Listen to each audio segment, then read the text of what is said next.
Okay.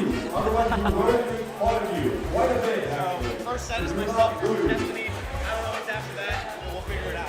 Anger here is going to be your producer. If you need to get talk to him in any way, just take off your headset real quick and like wave at him. All right. Sounds good. All right.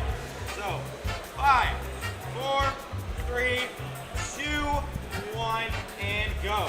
Hello. Hi. Welcome to the spring MDVA Xanadu Arcadian. Yeah. Going on, great start. Squid Plumber. Nick, formerly Samurai Nick. Yeah, we're gonna have a good block today. Very side stream. We got KML coming up. But first, if you don't know, Arcadian, every ranked player is banned from entering singles. Yeah. So it's just gonna be the best of the not quite the best, but also very good players. And so as we get later on in the bracket, you're gonna see those players that you may have seen take sets off of those ranked players, maybe even win tournaments over them, but just not quite ranked yet. So yeah, it's very exciting. Definitely a tournament for those who, you know, have something to prove. Very much so. And a lot of the previous Arcadian winners and top 8ers, they've proved a lot. Chris, he won his and is just unanimously agreed like best Steve in the region probably winning. Yeah. Krishan won his, immediately ranked. Ruse got ranked. Who won the last one? OJ Wadler. He's just really good. And so like this is definitely the place to prove yourself. And it all starts with these first rounds. And so we're going to be getting the most important set of all time. Yeah.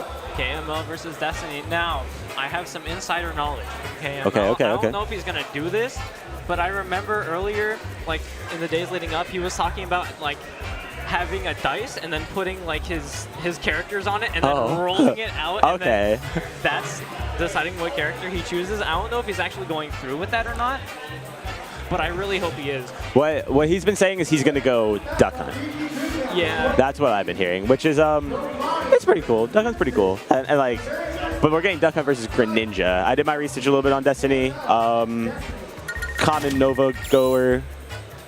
Yeah, should be an exciting one, honestly. I'm looking forward to it. Yeah, really good player. I actually played against Destiny earlier in Squad Strike today. Nice. It did not go through. I think I was watching them play. I think so. I was hanging out with someone watching them. So yeah.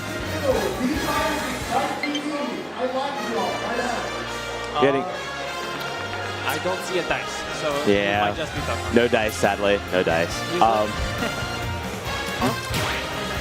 No dice roll. So this is so sad. Got it confirmed. But at least we're going to get to see some awesome Duck Hunt dog gameplay. Who's excited? Me. No, I'm definitely excited. We got a 200-something entrance here. Should be a good one. Should be a really good one. Kyle does have an entire channel in one of his servers that's just called the KML like Duck Hunt hit list, and it's just every single person. Hi Kyle. Hi Kyle. Hi Kyle. It's just every single person he's taken a game off of with Duck Hunt. That's potentially adding to it today. Yeah, I think that's what he's looking to do. Yeah. So we'll just have to see. I may or may not be on that list, unfortunately. You know what? It happens. That Duck Hunt dog character, pretty strong. Yeah, he is. I want the set though, so it's fine. Then that's all that matters. And we are going to see the Duck Hunt. Duck Hunt versus Greninja, the first match of the Ultimate Spring 2024 Arcadian at Xanadu. We're going to get into it. Yeah, unfortunately, I don't really have too much data on the Greninja because that was the character that Destiny went to release to the squad. Just to see it come out. I mean, I feel like we're going to see a lot of just zone breaking. Greninja's very good at doing that. Just those just big jumps, very fast jumps too. And I feel like this is probably not a favorable matchup for Duck Hunt. But Duck Hunt is also just really good at boxing, which is weird. Yeah. But just like that frame one can option can probably be really strong. So we're just going to have to see. I know Kyle's a really big fan of using Nair because it's active for so long. It is. And really, his Duck Hunt is all about just capitalizing on his faces. That's kind of what I've gathered. Playing against him, he'll throw out the gunman or whatever, and then he'll also throw out the can or the clay pigeon. I always want to call it a frisbee, but it's a pigeon apparently. Clay pigeon, apparently, somehow. It's a government bird. So true. But what I'm noticing actually is these gunmen and clay pigeons and cans, they're blocking water shuriken just completely. They are. So then that's something that, probably not the fully charged version, but that's just something that Greninja likes to use to just get in, and that's blocking it very well. Ooh, the sour spot there, gonna keep living. Yeah. Such Like, is right. the life of a Greninja, always getting the sour spot. Yeah. He's unfortunately known for those sour spots, but that fair does not have one. That's just gonna take the stock right there, clean. Really powerful. Would not get the combo with the But that's the thing though, Duck Hunt known for these less traps, but not quite able to get it.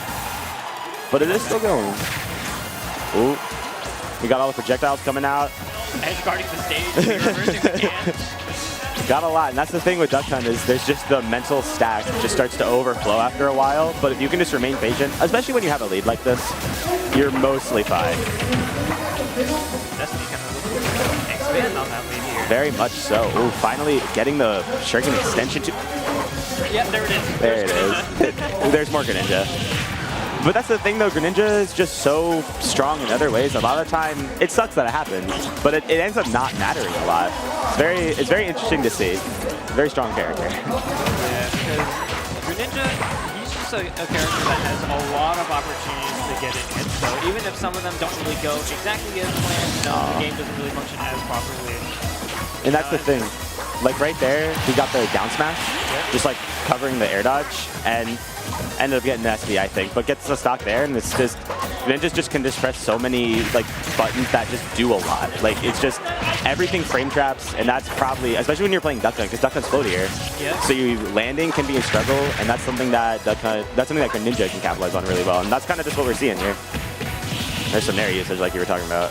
And then Destiny is not really, as soon as I say that, you know, like half the stage away, but I feel like a lot of this game, Destiny's not really giving AML the space to actually like set up the gun and then just like have an impenetrable wall of projectiles. Yeah, it kind of seemed to start that Destiny was just trying to poke a little bit with Water Chicken, realize you can't really do that, but you can also just kind of run in at Duck Hunt, because the best thing Duck Hunt has is like Nair and maybe Can, but it's hard, and this forward is going to send all the way to the blast zone.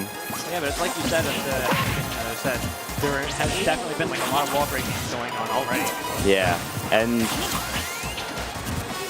gonna go back to neutral. F smash hitting there. Kyle really like, I know that, or sorry, KML really likes this. I should use the tag. Like those F smashes? Yeah. It's a good F smash. Especially at like ledge position. And the tiny Shuriken's gonna bop it? It's not looking at that. Yeah.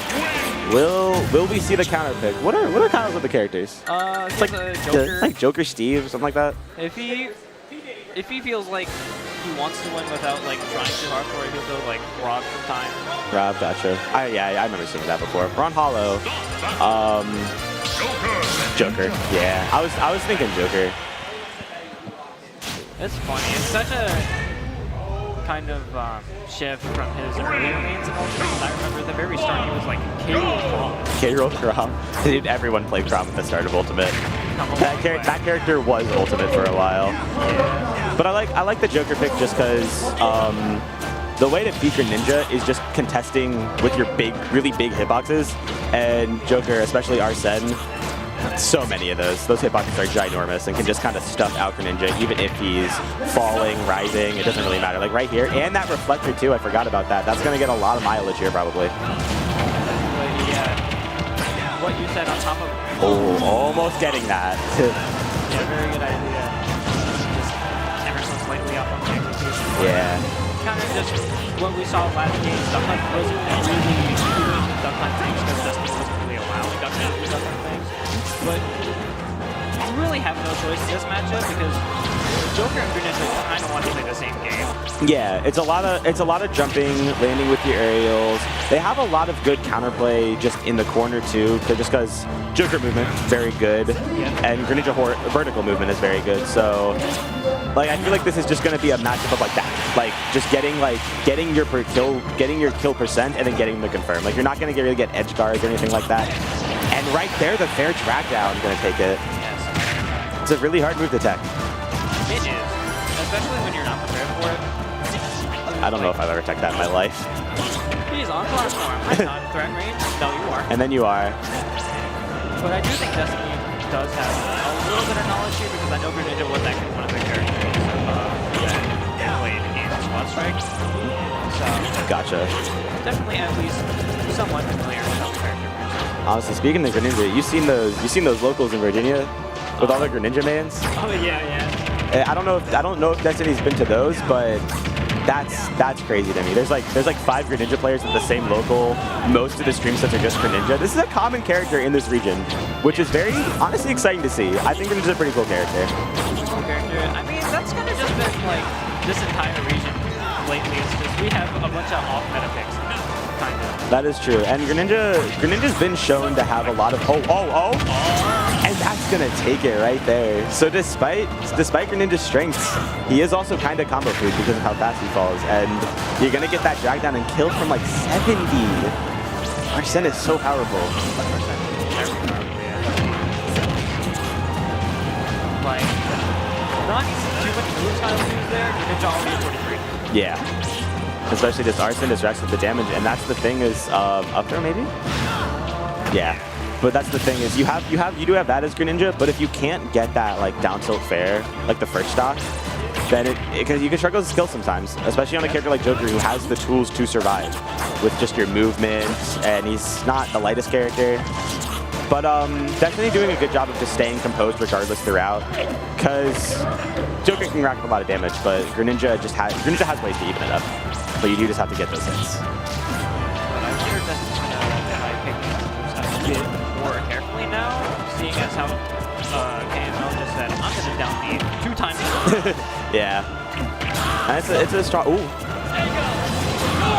I like that Destiny's using they're using the Shuriken as like a movement tool, but it's definitely rough off stage without a jump. And so we're gonna go to a game 3 here. The Joker counter pick was successful. I feel just like, I like the idea with using Shuriken as a movement tool because it does kind of mix the timing a little bit. But Joker, and especially just with back air, is a character that doesn't really need to... Got popping up. popping up for Mr. KML Productions himself. But Joker back air doesn't really care about your stalling because he can just throw out another. Yeah, Arsene back air is a very big move. Yes. We're on town. This is a good Joker stage. I've definitely seen it as a good Greninja stage, but this is definitely a good Joker stage. You got to be careful about dying off the side at an absurd %, but also Greninja has that too with like forward air and smash. That's true. But I mean, seeing as how the last game ended with a back air off stage is definitely a valid concern to have. And it's looking like KML's just getting the neutral down a lot better too. And I mean that also helps when you're playing a character with better movement in a matchup like this. And just keep stuffing out like with nairs, back airs. And all these Rebels guards have been on point too. I really like that use of Tideby after the Rebels guard and they just keep on coming. Are we about to see another one? Oh, little greedy. Yeah. I'm not sure if down smash is still there. I think it might have. It wasn't really any rage, but I don't know. It might. On the right side of the stage. Yeah. 151 though. Pretty much anything's gonna kill. Like back throw is kill sparking right now. That's a little crazy. That move does lie a little bit. Definitely. Joker does not actually have a true kill throw, unlike your ninja, who does have that up throw.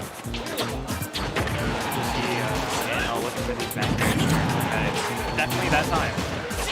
It is back air time, but right now this is also Greninja dash attack time, or Greninja down tilt time. You gotta be so careful. But I feel like KML kind of capitalizing on that. Finally getting that back from center stage too, but it doesn't matter. 200% just gonna kill. But there was a lot of progress being made there by just KML doing exactly that, just using the down gun on landing. It feels like Destiny was getting hit by that a lot and wasn't really expecting it enough just because, you know, wanted to catch the landing. These guns are just very well timed too, like stopping the edge guard, just like landing, doing the jump land with it. It's just very strong, and a character like, ooh, gonna get your jump caught there. But Greninja can definitely struggle to cover that just because he doesn't really travel horizontally all that well. He's fast on the ground, but he can't really whip punish it like reliably. That's true. He's not. I mean, like outside like a select few options, he's not really known as like that immediate front range character outside of like that dash attack. Yeah, and the dash attack's very good, but Joker is just a character with not a lot of lag, but getting it there and waiting out the Rebels guard too. Finally adapting to that. And we're seeing signs of life here, starting to even it up. want to that tech. Sorry, saying that. KML ready for the fourth one. He is Kyle KML. I'm so used to calling you Kyle. What a tech.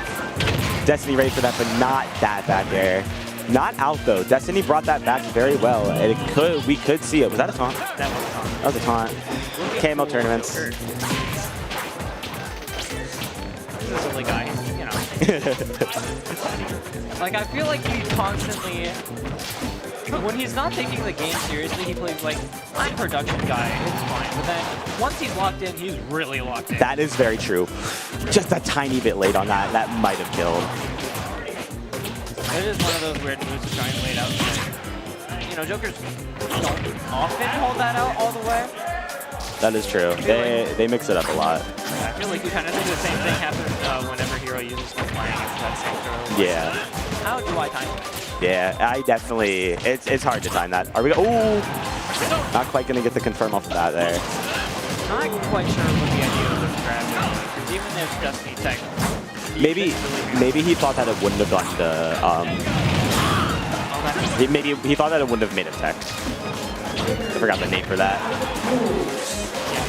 And now Destiny's struggling to get the kill off here. You are slowly gaining rage. Your confirms are going to be out of the range now. And all the while, KML, at least when Arsene was on screen, definitely was looking for some sort of kill or kill confirm. Yeah. Now it's going to be a bit hard to know that but you are still in that Joker kill confirm range too. And with Greninja, you need that forward air. You need something. But the back air, that's going to do it. And that back air put in a lot of work that game especially. KML gonna clutch up, move on 2-1. Oh, nice. And that's going to be our first set on the side stream of the MDVA Spring Arcadian 2024. Yeah, exciting stuff. We're going to have a lot more matches. I'm not exactly sure who's coming up next. I'm trying to read it, but I can't. I don't think our production knows either, but we'll find out soon enough. Yeah. In the meantime, before we forget. Extra credit. Extra credit is tomorrow. It is tomorrow. It's happening in this very venue. This very place. The very place where history has been made countless time and time again. We get a Sunday local. One of the best, may I say. Indeed. Because not only do you get Smash Ultimate, you get Rivals 2. Doubles, I think. Yeah, that is happening tomorrow. That is happening tomorrow. We get Rivals either 2 doubles. We got some guests in the stream. Nick District 14. But yeah, if you're in the area, if you're in the Maryland area, maybe Virginia area, maybe Pennsylvania area, if you're really feeling like it, come to Extra Credit tomorrow. It's going to be a fun time, post-Arcadian vibes. It's going to be awesome. But yeah, and that's, should mention, ran by our very own KML. Yeah, that was his creation. I don't know if it was his creation, but a couple years ago he started taking it over, and he's grown it into something special. So if you're in the area, definitely make sure to check that out. Because I know before when Extra Credit was like first a thing, it was being streamed by Vile. Shout out Vile, true. But then, you know, like you said, Kyle took over, and now KML tournaments. KML tournaments. And shout out to KML tournaments too. That's what's streaming us, right? That's what we're streaming on right now? Yes. Yeah. KML, a lot can be said about KML. He built up his brand a lot very well. Now he's something's happening on the side stream. On the main stream, I should say. I'll try to see if I can find who we're watching next. He's like, I got the Devi Star versus Stitch. That's Isabelle versus Dr. Mario? Yeah, I think Isabelle, right? Devi Star plays Isabelle? Yeah, I'm not sure about Stitch Face, but yeah, Isabelle. Yeah. I know Stitch Face plays Dr. Mario. So we're gonna get 2 top tiers. Yeah, top tiers. Two very true top tiers in if you on the ask stream. Me, I mean, I'm biased because I play Isabelle. If you look at the shoe stats, like character data thing, I'm listed as a solo Isabelle main, even though it's not even true because I also made Marth. But I say Isabelle's mid tier. I think, okay, I'm definitely a hater. I think that, I truthfully do think, I think the only low tier in this game is Ganondorf, just because Ganondorf is just so unfortunate as a character. But I don't think too highly of Dr. Mario and Isabelle, but I can acknowledge their strengths, and they are very powerful. They have some good tools, and I feel like in that matchup especially, Isabelle has a chance to shine really well. You got Pocket, you got fishing rod, just kind of disrupt everything, edge guards. It's a very interesting matchup too because both characters' strengths are kind of the other's weaknesses, so to speak. Like Dr. Mario, known for those really big hits, you know, large amount of kill power. Isabelle, very light character. Yeah. She is just a dog.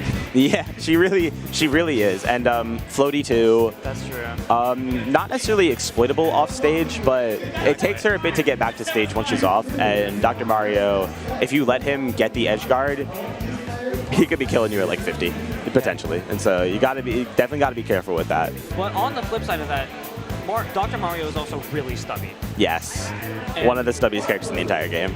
And his one projectile, which admittedly is pretty good, you have pocket to cover that. So Exactly, it's not as yeah. big of an issue. And Isabelle, she excels at ranging and just keeping the opponent out. So it's really just going to be a matter of if Dr. Mario can get in, there's going to be big damage. If not, it's just going to be the Isabelle show like the entire time. Yeah, I wonder if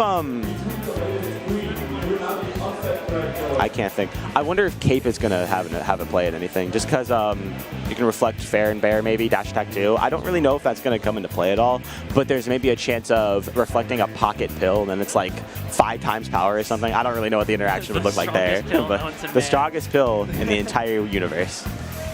But we'll just have to see. Although I don't know. Guys, we got some bad news.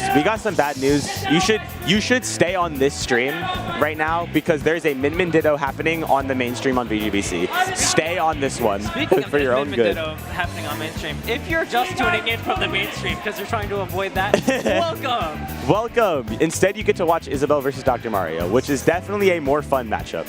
I think I don't even know what to say to this. This is I feel like I've never actually seen a Min Ditto in my life. It starts with a 0 to death. I mean, if you find those interesting, maybe you do want to watch this. Maybe. I guess we don't have a set going. It's probably an explosive Ditto in a lot of ways. I can imagine. Yeah, exploding. But another thing that just came to me is that Dr. Mario also has like a really hard time recovering, and you know, Isabelle, especially with that like fishing rod, is gonna make it a lot harder. I don't really know how Dr. Mario reliably avoids that, just because your recovery routes, you have one mix-up, a single mix-up, and if they guess right, you're probably gonna get fishing cooked, and then you don't have a jump or your mix-up, and you might die. You might die. It's unfortunate. I'm just looking at the bracket real quick just to see what's coming up. I don't trust my phone to run Start GG reliably, especially on mobile. They are called here. I don't know if they've been. I don't know if they were like called, but they are supposed to be coming up. It's supposed to be Devi Star versus Stitch Face. What happened in due time? But another thing is that you mentioned Cape. One Isabelle fact. The game treats her side B as a projectile for some reason, so it can be reflected. Not even like back at her. Just if you reflect it, it just deactivates. That's funny. That's really funny. The way this game treats projectiles is crazy. Because speaking of Min, I saw on the beautiful website of Twitter recently, there's like a weird thing where Min's arms are treated in the game as unreflectable projectiles. Yeah, Mike. Oh. So we do have an upset thread going on EchoStats Mini. Just check that out because I paid $5 for it, so I like to see it be used. You heard that from Nick. We have an upset factor thread. You know how you see, like, if you watching at home want to reply or quote retweet with "Where's the upset?" Please post real upsets. You can do that. You can be that guy. We paid $5 for this, and I hope you guys can enjoy that. What was I saying? Oh. Okay, Min's arms are treated as unreflectable projectiles. Mii Brawler's counter doesn't work against projectiles. So Mii Brawler's counter can't counter Min's arms. That's hater energy. Yeah. Like somebody in Nintendo is like, this character should not be in the game. What's up? What's up? I'm the losers. No, Yeah. no. Like the Nintendo person, they were like, We got the Munch hat. This is All Hex from New Jersey. Goat. Certified Munch. I don't know if I should be saying that, but just who knows. We can turn that into a segue. Speaking of lunching, if you happen to be in the venue right now, just above us, we true have story. Sarge over there making food within our venue. I'm just going to say, anytime Sarge is making food, I get it. And it's the best food ever. He makes, I think right now today he just has quesadillas, but he also has like pulled pork sandwiches some other days. And he makes food pretty much every big event, so like any Arcadian, any major. Please come back, majors. Yeah. But it's definitely worth getting. If for whatever reason you're watching this in the venue or you can hear us behind us, well, you should probably get some food. You can see some people. You can see top player in the corner, top player Smub, putting some mild sauce on his food right there. If Smub would do it, you should do it. Yeah. That's all I'm gonna say.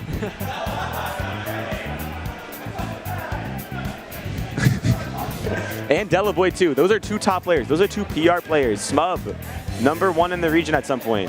Delaboy, #2 at his Arcadian.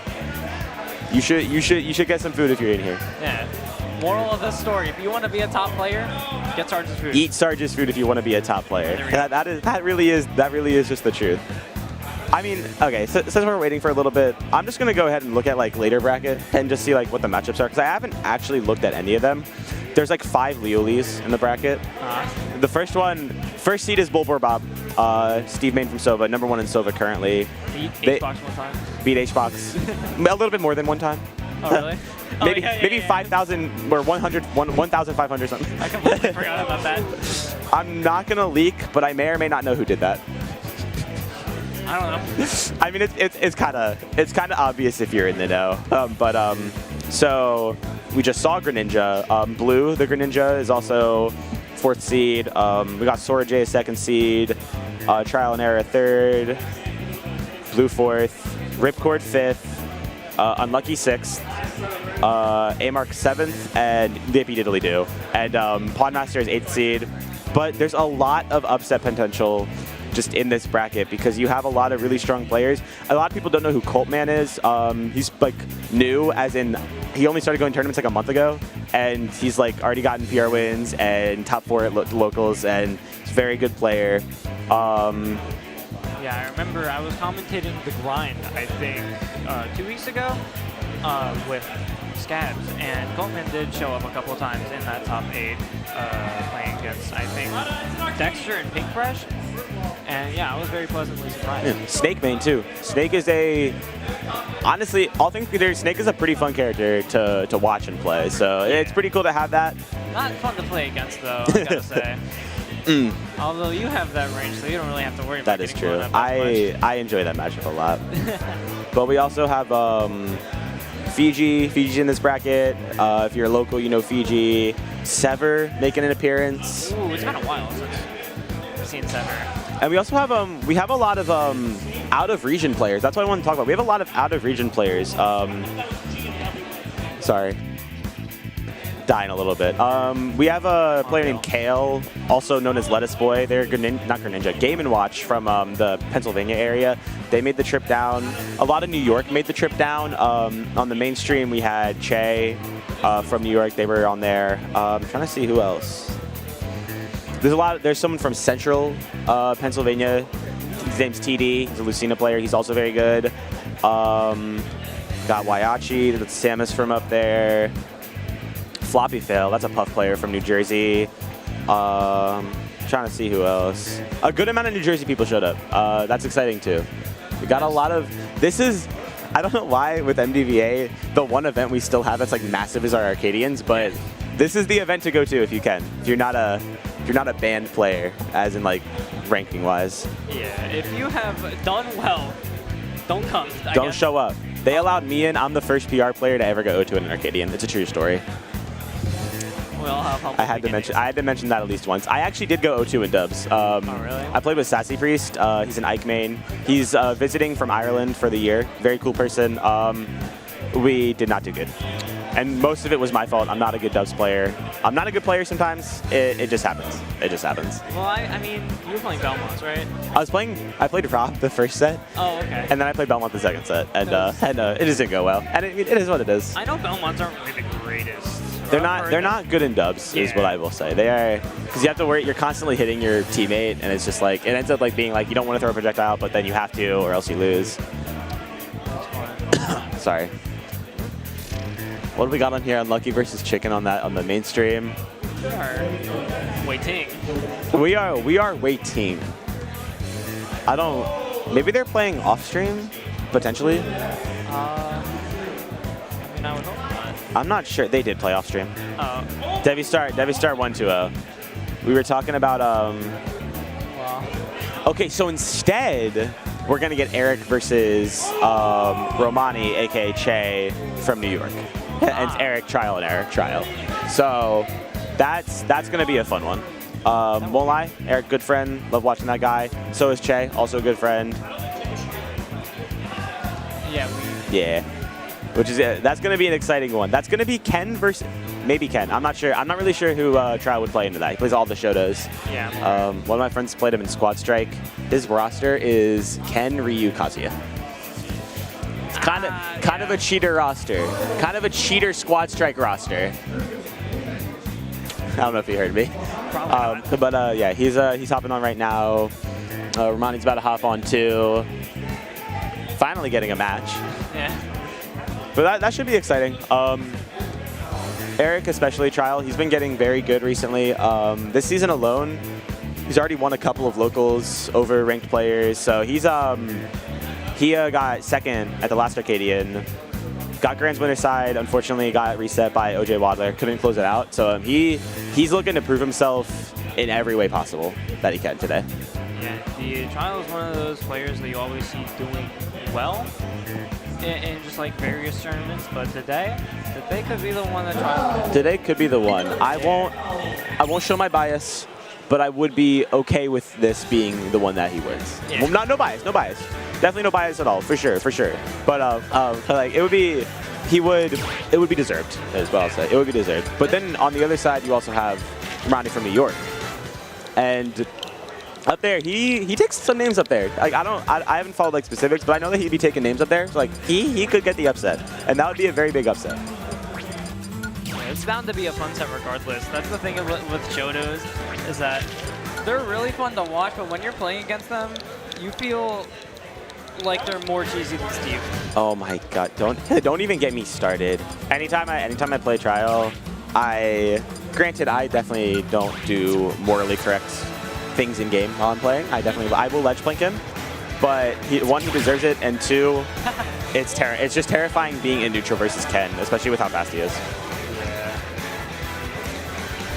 Because that's the thing about Ken that I mean, like me personally, that I feel I run into a lot. It's like I'm behind this character, but he has auto turnaround, so it doesn't matter. That is very true. Game giving him aimbot. I feel like, and that's the thing with auto turnaround, and especially if you're playing slower characters, that's so hard to get away from. So I feel like Romani using Sora probably, that's his main. I feel like in that case, you're going to see a lot of aerial gameplay. We are going to be up in the skies a lot. I mean, Ken is alright in the air, but definitely prefers like non-air gameplay with those like down tilts and whatnot. Down tilts, and his Ooh, not even a good shit. This is Smashville? Yeah. Interesting. Okay, I know Trial likes Smashville a lot, so yeah. And the thing is, like Ken, once he's going a direction, he cannot stop going, but he still travels pretty fast in the air, so he can keep up pretty well, especially since Nair has like one extra frame of landing lag as opposed to just landing normally. Absurd. But we're gonna get into it. Finally got a set. We got Sora versus Ken at long last. We speculated over the other one, now we actually get to watch it. 33% off the bat. And I did. This character. And so it really is. And now we're already, okay, that was 2 interactions and we're at 60. This is the original Steve. That is the thing about Sora being kind of floaty. Like 2 more good hits, you're probably in short range for being real. Yeah. Floaty and pretty light too, right? He's pretty light. Yeah. Like I'm pretty sure you can get a short you kill confirm now, and that's scary. It's always scary, already scary. And I always forget. I think Smashville has a high ceiling. No, it's a low ceiling, I think. I don't remember. Someone's going to be mad in the chat probably. But regardless, you're going to live barely. Living at 80. What a shocker. But here's the thing, though. Sora is one of the strongest characters with Rage, just because... I got hit there, I won't lie. But your moves as Sora, and especially now when they're both at their own kill percents, it's just like, there it is. Both these characters benefit from Rage a lot, just because they have those like those 3-hit confirms that'll just kill. But I feel like one of these characters may or may not rack up damage a little bit quicker than the other. Yeah, that's the thing about Ken is that I'm like really good at getting you into that like Rage territory, you know? Yeah. And that's what it feels like every time I fight Ken, is just like you lose your, maybe you lose your stock first, and then you're fighting from the back foot. You take one interaction worth of hits, and you're already at like 50, 60. That is so terrifying, and especially in a situation like this, it can be kind of demoralizing, because as Sora, how do you get in and how do you get that kill? Yeah, I was tacking on a lot of extra credit, only on Sundays.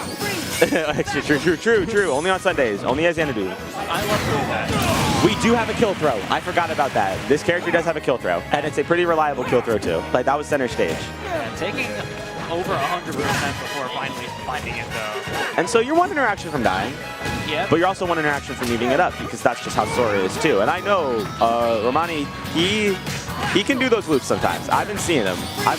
It's very hard to do. It's very difficult tech, but I've seen him do them. And that's like straight up just from 20 to death. Yeah, that is kind of the X factor that you always have to consider when playing Sora. Like, I can get looped at any moment. At literally any moment. But here's the thing, did a very good job of bringing that back to mostly even before losing that next stock. So it's really not that far out. And that's where Ken can struggle in a matchup like this. Oh, that just froze. That's where Ken can struggle in a matchup like this, is that, so Sora's floaty, but like right there, he can mix up when he does those hits and when he decides to not. And so that can be really hard to cover. Maybe you only get like a stray hit, but then you get your auto cancels and your auto turnarounds is just 56. Yeah, that is definitely a boon, especially in this matchup. I felt the downer coming. I would have done it there. And yeah, I have died to that more times than I wish. That's just a strong mix-up that you got. You think you DI or you SDI away preparing for Shoryu, and you die at 85 to the crescent kick. And it's just like, you just kind of have to hold that. It's a really tough mix-up, and you kind of have to, like, you straight up just have to guess right on a lot of it. Because if you don't SDI, if you're not SDIing, then you're very likely to die there from just Shoryu. Yeah, pretty much. You know, like we were saying, Sora, very light character, not really, although we are going back to Smashville, which I think is very interesting. I understand it, just because Sora can use that middle platform really well. The thing with Ken is he can't full hop onto the platform, and we're just gonna get a kill there. It didn't even like do the spike sound effect. Just gonna straight up kill. Yeah. Gonna get that counter hit up air. No JV. And that's sometimes all you need. You just need that one hit. Good Oh, and we're not gonna die quite yet, but once again, getting caught holding out. That was like a much more aggressive version of unfortunately missing that for you. Because I don't even really consider the last one really much on this stage. Whenever I see Smash Bros, I'm like, oh yeah, this is the center stage stage. That is very true. Center stage is, you need center stage here. Like, you need to be in center at all times. And I feel like Ken is a character that forces you to approach him, and he is just going to Hadouken in center. And and you just get conditioned to jump. And especially a character like Sora, you want to be in the air a lot, and then can counter attacks with that back air. Yeah. Gonna get the 3-piece right there. It's definitely not over, but it's just scary, just because, and we've been talking about it and we've been seeing it too, just the way that Ken racks up damage. But Sora can rack up damage too, and we're starting to see it. 37 right here. But I feel like that's kind of been a recurring thing this entire set though, is Sora racking up a lot of damage, but really struggling to actually like find a kill for it. Yeah. Also, that was scary. That was very scary, and that comes with that just comes with Ken having a lot of survivability with his weight, because he's definitely not a what? On guard? Okay, and we're in a better position than we were the last game, too. Only 63. Mani making a comeback here. Definitely possible. Yeah, starting off from being there, we've definitely come a long way, you know? Air, the nair, and that's the thing. That's something that Trial is so potent with, is just those nair dares. Like, I feel like that is his thing. That is just, he just does those so well. And Romani fighting very well, though. Getting 0 to death that first stock and bringing it back, that is still very impressive. Hopefully we'll get to see them more later on. Definitely going to be seeing more of Eric later on. But yeah, I think next, I believe next we're getting Juice versus Cool Cow. That's what I'm noticing right here. Oh, Trapwood Highlights versus Kagaku Vapor. I'm not sure who the second player is, but I do know Trapwood Highlights. I am aware of Trapwood Highlights. Trapwood Highlights is a... Is that Cool Cow? That is Cool Cow. Well, I was excited because Cool Cow is a friend of mine that's from this region, but goes to college in Louisiana. Yeah, so. Louisiana, yeah. I've been seeing him in brackets up there. I don't think he's on net, though. Are we? Which set are we seeing? I'm not sure. Because it looks like there are like 3 lined up for this stream. Yeah. I'm not 100% sure which ones are. Well, he said that we're fighting Trap. I think I see Trap in the back there, so... Yeah. We're going to see Pokemon Trainer versus... I'll try to do the research real quick. I'm sorry for being an uninformed commentator. That's fine.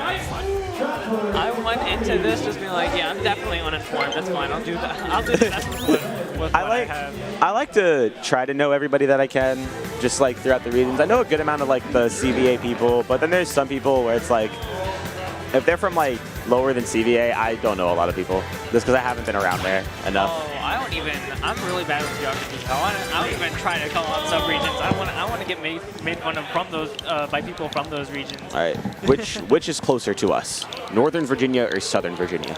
Man, I don't know. I'll tell you what's not closer, Delaware.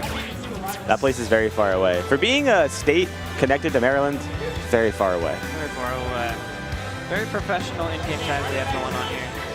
that's Trapwood Highlights. That's just what he does. Yeah, I try to make up for like lack of player knowledge with just the fact that I play a lot of characters. So that's what I try to do. And that's good too. It's good to know what characters can do, because there's a lot of characters with a lot of really weird niche tech that maybe we don't get to see too often. Yeah. Although PT, I mean, there are definitely cool things you can see coming up from PT, but I feel like a lot of people have played the character enough in early Ultimate to where like we mostly know what the character likes to play. Yeah, that is true. He's not necessarily like a solved character, but yeah. Did he just get called for squat straight? Kagaku just got called for squat straight. While he's on the side stream. I mean, somebody will let some fish know, probably. Yeah. Hopefully. I mean, I think, in my opinion, we should prioritize singles, just so we can get some more awesome matches to watch. Yeah, so we're not stuck, you know. No pondering about matchups anymore. Yeah. but sort of contradicting what I just said about not having a lot of player knowledge. One thing I do know about Trapwood specifically is IV Sword Ritual Beam. I was gonna bring that up. Yeah. I feel like every single Maryland Pokemon trainer, and there's a lot. We're just an Ivysaur state, and pretty much. Trap will just be reverse Bullet Seed, and it just hits. It just hits. Yeah, because nobody expects it, because nobody really uses it outside. Like you never will, and then you take like 30, and it just doesn't make sense. But here's the thing, though. Another Sora. Yeah. I've been warming up to this character more. I definitely used to not enjoy playing against Sora, but I've been warming up to it a lot, and especially watching. I think Sora has a lot that he can do that's really cool. Just a really good deep combo game. But here's the thing, PT also has a very similar thing, and PT, and especially Ivysaur, can just trap so well. And I feel like Sora being one of those characters that's kind of known for having but having a more flexible recovery. Yeah, I held my breath for that one. I jump at every single thing like that. Okay, I'm not going to overlook the fact that side B comboed into jab. That is insane. That is crazy. And we're gonna just explode. And that's kind of just what happens sometimes. Whatever, Ivy Whip or whatever, just kind of explodes you sometimes. Yeah, I mean, if you're not ready for it. Yeah. And it comes out so fast. It comes out like a lot faster. It does. It's like, you can't... The counter? No counter? Okay. Okay. Game said no. But considering the thought that I was trying to explain earlier, no, you're fine. Is that Sora having one of those more flexible recoveries really allows you to avoid the down air, you know, the down air frame, which is a really big part of PT's gameplay. Like earlier I was watching Watch Fight. That was at 60. That was gross. That was gross. I was watching PT's Watch Fight. There were some really nasty kills that, you know, came from that down air. Yeah.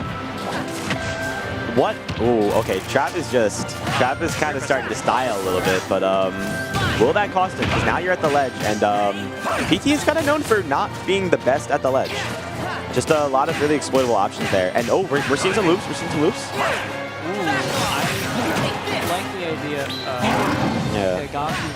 Kagaku is being very aggressive is what I'm noticing here. And that's, I feel like, kind of what you have to be versus PT. Because PT thrives off of just, and we're going to get it anyways. Going to get that loop. Yeah. Also, I like how you're doing it. I'm just going to say Kagaku. That's a lot easier. Yeah, I'm just gonna say Kagaku. Yeah. Vapor? Question mark? Just question mark? Just question mark? Nah. But he's been very aggressive with just the way he's going in, his projectile usage. He's using like the Fire-Aga just to like combo that into grab, that kind of thing. And I feel like, especially when you're playing against Ivysaur, you have to do that because Ivy is going to sit back, throw Razor Leaf at you, try to cheese you with Vine Whip. And you got to avoid that. You got to hit him before he can hit you. You have to establish your own integrity. Yeah, that's I get it. Really interesting. I get it. I like it a lot. And like you're saying, using that recovery just to avoid everything, gets back on stage, completely avoids the ledge. But Charizard is on screen right now. This is Sora. Here's the thing. I do agree. But Charizard is that comeback character. When you already have the lead, there's not much fear there. That's the thing. Also, he's no longer on the screen. This is true. We are already back to Ivysaur. Welcome to Mara. And we're back. Hey, we're so back. Congratulations. Showing off the entire collection of 3 Pokemon. He's switching a lot too, and I feel like that dead. Boto, yeah. Eric counter. I like the idea of it. He was slowly bringing that back, and that's very difficult in that position. Making comebacks on PT is so difficult. You have to deal with all 3, especially when you're switching them constantly, trying to get any pace going. When PT just keeps breaking the tempo like that, it's difficult. Yeah, it's hard. It's very hard. High trap. High trap. that just like subtle wave. But I feel like we've seen kind of the same issue is that killing is difficult. It is. Straight up. And Kagaku, he has his confirms down very well. Like I can see it. Like got that up smash kill.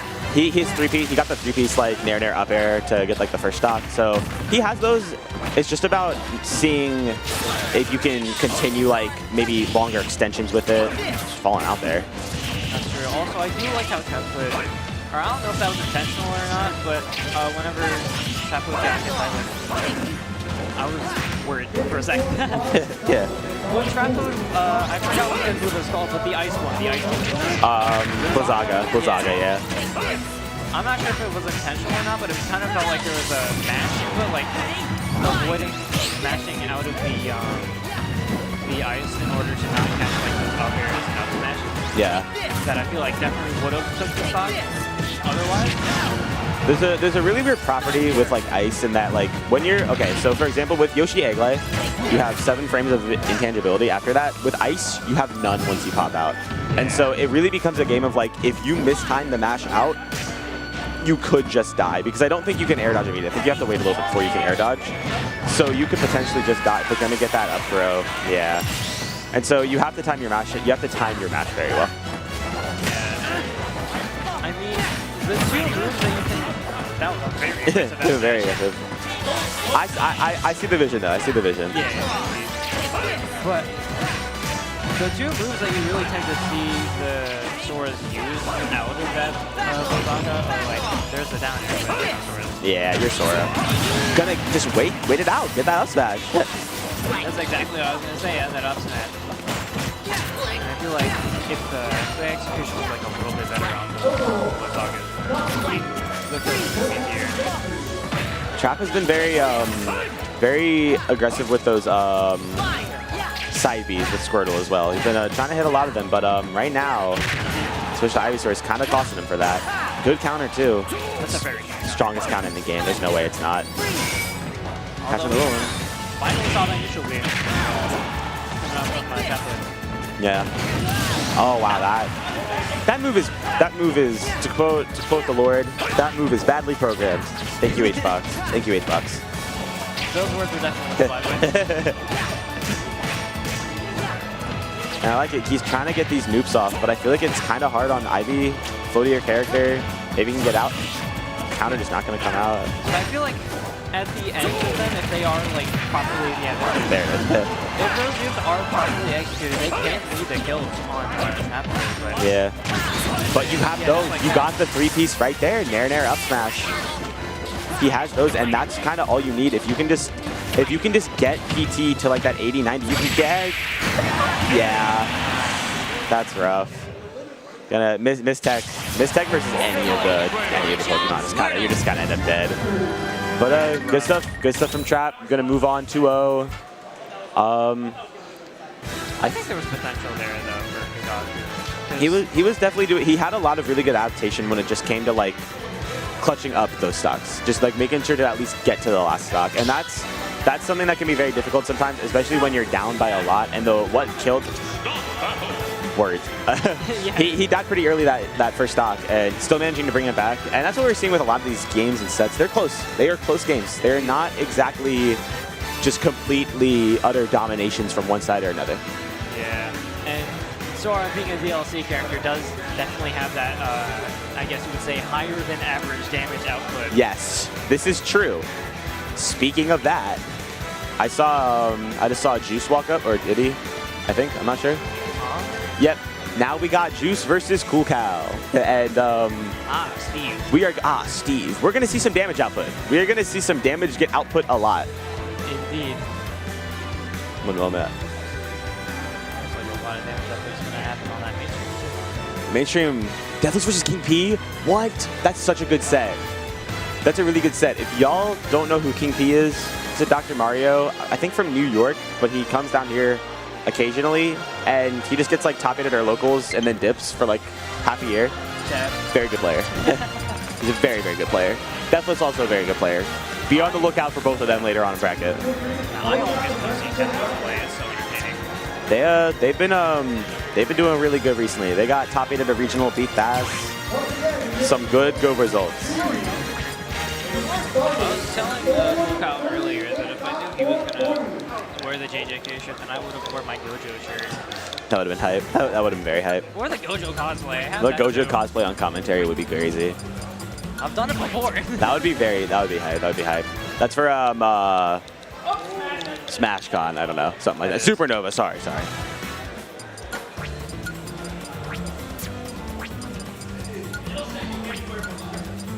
But yeah, it's definitely bound to be an interesting set. Like you said before, we got a lot of damage output. Yeah.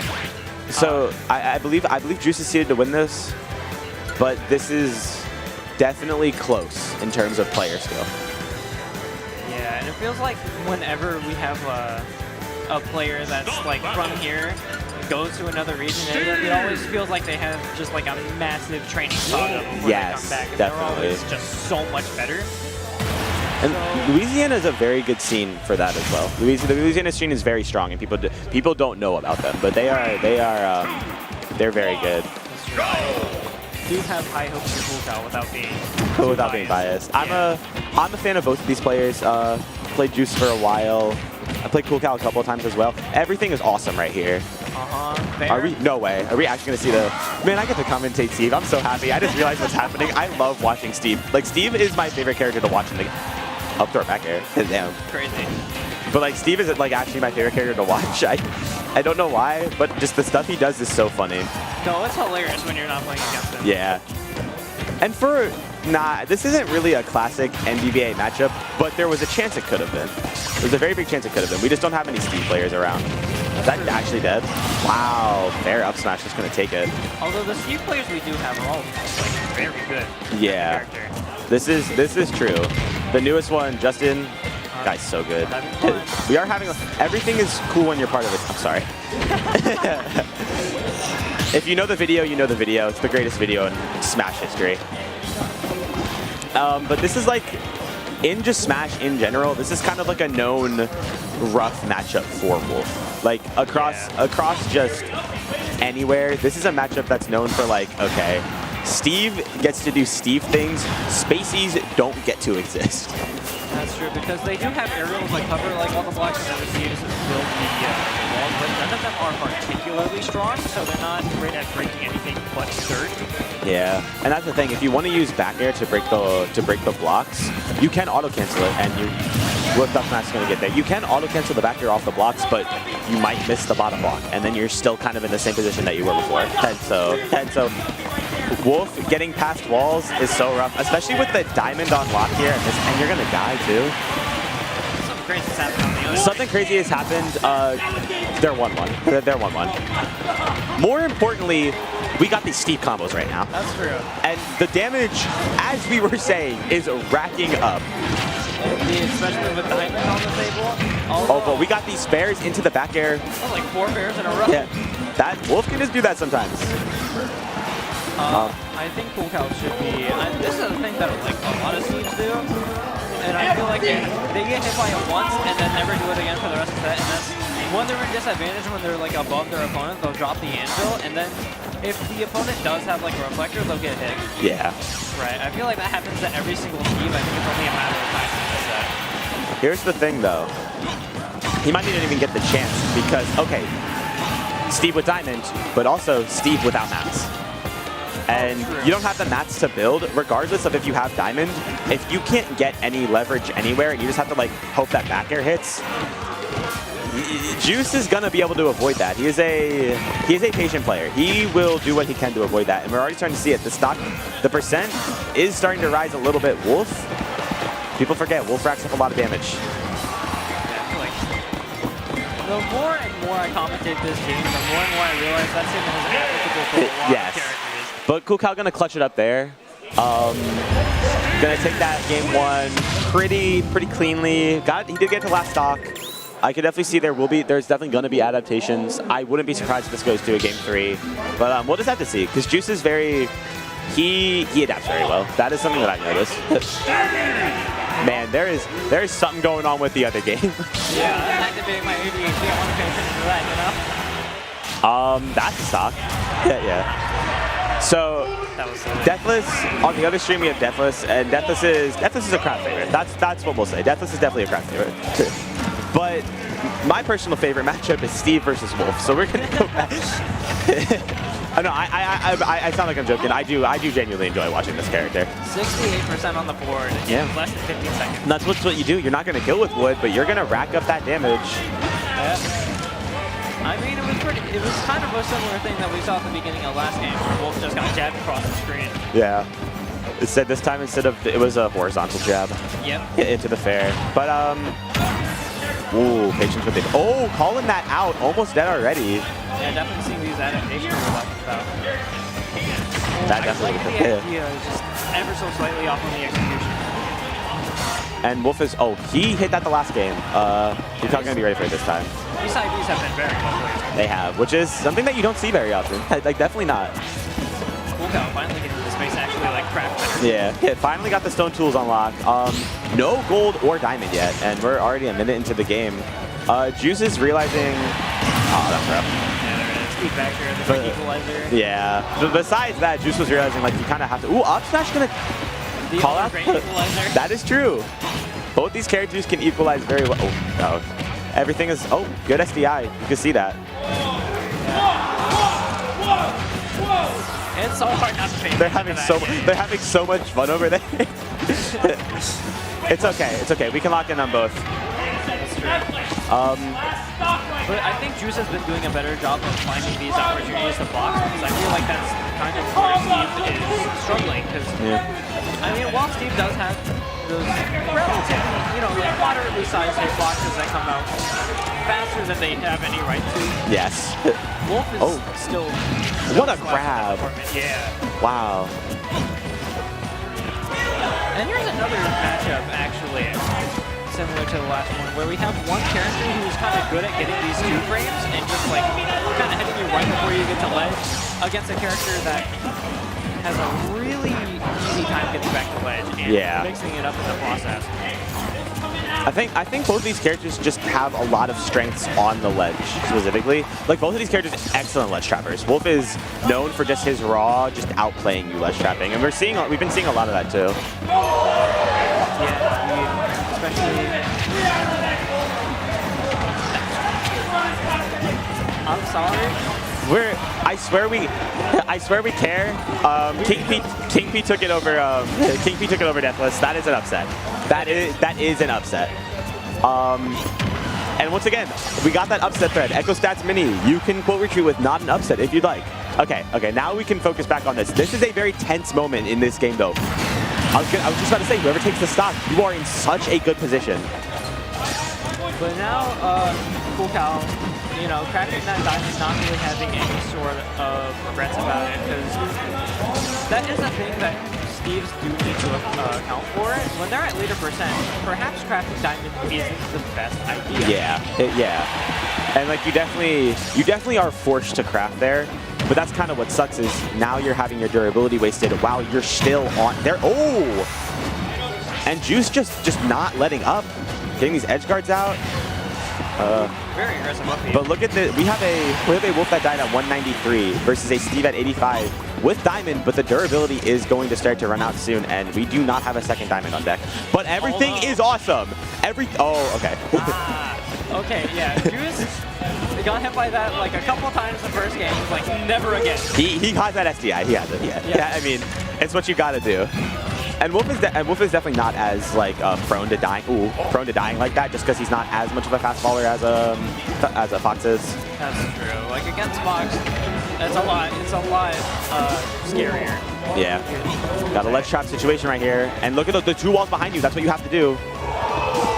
Just patiently waiting each other out. The crowd is just going wild for no reason. Yeah. Okay, so here's the thing. Sorry. He used his diamond, so his tools, full durability again. Oh, you're gonna die. Yeah, that's. So, gonna be a game 3 in this one. Arguably more exciting than the one that the mainstream had. So true. So true. Shouts to KML Tournament, shoutouts to Juice and Cool Cow. Shoutouts to Liberty. Shouts to Liberty, for real. Shouts to Liberty. KML's cat. That is KM, and KML Summit participant, too. Indeed. But near the end of that last stock there, I saw Juice going for a lot of those like F-tilts, sort of when Coca was trying to make it back to ledge. None of them have hit yet, and I feel like that's kind of just been a consistent thing like this entire match. Because I feel like if Juice was able to actually hit them more consistently, which to be fair, it's really hard to do that against Steve. Yeah. But you can definitely get these extensions with the back air. This is a very interesting stage for this matchup too, just because Wolf is very strong on this stage, but then it turns flat and you have to deal with Steve on the flat stage, and so yeah, it really could go either way as far as like that neutral goes. But then gotta get. Unfortunately, these combos, maybe it's a little bit too much rage. Maybe it's just not, I don't know about if it's like, I don't really think it's an execution issue. It's just not able to get like the full hits that Cool Cow wants. True. I do like the idea of that. It's a very good trap. And placing those blocks, did he try to down air? Maybe. It would have worked. Oh, yeah, he beat it out somehow. As soon as you mentioned that, don't have much iron on their table. Definitely so those not. options are very limited. And I feel like that's kind of been a recurring thing with Cool Cow, is just being low on Yeah. materials. And he's unfortunately gonna. What's he mine? Is he using axe to mine that? He's using axe. Yeah, Yeah. I thought it was shovel for a second. I was like, that's not right. That's how I break down. But But here's finally getting iron on deck. oh, he went for it all right there. Yeah, Juice has been just really finding these ways to get in, like this entire set, like ever since the beginning of game Okay, 2. the crowd is on this set that we're watching. I hear "Let's Go Cal." They're cheering for the Steve jabs. I see. So we got a hot game 3 right here. We got Steve currently with iron tools, diamond and gold on deck, no materials, both pretty even percents, pretty even kill power too at this point. But that back air is just so rough to deal with. Juice has been doing a really good job of just finding the way in and not giving Cool Cow any room to breathe and get into materials. It's that nair usage. But that back air is also so strong. Cool Cow potentially second diamond too. And now we are last stock game 3 even percents. Finally getting Everything is awesome. No way. Okay, I was about to say. Oh, spike. Oh, no, Steve makes those back. Okay, too early on the down smash. Cool Nair, Cow did hit F tilt, got the F tilt. Oh, this is scary for him. This is a very scary situation. Okay. Wolf is a ledge trapper. Universe with the laser. Nair to catch the jump. Using just every tool. Going for everything. I like that Cool Cow hit that tech though. In these situations. Oh! You gotta be. Oh! Combo right there. What a parry. Finally getting a parry punish. Oh! Oh! Are we gonna get nil? Oh my god. Do we have wood tools still? Yeah. He needs to craft. He needs a chance to craft that diamond. There it is. Diamond is on deck. Anything could happen right here. No material. Back air, and the back air's gonna take it. Very close set. Juice preventing the upset, clutching it out. Crowd got a little hype for that. I got a little hype for that too. That was a nasty last hit situation. Juice gonna clutch up though. Something Team Fundies. I don't really know. I don't know. Skill-oriented gameplay. That was out from Juice. But Juice just used Nair just so well.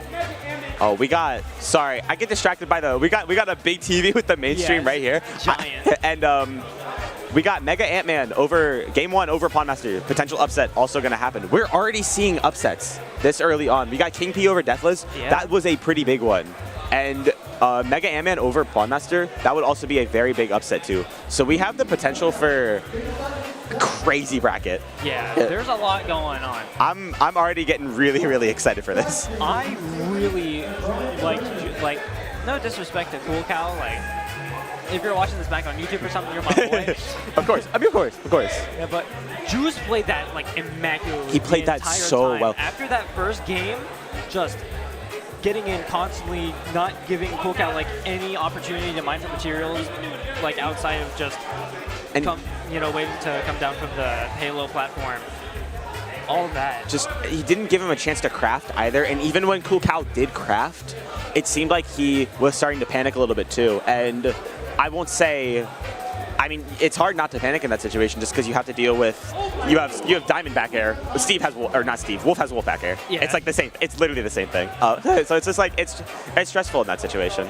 And it's also been a matter of like, when Cool Cow actually got the opportunity to craft, it was kind of too little too late because Cool Cow got that diamond in like, it has to have been like the last 15 seconds of that game. Yeah, well, no, that was the second diamond. Yeah. He had 2 diamonds and just didn't get a chance to use either of them. It was just rough. But right now, though, we got a banger. I think. I'm not. Give me 1 second. I don't want to be uninformed. I'm not sure who the second player is, but the first player is Save. Yeah. Taz saves. That's you see it? Can't read. All right, I'll pull it up. Who? Oh, Brian the Brain. Oh. Okay, I know Brian the Brain. He plays Rob. Yo, we're about to get a top tier matchup. We're about to get top tier versus top tier, which we kind of just had, but some people would argue that about Wolf, but no comment. Wolf is broken. I mean, that's top tier. Oh yeah, Wolf is definitely top tier. But we're about to see like a, not just top tier. We're about to see a very common top level matchup here. We're about to see Aegis versus Rob. We see that a lot in top level play. Yeah. Lots of top Robs, lots of top Aegises. So I'm very interested to see what they bring to the matchup here. Because the thing with Taz, Save, he's formerly Prince Ralts, played Ultimate at the start, I think played Smash 4 too. He's just a veteran player. He's been playing for a very, very long time. And so even if he doesn't necessarily have like all the ultimate gimmicks, he got them old man fundies. And it does not matter. Like, he will just win. And Brian the Brain, know he went to Smash Tag a lot. Rest in peace. Yeah, a couple other locals. Has a lot of good wins. Got ranked wins. I believe he's won one before. So we're gonna see.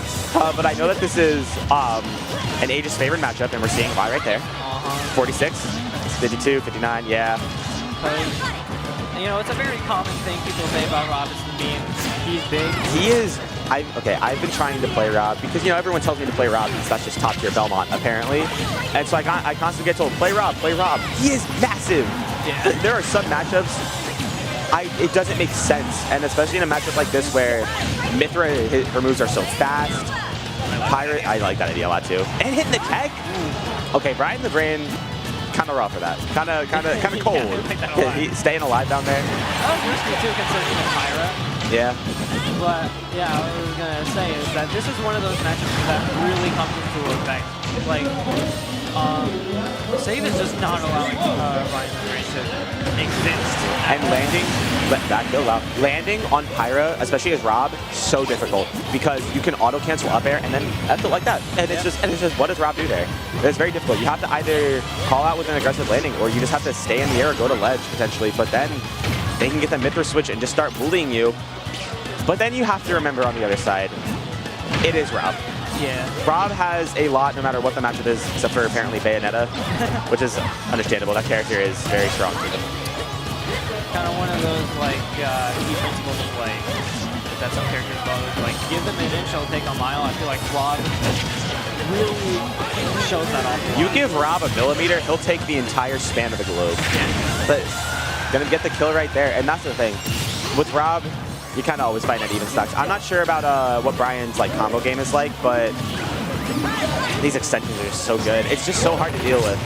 But if you can get like a double toss with gyro, you can kill Pyra. You can kill Pyra really easily. You can kill Mithra really easily just because the one thing that Rob definitely has in this matchup is Pyra Mithra, very exploitable off stage. Like, as compared to other Fighters Class 2, other top tiers, some of the most exploitable characters there.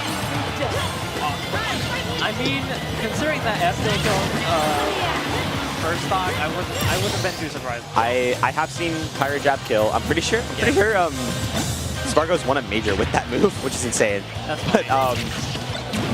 But here we go. Oh man, I wanna see those gyro confirms so bad, but oh, I did the same thing. I won't lie. I feel like every Rob does that there, and it would have worked.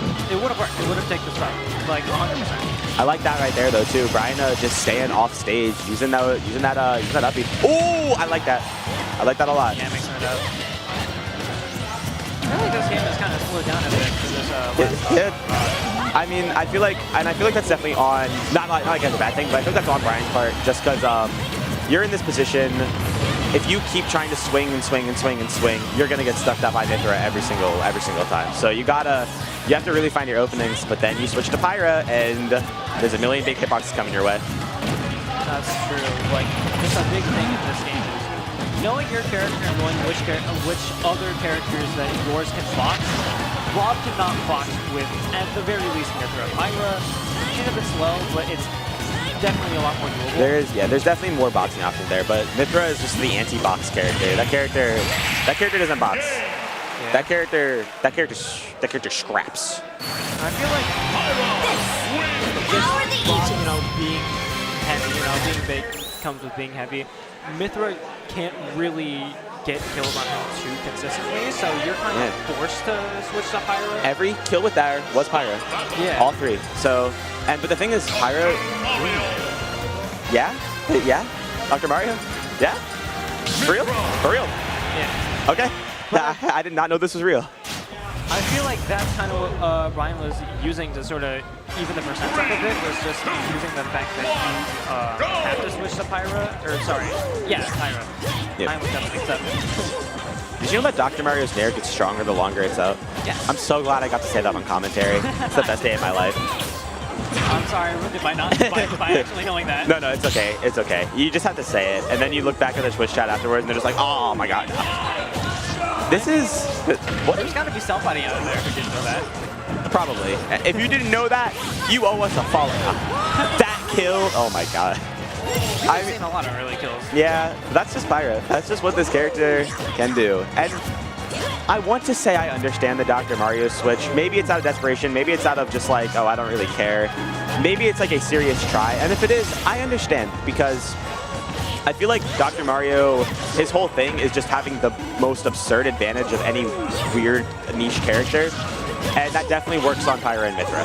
Yeah, I mean, I also understand that spot because I've done this. You are dead at 50. But I mean, there are just some characters, and I feel like this goes for like a lot of people. Where there's definitely a random character in the roster that people don't play often. That like every person is just not gonna know how to play. I feel like you see that with almost every single person who plays the game. Yeah, especially in a region like this. Yeah. But I feel like Save. Maybe in this case it doesn't even matter if you have experience or not because just a matchup moment. I mean, Dr. Mario hitting that tech too, getting the down angled forward chill at least, but What's that? it's looking rough. This is a lot to climb from. It's a lot. Yeah. But this is how you started. Sorry. I was just gonna say, like, you started with those small hits that you can hopefully maybe get a spiraling, like, you can do your funny spiral like that. Unfortunately, yeah, it really didn't make it back. I don't know if Taz knew that it wasn't gonna make it back, but in the end, it didn't really matter. Gonna take that 2-0 pretty handedly. Yeah, I feel like that's just a rough matchup draw too. You either have big character who gets comboed like crazy, or you have small character who dies off stage off of a sneeze, and it's Save especially is just so polished in his advantage that it's rough either way. It's very, very rough either way. Yeah, and just Mythra, I mean, like, technically is a sword character, but doesn't really like zone the same way a sword character would. Sword chic. That's what I usually say. Just sword chic. Pretty much, but you have enough of a sword to outspace like the very stubby Dr. Mario. Yeah. And I feel like that came up a lot. And a lot of it is like, it's not even necessarily like outspacing. Your moves are just so fast. That's true. And that's kind of where it matters versus Rob too, just because Rob tries to nair, Mythra can do 3 F tilts in this time that one nair comes out. It's like, what do you do? What do you do? And then there's something else with we didn't see it come out, at least I don't remember it coming out, but Pyra down air, and then Rob just looks like the happiest guy in the world. Yippee! You know, when he's recovering. Yeah, So, I love Rob just doing like the boom, boom, boom, boom, boom. So, you know, if you catch his little hands that are just up there, it's not a great time. Yeah, he extends a lot, which is like, Brian was doing a lot of like just stalling off stage. He did like the jump in with side beat, that was good, but it's just rough. There's only so much you can do. Yeah. you can only get away with that aggressive ledge side B so many times. But you can get it once, and it's funny the one time you do. That's true. That's what matters. Oh wait, okay. I think I see our 2 next competitors potentially. Never mind. I don't know. Ooh. Oh, we got Brown. Brown on the mainstream. Another Belmont main. Oh, we got Trial. Trial's back on the stream versus Devi Star. Isabel. We did not get to see Devi Star earlier. We only talked about them while they played off stream, even though they're supposed to be on stream. Yeah. Obviously, Trial on paper has the advantage here. Just, I'm an Isabel fan, but I'm not gonna say that straight up she's in the same tier as Ken. So you know. Yeah. There's definitely Yeah. tierless advantage. But I used to be a huge Ken hater. Like I used to be a Ken doubter, and then I started playing Eric, and there's a good character. yeah. Very good. He's a very strong character. Has a lot of powerful moves. But I do think Isabel has very potent tools that can cause like stuff to spiral out. We're gonna see a lot of any important kill. Like the most important kills are gonna have to be edge guards. You're going to have to kill Ken off stage, which I think Isabel could probably do very well. Yeah, you have forward air, and if all cells fishing rod. Yeah. Yeah. So hopefully hopefully Devistar can start to work something with that and doesn't just die from Shoryu at like 50, which, I mean, it's inevitable. It's just inevitable. That's just how it is. I mean, last time we saw Sora, who's already a light character, not having a great time with that Shoryu. Then you get an even lighter character. It's definitely not gonna. It's gonna be an even worse time. Yeah. You know? But we were talking about those edge guards. I wanted to add one of my favorite things to do with Isabelle that some people just aren't ready for it because they never see it. You dash attack at ledge, the base just keeps going. Oh, that it's is the funny. That is funniest funny. thing in the world. And doesn't that like it sends pretty upwards, right?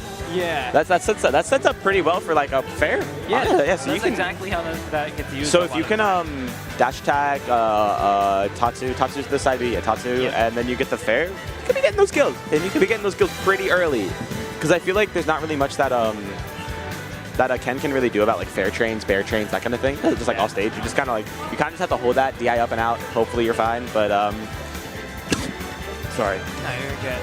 I feel like it might be a similar dynamic to that first set that we had on stream between, or at least the first game between the Duck Hunt and Greninja, where it's a massive game of like one character trying to keep the other one out, but then as soon as the other character gets in, it's kind of just over.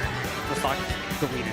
Yeah, and I feel like Ken is definitely Ken's the deleter. He's a deleter. That's just what he does. And Isabelle can, definitely. But it's Ken's win condition is on stage, Isabelle's is off stage, and that is, I mean, there's a little bit of a disparity there. Like, yeah. But we'll just have to see, because I feel like, and Eric's just walking back. I don't really know. See him in the background, maybe. Yeah, there he is.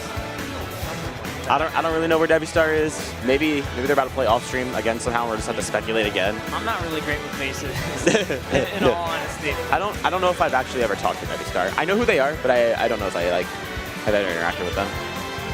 But I think this is trial favor because the win condition being off stage for Isabelle means that you have to win a neutral interaction to get Ken off stage, and that more often than not means approaching, because like while Isabelle does like to keep the opponent out, that's with very weak hitboxes, like the very ending of fair and fair. That's not going to get a person off stage. Yeah.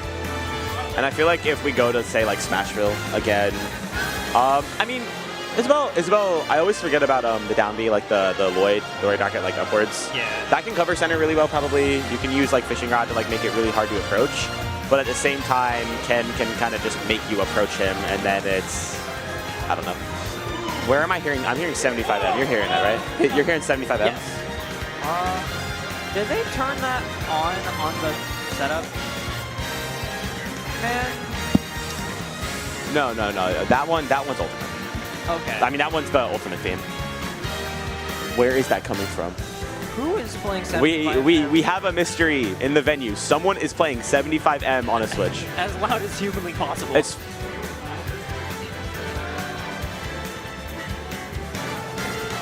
Switch it off. Something like that. We're gonna. I mean, nothing much we can do about it. Yeah, we're still just waiting. Eric! I'm gonna see. Wait, I'm gonna not yell. But just to kind of extend out the whole matchup thing. Actually, I feel like we kind of covered all our bases here.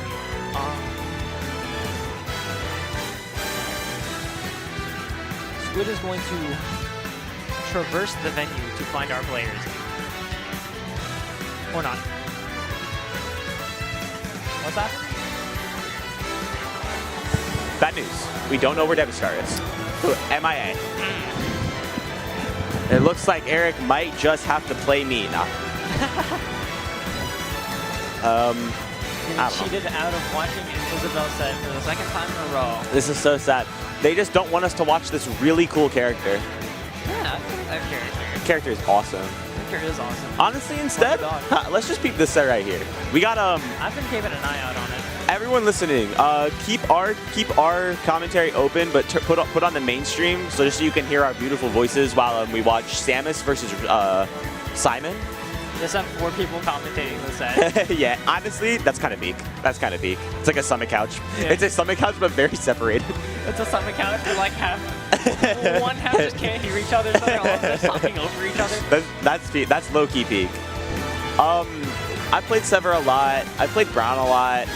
I think that Belmont does really good into Samus, but Sever also has a lot of experience with it. He's up 1-0 right now. But there's a lot of stuff that Belmont can do just because Samus is floaty. So Samus has to deal with like getting trapped by Cross and Axe a lot. He's pretty exposed on ledge too. And Debbie start for side stream, please. The call has been made. The call has been made. That means in 5 minutes, Debbie Star will be, DQ. Yeah. We DQ people. Shit. Can you pick up my phone? It's Donkey Kong. My phone, my wallpaper is Donkey Kong. So, funny story. This is Donkey Kong. This is a really zoomed in picture of a mod of Smash 4 Pac-Land. And I just saw Donkey Kong. We got Orchid. Aw. No more okay. No more okay. I was going to pick up the Ogre Pond too. Oh. Thank you. Water creatures. Water creatures. Shouts to water type Pokemon. And that's not a Pokemon, but shouts to water. I love water. I'd be drinking it. I would be dead without it. Riveting commentary. Anyways, Isabelle versus Ken. I'm sorry. Her down smash, that's water. That is water. That is true. One of the fastest down smashes in the game. It's like what, frame 5? Something like Yeah, that. frame 5. It's kind of weak though. I know what the fastest is only because I'm a nerd. It's like Meta Knight, frame 4. Yeah. Frame 4. In the back, it's frame 9. Because I know he just has like a bunch of. His up smash is just fast for an up smash. F smash has no end lag pretty much. It's like unpunishable. It has a single frame of active. It's a single active frame and it's -6 on shield. Yeah. I can still up B it. I love Richter Belmont. Me too. I Yeah, love thank you. Marth. I love Marth too. You know who else I love? Isabelle. And Ken Masters. And Masters. And Isabelle Dog. I don't know Isabelle's last name. Does Isabelle have a last name? I don't know. I haven't played all the Animal Crossing games yet. I'm not sure. I did the pandemic play New Horizons for a month and then never played again. Well, her name is Isabelle because if you look at her head, she's kind of shaped like those bags of there's like a bag of bells on her head. I see how it is. Isabelle. I see how it is. And his name is Ken Masters because he Ken Masters karate. So true. I'm sorry. Anyways, we're 20 seconds in. 121 on Debbie Star right now. 142. This Ken character racks up a lot of damage. Ooh. If I'm Debbie Star, I'm holding my breath for that. Sure you. Yeah, you gotta, yeah. I'm already noticing, and I feel like Isabelle is a character that likes to just be in the air a lot too. Yeah. And Ken is just good versus that. That's the thing is like, where Ken struggles is when you're playing a character that can match his absurdness on the ground as well as the air. But specifically like having like a good ground game, which is why like he low-key does bad into like the Little Mac, which is really funny. But aerial characters like Isabelle, it's just a struggle. But you're noticing right now, I mean, what Trial was doing was just catching Debbie Star in the air, and now it's kind of going the opposite way with those fairs and slingshots and stuff. I really like the canceling. That was very like good. ever since they buffed that buff down smash to be like cancelable. I feel like Ken's and Ryu's have just run away with that ever since. That was like a shadow patch too. They didn't even mention it. They just let him do that. Yeah, that's crazy. They just discovered it one day and were like, yeah, we can do this now. That's what I was worried about. What do you do? Oh, you gotta hit it. Debbie Star actually probably should have done the up throw version of that fight because that's another move that has been buffed in the past. And they made it a crazy kill. Really? I didn't know that was buffed. I know that it kills though. That move makes me mad. Like in the air, you're just dead. Kind of obscene. Yeah. But that's the thing though, if you're gonna use that side B, if you're gonna use the fishing rod to edge guard, you have to get there early. Otherwise, that is it. Yeah, well that was Ken with 161% Yeah. rage. But yeah, That's what's rough is if you miss that edge guard, if you miss the edge guard and they get back to ledge, you're in that lag of reeling it back in. They just jump over, nair down till whatever, then you're on ledge, short you, die at 80. And look at him. Stoic. Unfazed. both these people, put that this game. A lot of thinking right now, a lot of thinking. I feel like you kind of have to. It's a very thinker matchup. Okay, speaking out from behind the monitor, I like that. That was funny. But yeah, I feel like we did see a lot kind of just Ken's like massive. I'm so happy. This is the best day of my life, dude. I got to commentate Little Mac and Steve in the same block. I'm so happy. Little Mac is so fun to watch for me. I don't know why. But that's the thing though. You can just with Little Mac you can just kind of match the ground because your moves have trample. And do you know what trample is? Somewhat. It's ultra priority where if you clank with something, they clank, you don't. You just get to do another move immediately after. And so Little Mac has that on all of his tilts, which is why they're so powerful. And obviously not struggling with like any smash full multi-hit issues. Are you dead? Oh, what are we doing? Dying. Gimmer was popping off somewhere in the world. Gimmer in New York saw the footstool and was like, I taught him that. That was me. That was me. Thank you, Gimmer. Although we're not really seeing this mech working out too well. Although I like, he's been getting a lot of mileage with those upbeats, which is something you have to do. And that's the one thing, frame 3 upbeat, you can actually deal with the Ken shield, all of that. But, yeah. Like right there. Yeah. I feel like it took like a stock, but Debbie is kind of finally getting a feel of how exactly to play this matchup. Yeah. And I am coming back to this Mac pick because I feel like with the Isabel game, we were kind of just seeing a massive case of all of your ground moves lose out to all of Ken's ground moves. Like you're saying, Isabel's not really a ground character. The rough part is when that entire situation just happened from like they can match each other on the ground, but that still means that whoever gets the first hit is killing. And that's exactly what happened there. And so you are on the backest of back foots right here. You gotta make something happen. Yeah, being in this position is I love gameplay. I love gameplay so much. But like, what else are you gonna do? And here's the thing. And I know for a fact, Child doesn't care. Like, that's just not something that he ever really worries about when it comes to like playing people. He has such a massive lead. He'll let you do that, and you're dead anyways. Yeah. And that's gonna be the 3-stock over the Meg. Those uppies at the end were very bad. Yeah, and they were working at first, and you kind of have to. You just can't let Ken bully your shield, but if you get too comfortable with it, it's Ken, and you're playing yet another really light character. It's just gonna end up killing you right there. It will get baited out. And 100%. I believe that is Trial moving on to top 64. Huh, good for Oh, and the Juice Cool Cow match was also for top 64. It's a couple sets ago. An update on that, Cool Cow beat Stitch Face 2-1 to make it out. And Devi Star is going to have to fight C-Rod, Falcon Main, also to make it out. And that is Pool B1. I don't know do we know who we're getting next? Okay. PT Mona and Dave. I'm not gonna lie, I have not heard of either of these two players. I know both of them. I got you. So Dave is a Peach player, PT Mona plays Greninja. Ah. They're both pretty Xanadu regular. Yippee diddly doo. I'm gonna try to show the stream. We have a round that's not gonna show. Basically, we have We have a round 1 upset of Myth over Yippee Diddly Doo. Maybe. Are you maybe. able to zoom in? Yeah.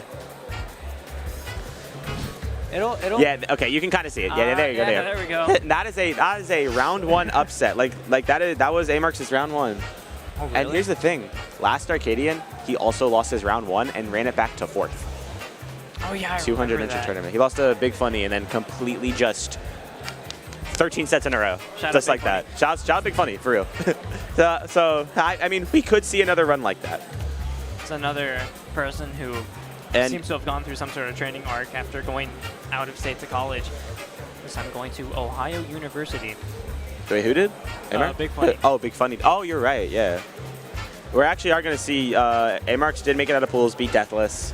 That hurt my heart. That hurts my heart. That's unfortunate. But I wanted to see Deathless play. Yeah. I mean, it's an Arcadian. It just happens.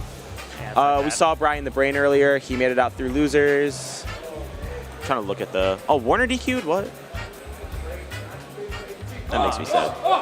Warner was like 5th seed or something, right? Yeah. Yeah. We got Roulette over Deadstroke. That's an upset. I'm trying to see. What other sets have we seen on here? We saw Trap, right? Yeah. Trap with highlights made it out. 2-1 over Mish. Let's go to And- Echo Stats.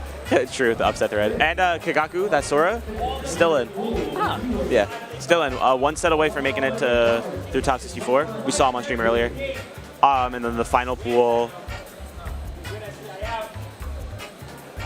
Big Funny is fighting Angeloid to make it out. Angeloid is a Little Mac player and is the best player in the world. Bar none. and that also seems like one of those matchups that's just weirdly good for Little Mac. Really? No, DK Little Mac? That is a DK matchup. That is a DK matchup. That is a historic Maryland matchup because a long time ago, Alternus was playing Peanut on stream, like in a bracket set, picked DK and just destroyed him. Oh, really? Because Yeah. I feel like both those characters really like playing grounded and, you know. DK wins there. One grab. Like one grab and you Oh, win. true. I failed to consider that. Or can I died! I reflected it. Sorry. It's okay. It's okay. I got it. This is Arcane. Oh, by the way, reminder, extra credit. So, speaking of Rivals of Aether, so every Sunday we have this tournament at Xanadu, in this same area with some of the same people you're seeing right now, called Extra Credit. And it is a Sunday weekly featuring Ultimate and Rivals 2. Rivals 2. Yeah, and Rivals 1. Sometimes Rivals 2. Rivals 2 dubs tomorrow, right? When the beta is available, they have Rivals 2. Oh, I thought you said it was Rivals 2 dubs. Rivals 1 dubs. We do not have Rivals 2 tomorrow. We have Rivals 1 tomorrow. But yeah, you can see all the games there. You have 2 real games and Nick All-Star Brawl. I'm a hater, I'm sorry. I am definitely a hater. You found the upset thread? Working on it. Oh, it's on Echo Stats Mini. Yeah. Let's Okay. go through all, honestly, yeah, let's just go through all of these. We can alternate. The Fraud Watch Network. That's funny. I'll start. We have Myth over Yippee Diddly Doo, upset factor 6. And then, like we already noted, Roulette over Deathstroke with an upset factor of 5. We have King P over Deathless, upset factor of 1. And that's it. That's it. They haven't put the losers ones in. Some hype upsets though. Got a lot going on right now. Looking at these replies to the tweet, nobody has said post a real upset yet, so if you want that to be you, Prime Real Estate, you can go do that right now. Nobody's taken the... It's too late. I already did it. It's too late. Never mind. Sorry guys. Sorry. I ruined the fun. I'm sorry. An up-and-coming player known as Squid Plumber has... First BR play. No, I'm sorry. I'll stop. I'll stop with the bit. I didn't start the bit. Nick did, but it's very funny still. Other Nick, not me. Other Nick. Sorry, I forgot. I keep forgetting your other. No, you're fine, you're fine. What the Nick's friend refers to you in the act. That actually is really funny the way that worked out. Yeah. I didn't even think about that until now. I was wondering if they would throw me on with Nick just to have 2 Nicks, but... That would have been funny too. I'm not sure what he's doing right now. I think he's doing a later block for the mainstream. That makes sense. Mr. KML tournaments. Do we know what match we're seeing next? Yeah. Wait, didn't we get told it? Yeah, Dave versus Oh, different wave. Oh, okay. So never mind. Are we done? Oh, okay. Gotcha. All right. So we're gonna. Gotcha. So we have one more. We're not sure what it is, but it is going to be a losers quarters. Well, we see one of the players there already. Don't know which one. I'm not sure either. I love it when I try to open Start GG and it tells me an unknown error has occurred. Error title. You need to lock in. I need to lock in. Start GG needs to lock in. That is true. Start GG does need to lock in. This is a fun app, but it's also a painful app. I thought it was... Are you on an app or No, a website? I was at website. I was just saying app. I'm sorry. It's a website, not an app. If you work at Start GG, use whatever connections you have, turn it into an app, please, for the love of God. Don't worry, it does have an app. Oh, And really? it's the worst app of all time that doesn't work. And it's not even a bracket app. Like you can't access your current bracket from it. Ah. It's just used for like, oh, you can look at a bracket that happened like a month ago. I rescind my statement, but I will instead substitute it with make a better website or app. Sorry. Star GG, Smash Brothers, make a better. No, I'm just kidding. I love Ultimate. This is my favorite game. Well, Nintendo's definitely not making a website for that. Thank you, Nintendo. I don't know why. Not to doomer while we're having a great time. I have like a fear that Nintendo's just gonna shut down Star GG and like the Smash Wiki and stuff like that, just because like has Smash in the name. I don't know. I hope that never happens. It's a good source of information. It's what commentators like ourselves use to like get info on players, and it's very helpful. It's very, very helpful. I tried to lock into Star GG, and now it's having me select all squares with motorcycles. You might be a do you think these ones count? You need to get all of them, like all 8. There's a handle in this one. You think the wheel also counts? Yes. I'm going to include it. Ooh, traffic lights. The CAPTCHA. Unfortunate. It's looking good, chat. We're doing it. Okay, so I see which match we're gonna get. So loser of mainstream is gonna be playing Pardo on this one, and I'm going to research who Pardo is right now. Well, on mainstream, for those who are not aware, is APT and Softboiled. oh, So that's okay. No, if it was apt or APT. APT. All right, That's a John Lyon enjoyer. I can see that. Should I bring up John? Am I allowed to talk about John Lyon? John Lyon. All right, give me a second. Just give me a second. This is important. Y'all want me to read my short many story viewer- about the Isabelle Amiibo? That's an Isabelle Amiibo card. Flash in front of the camera, Mr. KML. So, John Lyon is, so you know the argument that's like every Pokemon versus a billion lions, who would win? And so everyone's always like, oh, the Pokemon would win. I argue the lions would win. I argue they wouldn't even need a billion lions. They would only need one lion, and his name is John Lyon, the founder of all the lions in the entire world. It's like basically he's the lion savior, and we spread his message through me NFC tags that we put on every Switch we possibly can. At Collision this year, we put it on every Switch. That's funny. I think a forward air spike happened. I'm not sure. Yeah. Exciting stuff. Very exciting stuff. I know the John Lyon card that Mr. Streamrunner KML has. It's an Isabelle Amiibo, and we've trained it to level 30 thus far. That's really funny. That's incredible. Also, Pardo, New Jersey player. Ah. That is going to be exciting. We are going to be seeing an out-of-region player on one of our streams.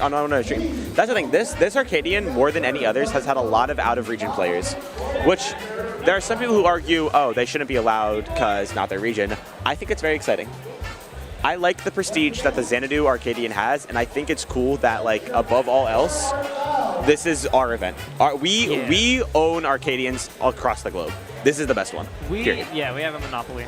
Yeah, and that's what we need. That's all that matters. We don't need majors. We don't need regionals. We don't need top players. All we need is an Arcadian, baby. Let's go. Top players are actively discouraged. Exactly. Get out of here, Smub. I'm sorry. No, I'm not gonna talk that talk. I'm not gonna call Smub a bad player, even though I'm just kidding. We need an anti-Arcadian where no one's allowed in the room except if they've been ranked before. I would not be here. Who would? The question is, I've been asking the question, which ranked players wouldn't win this Arcadian? Which unranked player would win that? That's a great question. KML. The KML Duck Hunt. But why didn't you bring the dice? You should have brought the dice. This guy forgot. He forgot. So he intended to, chat. There's your plot development. Nice. You got the set win. You got the one win. I remember I was in a round robin bracket, and I went like 15 different characters, but I still went 0-4 because the other 5 were really good. Yeah. But I'm excited to see this out-of-state player whose tag I already forgot, unfortunately. Pardo. P-A-R-D-O. they're going to be fighting the loser of Soft Boiled and APT on the main. That's happening on the main stream. They will be on our side stream. That is currently 2 stocks to 1. Soft Boiled is currently up 142 to 59. 2 stocks to 1. 69 now. Got the back air. It's evened up. It's evened up. APT has 69.7. Soft Boiled has 0. This is 1-1. It's game 3. Got the back air on lock. We're doing this on a couch. Yeah, we are. It's okay. This is hype. Got these upper combos. 31.4. Pikachu is indeed a character. I don't believe it now. What's interesting is something so people have told me for a long time that Yoshi does good into Pikachu, which makes sense. But, and like the actual commentators for this set said, Softboiled's just jumping from ledge a lot. And now after a huge deficit, APT is currently up by a lot. Courtesy of back air, almost like exclusively. Thank you, Pikachu back air. Thank you so much. It's my favorite move. It's my favorite move. I wonder. Another back air. There's been like 7 back airs this stuff. APT was down 69%. It is now currently up 100 to 113, but not caught by Yoshi fair. He died to a single forward air. Yeah. So, we were waiting on the loser of that set, right? Yeah, so now, right now we are going to see APT versus someone from New Jersey. So we will see if APT can defend on behalf of MDVA, or if the out-of-region players will prove themselves that they're worthy to be here. I mean, I've never seen Pardo, right? Yeah. I've never seen Pardo play, but just judging by that gameplay, they're almost making it back, even from a somewhat considerable percent deficit.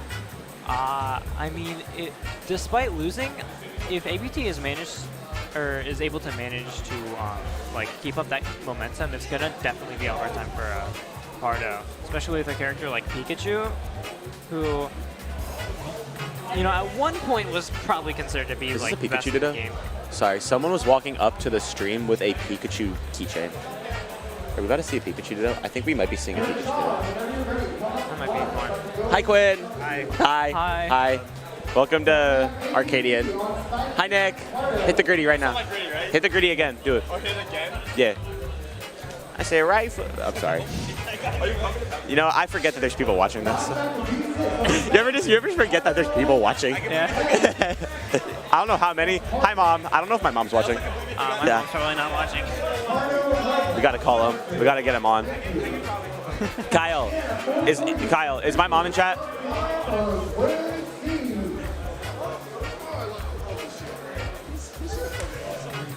Oh, damn.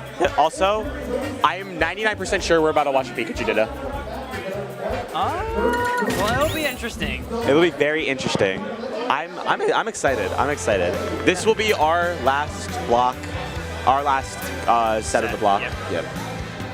Very interesting way to end it, indeed. Very interesting. We've had some interesting matches. We've had some highlights. We've had some other moments. But it's been fun overall. Let's hope we can end it with a game 3 that takes 25 minutes. Despite it not really being as high energy as the mainstream was, perhaps, I don't think there was necessarily any like down moment. I don't think there's been a lull, so to speak. Yeah. Besides getting baited and not getting to watch Debbie Star Stitch Face. That's yeah. They made us hope that we would get to see Dr. Mario on our screen. But luckily, Brian the Brain did provide that for us later. That was like the most like before set analysis of a matchup that we gave this entire block, and then it just we just didn't get to watch it. So, but now, I really hope they Pikachu ditto. They have to, right? You had a Pikachu keychain. It'd be awesome. It'd be amazing. It would be so cool. I'm sorry. No, I completely understand. Mustang. And this is to make it out. This is one of the final matches of Wave B. Sounds like Martin has some friends that I'm assuming are also from out of state. That's the New Jersey crowd. That's the New Jersey crowd. I heard a different, or a very definite, like, let's go Pardo. Yeah, I see that. Wait, I'm gonna ask.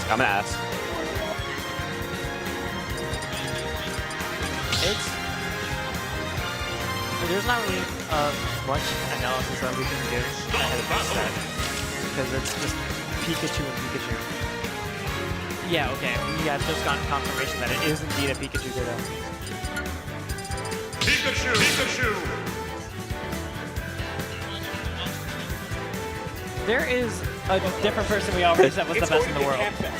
There's a lot of people who could be the best player in the world. Yeah. Anyways, sorry for being absent for a second. I just had to confirm that we were watching a Pikachu Ditto, and yes, we are. Yes, we are. A lot of best players in the world we have in our midst, apparently. I mean, best player in the world isn't a title. It's a state of being. It's a mindset. So true, and that is why the KML Dunk Hunt. Yes. Yes.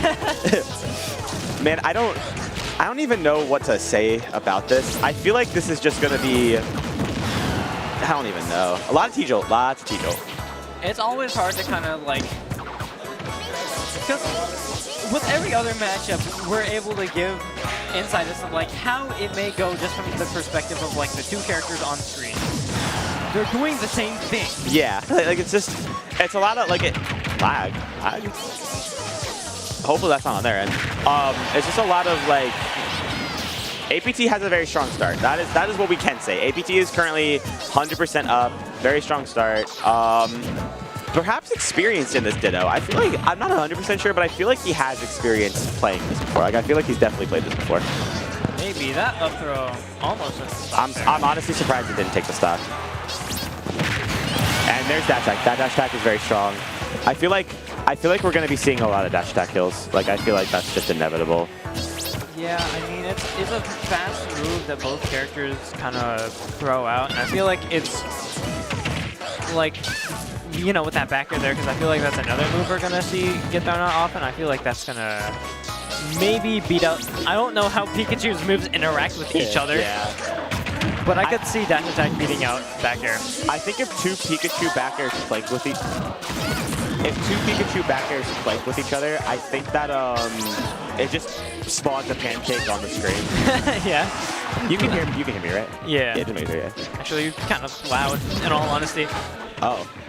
I think our production guy made us a little bit louder in each other's heads. Mayhaps. I think it's better now. But yeah, pancaking is obviously the thing that Pikachu is known for. And I feel like that was kind of like when Pikachu was the best character in the game. I miss those days. When he was the best character in the game, that was kind of the main thing that everyone was like, oh, pancaking. This character is so small. He goes under everything. Pikachu back air, you can't hit him with a land. That's not right there when I take it. So I feel like we haven't really been seeing it, but I feel like there's going to be funny situations where like they just keep pancaking under each other over and over again, and just no one's going to hit each other for a little bit. On the alternative, though, there is also the possibility that it doesn't even become a factor, because all of Pikachu's grounded moves, at least, are already kind of hitting the ground anyway. Stop! No! That is crazy. That is true, too. That is, yeah. His grounded moves do hit pretty low. Up throw going to take it. That one will get the kill. Nearly pretty much lapping at this point. I'd imagine back air strings like that do still work on Pikachu, even though it is Pikachu. Yeah, I mean, back air strings are some of the most consistent in the game. You know, Pikachu with that top tier privilege. Just because a couple of new characters have been introduced since the beginning of the game does not mean the character is, you know, obsolete or irrelevant. That is very true. Pikachu is still very strong. Like, this character still has all the tools. This is pre-evolve form, though. Pichu.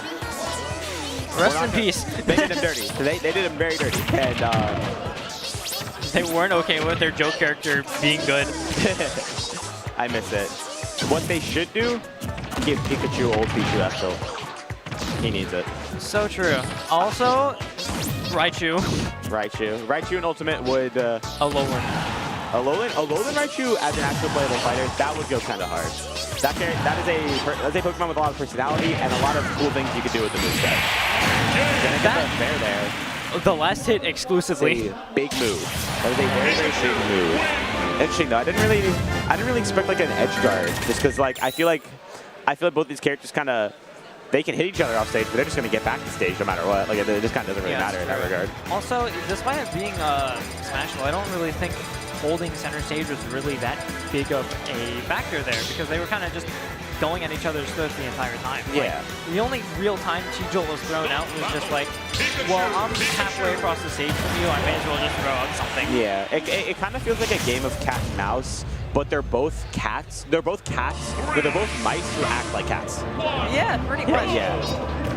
They're just constantly chasing after each other, but because they're both constantly moving around, they sometimes just miss each other barely, and then it's like, there's been multiple moments where one of them will land with an option and they both grab the wrong way, and it's like, yeah.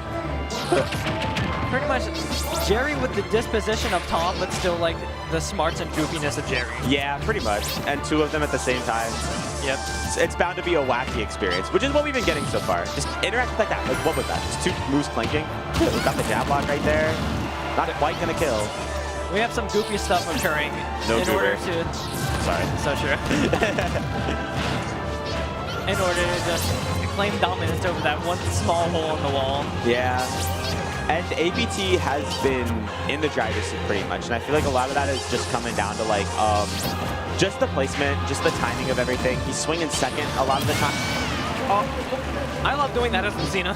That's one of my favorite things to do is like, oh, you thought you hit me? Nah, up there. Mouth dropped to the floor right there. I won't even lie. That surprised me that killed. Really random down B down there, but I mean, I guess it worked. Yeah, I mean, I get it. It's an option, keep you safe. I love that Pika loop sport on Pika. That's so funny. And even extending with the down throw. Yeah, I feel like the difference between these two players that's really allowed APT to just get edge here is just that they're able to take their hits farther. Like their neutral wins, they're able to get more out of them, and I feel like that's kind of where, that's why Pardo is falling behind, because there's nothing that's really going on here that Pardo's doing wrong necessarily. Like, Pardo definitely has the chops, it's just I feel like APT...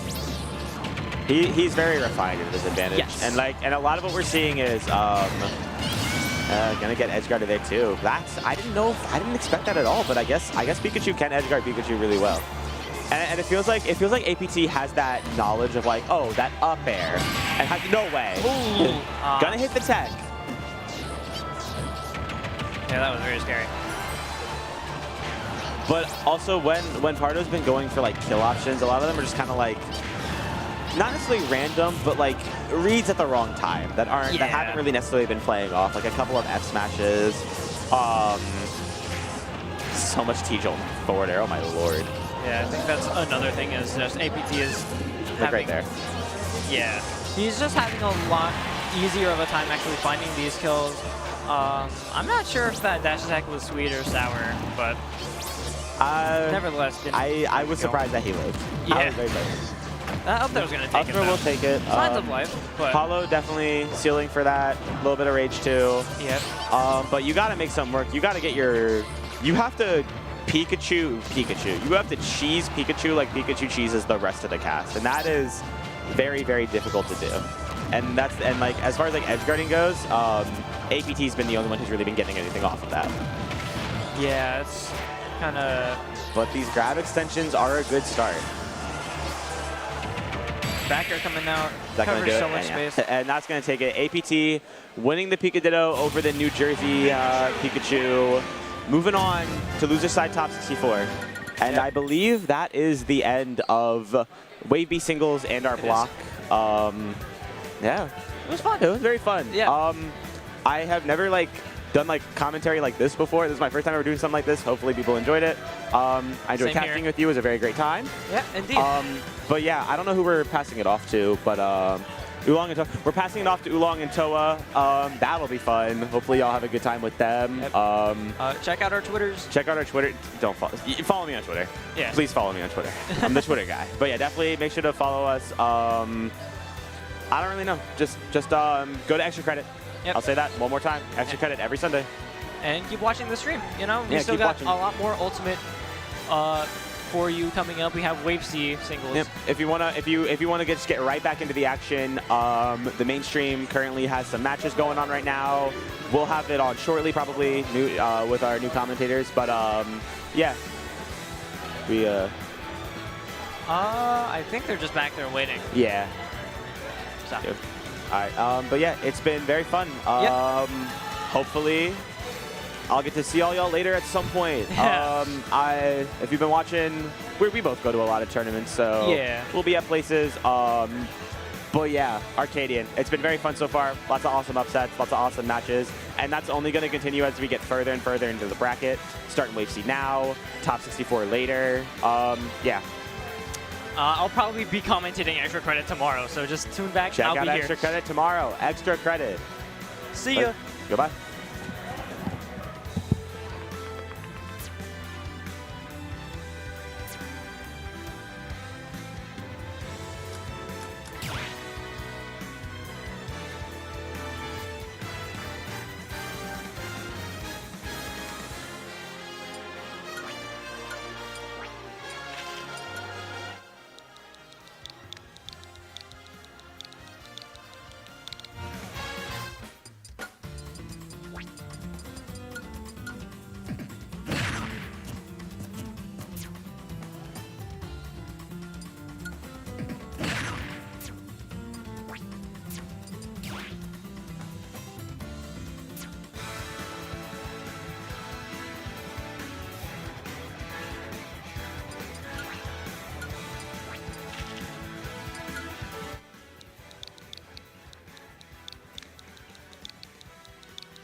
Hello.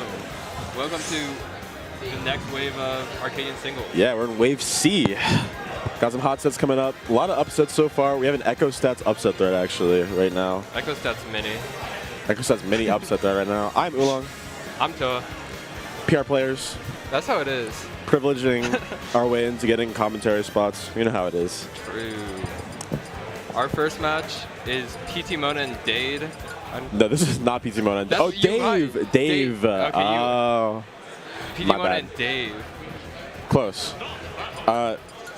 So before this set started, I actually heard PT Mona talking to one Ike Spice saying that this is a really bad matchup for PT Mona.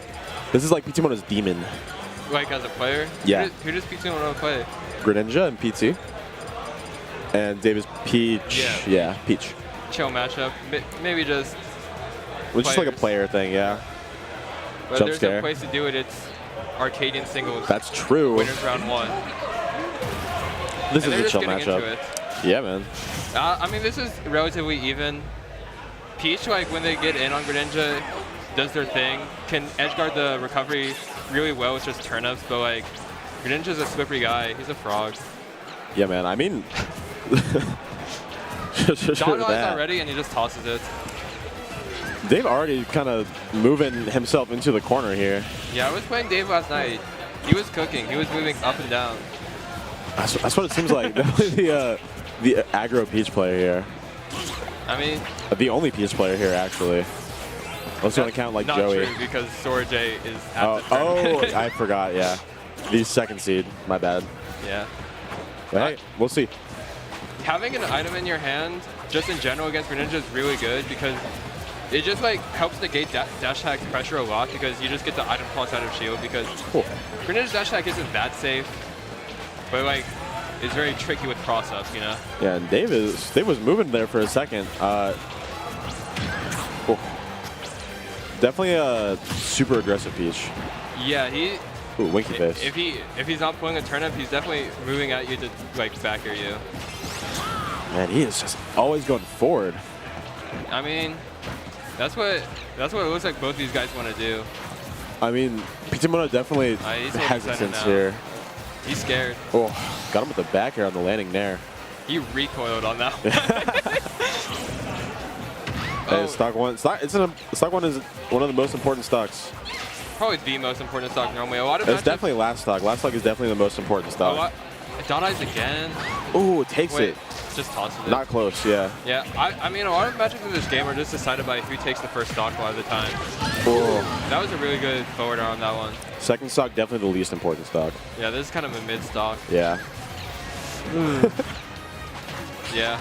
So we had a pretty even game here, and I believe Dave killed PT Mona at like 60%. Or like he was at 60%. Yeah, I mean, So- the Nair Fair just like exploded him. Yeah, definitely some catching up to do. Just goes for the forward air. Simple, calm combo, you know? Simple combo. Yeah. I don't know. I need him to pull a turnip, yup. Man, Dave is a turn-up merchant. That turnip expired. He couldn't catch it again. Dude, turn-up engineer. Ooh, all right. So we see Dave really, ooh, wait a second. Wait, PT why did I think that could have killed? It definitely could not have killed. Not close. Oh, wait. All right, PT Mona in a good position here. Yeah, for how light Peach is, this is a kill percent. Okay, crazy. Down tilt does kill here. It does. Honestly, we haven't seen really any down tilts from PT Mona. It's like, Really wants that. ooh, almost got the setup, but good reactions by Dave. Just tossing the turnip and getting the trade, you know. All right, PT Mona. Bringing it back, Looking keeping good. it very even. Yeah, super even. Ah, there you go, though. Yeah. Peach Mona needs to close this out because Oh, my goodness. that move is so strong on charge. It doesn't matter how strong it was. He just did it. This move is punishable on a combo character. Yeah, I mean, every time I get hit by the move, I'm like, oh, I'm fine, right? And then I just exploded 80%. No. All right. And after all this, PT Mona's up. Yeah, but David's taking every stock first. I think it's something worth noting. But Dave hasn't been down like this before. It's true. David's not been down like this before. I think PT All right. Mona just needs to stay patient, be a little calm, don't let this lead drop. But Ooh, again, super even. Dave is even Ooh. this up. Ooh, What are hesitant we on that doing? punish, just chooses not to go forward. Ooh. Didn't get the strong enough hit on that nair, and PT Mona kind of dancing around here, pressing no buttons. I don't think that down smash was supposed to happen, but it worked. It works, hey. I believe in Dave. I think he meant to do that. Ooh, all Down right. tilt kills here again, low key. I gotta wonder, PT Mona said this is his demon. Are there maybe some nerves when you're up like that? Just, Ooh, yeah. fair for fair. These characters have pretty similar fairs now that I think about it. They do. They function Slow a little and kill. differently, but like, Greninja Fair definitely, I think, a little better. yeah. But Peach Fair definitely Oh, gets not that. a bad he needs move. to close this out. No jump, but Ooh, goes a little too far on that jet. Lord, he kind of had the read there, just a little early. That Ooh, won't kill. that was a good catch on the poke. Drops you. Oh, Stitch face. Oh, just Throws tossed it away. For someone who pulls turnips this much, I have not seen him use any turnip except for regular. I mean, his odds have been pretty good. He hasn't pulled Oh, caught the spot dodge? Yeah. game 1, 2 dot eyes, 1 stitch face so far. Pretty good odds. Sorja gets 2 bombs. 5 stitches with that luck. High key. True. So, yeah. PT Mona taking game 1. You saw him recoil a little bit. That relief, you know? Yeah, he wants this. We gotta put him down. Dang. Dave, that is. Okay. Gotta humble him a little bit. Like Kendrick Lamar. Yeah, I wonder if they're gonna switch stages here because I don't even think PS2 is bad for that matchup. You know? I mean, we gotta be neutral. Greninja and honestly, both characters are. You can't. What character is bad on PS2? Pikachu. Wii Fit Trainer, by the way. No. Yes. No. No, not good. No. Yeah, man. I mean, what? I mean, both of these characters are very good on this stage. It's Greninja. It's Peach. But I feel like it's more so of an It's Greninja moment, I think. Yeah, I mean, I guess they're just choosing to. I guess he just chose that to leave it open because he's strong on that stage. He's playing to his strength. To be fair, if you win on this stage, that's like you got owned. You know, that's your stage. You're Greninja. A big smile on PTMO's face. PTMO's feeling it. He's locked in. Oh. Does Peach have crazy down throw combos? No, it's just down throw bear forever. I feel like you could get maybe a little like You can maybe get a little float creative. cancel up air. I mean, not a 0. Get some rainbows in, you know. By the time you could maybe be creative, they go too far if they DI properly. And we are starting off with so much percentage on board already. And these characters just like pump out damage. And yeah, honestly, both these players are moving. I think PT Mona is honestly doing some empty movement here. Like movement that could be used to do more pressure instead of just escape. Oh, he would. Wow. I mean, Peach by Caught him. by nature of flow, Peach just like does so much empty movement, just going up and down like pretty unreactively. So Yeah. Peach is kind of automatically doing it. You just how do you react to that? You just went from Pray. the ground to the air 5 times in a second. It's not really react. You just kind of got to guess. Guess where Peach will be, you know? Yeah, but PT Mona up solid right now. He just has to keep this lead. Don't get edge guarded here. Good stall with that side B actually. Oh, Ooh, air dodge into the no, stage, definitely and not. that's it. Up for it. Yeah, Thought he was going to have to tech there, but a little preemptive. yeah. PT Mona said this is Demon. It's only 1-3. Sometimes it feels worse. Yeah, but he just like hasn't let Dave get a good hit this game so far. He's been a bit hesitant on some of these punishes, but in general, he's been playing this FD game really well. This is definitely looking like a mistake so far by Dave to leave this open. Yeah, man. Really I mean, Dave to leave this open. Dave to pick this stage. True. This was Dave's pick. I don't know. It's kind of even. I mean, Peach is not too far away from getting a kill here, and Greninja just is at the point where you're going to be killing. In that sentence, Dave kind of evened it up. Sour's up smash almost killing. Crazy read. TBH. True. Oh, Ooh, no. Really good timing mix there. Thought he was going for an earlier fair for the parry and just gets smacked in the corner. That's how it is. The parry game is deep. Soft punish, but still getting a punish. I mean, yeah, you got advantage set out of that. Look where it's taken you. This is the rough part about being on FD versus Greninja. You have to like fight your way down, and You in really this game, do. it is kind of hard to fight your way down with no platform. Ooh! All right, back air, and Another last stock game that's pretty even. yeah, last time. Oh, no, but Okay, you go down. No, it doesn't kill. Yes, it does. 50? Well, it does, but you lose on last stock. I feel like I've lost to, okay. You know, I believe. You don't want to gamble that when you're in such a good position. I agree, but we are moving. Lord. All right, Simona in a position to kill. Catches the bad DI. PT Mona gets his demon. Yo. Good set. And he's popping off. He's so happy. He's not popping off, but look at that smile. I would be too. I'd be so happy. I mean, have you ever like beaten your demon after losing for a while? No. I mean, yes, but no. You're next. I'm not sure. Every time I've beaten someone who's my demon, I feel it on the inside. I don't pop off. Do we know who's next on stream? I don't know. Hopefully some odd sets. Hold up, I see regular duck. Where is he going? Where's PT Mona going? Oh, is he coming to us? Oh, hold up. What's up? What's up? I mean, You can have a couple words. yeah, I'm sure. A couple words for the people. Okay, last time I played Dave, he just beat me with the down smash.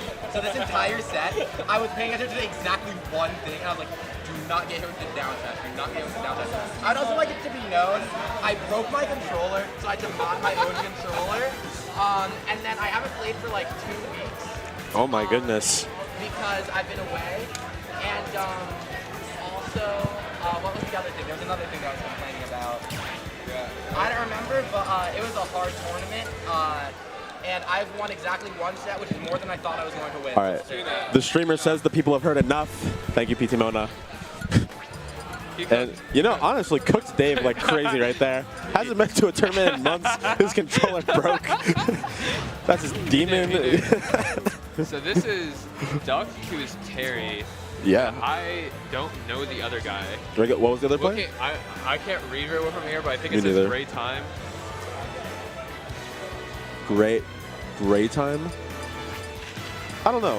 It could be. We got a lot of out of the region people here actually. Artistic tag, really. So arts. Van Gogh of tags, and I don't know who this player is.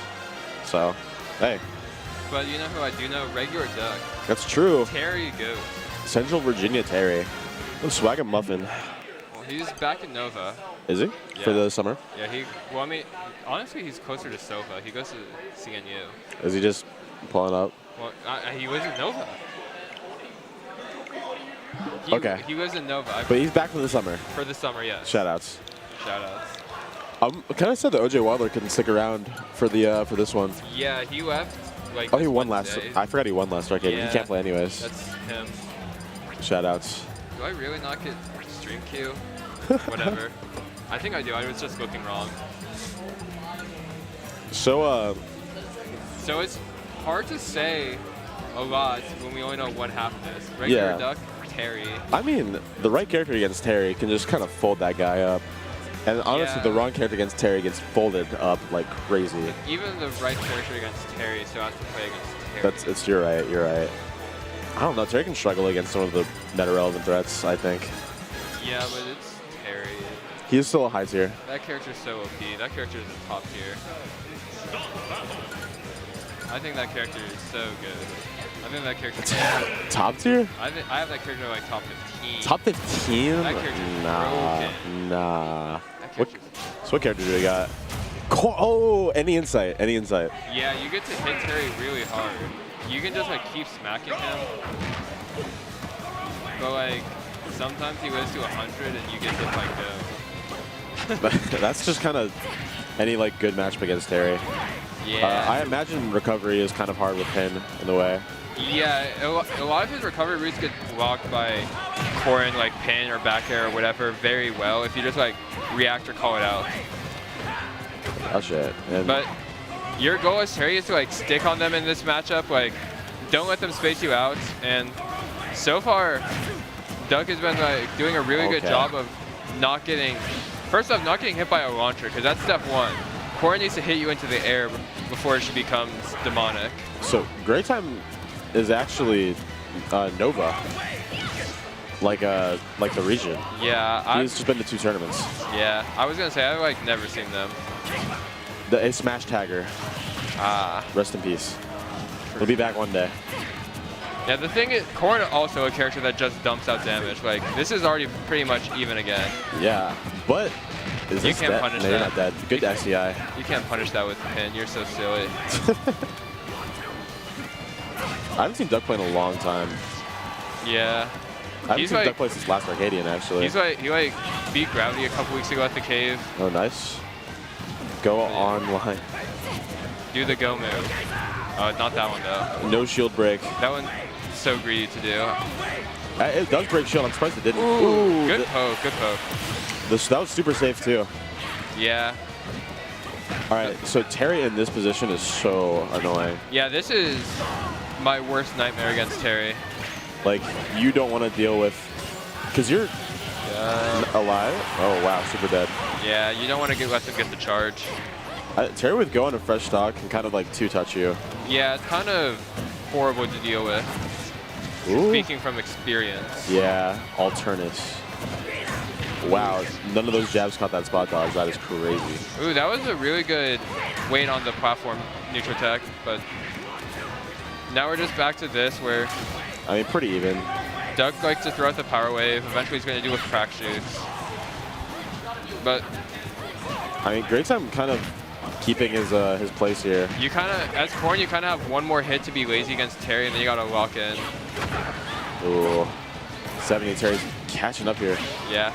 Now next time you hit Terry, you gotta kill him. Otherwise it gets bad. Yeah, that's just every character against Terry. Some characters it's just like, oh, you hit them off stage at 100. This is guaranteed death. Ooh, good recovery. You can't go. You got to go for the 1 into the stage against Terry. That's not what I know how to do, to be honest. Oh, yo! Got out of there. Poking? Good mix Really? shield. Yeah, Corn's forward Wow. smash, very small. You have to be very precise with the tipper. I really like that that shield pressure by Duck. Yeah, Terry just Oh, like big gets the damage. wing. Yeah, this is the nightmare scenario. Yeah. Because now you're dead if you get it again. And I'm just thinking, like, what is the point? It's like, this starts to run away from you here. Yeah, this is actually the point in the game where I started getting emo miserable until I take a stock. The nihilistic SSBU. It's like, what's the point? Because, like, I have to deal with another stock even if I survive this go. You can tipper pin that. That will not kill. That was a weird Pretty- power dunk. Would have worked. Ooh, caught the Michigan. catches the 1 frame with power geyser. That is a 2-stock for regular Duck. Looking real good here. It was looking very even, and then Terry took the the lead. stock didn't get closed out, and Terry just wins for free. That's just how it is. And this is why the character's so B. Not top 15. Close enough. So wait, do you think Corn is better than Terry? Or No. I Okay. think they're both very good, though. I agree. I think they're about the same, honestly. We got the Sonic music counterpick. I think Corn's like right below Terry, like 20-ish. I think Terry's like right below Corn, so. What song did they pick? 7 Rings in Hand from I Sonic don't know 06. that. I don't know that one. I think it's 06. That was, yeah, it definitely is Sonic and the Secret Rings. That was kind of a stupid statement. I know Sonic Heroes. Banger. That's about it. We need some Persona music people on stream.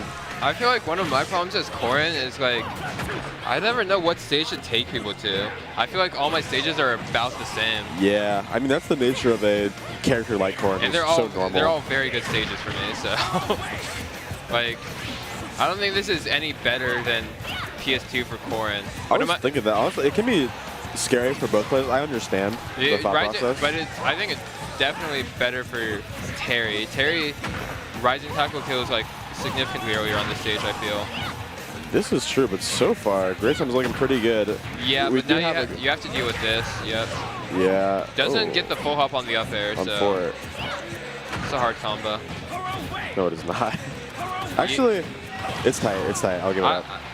Doing that combo so much has made me very good at doing frame perfect full hop aerials. It's frame perfect. A lot of the times it is, yeah. Because you need to do it at the, you need the full hop to get the height. And if you don't start the aerial immediately, they can air dodge a lot of the time. So Great Time kind of snuffed out the go there, fortunately for him. So this is, in theory, the good part of the matchup, but I'm still worried because I'm playing against Terry. Because you It's just one of need those to not get characters. hit by go for 3 stocks in a row. He just needs to survive past 101 stock. Ooh, crazy slide. Oh, Duck loves that short hop burn knuckle. It does not hit once though. Terry has like a lot of very active Oh moves my goodness. to cover. Terry is very good at like accidentally killing you for neutral get upping. I guess so. I think it's pretty easy to punish. I mean, the short one doesn't have that much lag, honestly. I just have a good match with Terry. I don't know. Duck is getting a bit impatient here. He can't find a kill. He just needs to lock in and use his go. Rising tackle back. That was honestly a dead Terry. Ooh, And you he should stop. know better than that, yeah. After the first punish, I don't know. Yeah, sometimes that catches people dropping shield to punish it, but like you can see that Great Time hasn't been doing that, so you just gotta drop that. But this is even. Yeah. Terry. Oh, down throw. 137 though. I mean, Up throw would not have killed. Let me just stop you. I didn't think it would. I'm a corn player. My No, you're corn's not. good. My corn's so good. No, it isn't. This is. My corn This is- makes PR. Dude, low key, down to a jab. Oh, definitely Oh, kills no. now. Ooh. Oh, greedy. So Stop, greedy. grab that. Yeah, I don't know why he keeps doing that. Down throw grab is such a good mix-up for Terry too. Yeah. Oh Ooh, no. Miss input for sure. Oh no. Ooh. Okay, you got a jab there. More miss inputs. Ooh. Okay, Duck is on his way back. Yeah, I mean, oh, big back air though. But he even this out. Didn't really use Go that well. Honestly, Go kind of hurt him there a lot. But, ooh. I mean, I think Duck didn't really use. He had some opportunities to get Go combos for sure. Yeah. But you only need one, and the game is swung at this point. Yep. Catches. He isn't. Ooh, he doesn't do the rising tackle. Yeah, that's one thing I've noticed is just like, no Terry, but like, Alternate does the rising tackle. They just go for power dunk. I'm like, okay. I go for the rising tackle. Willie does. No, he doesn't. Willie does, yeah. Willie always power dunks me. No. You like, rising tackle looking at like 150 guaranteed kill, and that's it. You just SDI out of that. Terry cannot kill like that. But speaking of not being able to kill, this is once again, Duck with a hard time taking great time stock. He just needs one. It's always just one hit here. Oh, that's it. Okay. Good parry. And Duck, 83 isn't a terrible spot for Terry to be. definitely not. I mean, from what we've seen, yeah, I was going to say, I don't think great time is going to be killing super early. Ooh. All right, Doing a good job of keeping this juggle going, but he's got a... Ooh, that kills, that kills. Yeah. That's Loki. Hitting the pin one frame is kind of... That wasn't a one frame. What was it? No, I just saw the replay. Duck did shield and then dropped it. Pin one frame is low-key hot, low-key hard. Great time. Push into a game 3. Yeah. Well, now we have Duck's counter pick. Yeah, I think, is this PS2 or Kalos? I think Kalos. I wouldn't go Kalos here. I think Duck would. I don't think he should. I think he would. I think he should. Kalos is pretty good for Korin, too. Kalos is very good for Korin. Okay, I'm a liar. Yeah, Stadium, that's fine. No, I thought maybe like, you know, what's it called? So Duck, Dave's stupid rule. Duck DSR. wouldn't, actually. Huh? Duck wouldn't go to Kalos, actually. I'm only thinking that because the one time I played Duck, he went to Kalos. Yeah. That's because Leaf is too OP on this stage. I was going to be Brawler. I don't know. Okay. Oh, wow. Shield pressure there. Massive 81% start. Yeah. Completely flipping what happened last game, but... And honestly, early lead with Terry is so much scarier than an early lead with a character against Terry. Yeah. Because you know you still got more left. You still got Go. Honestly, we've been talking a lot about Go. I'm feeling like Go just defines this matchup. Yes.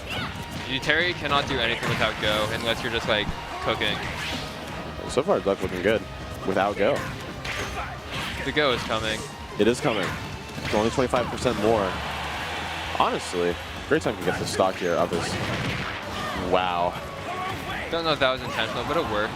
Definitely not, but it caught great time being a little... Just need to close out the stock, and then you have Go, and you're in a really good spot. I like great time not falling You for didn't the... cancel that time. Oh. Great time completely reverses the lead, and now Yeah. it's on Duck to figure out how to bring it back here. I'm surprised he didn't actually go for the power geyser there because the shield was so low. That's what I'm saying. That's the time you didn't do it. Yeah, jab, rising tackle, easy cleanup, even game. Smash 4. No, I knew you were going to say that. I knew you were going to say that. No, why? Stop. It's bad. It's not bad. It's Smash 4. No, it's not. But Duck back to a big lead again. Dropped But I mean, he saw what happens. Yeah, Korin, honestly, sometimes against a character like this, Wow. only needs one hit and it's just like all the way back. Ooh! Oh, Gets huge the downer there. The crowd went crazy for that one. We got the muffins gathered the for this crowd? one. They did. Are I they? heard the Okay. oh, unless something crazy is going up over here. And I don't think it is. Palutena Young, like, no. Ooh, no. But this is, I mean, we've been saying it the entire time, this is the scary part. Yeah. Okay. Just one hit from Go and the game is completely swung. What a read. Even just the pressure of knowing that I can't get hit at all by Terry or I take 50 is so hard to deal with. Like, Wow. He's doesn't kill. not fine, yeah. Or he is fine, my bad. He's okay if you would. You know what I'm saying? Good pin on the power dunk. He's okay. Honestly, Wow, good the SDI. we've been talking a lot about Go, but Duck has not been using Go that good this set. I mean, he used it first game, but has kind of been dropping his Go combos. Yeah, Wow. Ooh. A lot of power dunk. it's a very good move. I agree, but he's doing it in like read situations or like mostly hitting it in that like airspace with Terry where you want to make it safe, like there. I think the big thing I've seen Duck do bad is like he's just been letting Corn jump in for free. How does Terry beat that? You just dash back. I guess. That's how Ooh, every character beats jump in. super even game. Ooh, that bear would have killed. But now we're getting to the point where jab kills, down tilt kills. Doesn't even have go yet. Once you get goes, everything absolutely kills. Wow, okay, Duck escaping here. And we got Ooh. go on board, but so many kill throws. Is that Hit it, hit it. Got Yes. it. Yes. Wow, that is Duck taking it. Right when it matters, he finally hits It's it. true. He finally got the "Are you okay?" Okay. That could have been so much closer if he just hit that before. Or so much less close. But he closes it out, and as his reward, he gets to play Kimboyachi, I'm pretty sure. Wow. Fun matchup. Actually, it's not that bad. At for the very Terry. least, it's Sonic, and it's pretty bad for Yeah, Terry. it's not. I've seen riddles It with is that. the best of the FGC. That's Yeah, that's what I'm thinking. But it is bad. But now we got Mr. Pink versus Big Fish. We got the Mr. Pink again. We take it Mr. Pink again. Big Fish is a Min Min.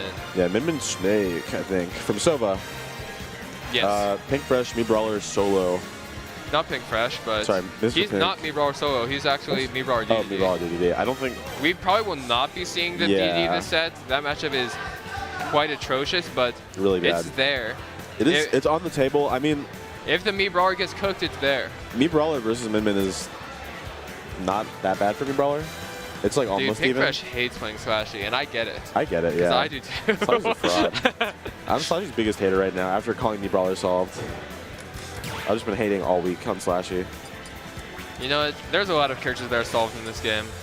Like who? Corrin, No. Well, it's different. Corn's like good though. Palutena. Every character Palutena is solved. Every character I agree. I've played really, but you don't see me talking. Weepit's not solved. Weepit's too obscure to be solved. Pick Game & Watch. Game Watch? Okay. Some characters are solved, but they're just too OP. Game Watch, we know what he's going to do. What he does is broken. I think Belmont's solved. Yeah, but sometimes Belmont hits you and it doesn't matter how solved it is. Well, that's like Game & Watch and Corrin. You think the character is solved, and then it's Game & Watch, and you have to somehow kill him. So, what do we... What do we I'm think? assuming these guys have not played. The meme's being made. I imagine it's already here, to You be made honest. the me last time, buddy. It's true. On this on this stream, we commentated it. Maybe he has a new fit. Oh no, he's just double checking. Making sure no one interfered with his me. That's happened before to me. I was playing a double set with Unlucky. I was playing a double set with Unlucky. I picked Slashy's me because I know Slashy's moveset. It had the name on it, and someone changed the down B to the one that just goes directly down. So I actually just SD to 0 because I was trying to flip kick recovery. We gotta get Splashy with that one of these days. And then, I don't know. We're talking. What stage do we think we're going? It's looking like PS2. bans. No, it looks like bans are happening. You're right. Mr. Pink is a PS2 banner. Really? With Despite Me playing Brawler? Me Brawler. Interesting. I get it, I guess. I don't like that stage either, but I don't love this stage, but I've come to accept you it. have to appreciate it a little bit. I mean, you're going to play on it more than any other stage. I've come to in the accept it, game. and since I'd rather just run it back to PS2 than wait to do bans every time. Oh, we are going to PS2. If it were up to me, I would want to play like Hollow every game. I love Hollow. I do too, but PS2 is the culture, so I'll play PS2. We could Alright. be commentating Youngling Paladin. That's so much worse than this set. It's true. I would I'd much much rather rather commentate Me Brawler, Min Min. Mr. Pink specifically, he has a flair. Ooh, Me Brawler, Snake. This matchup's not that bad, actually. Neither is Me Brawler Min Min. Yeah. But We'll see. Snake is the better character. Not much else to say. Yeah. I mean, okay, Me Brawler does have a hard time killing Snake, especially since he just does the Cypher into the air. Was that F smash immediately? Maybe. Crazy. Probably not on purpose, though. This is definitely a, wow. This is a shot put set, if I were to have one. Yeah, he normally runs shot put, I'm pretty sure. I mean, like, in terms of, Matchup? yeah. I mean, yeah, you just need another move that could maybe break Cypher. Maybe force him to stop pulling grenades sometimes. But All right. it looks like we're in for a slow burn with this match. Yeah. Big Fish already playing super careful, and it's even. He just keeps. That's a funny interaction. Low-key Snake dies here. Wow. Crazy read on the flip kick. I'm interested to see how Mr. Pink is going to kill. Well, is going to kill. Down throw up B is hard on Snake. Yeah, Okay. probably just a back air. Maybe an up smash. All right. Threatening that position. Mr. Pink running away to the wrong place. He keeps forgetting where these C4s are. I get it. Went for it. Punish? No. We'll punish. So Loki, like, not too unworth. Interesting. No punish by Big Fish either. Big Fish may not know what to do. I mean, Brawler. I don't think. Do they have any players down in Sova? Over Brawler. That is not a thing. Yes, it is. Is it actually? That's the second best. Just. I thought we'd see like a up throw. Yeah, did he forget that he was throwing a grenade? Maybe. Questionable decisions, but Snake is a character that really just breaks your mental stack by doing everything. Yeah. But it doesn't break his mental stack because it doesn't hit him. Really just a one-sided affair a lot of the time. Snake fighting for his life here. What are we doing? Big Fish so far in the lead here. But Mr. Pink was being untouched on this stock for him, but Me Brawler, a character that does a lot of damage.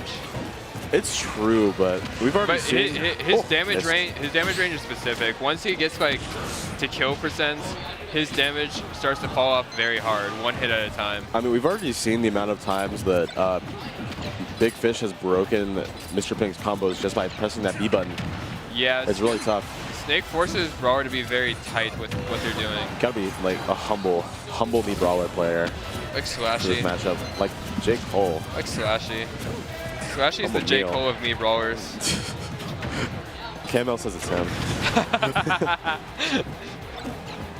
But honestly, not so bad for Mr. Pink so far. I mean, you are going to be dying here pretty soon to a lot from Snake, especially like throw combos will now come into account. But Nair kills here.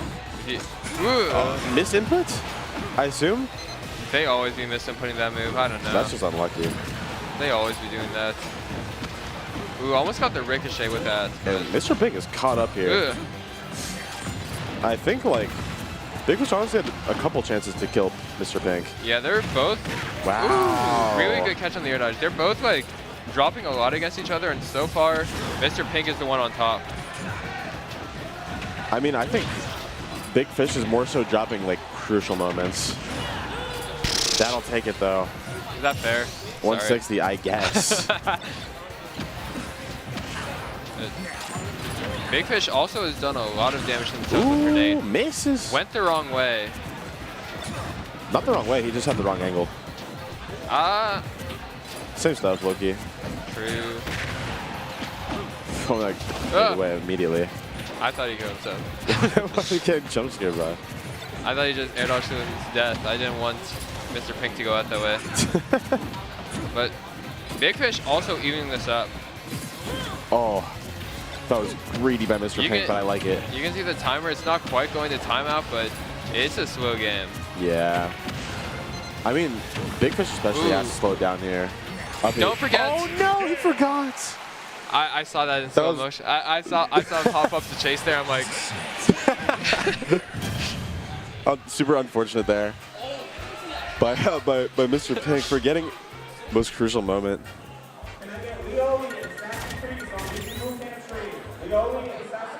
All right, and we are calling Bullboard Bob Leoli here. I'm Wheelie actually. No, Bullboard Bob is. I was the first Wheelie. Oh wait, no. There's three Leolis. What about me? Bob's Leoli and Mochi's Bob, Leoli. Mochi, Mocha, Nova, me. There's that many. Oh my goodness. One of these can't enter the Arcadian though. Two of them, real Wheelie can't. Wait, no, only one can. No, only can't. one can't. Yeah, this is No, you. no, Wheelie can't either. Oh, actual Leoli Real can, yeah. Wheelie can't. Oh, I don't think Real Leoli is here. No, he had work, otherwise he would have been. He's such a wage cuck, wage slave. what I'm saying? At Papa John's. No, he's escaped. Oh, shoot. Anyways, We got going Smashville. West Smashville open against Honestly, Snake. I think this is better for Snake. I understand the thought process by Mr. Pink, but this is not really that good of a stage for me, Brawler. I never leave this open against Snake. C4 just is the entire stage. I personally, I'd rather go here than Hollow, but I'd rather go Hollow, but I get it. yeah, it's a little different, you know, projectile character. But like, I've heard. Oh! Yeah, nice. Good conversion there. Really good. Mr. Pink up by a good bit here. Really just has to not throw like he did last time. I mean, it happens. Sometimes you forget where the C4 is and you can... Like there. Hey, it's small. It's hard to see. Sometimes you be forgetting. We need it to be like bright purple. That's like one of the changes I want to see in Ultimate. I need grenades to have a timer on them, like a 3-second countdown. And I need Snake's C4 to be bright purple. I get it for functionality, but it would just make Snake look so awkward. It would. I agree, but needed. Nah. I mean, C4 was bright purple in Brawl, right? Or that was down smash. It wasn't. Glad that, yes it was. See some real brawl heads. Glad they didn't bring back old Snake down smash. Would be crazy. Would. Mr. Pink's just been jumping around. He's still up, but It's, I mean, not really anymore. you got that move's egregious. And these stocks are going so much faster. Stage like Smashville, Yeah. dash attack, big damage. It's like this so much. I don't know. I need to stop being such a hater. I just see Snake do anything, and I just get disgusted. Snake, you know, Snake's definitely gone up recently. I would say in a lot of people's minds. Yeah. Just because Hurt's been doing so good. Will he remember the C4 is there? You thought about it, for sure. Are we up here? Low recovery. Ooh. Gets nothing out of that. Honestly, I think New Brother pretty. Oh, Catches crap, that air though. dodge really well. Yeah, and that is a big fish 2-0. Really good adaptations just after the first stock. Yeah. Walks in. Honestly, kind of an unfortunate set for Mr. Pink. Yeah, he was playing that really well, except for getting hit by every C4. Yeah. But next up we have Mint Chocolate versus Arcadia. What? That's a hot set. Oh, do you have the Steam queue? Yeah. I just forgot where it was. I found it. Shout outs. Arcadia plays 0 2? No, maybe used to, but Lucas. Originally a Lucas, now a Cloud, I think. Mint Chocolate, Pokemon trainer. On the come up, the GOAT of RVA Smash, cooking. No. Yes. He did good once. Twice. Twice? Loki twice, yeah. He's the GOAT of, You know what? sometimes. I'm the GOAT of RVA Smash after I went tomorrow instead of going to the Eastern Shore. The GOAT of today versus the GOAT of tomorrow. Oh, well, I mean, Arcadia's not in. He was That- the I was back to this. GOAT of all time versus the GOAT of today. You know, he's got the shades on. He's trying to. It's. He always wears that same fit, and It's he true. always thinks it looks good. It doesn't look bad. It's just. It looks corny. It looks tacky. No. He looks like a movie character. You could be talking about Camille right now, putting the sunglasses on. But he doesn't have like he always has the Hawaiian shirt. He does always have the Hawaiian shirt. I don't think I've seen him drop the Hawaiian shirt a single time, except for over the summer. Over the winter, I saw him without the Hawaiian shirt, and it was so weird. Yeah, it'll be like seeing Slashy with short hair again. I like this. His shirt's fine. It wouldn't be that weird. It's like seeing Robo without the mustache. That is weird. I don't like it. That's the first thing I said when I talked to him today. Dude, I saw the post on Twitter and he just looks exactly like Splashy did 6 months ago. No, they're back to being brothers. No, Splashy has like the homeless vibe right now. He's not. I think Slashy's winning at life right now, right? Winning at life, Yeah, he's like dating a girl. but he He's was working before or also. something. Was he? I don't know. I don't think he is working. Living his best life. Mint Chocolate living a life too. Mint Chocolate We're all living our best life has right a now. job. He does. That's living your best life if you're a Smash player. High key. Has a job. Has an iPhone now. Did he not have an eye? Does it matter? No, he has an Android. Look at that Android. Androids are Ooh. chill. I like Androids. Yeah, okay, buddy. They are. What do you have right here? It's an iPhone. iPhone? iPhone. Okay, but Androids are chill. I'm an Android defender. My iPhone just stops working sometimes. Yeah, but so would the Android, and it would stop working with green bubbles. That's true. You do have green bubbles. Okay. Do we think they're going to start PS2? I think they're going to start PS2, and they course did they start are. PS2. It's ultimate. Just some humble PS2 goers. You know how it is. Honestly, I wish I could play more Smash today. Yeah. How'd you end up doing in doubles? It's still going. It's still happening after our block is over. Oh my god. I hate I Squad was like, I'm glad I got 5th because I get to commentate without having to worry about doubles, but still going. Yep. We should Squad not Strike- run Squad Strike. Squad Strike ruins everything, I'll say it. Are there no squad? There should be Squad Strike doubles. Game doesn't let you. There should be 8-player squads, that would be hype. That would be a hype. The game would die on the Switch. Wario on Fountain of Dreams. Anyways, starting this off, have we really seen Mint Chocolate play against the Cloud like that before? Not really. And honestly, I haven't seen Arcadia play like that in a long time. Yeah, Arcadian normally just like, he was at last night's grind, but like, He was I believe he's a Krishaner up in that like Baltimore he Towson is area. a Krishanian.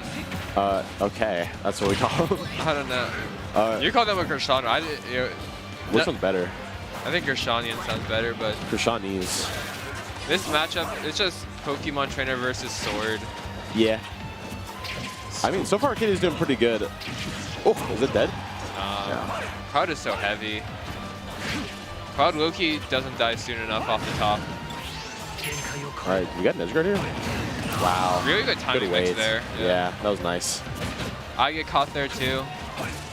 Wetford, I don't know what he was reading. Ooh. Does Mint finish this off? Simple fair. Oh, wait a second, is that up here? Wow. See, Trepid House doesn't kill there. He goes for the uppy off stage and lets Arcadia live. True. TJ Wash? TJ Fraud? No, let's go. Mint Chocolate, though. What do you what do you mean? Let's go. Mint's good. Both are go.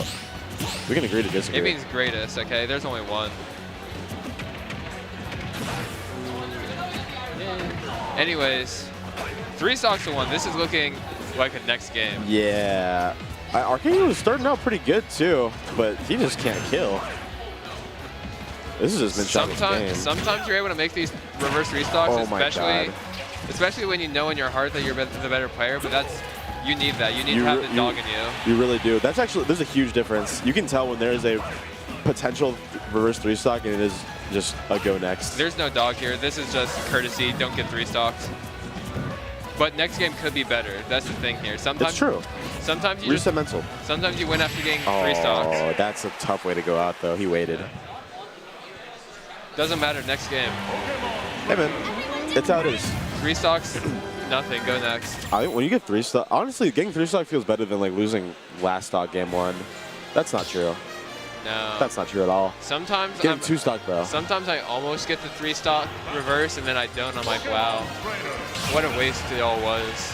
I do that a lot. I always have like this mindset. It does create the mindset where maybe you're like, maybe I should. Ooh, Lucas switch. Yeah. Yo, I mean, after last he thinks game, he's so cool. Hold up.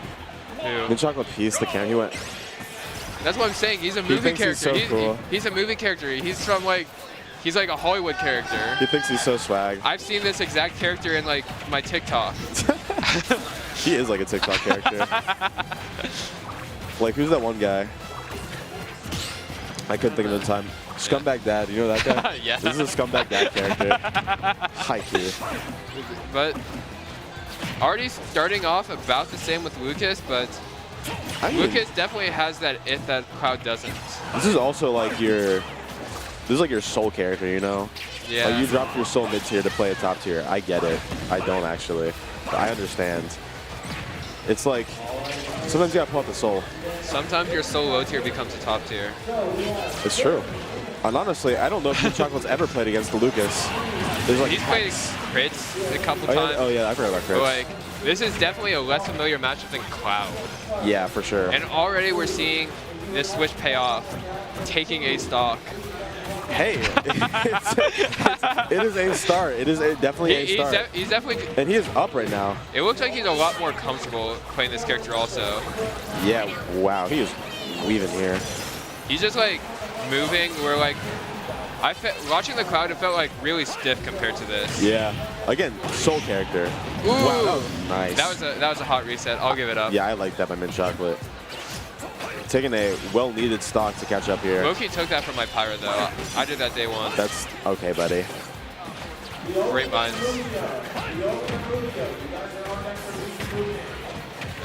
Anyways, this is. Wait a second. That up throw up air as Ivysaur, this is a.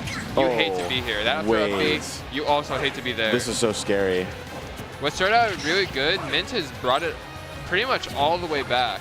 Yeah. Just 6% separating them, and now you're winning a stock he's up. Yeah. Oh no, Arcadia was doing But so good. We've seen this Lucas already has done better than the Cloud. There's definitely I definitely see room for the comeback here that I didn't with the Cloud. Of course. I mean, he's just moving so crazy. But maybe Mint Chocolate's figured out what Lucas does. Yeah, maybe he's tapped in, figured it out. Ooh, Oh, does you're he dead. get the Vine Whip? You're Yeah. dead. Wow. Oh. Yeah, my I'm glad bad. that didn't kill. He doesn't get to post Yeah. that. Wow, Arcadia. That's unfortunate. You were doing so good. Yeah. And PT just PT'd. Is he gonna do something little for the camera? No. No. I'm glad that didn't kill. He doesn't get to post that anymore. Where you got Mint Chocolate haters on the mic? I'm not a hater, And but who- sometimes he doesn't deserve it. I think he deserves it. Sometimes he deserves less.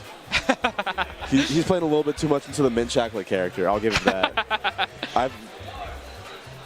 It was so weird seeing him without the Hawaiian shirt. True. That's that. He's a cool guy. I like him. That's bro. We love Mint Chocolate. We got Sora J Rascal next, so that's Pretty Rascal. That's fun, actually. Rob Daisy. I thought Rascal was gonna have a tough time against Festive, who he had to play earlier, I believe. That matchup's bad For who? for Kirby. Oh. Rob Kirby? Wolf. He went Wolf? Yeah. He doesn't play. Yeah, Rascal's a Wolf player. Has he ever played Rob? No. He's always been a Wolf player. Wolf Kirby's annoying. I'm on your Yeah. side now. He's like really down against IRLC. But hey, he I won that set apparently. forgot that Sassy Priest is from Ireland. Who is? Oh. I was gonna say, who is that guy? With the Irish flag. Is he good from Ireland? He's okay. Shout outs to Ireland. Game 3 with Wheelie right now. That is Mochi, actually. Yeah. Wolf Daisy, I mean, we saw This was yesterday, Sora actually. J beat Dexter. Also lost to Dexter. And Yeah. Rascal kind of on the come up. We can see anything. Yeah, he's been doing better recently. It's the Arcadian. He got second, last extra credits. He did. He went game 5 with me. He also went last game with Matador recently at Stampede. Yeah, but the games he lost were bad. It's how it is. Rascal is starting to become a good player, I think. Yeah. He's definitely a super defensive Wolf, though. He kind of just waits there. And we'll see how Sora J does against that, especially because that's kind of how Dexter do. And Sora J beat Dexter 3-0 yesterday Yeah, and loses 3-1. 3-1. My fault. A shame we don't have KDK here. Let's talk about it. He didn't, I don't know if he is allowed, but he didn't know. Yeah, he was North Carolina BR. Cause I low-key saw him in Twitch chat like last Xanadu, like what days are Xanadu at? I want to come to one. I see. And He then came lives to- here now. Then he came to the grind and won. It's like, okay. All right. Ooh. Rascal versus Sora J. Sora J, one of the favorites to win this tournament for sure. Second seed. That guy's on my fantasy team. Rascal is, I believe, like the 63rd seed. That makes sense, right? Yeah. Yeah. We could see big upsets here. Yeah, we could. It's, again, Because, everyone talks about, like, matchups. This person beat this person. yeah, It's the Arcadian. it is low-key. It doesn't really matter. It's hard to beat the guy that is the unranked guy after you beat the ranked guy. It's true. It's because I think that mindset itself, okay, kind of lends to getting upset. Yeah. Like, assuming that you're going to win just because this guy is not the same guy. It's a lot easier to be locked in against the guy you know than the guy you don't. It's true. Which is, like, you know Sora J. Sora J, does that guy know Rascal? I barely know Rascal. I played him a couple times, I guess. That's Like, insane. Rascal's more like an extra creditor, if anything. Yeah. And, you know, completely different regions, basically. Oh, what a back air. Good back air. Lovely back air. Bountiful back air. Or we just You can't. like I have cinnamons too. Like ooh, good back air. Oh, Wait, that was the setup. That was a nice back air. Sword does this trump setup with turnip where That's tough to deal with. Sword J is one of the hardest players to deal with last stock. When you're up, Sword J is tough to deal with. I think it's easier to beat him when he's the one winning. dude, it's so hard to beat. At least for me, I can't beat anyone when I'm up. Everyone brings it to last stock against me, and I'm like, Sword J, unironic, one of the luckiest players I've ever seen. This guy gets the most insane turnip I pulls. see them be really lucky, but like every time I've played them, their luck has been relatively low, but they've still pulled like Saturn Bomb Stitch in like a 3-game That's not set. low luck. That's like really good luck from most players. He just walked through there. That's crazy. Rascal, good position, by the way. Let's take this stock pretty soon. I mean, But make no mistake, Sword J has these combos. something is happening behind me. Oh, it is Bobo Bob versus Lugia, which I wish we had on this stream, but it's okay. Yeah, they hate us. Oh, but we have this one instead. We got the 1 in 63 instead of the 2 in 63 instead of the 1 in 64. Yeah, and honestly, Ooh. this one has been. It's going tight. He needs to close this out. Does he hit the F tilt? No. That's hard. Can you even hit that? Yes. That looks like almost impossible. Hitting Daisy E. There is. Whoa. Good call out. Rascal. You want this stock now. Back for one Don't. take it. Yeah, back for one. I mean, Oh no. you just gotta get the stock. Ooh. That could have been punished way better. That could have been an F tilt. Or an up It tilt. could have been an up Honestly, tilt, anything. but sometimes you don't know if they're gonna put their shield up, so you just take the damage. If you don't know, it's better to do. Ah! Oof. That missed. Oh, now Sword is winning. This is- What I noticed when playing Rascal is he is very prone to getting come back on. He kind of Yeah, that's the problem with these players that like try to do low risk, low reward is eventually you'll get hit and you'll just start getting snowballed on. Yeah, he is super defensive to a flaw where I think he just doesn't, he's a little too scared to commit and get the kill here. 193 is Peach. And man, just gotta drop that'll that take tag. it I mean- though. Yeah. But this is not quite even, but close enough, you know? Also, Wolf kind of has the ability to just throw stuff out. Yeah, Sword J looking good here. Honestly though, Wolf is crazy. We can see a hot flash setup. Wait, fair? I don't see. Again, I feel like the low commitment playstyle that Rascal has, I don't know if he's gonna go for like a flash. Me personally, I go for flash and just gamble on the DI. It's like, tough. Whoa. He's just been getting bullied by this turnip. Oh, Ooh. wait a second. Rascal in a good position here. Oh, he could have had it. Oh, that will take it. No. Yeah. Ooh, barely. It's okay, buddy. I mean, it was barely. With a little bit better DI. And that is Sword J taking that.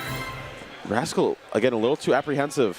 I mean, Rascal had moments there, but it's just like, you just gotta hit bigger sometimes. Yeah. You gotta make them feel scared more, especially if you're playing a character Like with the Wolf? potential Yeah. to kill you there. Honestly, I don't know why he just doesn't throw out like back airs or up tilts. It's really scary. And it's kind of almost unpunishable. Like back air, really hard for 90% of the cast to punish. A lot of the time to avoid those moves, you can't put yourself in a position to punish them after. So. Yeah.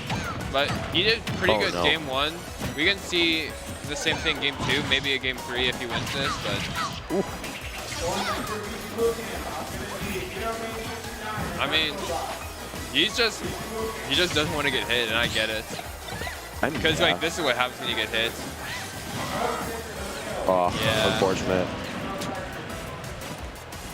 And like, these are the awkward percents. Like, what do you do when you're down and you can't kill them? You just gotta work for it. Oh my god. Never mind. I went for it. There we go. Rascal pulling it out. evening it up. Sometimes you guess wrong but are right. No, We got yeah, I some get. cheers here. We're getting loud. Is this us, or is this getting picked up also? Because it is loud back there. Yeah, it's hard to hear. And it's like, things are not going well over there. I don't know what the cheering is for. Hey, but Rascal not looking too bad here. No, Rascal, he's been doing very good. Like, he's not down that much. Like, he's bringing it back. I mean, you're Wolf. You know, this is like 2 hits pretty much. This is a fancy little combo. Yeah. Oh no. A little too yeah. greedy on that landing. He's been having a really hard time getting back to stage. I get it. Sometimes you don't want to go back to the ledge, so you try to go high and then you get smacked and you're like, oh, I'm so stupid. Oh, wait a second. Triple back air. Just very good punish game by Storage. Hits so hard if you let him get where he wants. And it's like... Okay, we are. Sorge is playing confident right now. Yeah. He loves that up smash move. None of them hitting really, but it doesn't matter when you're this high up. Yeah, especially if they're not getting punished. Oh, Lord. That almost did it. Ooh, good shield poke. No sweet spot, so he still has to work to finish this out, but... Being in the corner is like a very good place to start. Like, oh, okay. Scoops up with that, and once again, if we see a hot little flash combo... Yeah, there's a chance. Ooh, Sorge, is this overconfidence going to cost you? Your hubris. Oh, he didn't go for the back air there? Whatever. This is one more hit away from being effectively even. Yeah. Yo? Nah, doesn't get anything off it. Would have been sick, though. Okay, man. I mean, Wolf kills here. Back air will kill at 73. Loki, if he was like 10% lower, that down throw flash combo killed. Uh-oh. Rascal. Oh, he gets the sweet spot back air. Wow, Rascal pulling it back there, taking really it to game 3. Really nice comeback. Good composure to not let him get hit by any of these like up smashes. Yep. Billboard Bob taking it over Lugia. A bit violent, but game 3, I wonder if we're just going back to PS2, because so far it's been pretty good for both sides. No side is like really shown to take over the stage. All right, game 3. I was trying to see if someone could get me food in time. Are they closing down? Yeah, mid chocolate, low key. We'll figure it out after this set, you know? Yeah. This set is more important than That's some... true. This is a hot set here. Like, this could be a huge upset This by could Rascal. be a big upset. But low key, maybe don't get an upset. I got Sword Jam on my team. Fantasy is important. I get it. I have no fantasy team, though. No horse in this race. No horse, no dog. No dog. But Sora J, this is the hard part. You get to game point against a good player, and they just like close in. They don't give you as much free stuff, and you're like. The mentals here are completely different, though. I feel like, because I think the mental here is like, it's Arcadian. I don't have a lot of chances to be here. I'm a top seed. And the other one's like, it's Arcadian. I don't have a lot of chances to be here. I have to beat the top seed, you know? True. But Dot Eyes, okay, just throws it out. Oh my god, of course he gets the Stitch. He's dead. You know what? That was a good option to get rid of the Dot Eyes, honestly. But oh, good crouch. Oh. Yeah. This is looking like Sorge's turning up here. I get it. Haha. I mean, I thought he died. Yeah, I did too, but clutches it up. But if Rascal takes a stock, if Rascal, it's looking if bad. the second stock stays alive, things are good. Things only go downhill once the second stock is gone. Okay. Rascal. You know, back to what we were saying earlier. This is an example of when the second stock is important. Yeah. Ooh. He went for it. Rascal. As well, if he gets a tries Too to call much. out. No immediate down throw. That's Yeah, 7%. greedy pummel. Yeah. Greedy AF. I also pummeled there though. I don't. I'm immediate wolf It down depends. throw. It depends. Okay. That was, He goes for he straight was drops so or scared, something. yeah. I think Rascal will be really good at Brawl. Like, serious. Yeah, I also don't react to the float instant win. But Oh, he's wait, he got out of there. He's just been doing a crazy good job of not getting hit by Sora J, at least not in a lethal way, which is Oh, Rascal! really good call out, and he's actually ahead now. Yeah. Oh my goodness. If he can just milk this stock, things can be really bad for you Sora. need a little advantage state. Oh, you're not dead. Just milk this for everything it's worth. Don't be greedy. If you just get a hit, Yeah, especially Wolf can carry one as hit Wolf, so you far. get like an easy. That'll not no, do that it just yet. That move doesn't kill. It like fake kills. It will eventually, It you know. kills. Yeah, this does kill. Yeah. Last Even stock, 0%. last game, last stock, both Oh. even. You can't get hit by Sora J here. Ooh, Oh, wait. survives. This would be a hot game to do down for a flash. This would be hot. It's You're true. right. It's true on Peach. It's true on most characters. That's not true. I said most. No, it's true on like 2. It's true on Wii Fit. Oh, down throw flash. Yeah. I'm thinking of forward air flash. No. Ooh. But All right, Sword J. every time we've seen him down like this, he has managed to grind his way back. Can he do it one more time? Ooh, good conversion there by Sword J. Ooh. Makes it back. Lives.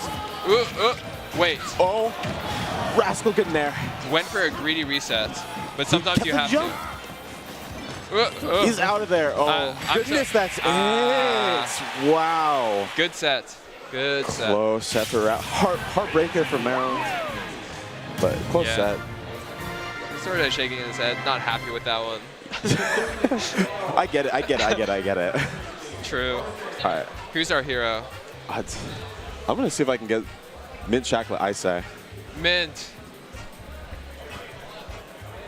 Come here, we need some food. Get us 2 quesadillas. You're using me? That's crazy. Yeah, Yes, we're I'm please. being used as a... Yeah, Yeah. just let him know. 2 chicken quesadillas. Yeah. Good.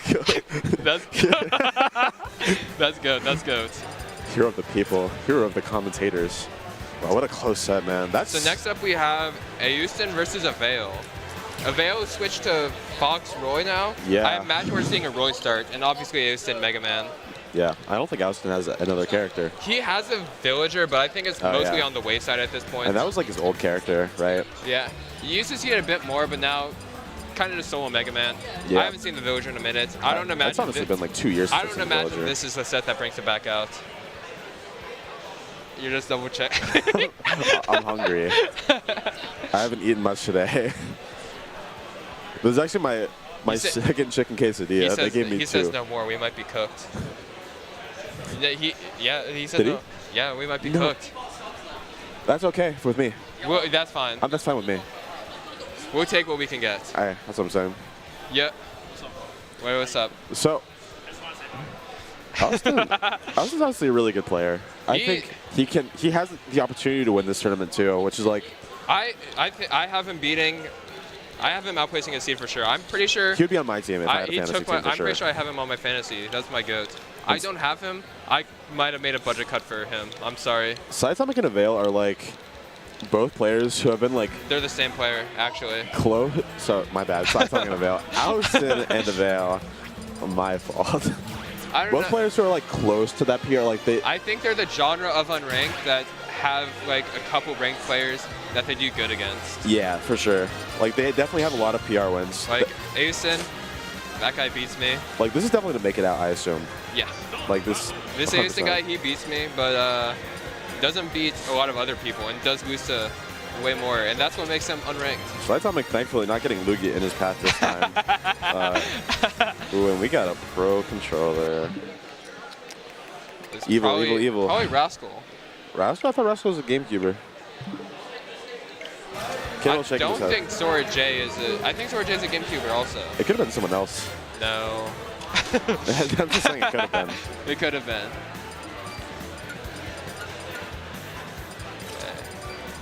All right, here we go. Mega Man versus Expected Roy. Roy Mega Man. Yeah.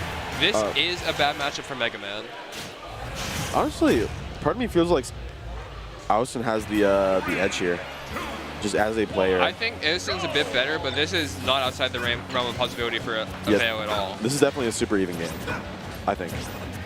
Yeah, I mean it's close Like, enough. it could be It's close anybody. enough to even call it.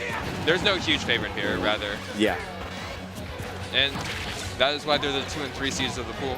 it's true. Yeah, That's how it is.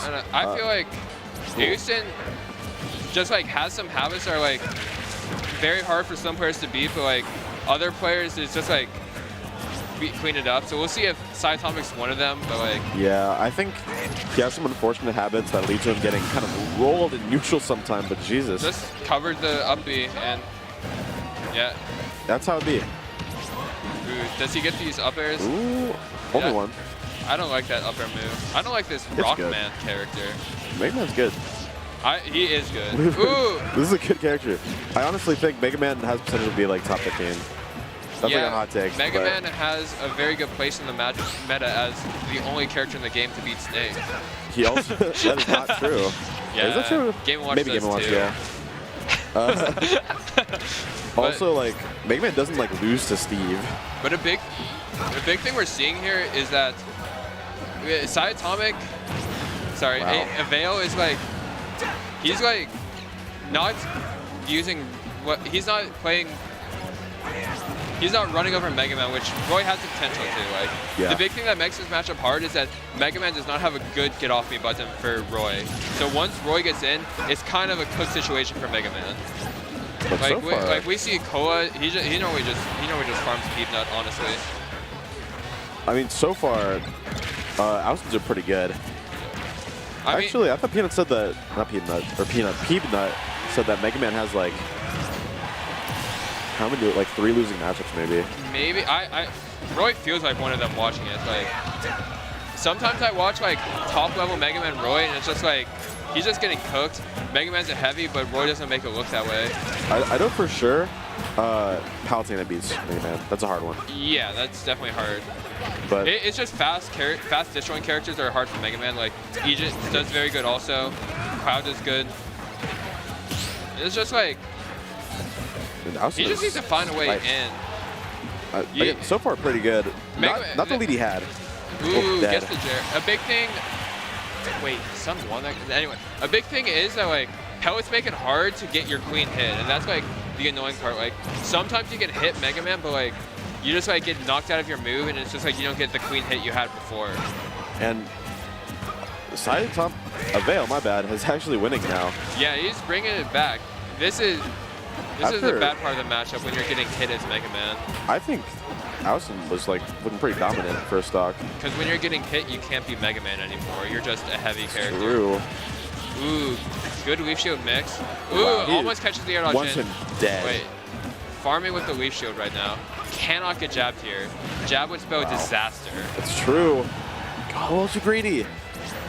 Yeah. Sciatomic with a Ooh, pretty good opportunity to kill here. Mega Man might Probably- be searching for probably- a little bit more. I can't imagine we're looking for anything else but like a Metal Blade combo at this point. Raw back air. Austin loves it. Is there a reason that move is frame 4? No. Oh, yo! I kind of like that. Really nice back air there. Yeah, that was kind of risky with the bomb too, but good. he Good, found his time. good cleanup, honestly. This is Avail taking game 1. But we were seeing he was thank you. Thank you. Aosin was doing a lot of good, honestly. Yeah. So we just need to see him keep doing that and do less bad, you know? Austin pulled up. Thank you, Mint Chocolate. guys want the Parmesan stuff or not? I'm good. I'm okay. For 30 seconds. It's all good. I don't want the cheese. We got a hot set to worry But about. game 2, let's Roy go to town. This has the potential to go very bad. Why did he go to town? A lot of not letting Roy go to town, just bringing Roy to town. True, you're right. Surprising. Yeah, it's just like, In why? this matchup too, yeah. Like, Curious pick. surely there was a better stage, right? We'll see. Honestly, I'm kind of glad to see Sciatomic's Roy pick is working out in the long run for him, because for a while he was kind of struggling with Roy Fox. I mean, he used to play prom. He did use to play Crom, that's true, but Like, let's not pretend he's making leaps here. listen, Crom is a Ooh. completely different character. starts off with a very good back arrow. Honestly, The mix, the classic. I don't even know how to do that. I was saying I wish I took it used to him, but maybe it was better I didn't. Oh no! Smash 4 with I the went to SD. Shut up! Shut up! It's It's not Smash 4. Two stocks It's even. 6 minutes. I'll give it to you for this time. You have it this time. and that was a super unfortunate SD. I was But- kind of. Yeah, I was never doubting Austin for a second. Bringing it back, actually in the lead now. Cooking! Another shield. Yeah, he loves that Metal Blade cancel on the lead shield. I feel like you should know better after that. He does it like every time. And honestly, it's kind of hard to deal with. I buff first roll against Mega Man. Does it work that way? Do you not get caught? I don't even know. True. I don't play against Mega Man. Fair enough, honestly. All right, and Austin with the lead now. I mean, I don't. Oh, that almost killed. That did not almost kill. That did almost kill. No, it did not. It was so close. It's not that close to killing. It was so close. But it's like, ooh, Really? that Wow. did kill. And this is why you go to town. Okay. Just lying there like a dog. Good patience by Saitama, because like, Just for him to do another leave shield. he's spamming that move. That move is He- OP. It That is move, OP. That move hits me every time also. I don't blame him. It's unpunishable as hell. It is. Dude, Ooh, that's does he finish nice. this out? Honestly, little unfortunate back and forths here, but it has come down to be pretty even. This percent doesn't really mean anything. Just a couple interactions by Roy. He's got to stop doing this. He's gonna get blown up for that one of these times. You can only dodge so many. Oh, did he mean to do that? Why not just blame on the plat there? Maybe, but maybe not. But we have a game 3 now. I'm just Oh, is Sled BW static up next for us? for. I think Please tell me it's it not might on be for BGBC. them. It might be for them. No. It's for them. We have Coltman Linguini. That's okay. That means they lost Linguini. And we get Mint again. That guy got us food. But game 3, are we going back to town? We might. I think we might, yeah. Yeah, for sure. Expected, really. I mean, I kind of knew that already, low key. Another one? Austin's playing super aggressive so far. I think Yeah, that would be blue. blue. That's a hard matchup. That is. But I have blue on my fantasy. This is my only flop so far. Blue goes to losers then. Blue But back does to go to this. Both of these characters kill so early on this stage. Wait a second. Okay. Yeah, both of these characters, they kill criminally early on the stage. Like that back air, so fast, so strong, has a lot of base knockback, so it just like kills on the edge. People don't identify Mega Man as an early killer like he should be. Because this guy is kind of stupid. Yeah. I don't think of him as an early killer, but he definitely doesn't kill waves. Yeah, that's true. I mean, I've seen some ridiculous Mega Man setups to kill. Ooh. Does he cover this? No, just lands safely on the platform, and it's like, We're dancing. ooh. Oh! Oh no. That's so unfortunate by That Saitama. sucks, but you got a good amount of damage on this. You can work with this. This is not as bad as it might seem. Good grab, calls out the shield, but I think you back with positioning there. F2. Ooh, that was definitely just not that tilt. That was tight though. I don't blame him for just being a little hesitant there. Because when you're in this position, you don't want to put yourself in a worse spot. You can wait for your next opportunity. Ooh, doesn't kill though. What a tall ceiling. What a heavy character. No recognition on the gap attack. That move doesn't sour sweet hit there, so kind of a chrome diff. Ooh, Oh my sour God. spots at up tilt. And this- With this much rage, it honestly kills. But there we go. I was starting to slip away from Saitama. A veil there for a second. My bad. But honestly,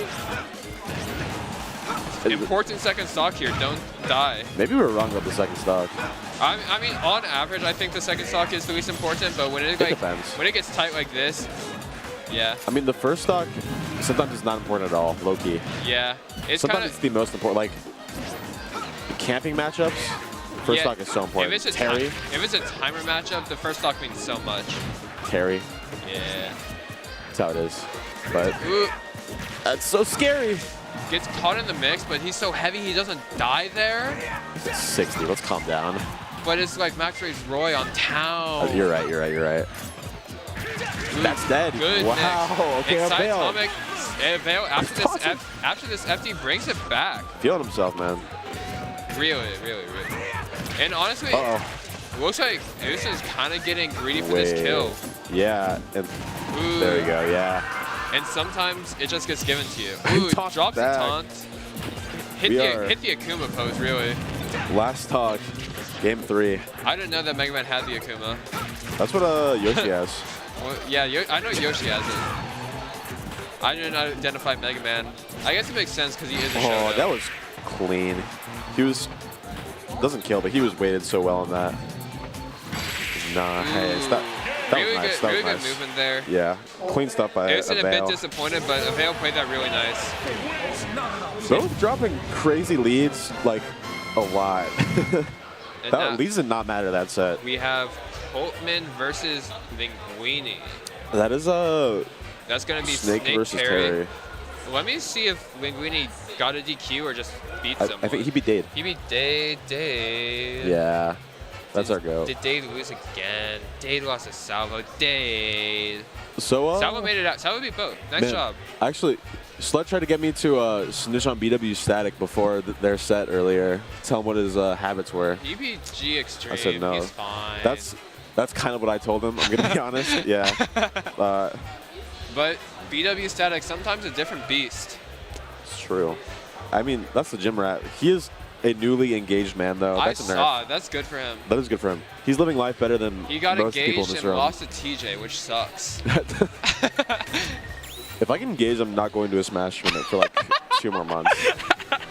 Gotta wait for it to I'm wear taking off. a break, yeah. That's We see Coltman coming up. yeah. Coleman, Moved here from Carolina. yeah, new The member of General MDVA. Carolina. I'm not sure where, but Carolina. North. He's gotten some pretty decent wins. Might be someone you see on the next PR, might not be. He's like in that unranked area. Good player, has some PR wins. We'll see. Yeah, there's definitely a few we'll sees this tournament. Like Eric is a little overdue for clinching the last spot. I agree, actually. We're both PR panelists. We're both PR members. Dude, PR members, too. Number 14 and 15? Dude, people were being so lame about that. It's not people, it's TJ. It is TJ. We talked for about it like 3 hours, and he was like, "I want to know who brought it up first." He made me go through the logs. This is crazy. I do agree though. Real quick, changing, like making the goalpost a moving goalpost is a little lame. I mean, kinda. Like I wouldn't care either way, but that's just me. having the goalpost shift without you knowing where it's going to be. I think that's kind of lame. It's an invisible goalpost. You never know. It's true. Because there was that season where it was 20, but it should have been 15, but it stayed 20. What season was that? Oh yeah. That's all I have to say Everything on in the that. past. Ooh. He almost died to up air at 60. BW Static lock in. So Linguini Terry- coming back for the summer. Was at St. Mary's College, I believe. That makes sense. That makes sense. This guy plays Terry, beats a PR player every so often. It's true. Linguini's not bad. He's actually pretty good, honestly. Fox? Is this the matchup? ZD would not agree. This is crazy. Does he not want to play Snake Terry? Yeah, I'm confused. Oh, warm-up. Okay. Maybe this is warm-up character. Yeah, I you used to do that with Diddy Kong. My warm-up character is Wii Fit. Mine's Loki random. Loki, every time I play Wii Fit, I play better than when I don't. I need to drop that character. Game & Watch all the way. True. I'm just going to blow my nose real quick while they're doing this. I don't... Honestly, not a ton to say here. They are pressing their buttons. They're warming up. We will be seeing Snake Terry. Snake is pretty good into the fighting game characters. Not a ton else to say there. He kills them pretty early. He has good edge guards. He has really good damage. Like, they want to come up on you, but then they just get hit by grenades, and it's like, oh man. You know. And I've just been left here to suffer by Chris Oolong. And that's just... He's back now, but that All right. that doesn't change the past. Okay, yeah, we are going Snake. Yeah, unsurprising. I was really shocked to see that Fox pick, but I actually haven't seen the Fox at all. Yeah, I've seen the Falco Yeah, actually, I forgot about that against Pondmaster. against Sled also. Awful matchup. Who won that set? Coleman. But honestly, this is a tough one for fighting game characters. You're just playing a character with better boxing, better damage, better kills, better recovery. It's also tough playing a combo character against a character with like one of the best combo breakers. Honestly, Snake is just a better Shoto. If Snake could auto turnaround, that'd be ridiculous. That's the only thing he's missing to be a Shoto, honestly. Imagine getting auto turnaround up tilted. Dash attack is basically the Tatsumaki. Grenade is the fireball. That's a weird fireball. Up tilt is the Shoryu. This is like Aki or something. Like this is not a Shoto. This is a Shoto-esque character. No. But Coltman with a thunderous start here. Already lapping the medium percent. I mean, if we're talking about characters where it sucks to lose the first stock against, Snake. Yeah. This is #1 character that you do not want to be behind against, but also the #1 character that you're chill being up as. Because Snake just makes comebacks as easy as breathing. I think it's Steve, but I understand the sentiment. Steve dies. Gets the Buster Wolf. Linguini kills there. Okay, okay. This is a good place to be. You have go, and you don't quite die to up tilt sometimes. I feel like you definitely do. At 116. It depends. 116. Good DI definitely doesn't kill here with no rage. Doesn't go for the Buster Oh, Wolf. wait a second. Pretty even now. Just needs ground move Buster Wolf. Nice. Good turnaround up tilt. Snakes will convince you that's hard. You know, Unlucky does that with Smash Stick, which I think is crazy. Yeah. Like, Smash Stick players are ridiculous to me. I'm a tap parry. jumper. I don't know why I would not be ready to parry the forward air. I get it. Ooh. Ooh. Auto parry makes it sound a lot nicer than it actually was. All right, Coleman looking good. Yeah, this. Ooh. Honestly, I think Coleman's one of the underrated players in this bracket. He definitely has the potential to go far. Yeah. I mean, seeded pretty high already, but has the potential to outplace even that. Arcadian, there's like 50 people who could top 8. You just never know. And sometimes it's someone who you will never think, like APT last Arcadian. It's just someone you'll never know. Yeah. What a burn knuckle.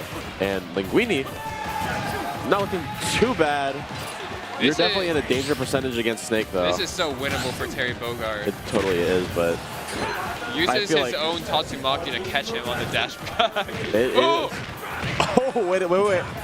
Oh, this is super doable. Oh, no. Press the Buster Wolf button. Please press the Buster Wolf button. Oh, that was... Doesn't kill now. Yeah.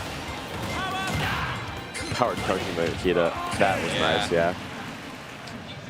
Press the Buster Wolf. Yeah, that was a little bit of misinput there. BW Static Sled has gone to game 3 now. Hot set. Not that bad of a matchup for Knee Gunner if Sled didn't play the matchup that he, like, the set that he plays. He's convinced himself that up B isn't terrible in pretty much every matchup in the game. I told him it legit makes the matchup go from, like, almost even to -2. That's how I feel about Korin. Like, against Gunner beats Korin, but like with that up B, probably not. Gunner's like even on Korin. I come around. I think. Samus is really good on Korin, and Gunner is Samus Jr. But back into this, it's just like... What's what Linguini can do here? The last game was definitely winnable, just maybe a few more goes. Also, like, last game Coleman started out really hot, and then Linguini kind of came back. Yeah. Terry's definitely a character that just spawns momentum by hitting you. That down throw up air EX, that's tough. EX rising tackle, yeah. And it's just, now he has go. Now Snake is going to die if he doesn't stand on the C4 and die. Ooh. Ooh, good wait. Yeah, good wait knowing the grenade was there to bail him out. Ooh, good weight. Probably wasn't going to work. Oh, caught the jumping weenie. Good call out on the retreats, honestly. I was like that, I expecting like him that. to autopilot Buster Wolf and get punished, but ooh, Yeah, the Weenie's a good player. That is not good so actually. recognition. Turnaround up tilt there is hard. You just with that much hard. shield stun, I honestly don't disagree with just turnaround F tilt. But this is back when it gets hard again. You're not in party mode. You don't have a go. Yeah, Coleman already taking a % lead here. Yeah, Wow, we are. That's another thing with Snake. He just like instantly brings it back with his low percent combos. 'Cause he just items do so much damage in this game. I know we got a super even game here. We do. And honestly, the only thing keeping this from going terrible is the fact that he doesn't have to go yet. Ooh. That is really unfortunate for Linguini. Yeah. Wrong place, wrong time. I've seen a lot of people don't know where C4 is today. Honestly. I get it. It's hard sometimes. Yeah. And Oh, honestly, you it's just, racking up now. you just have to make this not so bad. Honestly, No. I get it. Sometimes I'm willing to trade 100 damage just to close the stock and go to last stock with, even if I'm dead in one hit. That'll take it. Jab, jab, rising tackle, closes it out, and honestly, we're pretty much back to where we were before. That put him at go. Really? How does Yeah. that work? Okay, man. How does that work? That was the stage explosion. Really? Pretty sure. I thought you just Or punched it if and it it, exploded. if it doesn't, it takes very, very little time for it to become fully active again. If you're not actively moving the projectile, the Nikita, it's pretty much just the strong hits. Now we I don't have even know. now we have German German chocolate. chocolate, that's fun. Mint chocolate back again, You but know, he's up against Villager. Kind of an icky matchup check. Germ heralded as the most underseeded player of the Arcadian at some point. That's not true because It was King true, P though. never got fixed. Was King P? 39. How? That's underseeded? He's probably gonna get 9 or better. Maybe. I don't think that's underseeded at all. I think it's perfectly fair, but Germ should not have been in the 40s. King P was seated below Sled, and Sled is not ranked in that region. Where's King P ranked? 5, Where? upstate. Really? I didn't know that. He's pretty good. Very good, actually. I'm not aware. Expect him to do very good. Is he on your team? Yes. Yeah. King P versus Vanta, I got him cooking that. King P beat versus Deathless. Coltman. I low-key That's have hard. King P over Coltman. Honestly, we'll see. We got a hot set going on right here. But That's going crazy. This is a set that could swing the brackets. It's true. Villager, very bad character, but Germ has a lot of good upsets. if you want to play a good character as Villager, Pokemon Trainer is one of them. This character hates dealing with those pesky projectiles, and there are a lot of them against Villager. We look at PT's worst matchups. It's projectiles. Yeah, like Samus. Honestly, the big thing with PT is they don't have great. A lot of the times you can stuff out Villager, but PT doesn't have great moves to beat pellets. So it becomes like a really awkward. Like I know this set is starting, but like, can BWC like win in the next 5 seconds for us? Or Sled, just close it out. But getting into this match, Villager, Squirtle, they're both small guys. I mean, does Germ have experience from some ex-Sova players who are not in the scene anymore? He has certainly played Puppet a little bit. Not allowed for good reasons, but has experience in this matchup for sure. Yes, that's something, because, you know, that's like great experience, especially against someone like Mint Chocolate. It looks like Mint knows you're going to press a button on... Ooh. That's the hard part, approaching when he presses side B. It took me so long to figure out how to deal with approaching against Lloyd, because that move is just hell spawn if you don't know how to deal with it. I still don't really know how to deal with Lloyd. Will you play Read the Trainer? It's true. Speaking of weird nits here, again, Villager on the screen.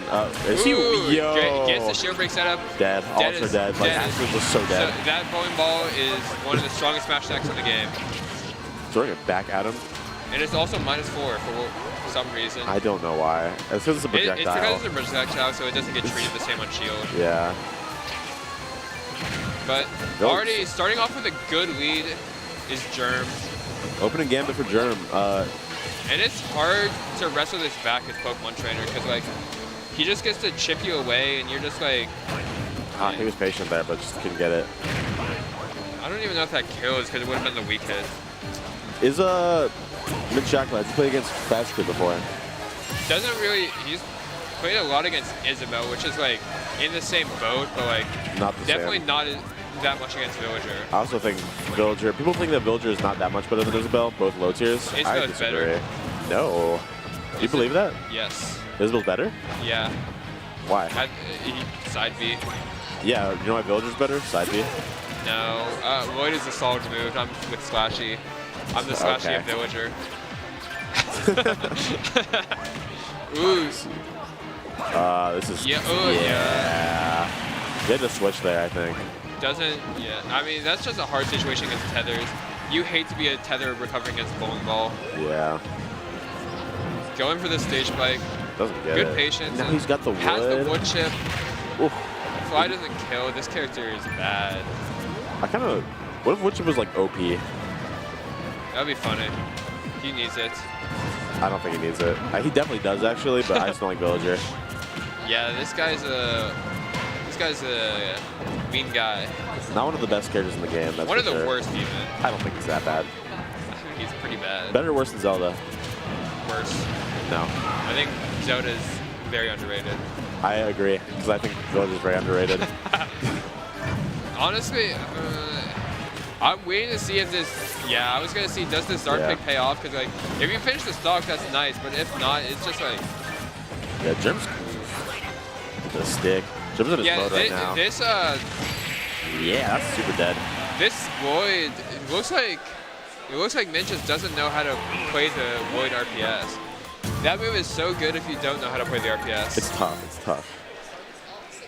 But like, that was a big turning point for me in the matchup. Like, I learned how to beat Lloyd, and it's like, oh, this character is actually not great. Dude, I'm blessed with another camo sticker after I have like actually 5. I've certainly received these before. There's one in my apartment, just in like my bathroom. Every day when I wake up and brush my put teeth. on like a shower head. But game 2, just a little bit of change of scenery, small battlefield. Take off those sunglasses. Can you see in those? Good, yeah, I mean, yeah. A good stage for Pokemon Trainer. Slightly lower blast zones for kill off the top, like Ivysaur, Charizard. All right. Honestly, last game went pretty bad for Mint Shacklet, I'd say. Yeah. It's already kind of starting off not good off stage against Villager. Yeah, that learned had from, a bad learned time. from his mistakes.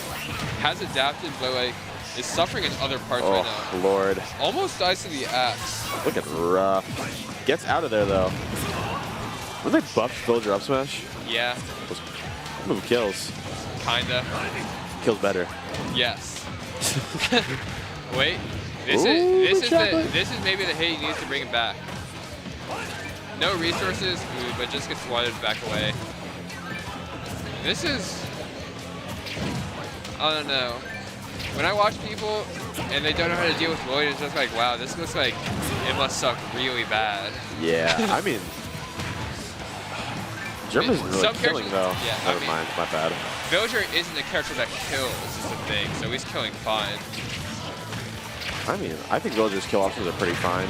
I still think, Ooh, nice recognition. good catch on the jump in the corner with the forward air. 2 stocks, even Evens it up. percent.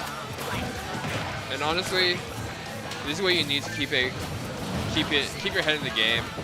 Even if it doesn't become like that much better stock-wise, which it does, like just evening it up really quick helps your mentality so much. Yeah, that's true. And honestly, we saw him blow up Villager with that Ivysaur. Yeah, Ivysaur is a killer.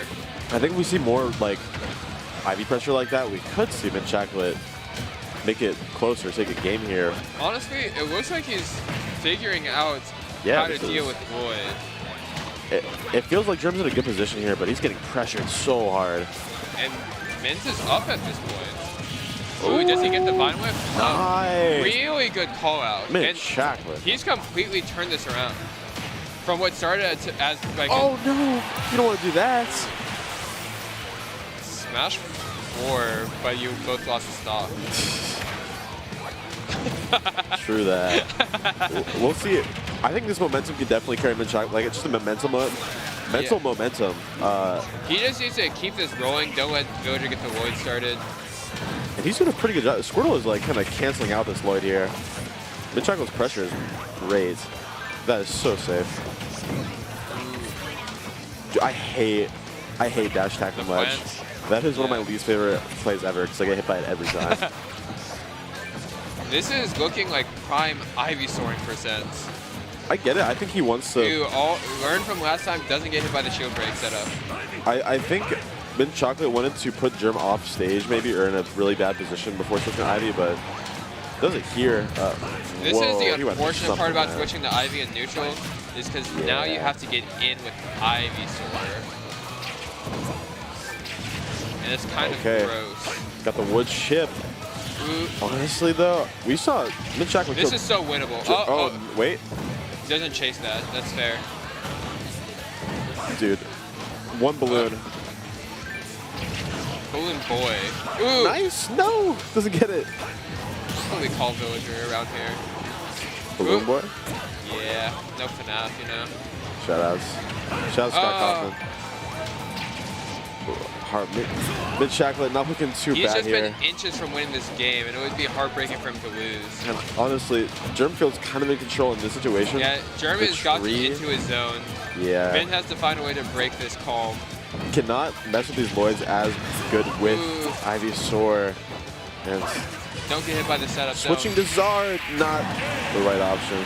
He was figuring it out there, and then Germ just locked in real quick at the end. He You went know how it into is. Germ state. I'll give it up. That was a really tough situation to get out And of. I think we have one more match. Blue-White Static versus Festive. Ooh, that is a set. I don't That really have a is lot of thoughts on that set, to be honest. Pikachu versus Kirby. Yeah. And honestly, good roll for Kirby. I guess. I don't know. That character can actually scrap with Pikachu. Festive's not a bad player, though. Festive can definitely get work done. See him get work done against some PR players. Me. So, is that true? Did that happen? Did that happen? I mean, I've beaten him hard, and I've beaten him not as hard. As in, That he's doesn't- almost that's won. not how that He's counts. almost won before, but he hasn't beaten me. Ego. I do the same thing, but ego. If he does beat me, I would be sad, not because I lost to him, but because I lost to Kirby. No. I'm happy to see BW Stack on stream. Southern Maryland brethren recently engaged. I'm not that happy. I could have a faster match. Yeah, BW Stack kind of known This for will playing the be- slow game. He is the slow game, but that's Yeah. GOAT. That is GOAT. He's such a, like, people who play with So Lame are such lovely people Sometimes. sometimes. Static is one. He is. Very nice guy, very nice guy. nice person. And you know what? I would be happy to see him win. And, you know, Stack's been playing since I've been in the Southern Maryland scene. Yeah, he's definitely been playing for a minute. He's been playing Yeah. since pre-quarantine also. Shouts, he used to go to Krypton. One of the old-timers like me. Like me, too. Have you played Smash 4? Yeah. You're, like, veteran status. I played Smash 4 around the final patch. And I played for Smash 4, too. But you I'm just saying if you played Smash 4, you're You veteran didn't really status. go to stuff. You're I not, went to stuff in NorCal. you're not an unk. I went to, like, at least 10 tournaments. At least. I didn't have a car. We need Seagull Joe back. That's unk. Unk status. That is super. That's like Pink's professional job. Pro Unk. That's what he does on Tweak Talks. True. My favorite part about Tweet Talks is like when Charles talks about his job that isn't Smash. I've still never seen Tweak Talks. I've heard it for a second when you played it in the car. It's very. I like listening to it at work when I'm doing nothing but moving boxes. I'm not really. I don't have a. I don't listen to podcasts like that anymore. None of my work for school is like. Podcastable. Yeah, it's all writing. Man. So I can't. You can let it seep in. It depends. I have summer classes right now. They're so easy. It's like 500-page papers once a week. Me with Free. a one-page essay is due in 5 hours. That's free. That's what you'd be saying. You get one page done in 20 minutes. Yeah. If you lock in, then you just throw that into Grammarly, fix it up a little bit. Yeah. We're all on the ChatGPT, switch it up a bit. No. No cheating, no cheating. True. Switching back to what I'm eating, rude. So rude, what the hell? I'd say professional. I'd be watching the other screen. But All right, something Battlefield actually. this is the start of something that could be great For who? You only wonder. for them, not us. We'll see. I think this matchup can be fun, but not if the Pikachu's not willing to scrap. Which, to be fair, is Kirby. Static can scrap. I think with how the set is starting, I think he's going to start camping pretty soon. Yeah, here we go. But he's down. He is down. Doesn't change much, honestly. I've played this guy a lot, at least like 30 times at this point. It's how it is. We're going to see a lot of quick attack, a lot of Thunderbolt. It's how it is. Yeah, Thunder Jolt, actually. Is it? Or yeah, Thunder Jolt. He doesn't have Thunderbolt in this game. Is Thunder. Yeah. Ooh. So what I think is going to be really hard here for Festive is Static loves to throw out uppies on the stage, and I don't think Kirby has a way to chase that. I think if Static wants to, he can really just uppie away. Yeah, you gotta be in a Only. specific place to call it out. Yeah, like I don't think it's gonna. We could see a very campy game. So far, I've seen worse. Like if Festive just stands there, I mean BW Static's gonna take the opportunity to just go center. Kirby's not fast enough to react in time. Playing around there will live. Living there is so important. Are you? Why do you do that? I think that was a mistake. Maybe, I would say but that was a misinput also side he here. could have just pressed Thunder and got a bit of height to get the next angle. I don't think you can get Thunder there. He doesn't have a jump. You can do no jump Thunder, I'm pretty sure. Not with all that momentum. Maybe. But Kirby being up here is big for the camping game. Yeah, it's true. But Static Kirby does have to approach. Kirby dies to bad DI dash tack. Kirby does a dash tack. Ooh, good tech. 139 super dies the dash tack now. Yeah. Static hasn't had a chance to really get any combos off. It's just been all straight hits. Does this kill? No, right? Yeah. Static didn't do his IRL taunt. That's how you know. If he did the taunt, it would have killed. He knows. He's a Pokemon trainer. He is. I hope he gets one. Ooh. Ooh. That could have been bad if he up tilted. I actually really like Fisto there, just backing off. Does not want to mess Pikachu. Come to me. Ooh, does he get this? Yeah. Wow. That is like Devastating combo. one of the few good things Kirby has. Oh, this is looking not good. Ooh, this lead is kind of hard to come back on. Yeah, this is suddenly a super even game. It's just 3 stocks to 1. Yeah. Corner should take it. But this is still so hard. You kind of need to hit a crazy Pika thing here. And I don't. Static does have them. I'll say Nair up tilts. He's got Thunder Loops, Lightning Loops. My fault. Oh. I mean, Festive knew. I think everyone knew, honestly. Like, I edge in there an egoist, and he misses. that was Festive is waiting so nice right now. Yeah, I mean, this is Oh, really good up smash. yeah, what a stock there. That was very clean gameplay from Festive. We're going to need to see some lock in here from BW Static if he wants to bring this back.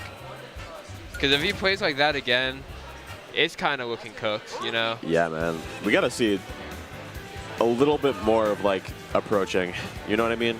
Yeah. I'm going to look at the upset thread. Dude, they're calling it Fraud Watch Network. Oh, this is just Nick District, right? Yeah. Okay. Okay, Myth, Roulette. beating I know Amber. about these. A Roulette beat Deathstroke? Yeah. Yeah, I know that one. Not an Yeah. upset. Softball be AB2. Meow over Blue. Avail Ouston. Big for my Oh. Ripcord pickup. Ouston's actually out. Who you lose to? 65th. I lost to Knives, aka Cowan. That's tough. Super tough. Good thing I didn't pick him. I only pick winners. Dude, that cut for you is paying off. I'll give it up. True, true. Shouts to Fantasy. I wish I played this time. I always thought Fantasy was paid for. That's why I never played it. No, I'm going to win. I need this 100 from Sun. I'm going to make money somehow. I hope I at least got $5 from doubles so I can pay back Pro-Am. I could enter Arcadian before woke. I got 2 free meals, so that's pretty cool. 2? I only got 1. It's because I asked for one from the front desk first. And then Kyle Smart. dropped me with a blessed second ticket. This sandwich will hit after this game. That's for sure. Or maybe 2 games. That's Honestly, true. This is our last set, I believe. Yeah, before we're hopping off. I would love to see BW Static take it here. Wouldn't mind Festive taking it, but I kind of always root for the old player.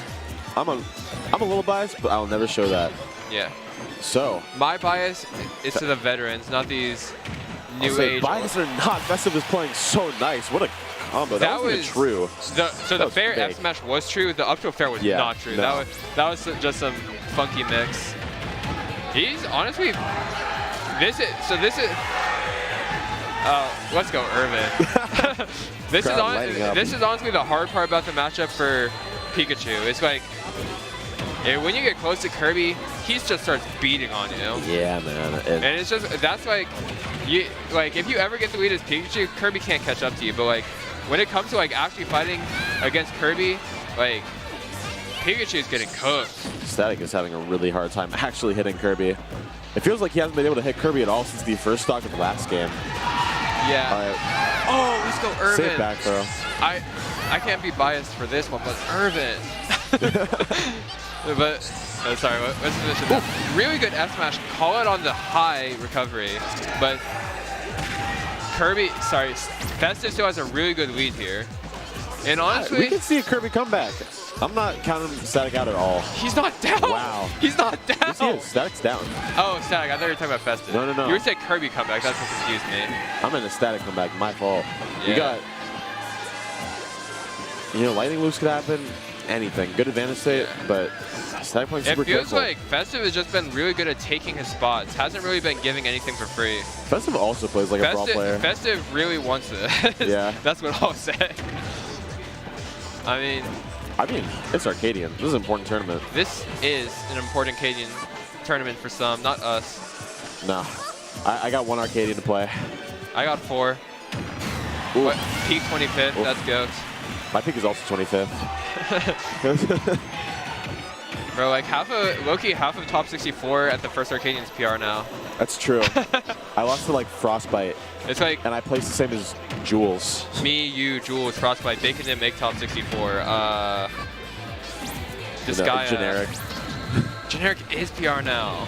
That's crazy, right? Oh, I didn't even notice how bad Static is getting beat. It's not looking good at all. I didn't notice that he lost the second stock. Yeah. Ooh, this could be there bad. was some really good weaving by Festive. I believe he got a back air. Festive has been playing this impressively well, It's honestly. true. Festive looks really nice right here. Like, I wouldn't have expected him to be able to play this matchup so well. These are 2, niche subregions. We got DC and Southern Maryland fighting here for Terra Spot. That was a combo. I guess so. I mean, you should never get that setup, but that combo. It works. I mean, Static finding his way back in here. Somehow. It was looking bad.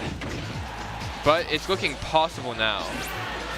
Maybe a little up throw thunder, maybe a back air chain. And this is losers, so Yeah, this is it. yeah, like This is Knocked out BW here. Static's tournament stock. you don't make top 64, This is a 65th, Yeah, and you underplace your seed. true. Not Festive. Festive would overplace it if he wins. It is true. Oh, wait, this is how it gets started. Oh, wait, lightning loops.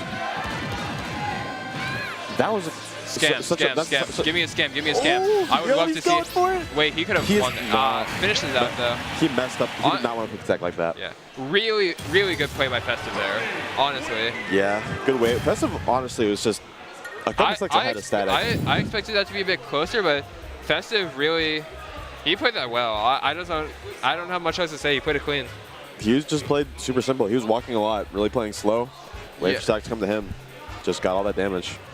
And with that match, we are done with this block. And Yeah, and we're going to be moving on to top 64 now. moving Don't on know to what we're starting with, but So there will be a bit of a break, but the first match here will be Ripcord Retrobot, or Rob Rob Ditto. Okay. Realistically, Rob Brawler.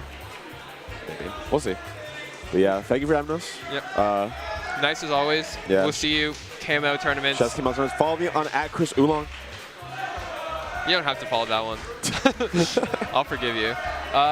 We'll see you next Arcadian Yeah. Wave 2 pools KMO tournaments. Yes, they're gonna let us go. And with that, Yep. have See ya. a nice rest of the tournament.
Hello, everyone, and welcome to Top 64 of the MDVA Xanadu Spring 2024 Ultimate Arcadian. I am Enger, joined by Consort. How's it going? Good to see y'all again. Oh man, this has been an absolutely ecstatic tournament so far. There have been so many exciting matches. I was just watching the mainstream. We just had Linguini versus Irby, and that was a crazy upset right there. And there have been crazy upsets all over the place today, so I'm super excited to get into it. The energy in here has been unreal. I've been to majors quieter than this. We may not be hitting beating the 600-person major on population, but on raw, just enthusiasm to be here and play Smash Brothers, man. This is top of the charts. Yeah, it's all about the hype density, the player to hype ratio. Player to hype ratio. Is absolutely out of this world. We see all those people that are crowding behind us are cheering on our players on both the mainstream, which is on VGBC3, and this one right here today. So, yeah, and it's only going to get crazier from here. We have so many players that weren't even seeded to make top 64 that have had these absolutely crazy runs to make it into pools. And so hopefully we'll see coming up some great matches, and I think we're going to start with a pretty good one, pretty silly one. I love silly matchups. They're my favorite. We got ourselves Ripcord versus Retrobot, which is a Rob Ditto. To get things started off, everyone's favorite lovable robot from Mario Kart DS. If you don't love Rob Smash Brothers, do you really love Smash? Like, yeah. Probably, but that's a different that's a different question entirely. Exactly. But here's the thing. I love Rob Smash Brothers, so I'm excited, and I'm going to pass that excitement onto you, the viewer, here in just a moment. God, I remember when we were living in times where Rob was the winningest character, and it was just simpler times. Yeah. There were Robs everywhere, and there's still a lot of really great Robs out here. And then the DLC Nation attacked. And he's still a pretty good character. He is still That's a pretty the crazy good character. thing. Yeah, he does well into a lot of the upper echelon characters. It does pretty good into Steve, for example. Yeah, I like to think of it as he's the Paradoxmon of Smash Brothers. he's not Rob. He's Iron Robot. You know, like he was in the initial game, but he's keeping up with the DLC releases. He's still up there. You know, you still see him in a 2v2 every once in a while. He's still kicking around. So we'll just be giving the players here just a minute to get their controls and all that tapped in. But yeah, it has been crazy, and the energy's only going to get more crazy now that we're in top 64. I mean, this has just been pools up until now. Wait a minute. So this is going to be kind of nuts. Wait a minute. Hold on. We might be seeing the Mii Brawler come out. It could be. I did hear a rumor that we might be getting Mii Brawler for Rob, and you know what? I get it. He's a big body. He gets comboed. Yeah, it could be. It could also be the make a Mii Brawler and then don't play it mix up. We have seen that. That is a common tournament, or not a common tournament strategy, but it is an edge case tournament strategy you see sometimes. You get in there, making a Mii. Give yourself a little time to think about the matchup coming in. Wait, no way. Tell me I called it. Oh, no way. I'm psychic. That's crazy. Yo, I'm crazy. I'm actually cracked. All right. So it is the Rob versus Rob. That's insane. That you know what? Yeah. That's winning. That's winner's behavior right there. That's absolutely winner's behavior. Let's get into it. On the right side here, yeah. Dude, the Robs are going to look too similar to me. I'm just going to say from this far away. So hopefully we get it right. And also just a reminder for the viewers at home, this is best of 5 territory now. So we got a little bit of time to make some adjustments here. It's been best of 3 up until this point. Yeah, so definitely going to be a little bit more of a controlled pace because you got to have that stamina to last it out through a best of 5 as well. You got to keep some of those tricks in for those later games in the set. But so far, we're looking at some pretty standard neutral coming out. Just trying to feel each other out, find some openings, a lot of fairs, very low committal moves, throwing projectiles back and forth. The classic Rob Ditto play.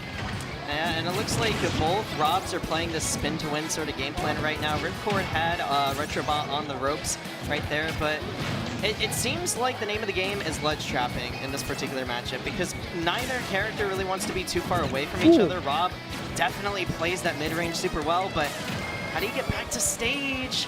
Yeah, and it was Retrobot on the ropes for a little bit, but just a one solid interaction looks like it may have turned the tables, but actually Ripcord able to make it back pretty quick still going back and forth, trading blows here. Big grab coming up from Ripcord. Let's see what it comes out with. That actually kills at that. What?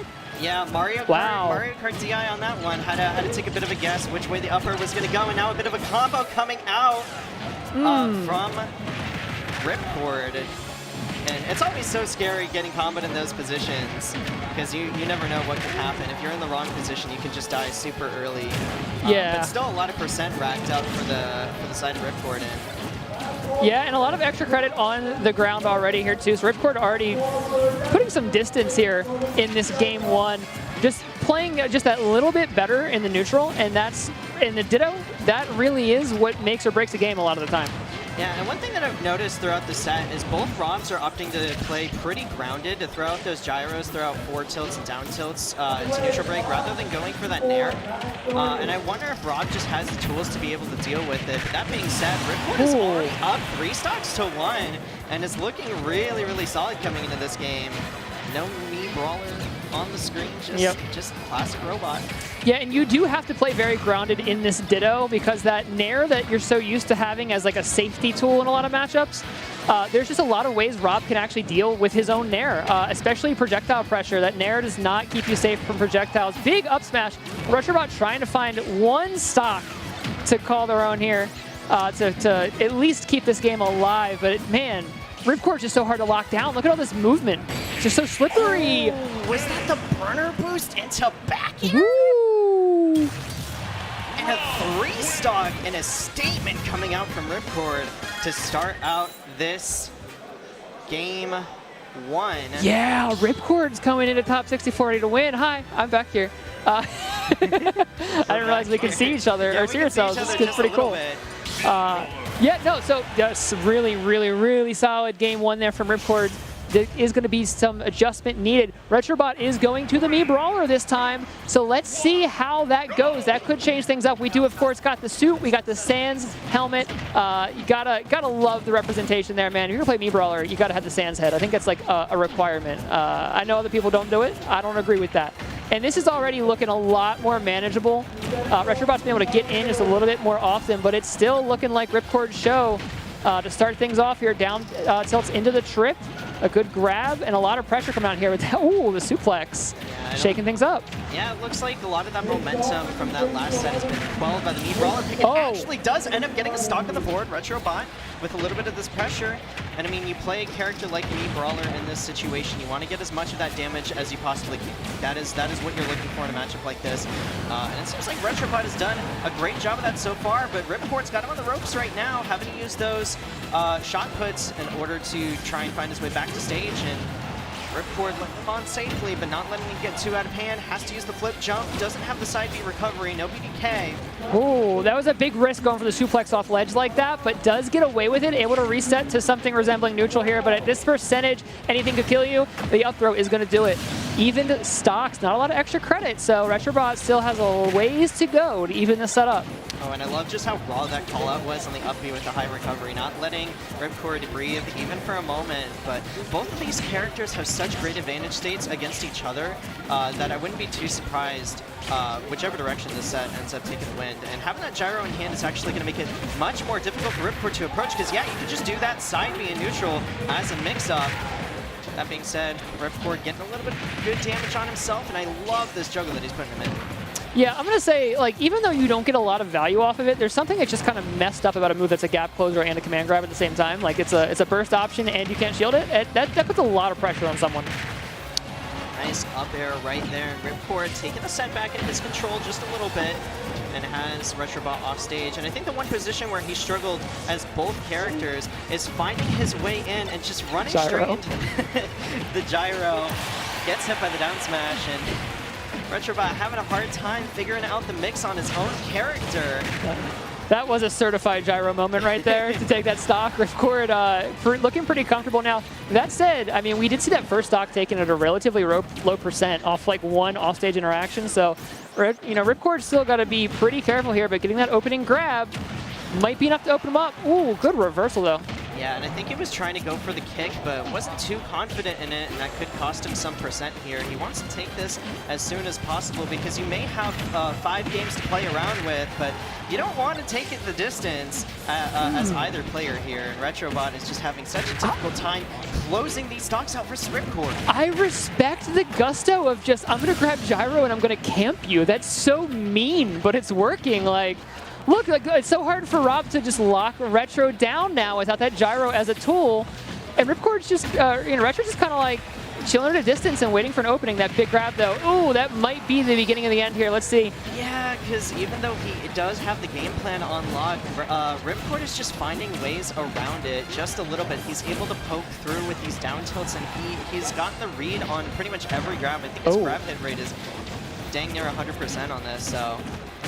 Yeah, I mean, Retro now, though, starting to claw back some momentum, playing very careful. When do you throw this Gyro? At some point, you got to throw this Gyro, right? Like.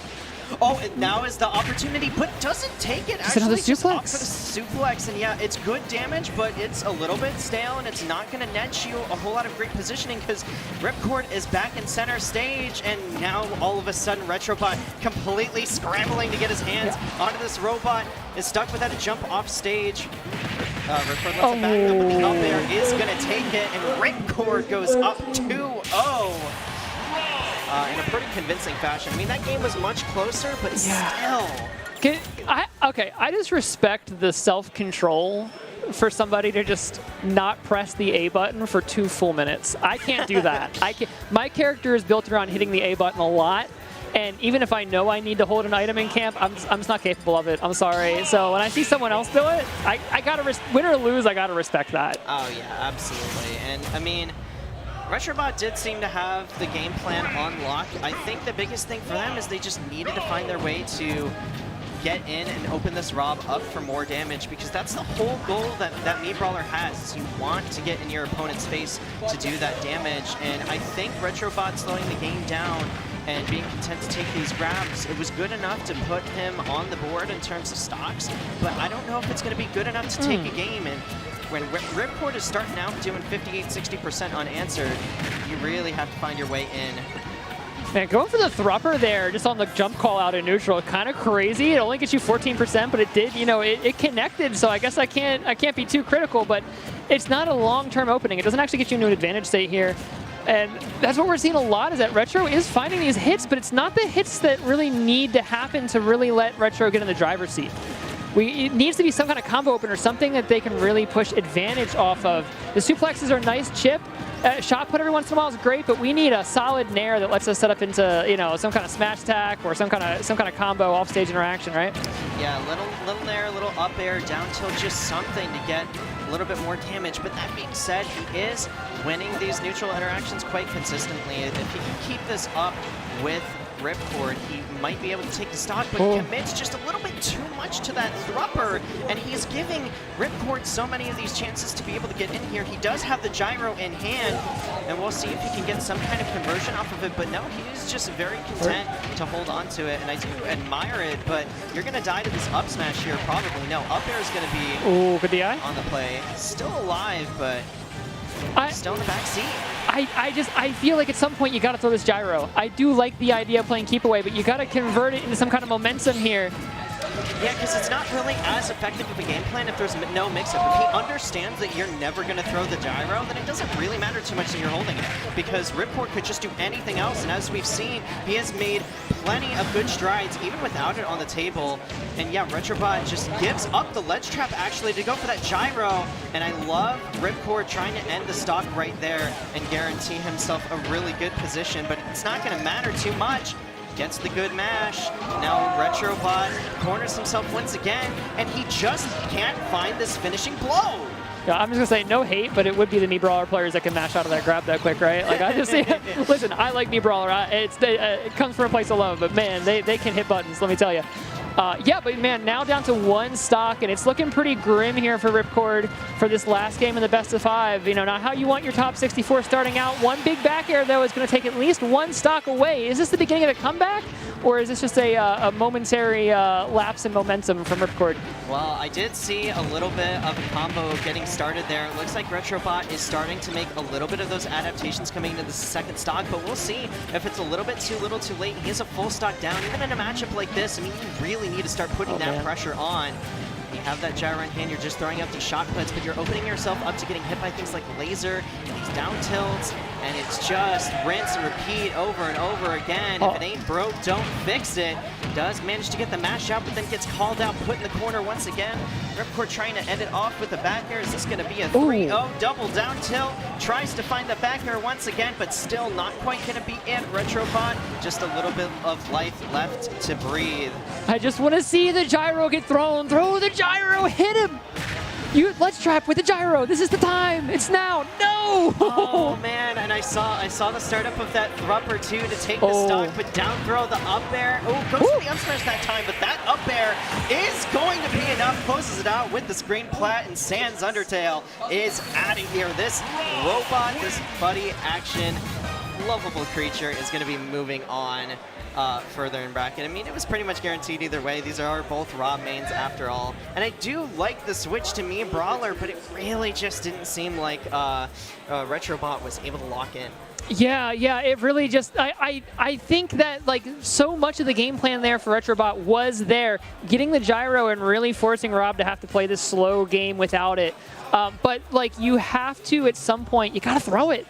It is such a powerful combo tool, or even to ledge trap with. There were multiple opportunities for Retrobot to just throw it down as a ledge trapping tool and set up for like maybe a meaty, me brawler up smash or something like that that could have taken a stock away. But you got to, I know you don't want to use it because it gives the tool back to Rob, but you have to utilize. Yeah, just taking away the tool from your opponent is not good enough, especially on a character like Rob who has so many amazing tools in the back pocket. To just open you up anyways. Like, Rob doesn't need Gyro to necessarily be a good character because he has other options available to him, and if you're never going to take advantage of the fact that you have Gyro, I mean, that's what you see. If it's Pac-Man, though, never let that fruit go. Oh, never let it go. Not worth it.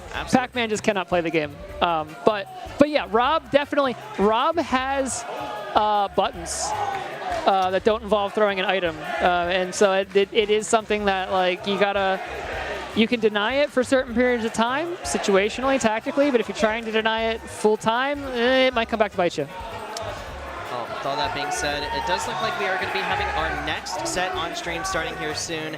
For top 64, it is going to be Avanta, the Mr. Game & Watch, versus King P.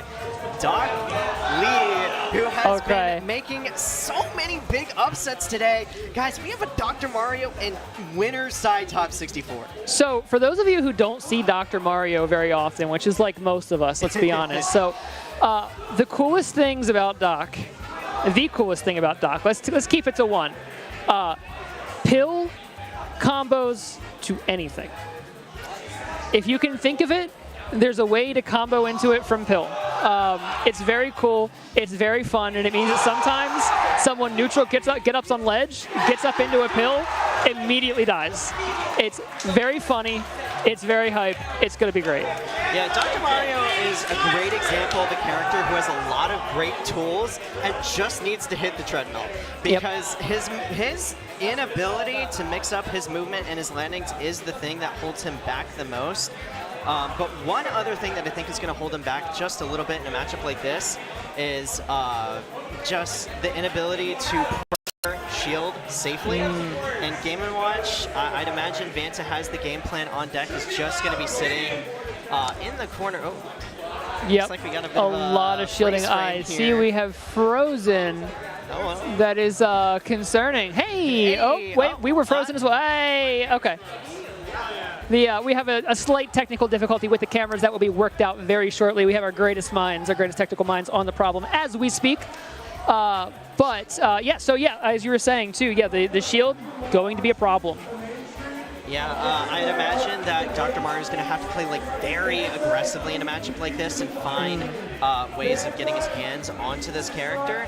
and also having to use like B reverse pill as a momentum shift to be able to get down to things like up air, and those recovery routes are going to be very creative. I mean, I sound like a broken record if I talked all day about all the bad things about Dr. Mario. Worked out again for you, so we should be all good to go with our next set here. If you are just coming in off of the little power outage that we had, we are going to be moving back into Vanta versus King P for top 32. Yep. And hopefully we'll get to watch it this time. Yes, yes, and we apologize. Dr. Mario did pill into forward air on our streaming PC, and it just did not survive. A stock left. We had to wait for the PC to get off the Angel platform. It was a whole ordeal. But we're back on stock 2. The set's still alive. We're chilling. We're chilling. We're chilling. We did borrow a stethoscope to diagnose the problems with the computer. Because essentially what happened was at the end of the previous part of the broadcast, our cameras were just frozen, and the computer said, "You know what? I'm a dip. I'm good. We're out. We out." Yeah. So we're good for the day. Before the tragic technical difficulties, we were talking about this matchup a little bit from the Dr. Mario side, but from the Game & Watch side, the game plan is pretty simple. Keep this madman away from me. Keep him away. Does have the bucket. You have an option to deal with pill. You should be able to space him out. You can always hide and shield. Game & Watch up B is really, really good.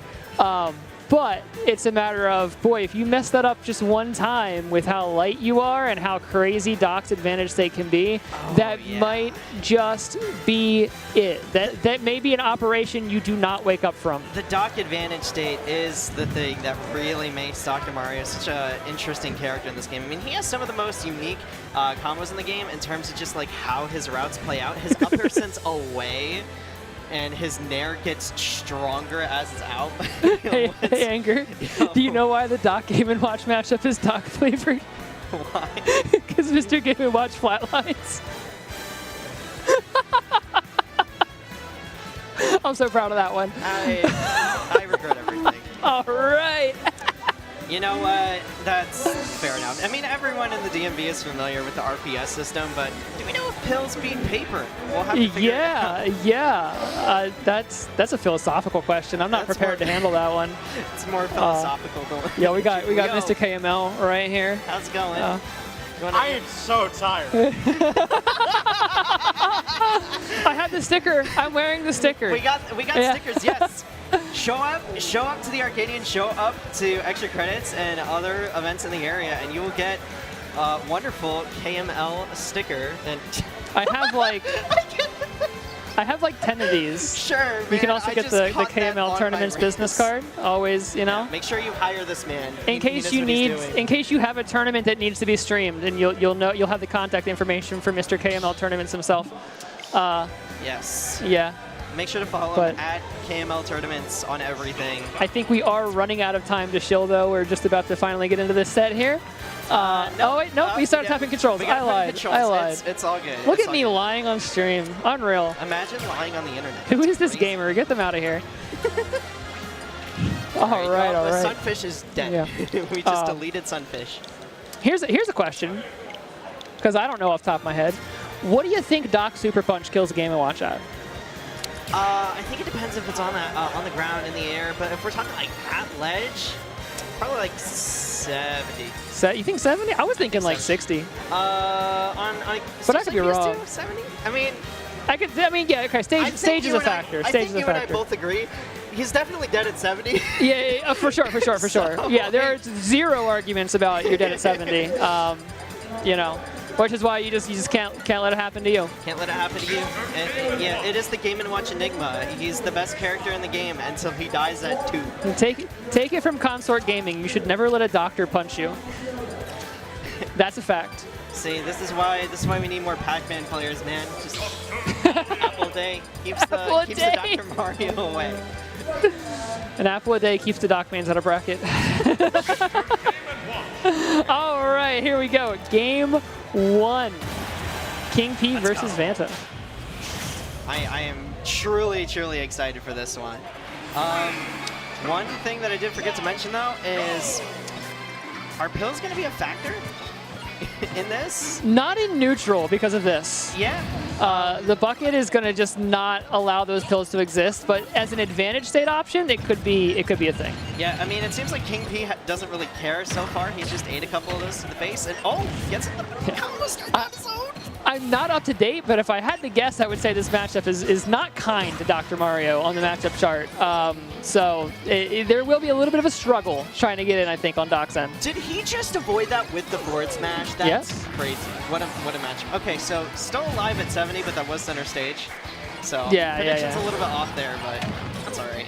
We're all good. King P off to a pretty good start, all things considered.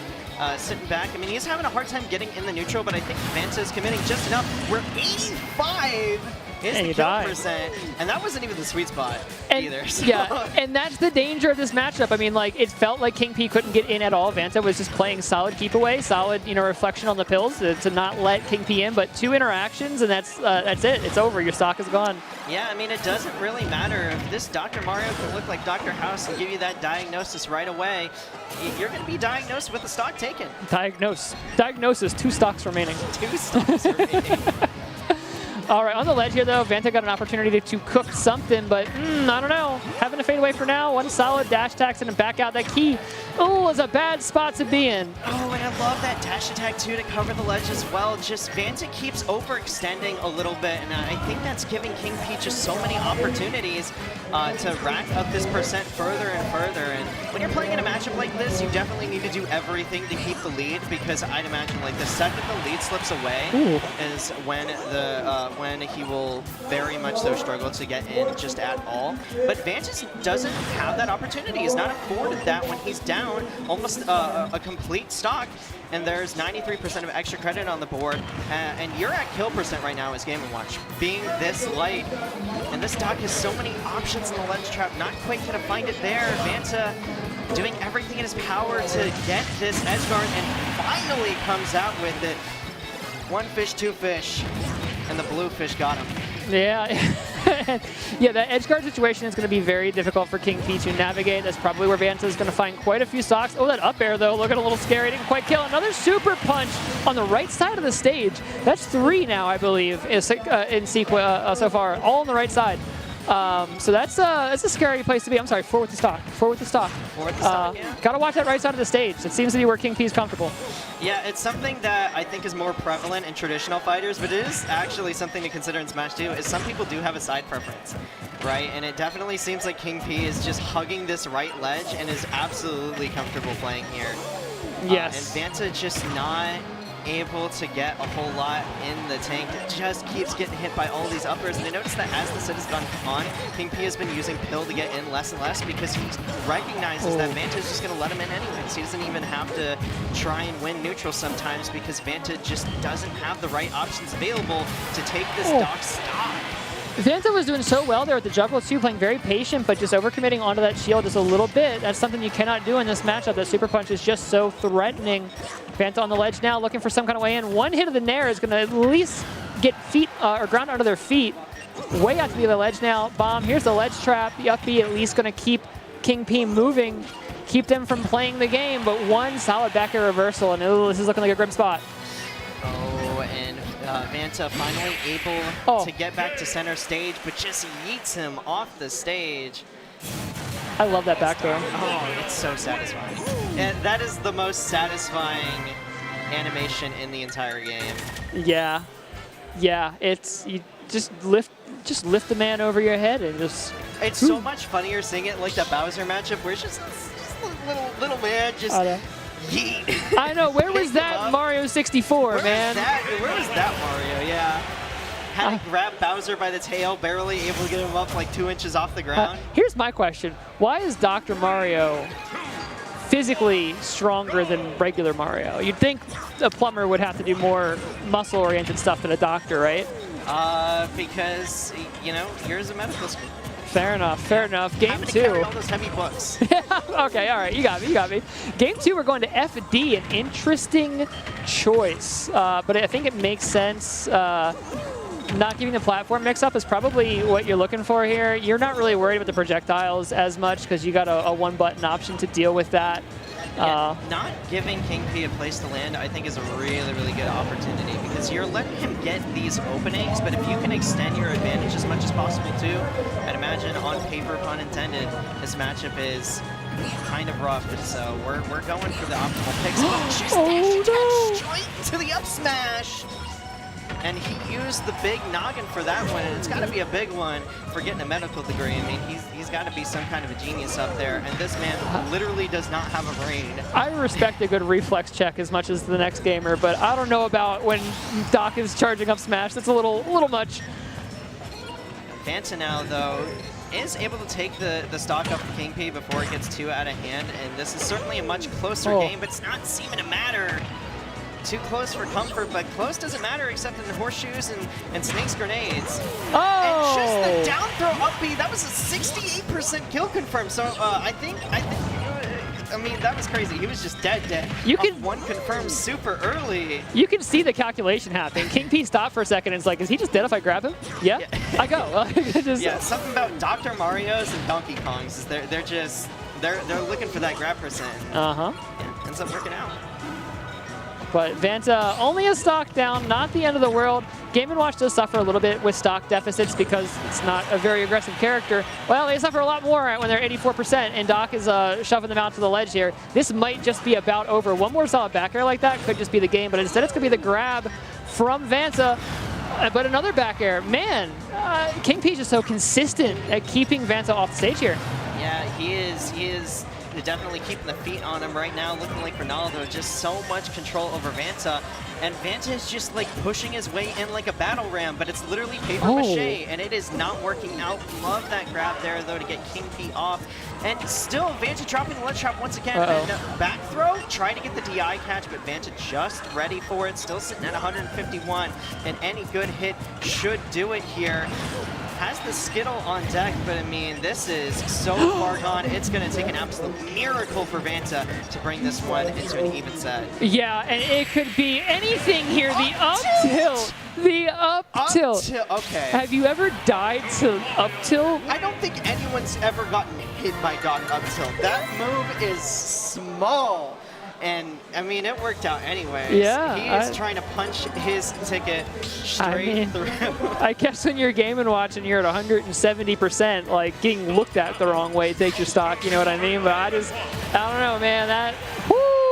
All right, game 3.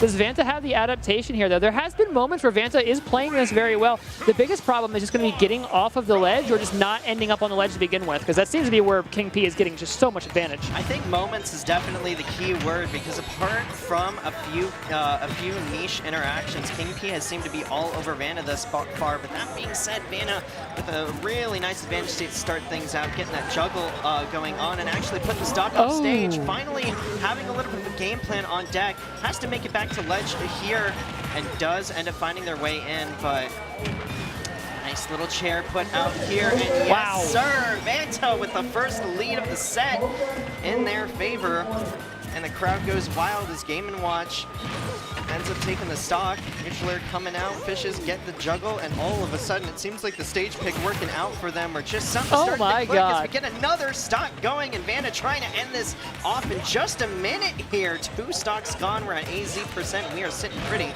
as we get this Neutral Air going. It feels like there has been a change in strategy here from Vanta. It has been a lot more about, you know what, let me just get King P off stage, and then I will find the ledge trap or the edge guard, and I will just kill with the edge guard. That has been working really well. It is a weakness Doc has in the kit. Really difficult to work around. If you can exploit that, you can win the matchup. Yeah, and maybe they were just holding their power back a little too much, because catches the roll with the up smash, and that's an 80-second game. That is one of those moments. Sometimes when you're in the corner in Street Fighter, as it is said at times, take the throw. Sometimes when you're in the corner and there's like a single piece of bacon coming your way, just take the bacon. Yeah. Because rolling in, you're going to take that up smash. That's so much. Just take the bacon. Take the bacon. Yeah, that's almost never the right option there. And something clicked with Vanta. I mean, the first 2 games were pretty convincing for King P, and that one was a complete turnaround, being very convincing for Vanta. So we'll see if they can end up riding this momentum and possibly bring it to a Game 5 situation after a set that was looking completely grim from the start. and already 30% to boot. I feel like for most of this set, both the players have been trying to play the player, so to speak, and it feels like Vanta has switched gears and is like, I'm going to play the matchup instead. And, you know, there are merits to both, but when the matchup is so polarized, sometimes that is the way to go, is play the matchup and not the player. Just stick to what the character struggles to deal with, getting back on stage, getting back from the ledge. Oh my goodness. Punish them for that. Up air into Oh back here. my God. Edge guard was clean. Oh my goodness, just threw out the cigarettes on the Surgeon General's recommendation, and this Game & Watch is not listening, not having any of it right there. And is gonna add some fish into that diet as well. I mean, this is just a complete 180 from the set that we first saw. I mean, I was just not expecting this level of adaptation. But that being said, King P is in a pretty good spot right now versus this Game & Watch. Is starting to rack up that percent a little bit more, and definitely wanting to crawl a little bit back of that match that they had at the beginning of the set. The Cyclone is going to be enough to pretty much even up the set. Yeah, just holding shield is a little bit longer, would have gotten Vanta out, but it's so tough to read exactly when you can get out of that sometimes with the way that it hovers on your shield. Vanta, though, still playing a pretty measured neutral here, reflecting pills, taking advantage of those moments where they've got just a couple of extra positive frames to throw something out. Big chair. This might be another stock. Yeah, this is where Vanta's been getting these kills so far. Super Punch instead is going to mix things up, and now the situation has flipped, and it has flipped one more time. Vanta, one more now in the positive position again. And we're just going back and forth. They are both just clawing for the advantageous position here. Scott Sterling was a great call from the manager, but Vanta just not able to find the goal. And now, I mean, starting to struggle a little bit more. We do have to remember, like, Vanta still needs to win this game. There is absolutely no wiggle room, and I bet that pressure is definitely looming. I love that neutral air dodge from King P to get back on a stage, but how do you find center? And this has been the struggle for King P within the last couple of games. Vanta has just had so much of the stage control and is just keep putting you off stage, but King P finally mixing up those recovery routes a little bit more. And it's for the fishes right now. There's plenty of fish in the sea, but that down air might be the key to victory as the stock gets back on a stage. Not quite going to be the answer, just rolls on through, gets the flip kick with the up air, and just shoos the bomb forward air away. And King P, I thought the grab was coming. I was so ready for it there. And both needs of them to stop like now. Oh my goodness. Oh, back to the stage. It's so unfortunate. Not what you want to see. You're trying to keep Doc off stage, try to confirm that kill, but sending back across resets neutral. And now you've got to get another opening to try to find the stock. And no way! Goodness, they are both making the trade there. The Dragon Ball Z moment of all time, but this is bad news for Vanta, as this can potentially be their winner's side stock. King P is going to get put in the disadvantage. Vanta knows just how critical this stock is to their tournament lives. Vanta has been doing so well with maintaining these juggles, though, and has the advantage state going right now, so this could be just barely enough to bomb to buy a little bit more time. Really going in with a forward smash there. That's very aggressive. Pill into the dash attack, reflected. Oh man, and King P just rolling straight on through again. This Game & Watch got Army colors right now because they are putting out that parachute, making a safe landing. This Dr. Mario is off stage once again with a nice high recovery. Still going to get clipped by the Game & Watch up B though. And I love that up smash attempt to try and cheese out an early stock, but another chair is going to put King P off stage. The air dodge is going to be forced out, and now Vanta is in a bad situation, has to make it back to stage. And this is so scary. That could be it, but not the sweet spot. Man, going for the charge up smash on the ledge there too, just hoping for that roll in. Please get sends it on the roll in. What a call out. Vanta evening the set up. It's game 5. Wow. Vanta has figured out the weakness in the Doc game plan. Did you spot it? Can you tell me what it is? Something's clicked. He's a doctor. Not a veterinarian. That turtle's a problem. That Game & Watch is an animal. Oh my goodness. All right, game 5. Wow. I can't even make a prediction on how this is going to go. This has been so back and forth. We are going right back to Hollow Bastion. Let's see it. This has got to be like a stage pick that this Dr. Mario is absolutely comfortable with, but this turnaround so far, it's been kind of wild. Once again, I have to point to the first 2 games and the utter domination. And Vanta is just showing us why they made it into a top 64 winner side in the first place, and just how they've been able to adapt to this dock. You may have a few extra credit hours on me, but I'm a master out here. And listen, I'm just as smart and I can pull out the big brain. But King P trying to pull out the big punch, not quite going to be it. Vanta with great DI, but how do you deal with this pressure from King P? Yeah, King P is just putting up a whole new level of pressure right now, and just not giving Vanta a chance to play the game. A whole stock slipping away with only 25% to reciprocate. Oh, and this is looking like a repeat of the first couple of games now, because now that the onus is on Vanta to get in, Game & Watch can struggle to have those approach options. I mean, you really need to find your way back into playing the matchup. Like we were saying earlier, Vanta's been really struggling this game to find their way in, but they're not going to let it slip from them too much. King P has been giving these high recoveries the whole time, and I'll tell you what, if Vanta can keep up this pacing here, I wonder if they're going to catch on to this recovery. How does the stock is put out and caught the get-up attack with the front hit of up smash. Yep. Vanta is back in the game. Vanta with a little nod there on that up smash. She's like, oh yeah, that's right. We hit those. Yeah, love to see it. They Game & Watch up smash in real life. Oh yeah. Man, it is just, it could be anyone's game here still. We're playing some extremely careful neutral. Nobody wants to be the one to give up the advantage state because it has been so polarized. Once someone has that driver's seat, they are driving for miles. Oh my goodness, these pills coming out though. Vanta's saying, I don't have allergies, take this Claritin away from me. That shield is getting awful low. Goodness.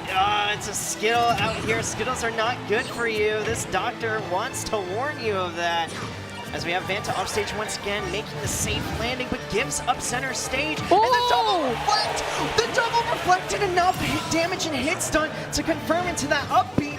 Vanta on winner's side stock, but definitely not out of it this far. You know, one way to deal with a reflector is a second reflector. That is a thing. Oh my goodness, the back airs are coming out in droves. We'll see if Vanta has this pressure mounting or if they can find their way in this. Nice little back air coming out. The reverse up B though almost takes it right then and there. Vanta getting the weak dash attack. Is that going to be it? No, not quite yet. Landing with the nair, but this is slowly slipping away from Vanta, who was on the verge of the reverse 3-0. And King P is stealing that super punch out just a little bit, but is fine with that because you've got the extra stock. King P has the extra stock. Just once the percentage, doesn't matter if super punch is stale right now. Anything they can get, so that even if they have to go down to last stock, they just need that one big interaction after that. Gets grabbed though. This might be the end of it. The turtle out for blood. The pill's gonna stop it though. KP has the ledge. Could this be it? No, not quite going to be it. Vanta is just hanging on for dear life. He does manage to find this back air, and it's still a Game & Watch dock. Has to be careful, has to wait out that invincibility in the upbeat. It's going to get stalled and called out and a pop-off from King P as they move on and further on in the bracket and winner's side in a relatively close set. I mean, just absolute clutch there to call out the high recovery from Vanta, who was forced in a bad situation. They couldn't grab the ledge again without taking that, taking a down tilt or something. Wow. What a stressful set. I'm glad I have my emotional support Arcane here.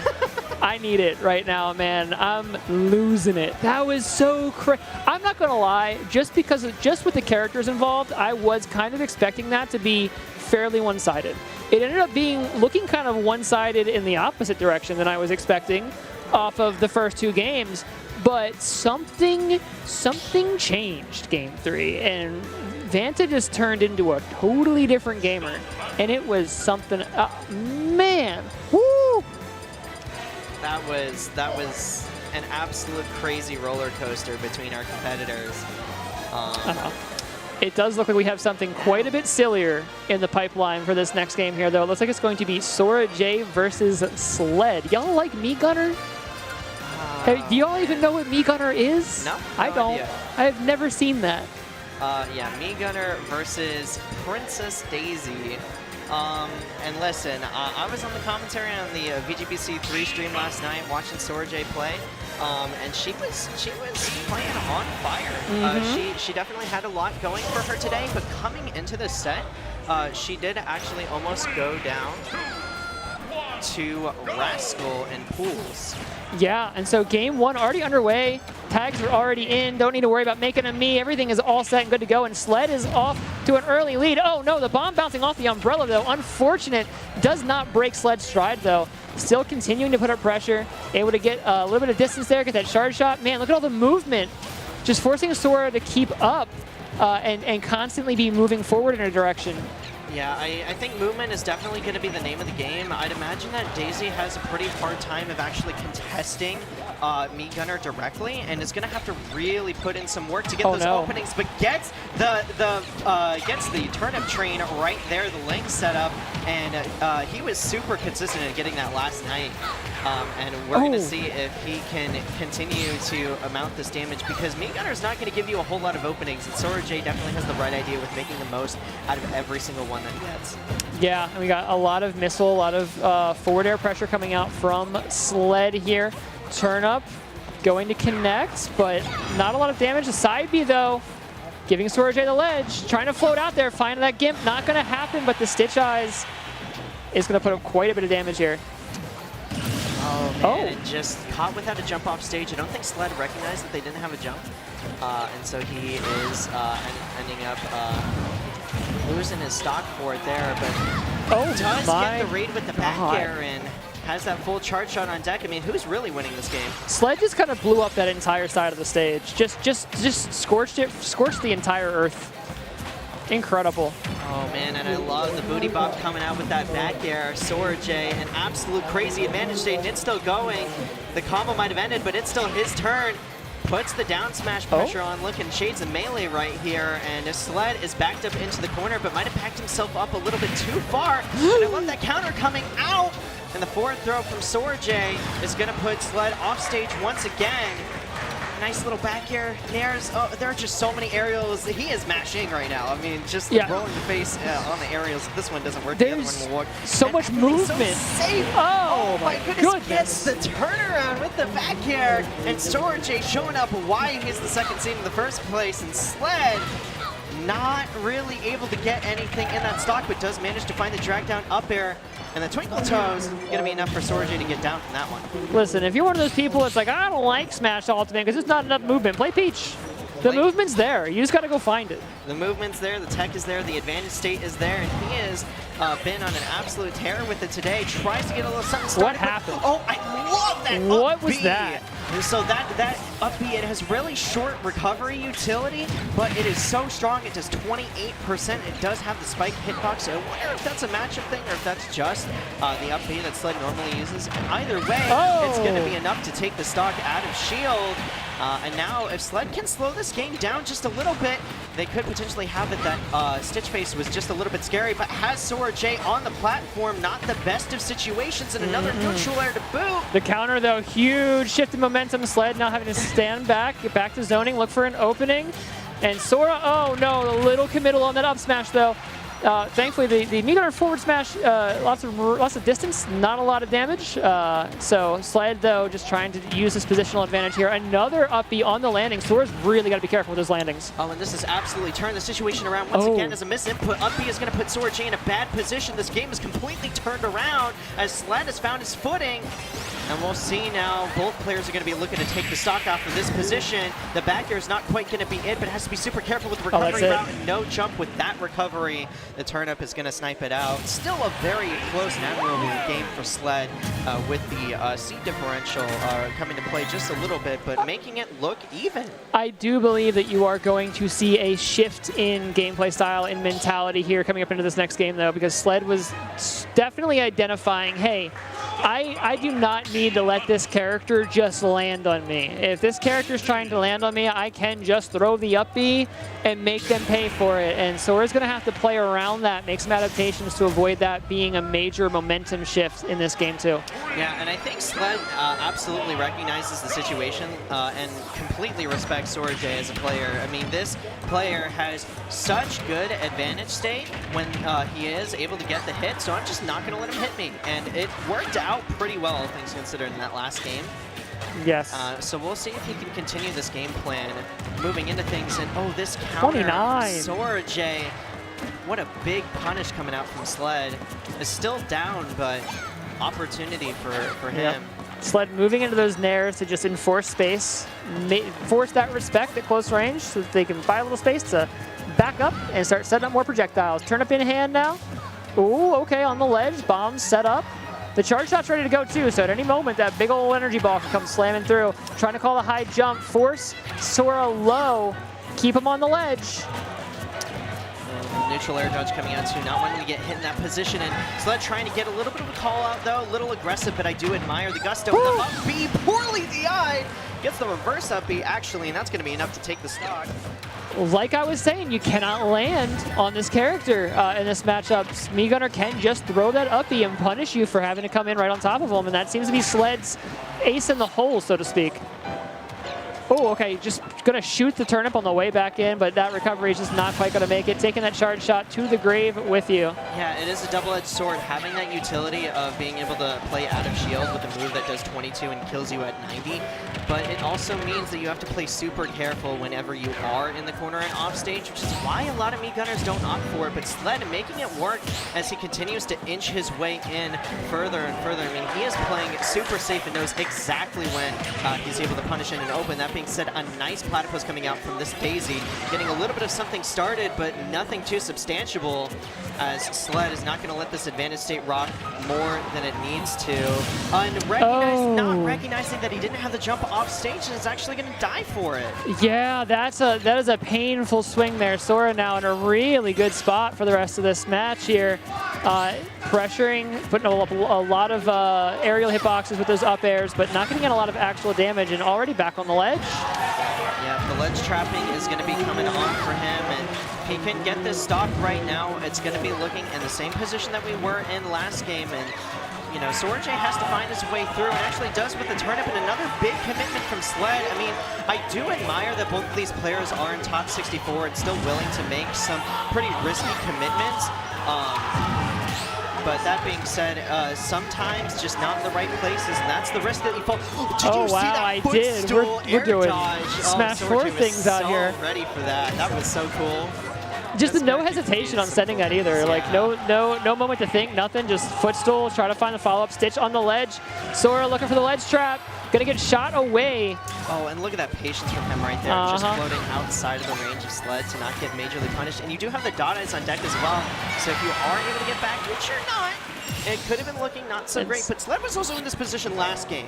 So he could definitely make this comeback. Don't you get it twisted, because Daisy does have to commit pretty hard to get kills unless you find yourself off stage, but does catch the turnip with the air dodge. The air dodge doesn't reach. That's 3 SDs for Sled that game, and they were keeping up so well, but you have to wonder if having that up B utility out of shield is worth having a mediocre recovery. If anything, though, you know, like there's almost a moment of like, okay, it sucks that I lost that game, sure, but I did all my deaths were to me.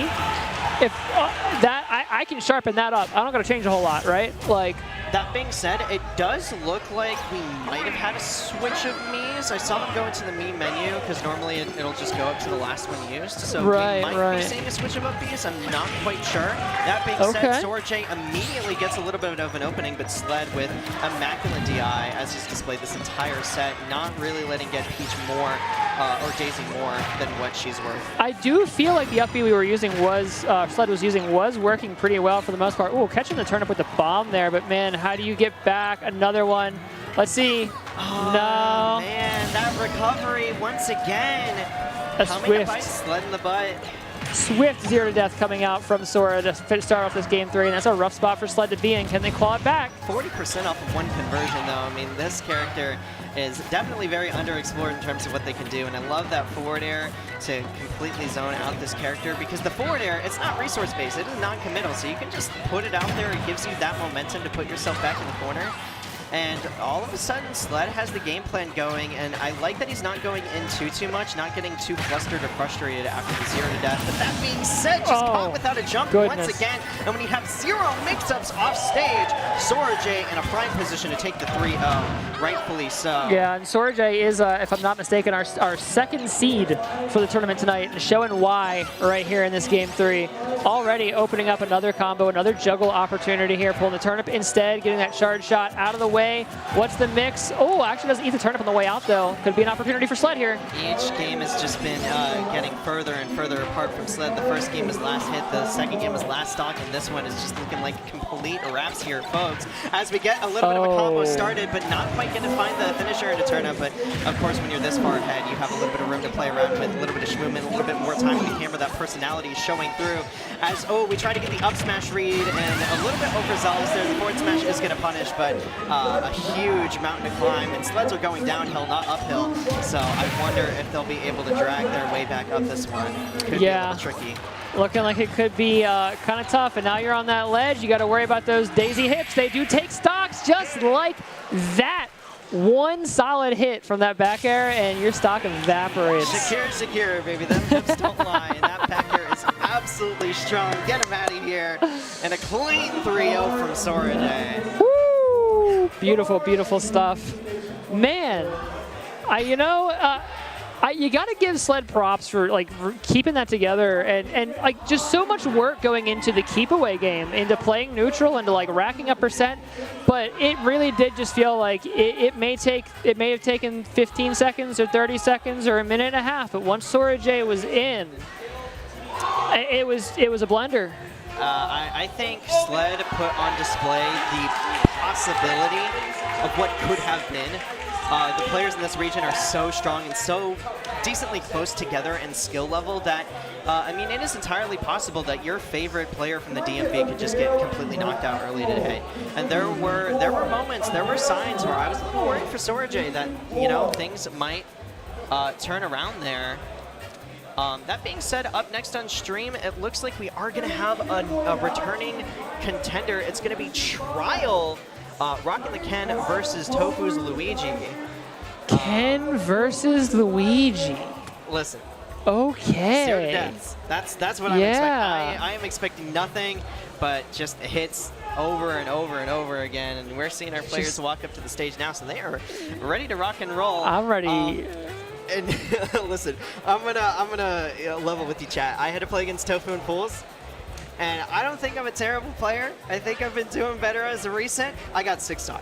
I got rocked. Tofu has been playing on fire today, and I've seen him play against other players, and just not even a chance. Not even a chance. Insane. And just one more thing. It does look like this match now is in top 32. So we are in that territory. This winner is round 2 of top 64. So these players won their last sets as well and are really looking to get into that winner's quarters and that coveted top 8 spot. Yeah, the stakes are only getting higher and higher as the day goes on, so don't go anywhere. You're hungry, you need a sandwich, too bad. Sit down, watch. You're going to miss something. The second you walk away, you're going to miss something good. I promise you. I promise you. And sub to KML tournaments, so you don't get hit with the ad break. Absolutely. Because Twitch will just do that to you, and you will miss something hype. Oh yeah, and it's free with Twitch Prime. I mean, there's absolutely no risk to it. If you got that Amazon Prime, you're not really using that subscription on anything. So yeah, make sure you listen. Or alternatively to Twitch Prime, you can also do a $5.99 sub, which is like a Twitch Prime sub, but it works if you don't have Twitch Prime or have already used Twitch Prime sub, and it only costs $5.99. That's value. That's value. Months. And listen, KML tournaments, we got more than just the Arcadian on here, folks. We got extra credit, we got the cut, we have so many these amazing things. Here's the way I look at it. You could spend $5.99 to sub to KML tournaments, or you could spend $5.99 on Banjo.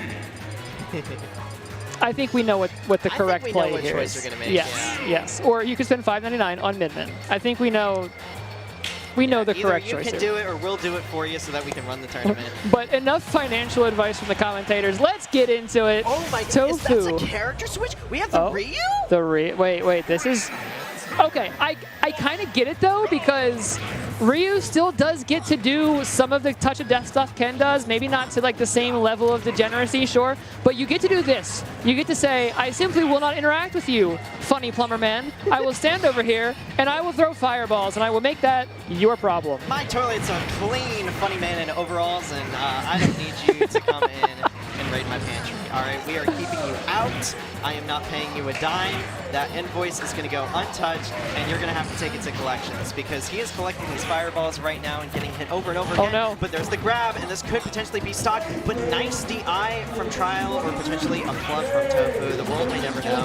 Go ahead and look back at the blue line there, chat, but you got to keep up with the first. And I love the escape mix-up of the focus punch there because you have to, or the, is it focus punch? Not, I'm thinking Pokemon. But the you have to respect that because it has that 1-hit of super armor. And if you commit, then you get hit with a big combo opener. But then, you know, if you don't, Ryu just hops away from you as an option. People So don't really talk about it enough, but Focus is one of the lowest committal don't hit me now moves in the game. You know, this is really low commitment. That frame 2 down tilt, which combos into imagination right there. And Tofu's first stock is going to be taken really early, but it is also par for the course for Luigi. Oh, no. This is the kind of character who does get absolutely messed up when he can't get his plunger on you. And Tofu finally able to get a little something started, but it's around the world in terms of percent. And these fireballs just keep coming out. And listen, this is the wrong plumber. He does not have the float in his back. He cannot put out these Hadokens, and so he just has to fight fire with fireball. yeah, and there's just so much spacing happening here, so much neutral. 2 jabs into the grab, the classic, and now we've got a back air, and Tofu has an opportunity here on the ledge. Catches the grab on the other side. That's the down throw into the tornado. That is not going to kill, though. One more interaction at least going to be needed. Suction Cup not going to give. And the miss. Oh, no, you cannot hop away from that. Another back throw. He's still not dead. Yeah, still not going to be it, and these fireballs keep coming out and racking up more percent. And you're at this point where it's like, you're at 158, you're going to die soon. You might as well rack up as much damage as you possibly can. And 86% of extra credit is going to be the answer when that back air finally connects. But you know, it's still Luigi. You still have to be careful. That spot dodge is going to be a great way to get through that grab. As Tofu now stuck in the air, stuck at ledge. How do you get through that Tatsumaki? Oh, a little bit stale. Not quite going to be it. Tofu at ledge once again, but the Zero to ground, no, just roll straight through. Nice option coming out from him, and Tofu not opting to throw out anything. This could be the stock. Has to be super careful. Still some solid damage, but not the most that you would expect from Luigi, but still pulling himself together a little bit more, and you do have to be careful with the pressure that you put on Tofu's shield. So a little bit back, but the stock finally taken. I gotta wonder if there's some kind of Ryu-specific, like, get out of the Luigi Zero to Death free card that we're not aware of, because it seems like Tofu twice now has the buffer.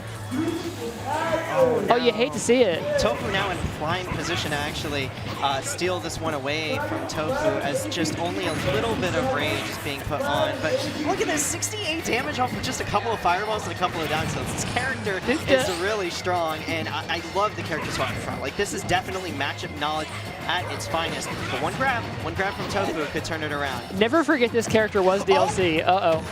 That could be it. That could be it. The up air. Oh no, this is the finisher, and that is going to cost them the stock. It's going to cost them the game by nary a pixel on the Zero to Death. Yeah, just didn't dash far away enough. I think Trial was just ready on that DI and actually turns around with a Shoryuken of his own. He says, you may have a Shoryuken that's strong, but I'm the OG, baby. I'm the one who brought that out. Street Fighter 2 Turbo Edition.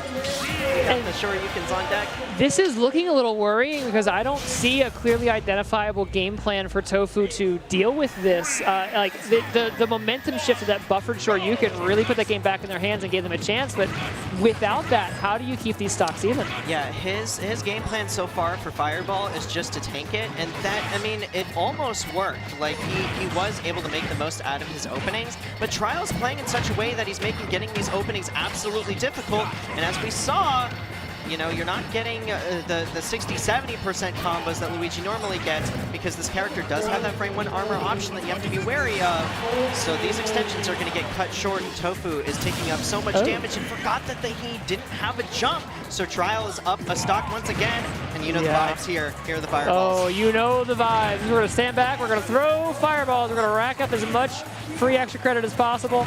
The plunger is kind of denying some of these. It does even take out the Chakanetsu. I hope I'm saying that right. The red fireball, I'll say. But that was a little. Okay, I see you, Tofu. That was good. Yeah, but the plungers do even stop the red fireball, which is unusual for a projectile. But it's still not, because that plunger is so committal, it's not gaining a lot of ground in the process. Oh, and I love that nair dash up down tilt into the medium shore. You can just knowing exactly what kind of combo to get there. Trial is so elegant with it, and it looks like this one's tested so much he doesn't need to keep running trials because there are almost 0 errors being made in the second game here. As Tofu is getting put away into the bento box, and I love the focus coming out, and that would have worked versus the up smash. Yeah, I so wanted to see that. Too scared, but that definitely would have worked. I think you die if that focus punch comes through. Like, I think you actually evaporate, but Tofu gets one more opportunity at life here, able to take at least 1 stock away. But man, this has to be pretty much perfect from here out for Tofu to pull all the way back into this game. Yeah, and he's just been brute forcing his way through thus far, but we'll have to see if that Trojan horse is able to break down those walls, and it's not looking very likely. Trial not getting tricked. Still love these custy combos coming out from Tofu. It is the reason, it is the thing that really makes him different from the other Luigis, but it might not be good enough. This man has 35 years of fighting experience. I'm talking Ryu here, and he has mastered the ways of the Luigi, it looks like, on his radar. That being said, 108% now has Trial off stage. I love the pivot grab. Do we get the kill here? No, just opting for that back air once again. Trial every single time is DI'd in on that down throw. And Trial is up 2-0 right now, but I wonder if Tofu's gonna catch on to those little mistakes that Trial was making. Yeah, and the thing is that the DI in, if I'm not mistaken, on the down throw is the easier zero-to-death setup for Luigi if you know that DI is coming. So if Tofu's catching on to that, that could be a punishable habit. We'll have to see. Yeah, I mean, we definitely saw in that Vanta set earlier where players in this position can absolutely get the read and turn it around. So it is not over yet, folks. It's not over until it's his game after the 3-0. Oh, has him off stage. This is a good position. Oh my goodness, Trial with the misinput. And now Tofu's in the lead. What a crazy turnaround. That was a single hit stock. Cleanest zero-to-death I've ever seen. That was a big flub. Yeah, Tofu being given a gift here, game 3. But still, though, like, has to be able to capitalize these last 2 stocks as well. So let's see how it goes. This is a pretty big opening. Yeah, it doesn't matter if your grandma gives you a good Christmas present because you have to use it, and it looks like Tofu is definitely using it. That upper does not send it to tumble, gives you so much combo opportunity, and Tofu is taking it all the way. So what started out as an SD and a flub early on has turned into potentially the game and the turnaround for Tofu to put himself on the board with a freshman 40. What on earth? You can see Trial kind of like, yeah, okay, I screwed up once and now I'm gonna lose the match because of it. I'm 2 up, whatever. Doesn't seem to be too shaken, but that was an under 1 minute 3 stock we just witnessed. That is a pretty big momentum shift psychologically. But if Trial comes back in and continues to play, they've been playing game 1, game 2, it may just not matter. Yeah, and you can definitely see him looking at him in the player cam. He's definitely got shaken up a little bit mentally from the way that happened. And oh no, getting grabbed once again. This could be the stock. Yes, it is. Yes, sir. Tofu turns it around. Oh my goodness. We're setting the world record for the fastest 4 stocks we've ever seen. Like, this is Smash history happening right now. Is this going to be another like potential game 5, potential reverse 3-0 on stream? My heart can't handle that today, y'all. You gotta give me at least a set between those. Come on now. All right, well, let's see. Tofu trying to find an opening. Trial's converting to a very defensive style here. Just trying to get out of this pressure and then play some respectful neutral off of it. And that seems to be working pretty good. Tofu opting to go around the ledge to try to cheese that tornado out is going to take that immediate stock back, and now it's back to being an even game. Trial may have recovered psychologically here, and that may just spell doom for Tofu. Trial still has the stronghold on the match and did actually end up turning the percent game around, but those cracks are definitely starting to show in this dam. The water is seeping through, and this plumber is going to be the only way to correct that. Oh, does he get the tech chase? No, not going to find it there, but Tofu has definitely figured something out. How do you read that mix? Just a little bit of something. He has the mix on deck. Oh, and I love that backer coming out for him and tries to get the pivot grab, but Trial saying, I want to finish this now. He is getting too much momentum. This is not going to game 5, and ends up taking Tofu down to last stock, but almost gets the nair into up B, not going to pull the trigger on it, and the forward smash is going to be enough. Tofu could potentially take this in the short. You can put the splat dodge. Was it a bait, folks? Was it a bait? You have to, never right? know. It's got to be. You know they want the grab on that last stock, right? Like, you know they want that clean 0 to death. Now the fireball's coming out one more time. This has been insane. If Tofu gets in again and starts putting more of these like 18-part double cross up mixes up, I don't know. I'm not sure if Trial's going to be ready to block that again. But the problem is you have to be able to get that hit in the first place, and Tofu is back to his original game plan where he's just throwing out these fireballs and he's not letting Tofu get these hits. These kicks are not working out. We are out here circle camping, and I love it. I love it. Uh-oh. Big opener. No! No! Just the overextension, and what a pop-off! Both players so emotional with that one. Look at that. Hugging it out after the set, so you gotta respect that. That is sportsmanship. What a set. That was so crazy. That whiffed grab cost Tofu 2 of those games. 2 of those games went in favor for whiffing a punish with the grab. He was a little bit too antsy for it, and he did not know those positions where Ryu was safe with his Shoryuken, and I think Trial was playing to that entire time, but man, what an emotional set. Sun Tzu once said, you live by the grab, you die by the spot dodge kill option. And it's true to this day. True to this day. I need a breather. Cut, go to break. Go to break, go to commercial. I kid. We can't do that. We got an audience to entertain, all right? We just got to power through it. We're getting right back into it real quick. Man, the competitors are hungry today, man. There's no time between sets. They're just bam, bam, bam, right back up, ready to play. The mix Tofu was putting up in that game 3, though, on Shield, like, I'm not sure if I'm more impressed by the mix of shield pressure happening or the fact that Trial had the mental fortitude to pick all of the correct options to get out of it. Like, I don't know. If somebody hits my shield that many times, I'm getting hit. Plain and simple. It's just those FGC fundamentals, right? Knowing exactly how long you can hold block in the corner and knowing when to come out. It's crazy. Could be me.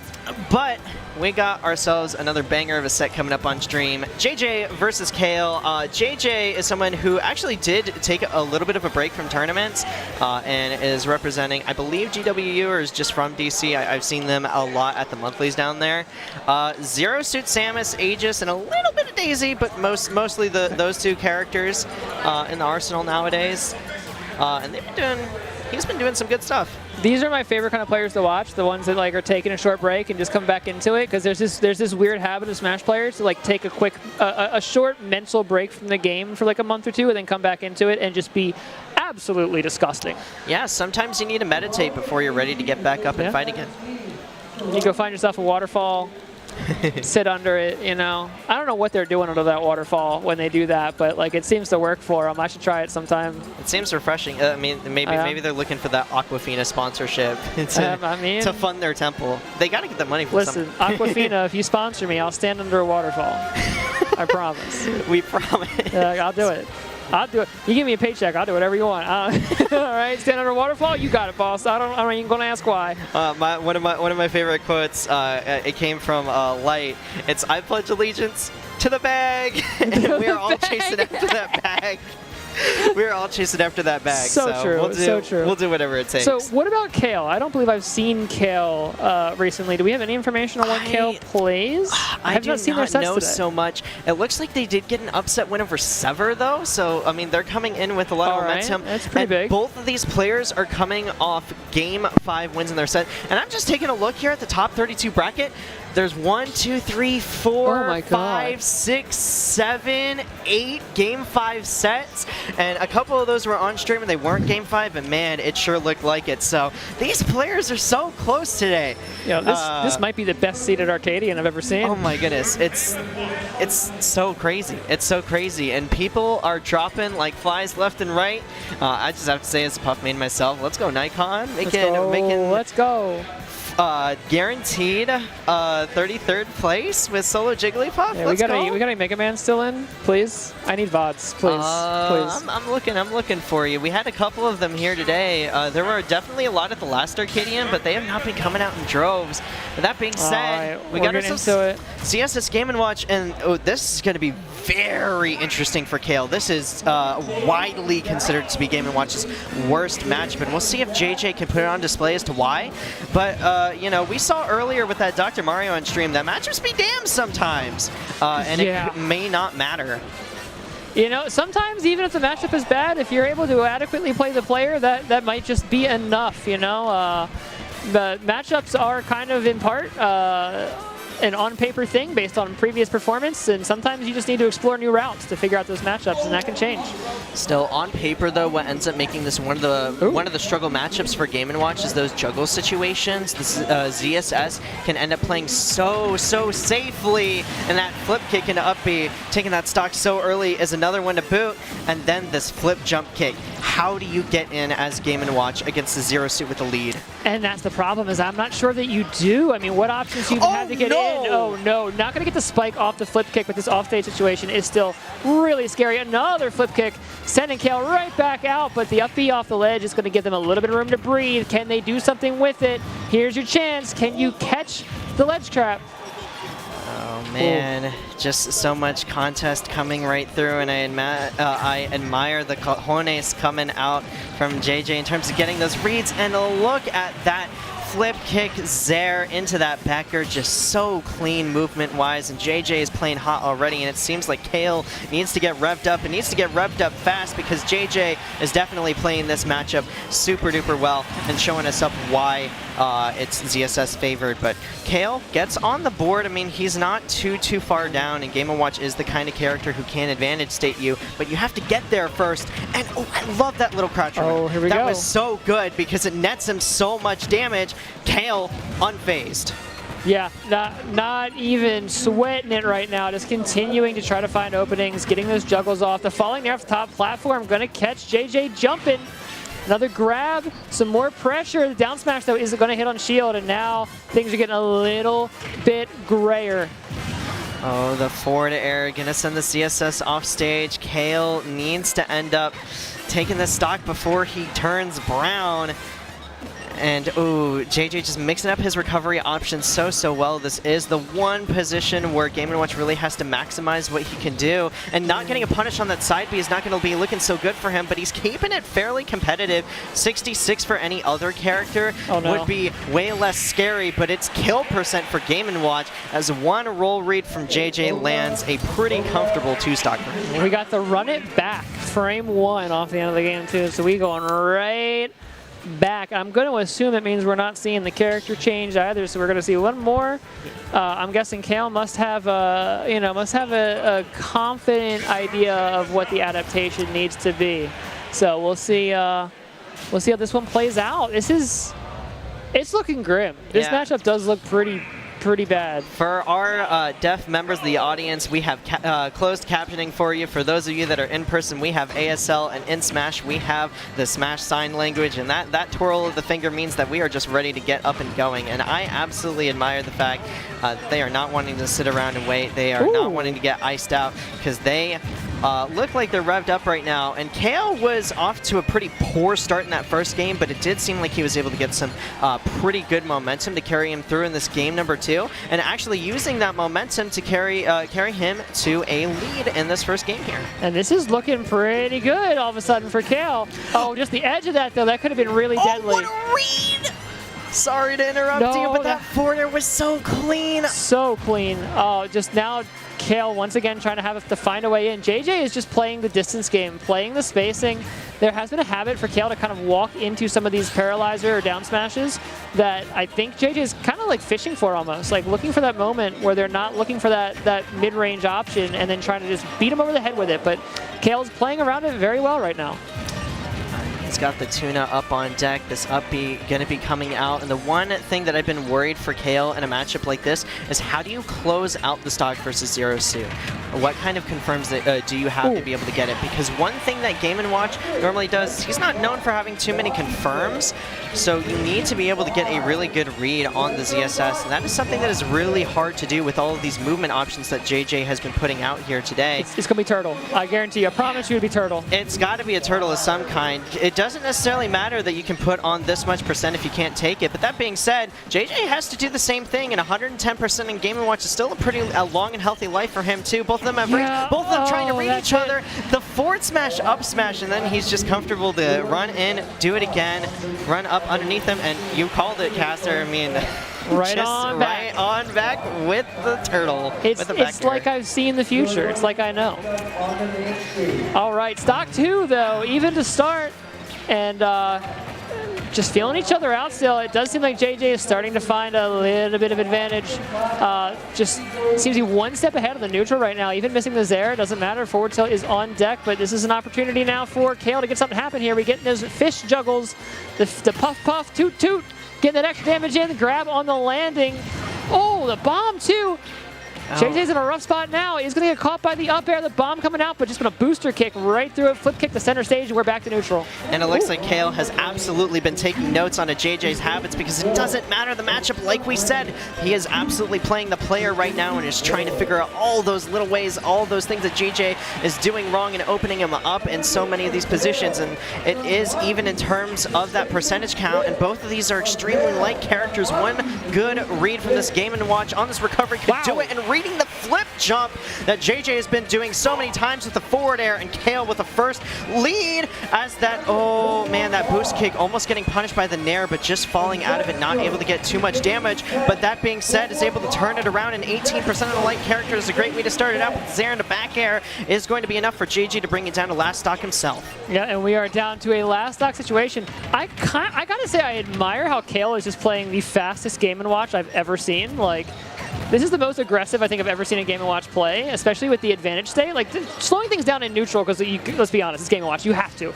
But once an advantage state is there, Kale is really just going in. I mean, look at this, just endless pressure all the way across the side, and then even throwing the dash attacks in those landing situations where that neutral reset should be, just to keep the pressure like that, just to keep the pressure going. Yeah, right you are. I mean, 0 to 60 in 0.2 seconds, but that Nair flip kick almost does it. Not the sweet spot gonna land, and Kale is looking to put himself on the board, make this a guaranteed, very competitive set. And this has definitely been a very competitive game, but we've seen before, JJ has had the reads in the past. One good down smash, he's able to get his feet on the ground, could be enough, but the chair is going to be coming out, and this lady is not sitting down, she is off stage. Game & Watch said, here's your bacon, get out of my restaurant. Just grab it and go, like the Denny's I'm sure I will be having later this evening. Absolutely tasty, delicious, and we are pulling out all the Candy Crush adjectives, because that was... dinner's ready. Dinner's ready. The dinner bell going off. That is a great bit. That's such a great bit. It's dinner time, and Kale's eating good. I have a new favorite player. All right, game 3. It's 1-1, JJ versus Kale. Hey, listen, if you never had it before, bacon and Kale is the best combo. It is absolutely the best combo, and it looks like Kale absolutely knew that one coming into this. Wow. Oh, the second up smash in a row there from JJ. Kind of just the hard commit to the caveman option, but paying off for him. All right, get some juggles going here. The toot toot. Those up airs, those little gusts of air are really difficult to get out of. Very powerful juggling tool. Slowly advancing with the bombs, but JJ seems to have the answers for it. Oh my, get parried though. This is JJ. Whoa, this is like Kale is just kind of crushing this matchup right now. Yeah, something seemed to click in that last game for sure, and JJ, he's been playing very read-based, but Kale has been getting more and more of those openings and not letting JJ accurately predict what he's able to do, which is so impressive as Game & Watch, because a lot of Game & Watches can play very telegraphed sometimes, and maybe even a little bit too patient, but I think this aggressive style of Game & Watch is really just throwing JJ off for a loop as to everything he knows about the matchup. No one is expecting the paperweight to just rush you like that, you know what I mean? Not when you're not Game & Watch. Pichu maybe, but like Game & Watch, you're not expecting to just walk at you. A paper mache paperweight has turned into an anvil, and it is weighing this bounty hunter down right now. But this is once again another awkward position for Game & Watch, where he has to get a read to take the kill. Like that is the only way he's able to do it, and a whip punish with the down air is going to be enough to do it. Good stuff to Kale, and now he's going to play this offstage game, and because the onus is on JJ now to approach, Kale is afforded the opportunity to play that patient Game & Watch style that he really wants to commit to. And you can see that JJ is really slowing things down. I mean, pretty consistently. Oh, are you dead? Booster kick off to the corner. That's it. Even the stock's back up, and JJ's been playing a very patient game of just kind of retreating to the corners, using that low range that Game & Watch has against him to just, if nothing else, buy time. Figure out, how am I getting in? Look, you got 7 minutes on the clock. Sometimes if your opponent really can't effectively approach you, it's okay to just walk away and just give yourself time to think. And that seems to be paying off for JJ right now. Because for as well as Kale has been playing, you do have to play with pinpoint accuracy, and it's a fever dream for a reason, because we're at 99.8% accuracy right now in terms of the way this Game & Watch has been playing. And it's just been putting his hitboxes in so many great spots to call out what JJ has been wanting to do.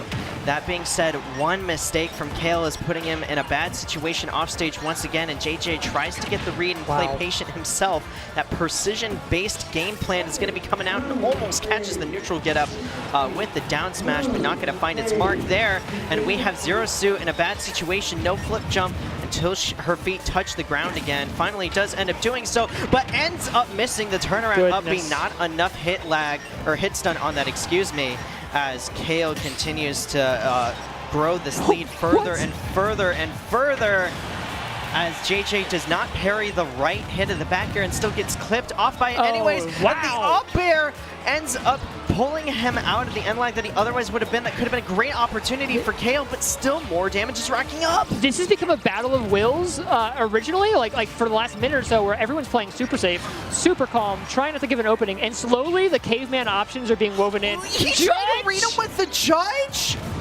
All right.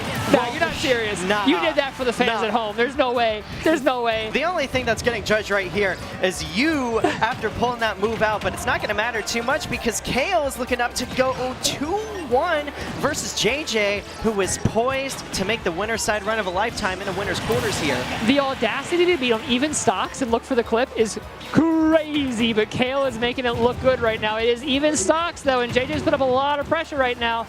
This could be JJ's way back into the set. That momentum looks like it's shifting. Duck the Paralyzer, duck the Zair.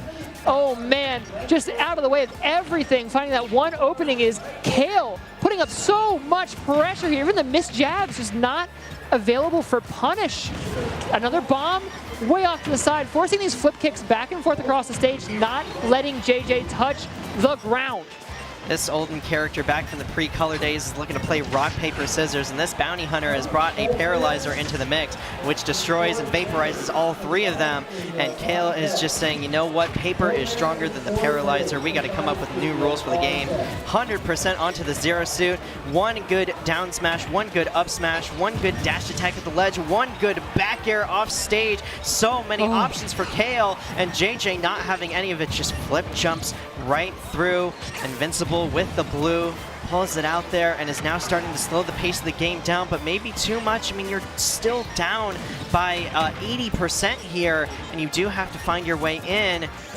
But it could just be one paralyzer, one down smash to get in there and turn things around completely. This game 3 absolutely pivotal in determining what stage we go to next. JJ has maneuvered into several advantageous positions over the last 30 seconds or so and just hasn't been able to capitalize. If Kale keeps letting him get away with that, that could be what flips this matchup. I mean, a good stun into the booster kick could end this game, and you can see those projectiles starting to come out. The flip kick starting to come out. JJ wants that big ender.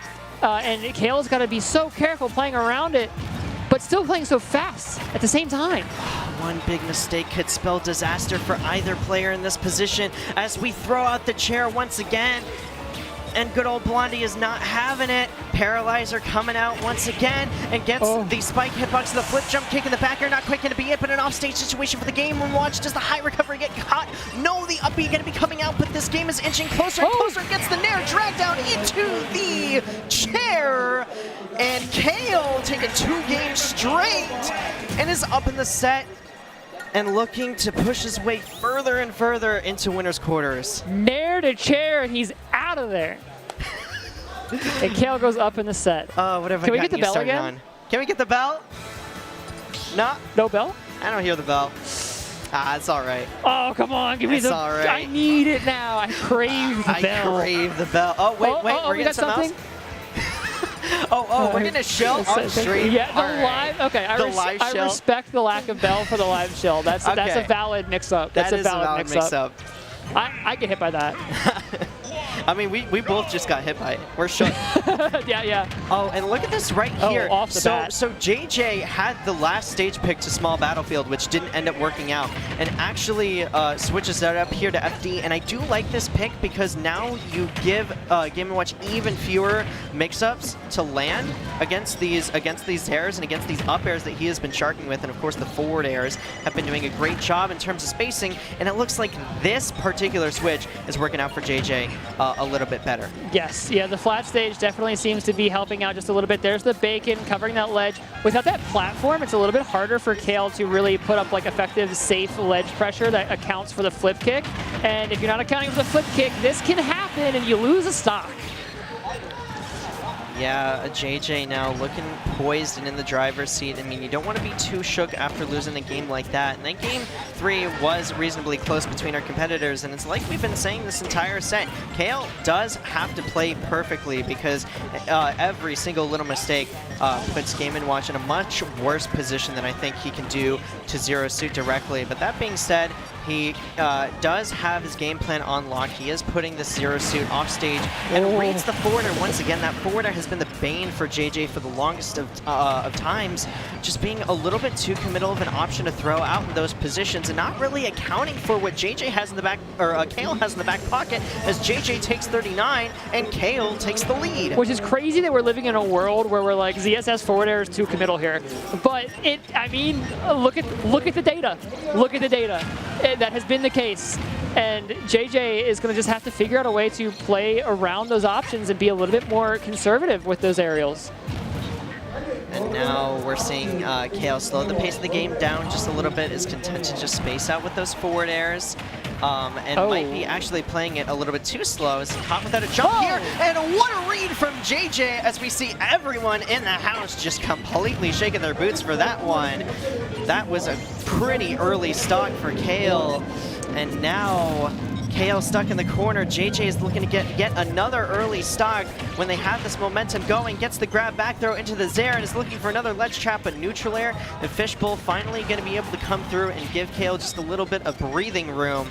But we'll see how long that they can breathe for if things continue to go this way. Yeah, and there's just so much range pressure coming out quickly from JJ. A lot of very quick space pressure, but Kale is starting to find the openings.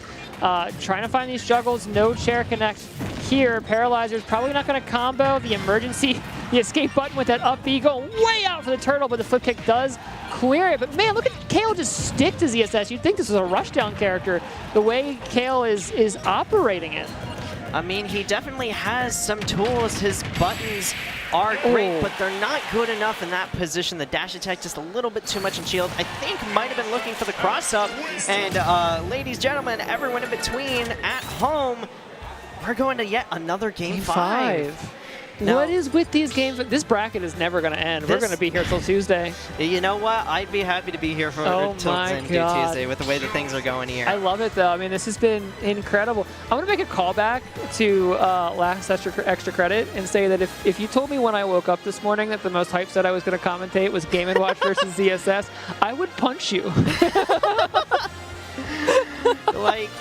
It is a little bit crazy. I think what the difference maker is here is that the last couple of Game 5 sets that we've had have been on the cusp of reverse 3-0, but this one's been pretty back and forth. It's been pretty competitive this entire time, and especially in a matchup that's this Smashville. bad. Oh, this is my favorite stage. We are looking mighty fine here as KK Slide is coming out and giving us some good old tunes.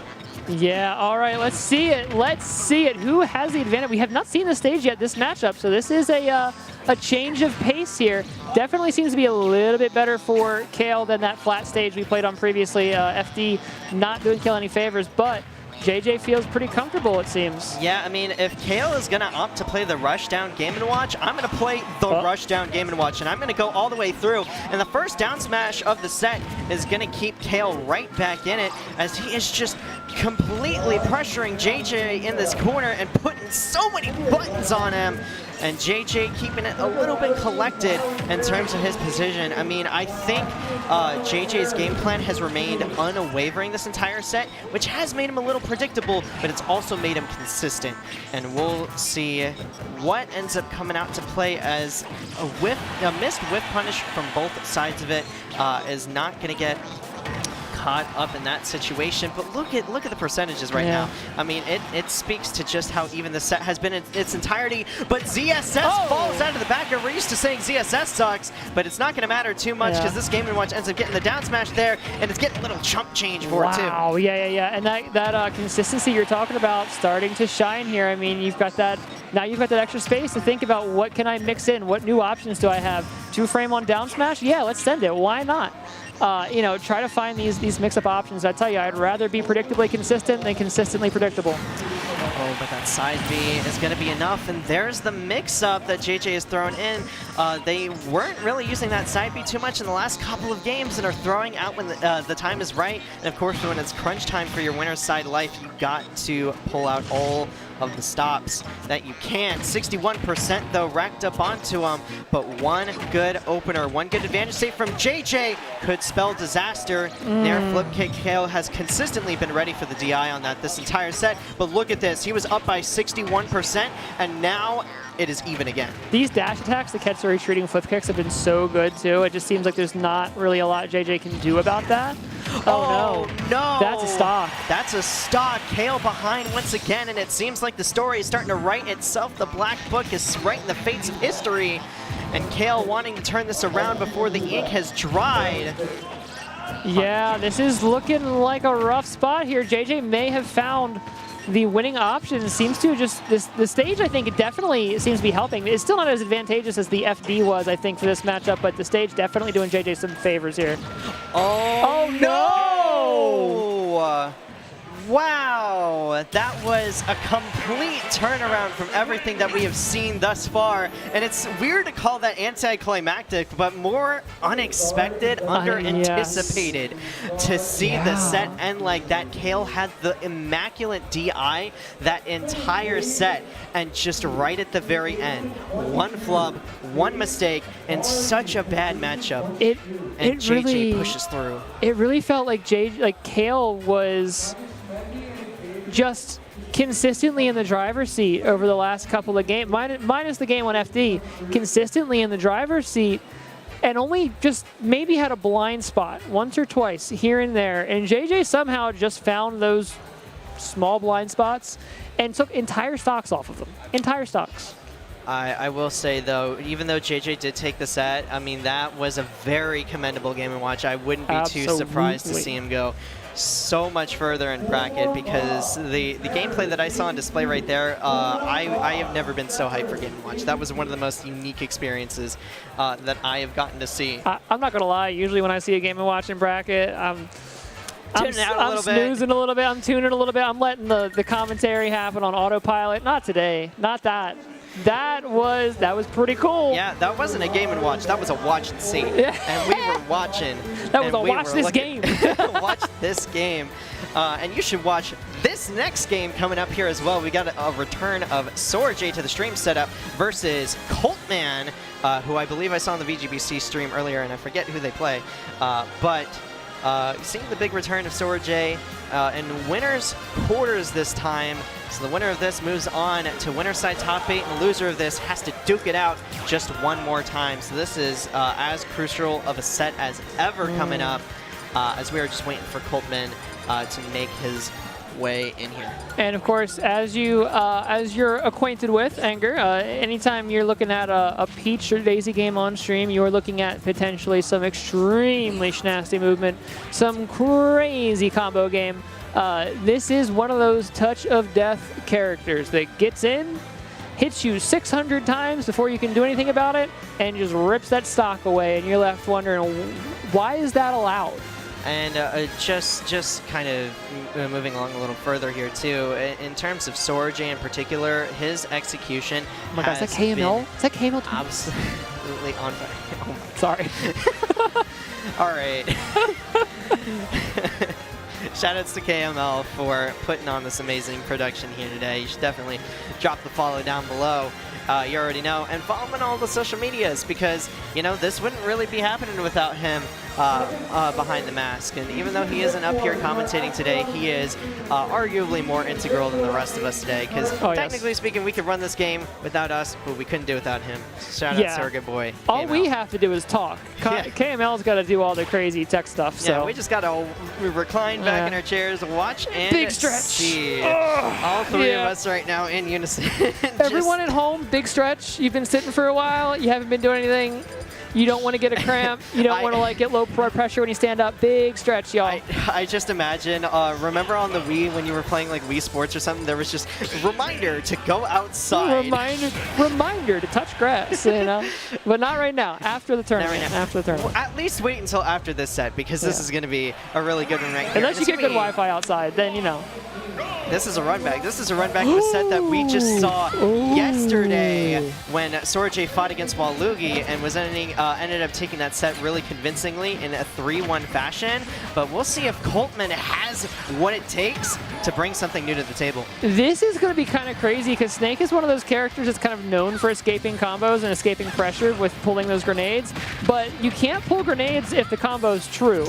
It's only if there's a frame gap. So the thing about Peach is that a lot of that stuff is just true if it's executed correctly. Those grenades might not. Oh, just slam the rocket with your hips straight into it, and then slam the shooter. Sure, man. Why not? You know, you got that Amazon drone on deck. You got those war missiles. It really shows you that sometimes some good attributes that characters have can definitely save lives. That killed. That's even stocks off of that. But listen. Daisy's hips might not be lying in this one, but this Snake never skips leg day, very clearly. And Coltman keeping it competitive as Sorajay caught without a jump and not getting a good combo started there. You know, another weird thing these characters have in common is like down tilts that have long range and are weirdly high hitboxes. So expect to see a little bit of that going around, especially with Daisy floating at just above stage level, looking for those aerials. Here's that rocket one more time. You cannot hip bump it down here, though. What a down smash to call out just the little weave from Sorajay to try and stall out the recovery off stage. And now for the first time, Sorajay not in the driver's seat on stream, and Coltman actually now with the opportunity to put first blood on the board as that Toad throwing out those spores is not going to be the right answer, and 49% this is prime Snake position because he just wants to keep making those trades, continue his game plan going on. He is a heavy character. He's still got a little bit of life left to live as that Winky face is not going to put any damage on, and Sorajay has really not touched the ground yet.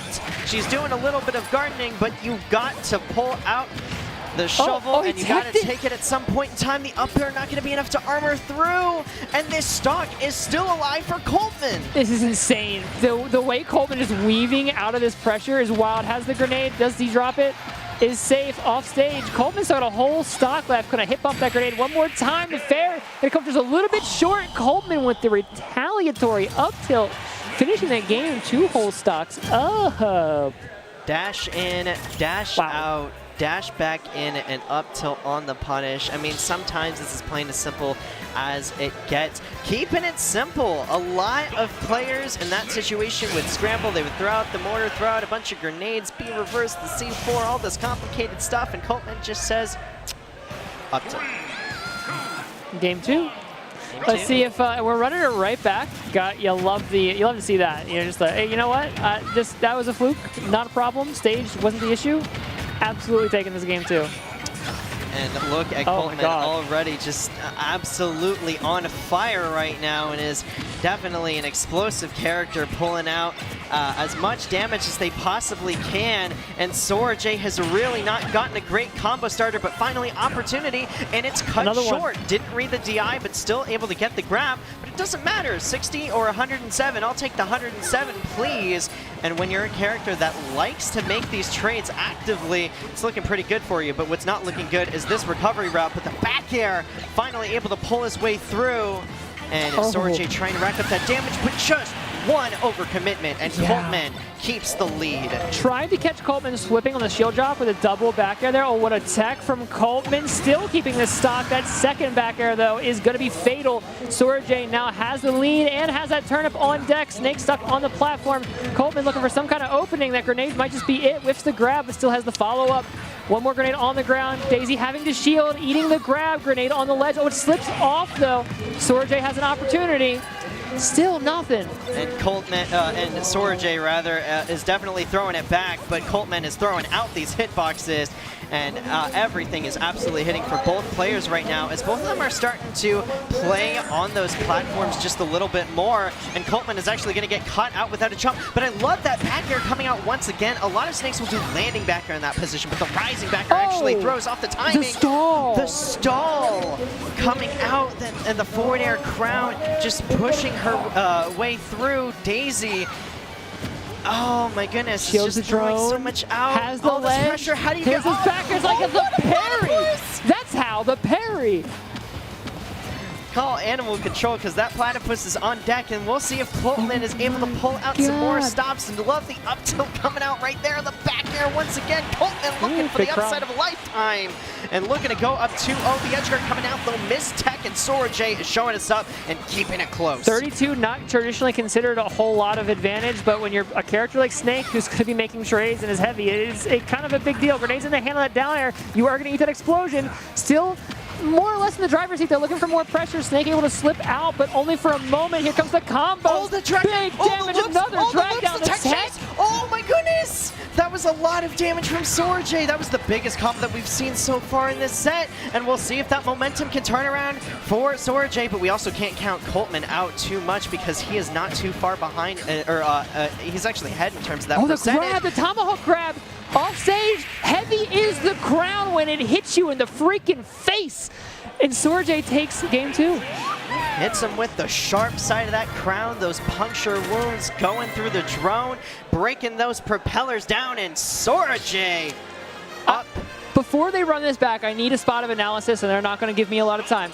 I just want to point out that 1400 hit Peach combo that you saw, once again, when Snake gets one frame free in a combo, he's pulling a grenade, blowing you both up and getting out. So all of that was true. There's no escape button there. There's no way out. You're just taking the damage. Sorajay's execution was definitely so tight there. It's what makes her the pinnacle of Peach gameplay in the DMV region, and one of the best Peaches, dare I say, in the world in terms of just being able to get those consistent combos. But Coltman not letting it shake it too much, and is starting this 106 unanswered and on fire.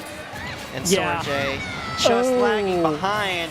Never skip leg days, ladies and gentlemen, and you find out why Coltman has the answer. This is the Snake experience. You get off stage once, and you may just get caught between 400 pounds of explosive ordnance and die. It is the advanced gameplay of a rock in a hard place. Plain and simple. Huge. Here's the tech chase coming out, and I love trying to get that read with the forward air, but rinse and repeat, and Coltman extending this lead as much as possible and trying to recapture the magic we saw in game number 1. As Sorajay now starting to adapt to this grenade pressure. That's the second time I've seen him do that, by the way, where he has waited for the grenade and tried to get the hit afterwards. And even though Sorajay is behind parry, though, Sora just still not able to get anything going here. Does get the grab, though. The grenade's up top. Doesn't time to throw just right, so no throw invincibility. Snake recovering very high. Not high enough. One more good up air, and Sora evening these stocks up, but still quite a bit behind percentage-wise in a character that thrives on percentage advantages. A huge Nikita. One more denying access to the ledge. The mortar is up, countering the get-up attack. You're not even worried about taking the damage. Floating above the stage. Coltman just goes up for it with the forward air. One more stock gone. And Coltman saying he's not a big fan of root beer right there, because he is destroying that float just right away before it's able to really do too much of anything. And now this percentage is just racking up further and further as we are looking at Coltman taking the game. And this is absolutely unprecedented with just his tenacity and his ability to continue to pull further and further consistently. And Sorajay is absolutely scrambling here in the corner, pulling out these veggies when it's not safe, but Coltman is trying to take a cheat meal. He is not ready for these veggies. He doesn't need any of them, not trying to have it, and up by so much percent, so much damage, and one big hit could do it. One good throw, one good read, and this Peach now in a prime position to actually turn things around and take the stock, but the Snake not letting him. The weak up air, and now going to be throwing Peach off one more time, and one more grab will definitely guarantee that the game is going to be over there. Snake, one of the most consistent characters at getting a kill confirm off a grab just with that down throw available. Sora, it is crunch time right now. The edge guard is going to be the start or the end. Oh, the get him attack. Wait a minute, wait a minute, wait a minute, wait a minute, wait a minute. Oh, waits for the air dodge. Oh, I love that. I love that from Sora J. Coltman took that game, but you saw there was a world, there was a universe. Dr. Strange was looking, and there was a possibility that Sora J stole that one away, but Coltman looking for the upset. My goodness, that pressure at the very end there, that was looking like it may have just been the touch of death combo. I think if Coltman had drifted in even another inch, that turnip falling would have connected, and that might have just been curtains. That might have just been it. But Coltman perfectly spaced, perfectly positioned in the air to get around that pressure, get back up to the stage, grab that last fatal grab. Yeah, I mean, there are just so many things that Sora J could have done there. Maybe even like throwing out that side B to catch a high recovery or something like that. I mean, there were definitely opportunities on the table, but we'll see if Sora J can ride that momentum to bring himself into a Game 5 situation, or if Coltman can hold on and get the upset, one of the bigger upsets of this tournament. Yep. Oh, Nikita to catch the landing. One more onto the ledge, but not going to catch it. Oh, wait, we're going real low. Tex the back air, though, landing with the jabs. Coltman not even stressing about the momentary loss of control there, just right back in the driver's seat. Sora J with potentially an opportunity here. The C4 is on the stage, but not really enough. Oh, what? He just walked up and sent it. Oh my goodness. The up smash not advisable, and Coltman now just 2 stocks away from the win of his Smash career as this percent racks up further and further, and Snake is one of the best characters in the game at maintaining a lead. It is so difficult to get the secure, and Peach and Daisy have to really commit to get that kill if they don't get it confirmed off, and that is one commitment that you want to make. Catches him asleep at the wheel, pulling the C4. An up tilt. Wow. Turnips now. Sora is trying to find any way to find these neutral openings without having to risk hitting the grenade. Trying to get his turnips, but a little bit too close. Gonna have to play mini games here now. Getting around the Nikita, eats the turnip, no dash grab. That down air, famously not great to parry. Nikita threw the platform there, and one more off stage as well. Just no way around. Oh man, Coltman is just extending so much. Sora J has to play super careful, and actually opportunity. Nice tech, but the side B once again. Good tech again, and now opportunity for Sora J, but overcommits to that up smash once again, and that could potentially be the reason why Sora J doesn't take this set. He has thrown out commitments with that neutral B, with that up smash, and that have absolutely led to his demise, and it looks like Coltman has just been capitalizing on every opportunity that's been given to him, and not extending too much when he does end up having the lead. The onus is on Sora J right now to put the pain where it hurts, but Coltman is hurting so much right now. 119%. Sora J not out of it quite yet. Does he clean it up with the edge guard? No!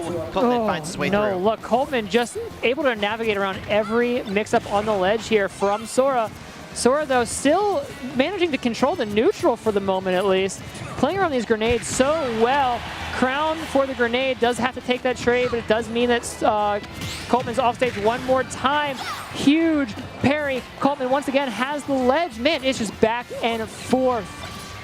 91 now, 102%. I mean, there's so much that can kill here, but the little booty bob with the back air, if we can get one good combo going, Sora J could put himself right back in it, but we do have to remember winner side stock.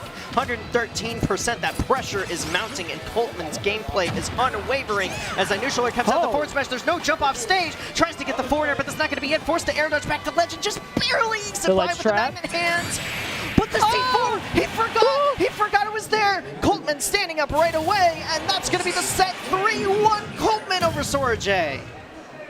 in the anime, there's like a flashback, and you see where he planted that C4 3 years ago, and then it cuts back as the C4 explodes. That was crazy. I didn't even remember that was there. I'm gonna be honest with you. I saw the explosion. I said, "What was that?" And then the game was over. Wow. Oh my goodness. Wow. Yeah, I'm going to be honest. I didn't know the C4 was there either. Just lost in the sauce in terms of the movement. And I was looking for Sora J to end up turning that situation around right there. But Coltman said, no, this is my time right now. And the biggest upset of the tournament. You saw it here first. KML tournaments on stream, baby. And that's why you got to stick around. I don't think Shulk himself knew that C4 was there. And that man sees the future. That's woo! What a way to take it, though, because that was legitimately a terrifying spot to be in. Because we saw at least once Sora get that big touch of death there at the very end, and just bulldoze a stock. Yeah. And that could have been it, and that could have been going to Game 5. But Coltman keeping it together and able to find that huge the C4 mix-up of a century, recovering back to the stage. Yeah, I think Coltman that entire time, the way that he ended up taking that set was he just didn't give Sora J the chance, the opportunity to be able to get those combos. Because we saw signs of genius when Sora J was able to get something going. It was going. But yeah, it just did not end up working out in his favor. And now all right. now we're going to be moving on to losers side of thing, as the rest of winners quarters. If you want to keep up with that, make sure you tune into VGBC 3. Put it in another tab. Watch us both. But in VGBC 3, they're going to have the rest of winners quarters up on stream right now. They have a Ripcord, who is 2-0 right now on Fiji. And what we've got going on for you down here in the southern part of the bracket is Lasag, I believe, versus Just Woo.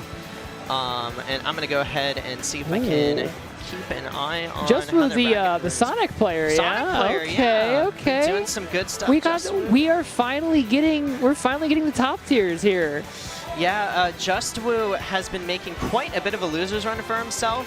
Took a 3-0 over Nikon and actually 3-0'd Vanta. So Vanta's out of the bracket now, which, not too terribly surprising. Sonic Game & Watch. I don't know how he approaches the Game & Watch. So not a bad finish, though. Not a bad finish. Not a bad finish at all. And Lasag ended up losing in 3-0 fashion to Pawnmaster, and this is their first loser set. Pawnmaster still going, too. Oh, I see Fiji still in the bracket, too. All right. Yeah, I mean, we have so many more amazing matches to be played on both the VGBC 3 stream and KML tournament, so you want to stick around for it. And yeah, Lasag, Just Woo. I don't know who Lasag plays. I know I saw Lasag playing earlier today, and there's been so many crazy sets that my brain is breaking trying to recall it. But we are, if you're MDVA, you've probably seen the Just Woo Sonic at least a couple of times. You have a little bit of an idea of what to expect here. Yeah, one thing that you have to remember is there definitely are... the Min Min! Oh. This was the Min Min Ditto that was on mainstream early in the bracket that everyone was yelling about. There are players coming in and out of region from a whole bunch of different places for this. So yeah, we're going to see Min Min Sonic, 2 of everyone's favorite characters on stream. So this is going to be kind of crazy, right? Because like traditionally Sonic likes to spin dash way far away from you and like force these crazy mix-ups, but like those arms can kind of just threaten you from very far away and make that a lot less of an option, I would think, correct? I would imagine that Just Woo in this position might actually want to play like a rushdown, because I don't know what Min Min does if Sonic just keeps that oppression. Are we going to see something a little bit different? We're about to find out. Some things never change. We do see that side B end up working out for him so far, or excuse me, that down B. We're going for the patented Sonic forward smash on ledge there. Got to give it a shot. Almost gets the read. And what a missed tech. A little bit of a flub there. Just boing. They should not let that hit you downwards. That's kind of crazy. That is the most like Looney Tunes cartoon sound effect way that you can end up getting your stock taken. And Lasag is falling behind just a little bit here at the start of the match. Wow, Just Woo, you mentioned playing a rushdown, and like Just Woo really is just in and brawling right now. This is a uncharacteristically aggressive Sonic the Hedgehog play that we're seeing. And Lasag seems to be having trouble. Oh my god, the mix-up off of the spring, but Lasag ready for it. not going to get the other arm out in time.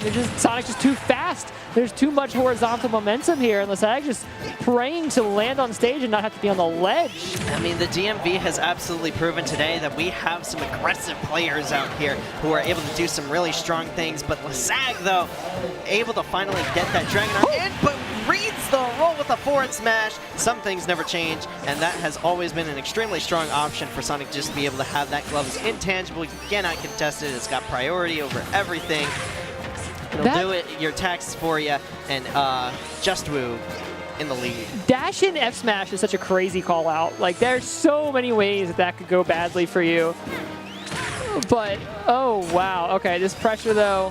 Ugh, at this percent, Lasag does have some ways out, at least temporarily, but way off stage, just can't make it back. Even Lasag is like, no, without a jump, there's just I got some long arms, but brother, they don't reach that far.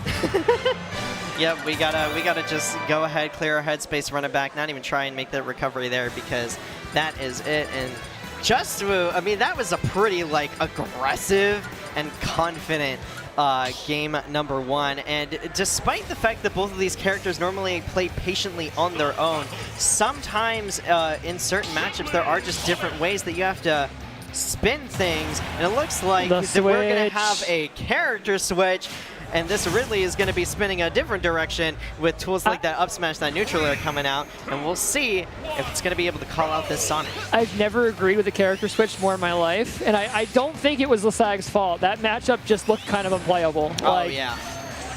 I didn't see anything I could really identify that Lasag was necessarily doing wrong. It just looked bad. It just looked like it was like it just did not favor you from a fundamental level. Ridley, though, might do a little bit better. Let's see.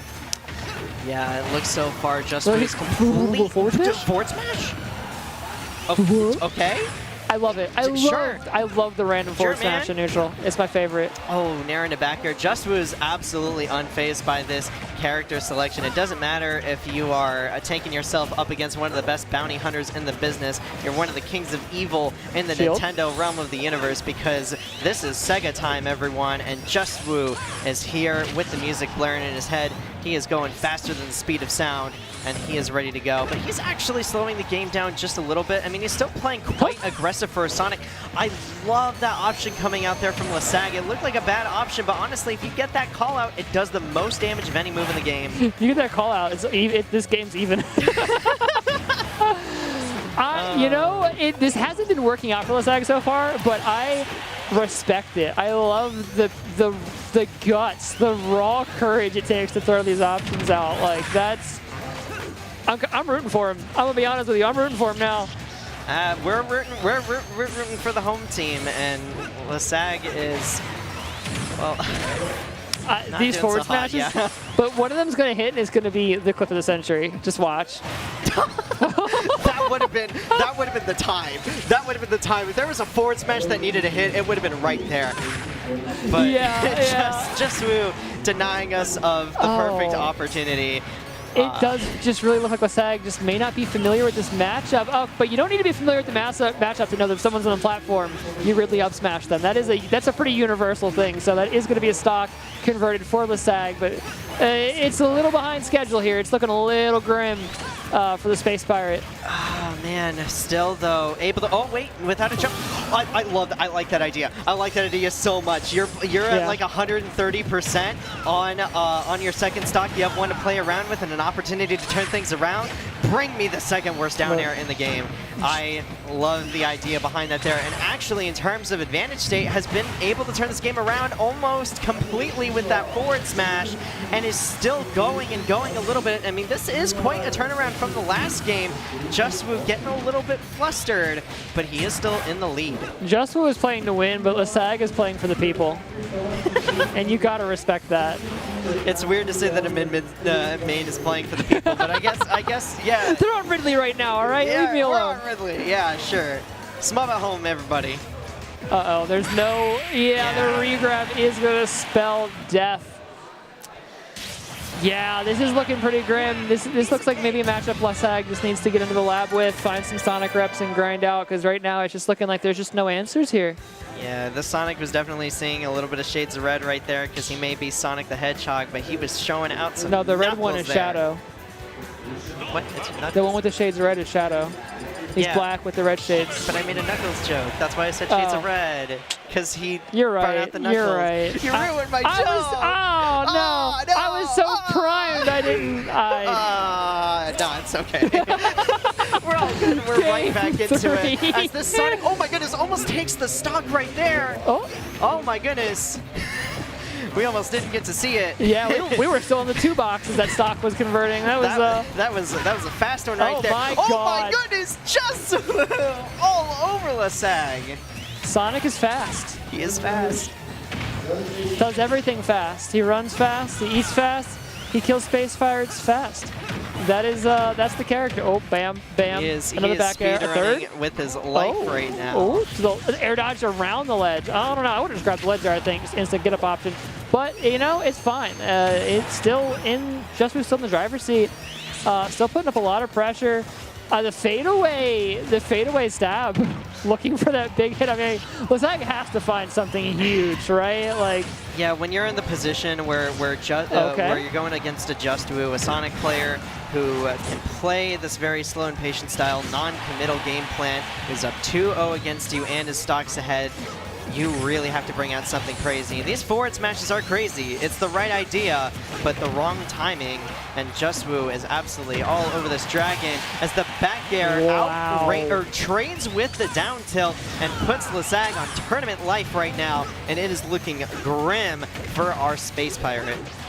I mean, you know, but Lasag keeps going for these big reads, and maybe if Lasag hits like 6 of them in a row, this could still be it's a long shot. It's a long shot, but it could happen.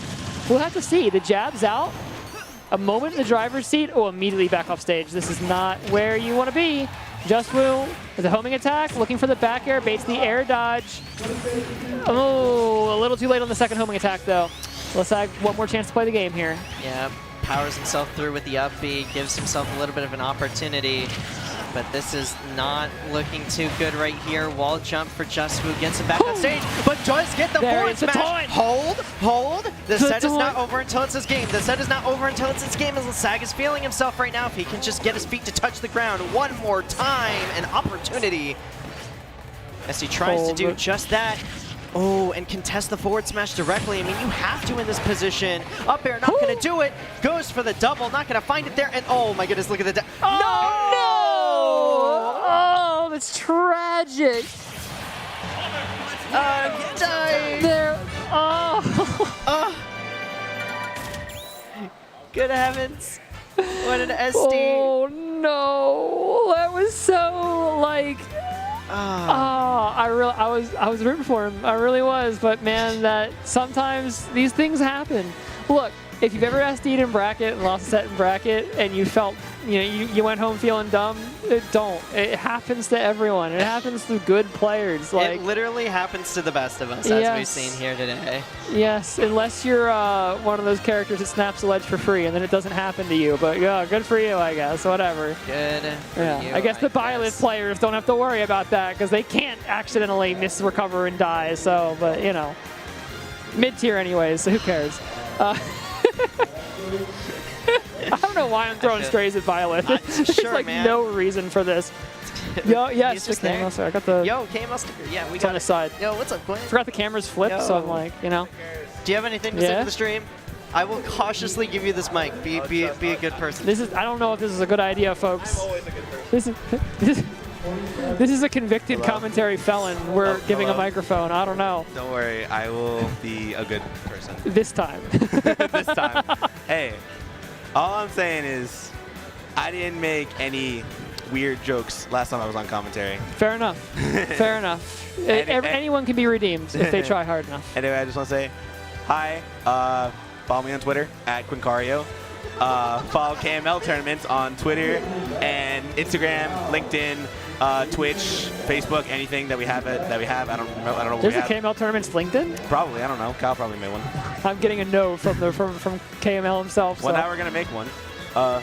We have these. We have I can't grab it. Business cards with KML's real phone number on it. So call him after this tournament. It's not focusing on the card. Sorry, folks. Anyway, yeah, good. Congratulations. Good. Okay. y'all should go to Extra Credit. I won't go tomorrow because I'm going to be tired and I have other things to do than spend my Sunday. But y'all should go to Extra Credit, especially if you like the games on screen, except for Nick All-Stars. That game's dead. RIP, Bozo. But we got Rivals. We got Smash Brothers. You get to see the man Camel himself working in the flesh. You know, you can probably go ask for his autograph. You know, he'll yeah. Anyway, I'm gonna go. Have a great rest of your day. Hopefully, I'm rooting for JJ and Podmaster to do really well. No biases. Good luck to everybody in top 8 and the rest of the stream. Have a good one. Bye bye. You know, I wasn't going to go to Extra Credit tomorrow because I am commentating and then, you know, doing some other stuff immediately after commentary tonight. But, you know, if we can get 20 Extra Credit signups by the time this commentary block is over, I will sign up. I will be there at Extra Credit. Yeah, we are definitely running Extra Credit tomorrow. No rivals tomorrow. Just letting everyone at home know. No rivals. Oh, never mind. We are doing rivals. We are doing rivals. Never mind. We got it from the man himself. Lying on stream. I'm lying on stream. Oh, no, I've been kicked off. That is 3 strikes. You have now lied 3 times. Aw, dang. Well, you know what? I told my 2 lies. Here's my truth. Our next set up on stream, hopefully I'm right about this, all right, is we got TD versus, I believe that's Mochi? Oh my god, there's too many Leolis in this region. Why is everyone changing their tag from Smash to Leoli? Why are we doing Everyone's this? Squidward, okay? You're Squidward. You're Squidward. I'm Squidward. Why are we? Anyone here who isn't Squidward?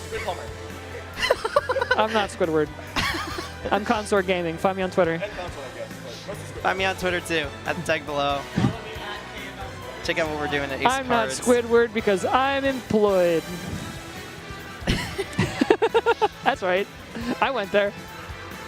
Squidward's employed? What do you mean? That's not the point. I feel like you're Squidward. Now I've become more suspicious that my fellow SpongeBob, just play the ledge trap. Me, actual voice recording of me in the lab. I'm dying over The lab here. at AACC, Anne Arundel Community College, where I coach Smash Brothers as well as a bunch of other games. So if you're trying to get into esports and you're going to college, come to AACC, talk to me, get you on a team. We Get got you some playing open good. labs. Pull on through to the open labs, even if you don't go. Consort's a nice person. Yeah. Except when I'm playing Smash Brothers. Yeah. Then I'm a jerk. Then they're not so nice. Don't find me in Slow bracket. Anywhere else though? Anywhere else? I'm a cool gamer. Pretty chill. It's just like the Snickers commercials. You're not you when you're hungry. Yeah. You're not Consort Gaming when you're playing in Smash. You're not Consort Gaming when you have Metal Blade in hand. You're the devil. So we got. Yeah. We got the girly pop tag. All right. I'm ready to break out the infamous line if something crazy happens with the girly pop tag. I will not apologize. Fate was tempted by this. I recognize that this has been done before, but when someone makes their tag that, I'm not going to blink. I'm not going to swerve. Like, as far as I'm concerned, this has become a game of chicken between me and whichever of the players just typed in that tag. I will not swerve. As far as I'm concerned, the door is like 30 meters away, and I can leave at my own volition. I'm not strapped to this chair. So yeah, that might be it for me. You can follow me on Twitter. Just start signing off already. Okay, we got the Lucina on deck. Versus Alex, baby. We got ourselves some top tier gaming out here. All right, now the overlay is still going to say Leoli, so someone's going to have to remind me who. Oh, never mind. It does say Bob or Bob. Okay, thank you, production, because I would lose my mind otherwise. TD versus Bob or Bob here. Wait. This was the #1 seed. Who took him out? I gotta take a look at this one now. Hold on. I think I saw this earlier. Who was it? I think I watched this match happen. Anyways, Bob or Bob already off to a strong start. Oh, JJ. Oh, wow. What a tournament this Arcadian. Big forward air out of the minecart. Another back air that may have killed if the block had not been there for safety. But TD throwing up, Bob or Bob throwing a lot of safe pressure out here to just keep TD moving. And not allow too much mining to happen, which is kind of the key. Oh, you cannot stab the TNT though. That is not a valid option. See, the thing about this matchup, right, is that sword characters in general notoriously do quite well versus Steve. Just because they don't really have to deal with blocks in a way that's unsafe or high committal. TD having such a hard time staking the stock, as at 79% is going to be kill percent for this Lucina with redstone in hand. Yes, sir, that's 54%, and this game is completely going out of reach. Finally able to take it with the back air, but now you have the diamond on deck. It is going to get punished with the forward air, but the diamond is out to play once again. Gets the forward air spike, and I mean, it's looking all but over. And this situation is the one you don't want to find yourself in versus Steve. Like, once they're able to get diamond tools out and then still comfortably put a diamond in the pocket, your game, oh my god, just like that though, the balance of the game has shifted. There is no longer a diamond on deck, and Bulborb suddenly has an opportunity to play the game. It's still down by quite a bit, needs to get around this ledge trap and try to find an opening here, get that advantage state rolling, but this is a really bad spot to be in if you're Steve. Yeah, TD has the win condition on deck, but you know, not in the grasp of his hand in that particular situation. But I think all things considered, with the way that game almost got completely turned around and upside down, out of resources was Bulb or Bob, and I think TD definitely took some notes. What we saw there is a very rare happening, by the way. There is this moment of critical mass Steve reaches where if you don't put enough pressure on him and he's able to get diamond tools out and still mine for diamonds with the diamond tools, the game can become unrecoverable because you never get back a reasonable risk-reward spread because every interaction has the risk of those diamond tool hits. Yeah. But if you can find that one stock to take away those diamond tools before that second diamond's in the pocket, that is recoverable. It's just, it's so hard to do in practice. That's 100 damage! And He's a death. Dead! Oh my goodness. People talk, like you were saying, about comeback mechanics. But what they do not consider is the win harder mechanics of this game. And Steve being able to use diamond to get more diamonds is definitely the definition of a win harder mechanic. And it makes it so difficult in these positions for even the best of players to make comebacks versus the Steves. And when Bob has the technical prowess to get these stocks, you're not getting openings. You're not wrong, but there was no diamond involved in this equation. Just like two solid openers with diamond. I don't want to talk about this character anymore. Get me out. Get me out. Wow. And just TD just continuing to apply pressure. We're looking at almost 2 stocks gone now, and the diamond has not even. Oh, did you see on the left side? Wait, the fishing rod was still there. Yeah. I wonder if the hitbox is still active. That was a little funny. Sorry about that, but that was just. This character has been absolutely zooming all over the place, and does finally get the diamond just in time for the next stock as well, and try and get rid of the crafting station. And Bulborb Bob is not going to care about it as he gets the PBR into the back air. I don't know if the diamond's ever going to come into the equation. Oh my goodness, that stock was crazy. What a bait too. TD was putting pressure onto the crafting station, and Bulborb Bob just came in with the mix-up of, I'm just gonna hit you and you're gonna die. TD said, I'm not making tools with this diamond. This is going back to make my diamond house. Back up on Minecraft Hill. I don't play Minecraft. You're taking it home as a souvenir. Yeah. You take it to the village to make some trades, you know? Trade for something even better. And BBB is showing us up absolutely why he was considered the #1 seed in the first place. The fact that he's down here is surprising enough, but you know, the way that he is able to put on an absolute display, no doubt in my mind that he can take this in 3-0 fashion. I mean, TD has really struggled to get an opening after that game 1. Look at that edge cancel right there off the side. The movement is clean from the Steve, or from this Alex, excuse me. My lady. Oh! Wait, that's a dead shield. That's a dead block, man. No. Lives. Yeah, I mean, Lucina doesn't exactly have the best options of dealing with a shield break, but that's still got to be a good confidence booster to get that right there. Oh, what a tech too, but these up Bs are just a little bit too much. I mean, just not hitting at all whatsoever. Love the safe pressure of the TNT, but those blocks in the way, and you actually can't do anything about it. I think that was just incorrect. It just took too long. Like, there's so much time left to just mine it out there. The diamond's in the pocket, and TD is in no rush to actually activate it. Just getting the work done with the iron tools. Truly, just I've lost it. Immaculate gameplay so far.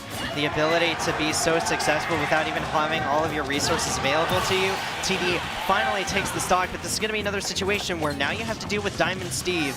And if TD can get an early stock, I could see the possibility of a turnaround, but it's not looking likely as that forwarder comes out, almost gets the tech chase with the up smash, and it's just these small commitments from Bubble Bob that is giving TD opportunities, but not a whole lot in the tank. Yeah, and this is, again, that situation where now the diamond pickaxe is mining even faster.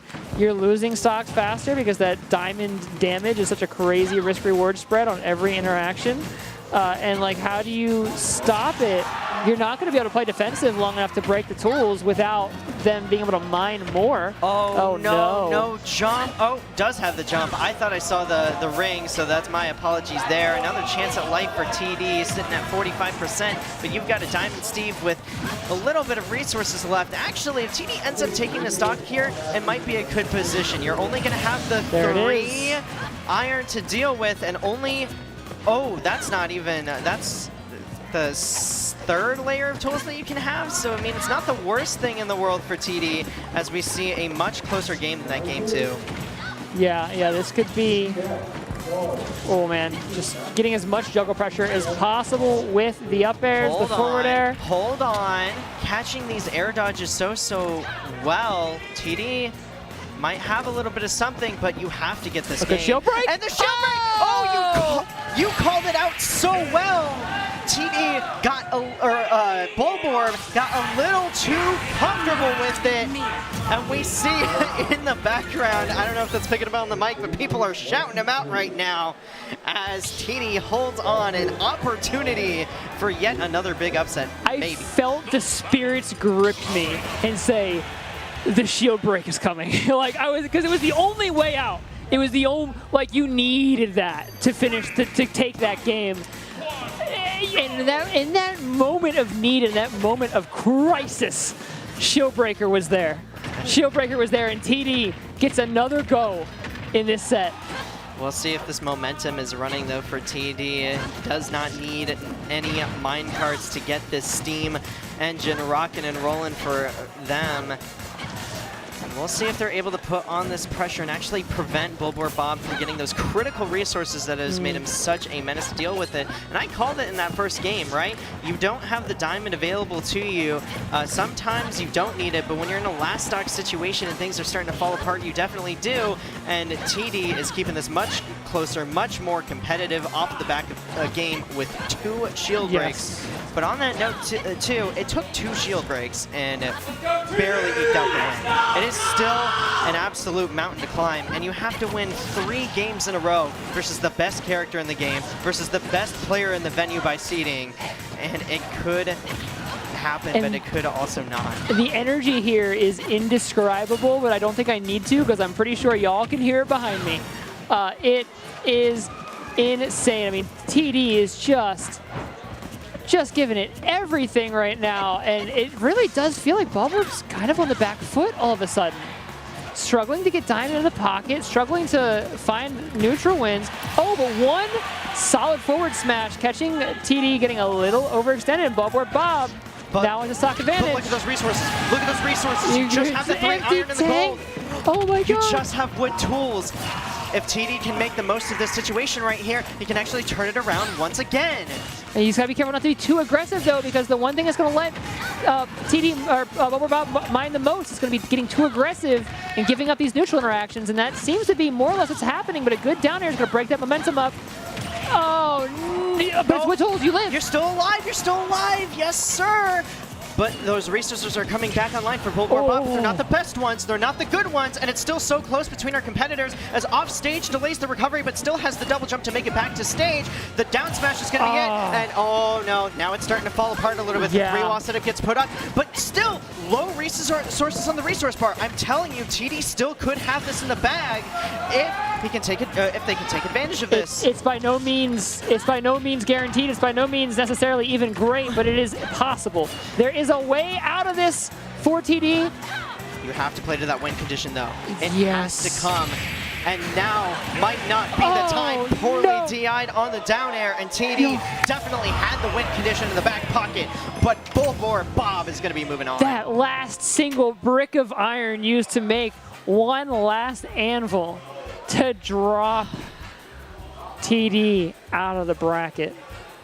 Wow, that was really, really solid though. TD got absolutely decimated in that game number 2 and really came all the way back around. You can't really take stock count too much into effect when you're looking at a character like Steve, but definitely so much more control of that neutral.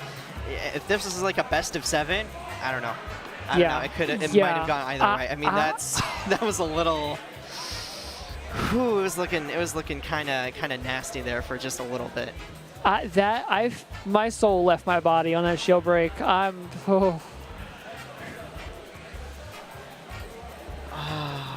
Yeah. Ladies, gentlemen, and gamers, I need a moment. Can I get a moment of silence? Yeah. For our Steve Lords up above. Woo.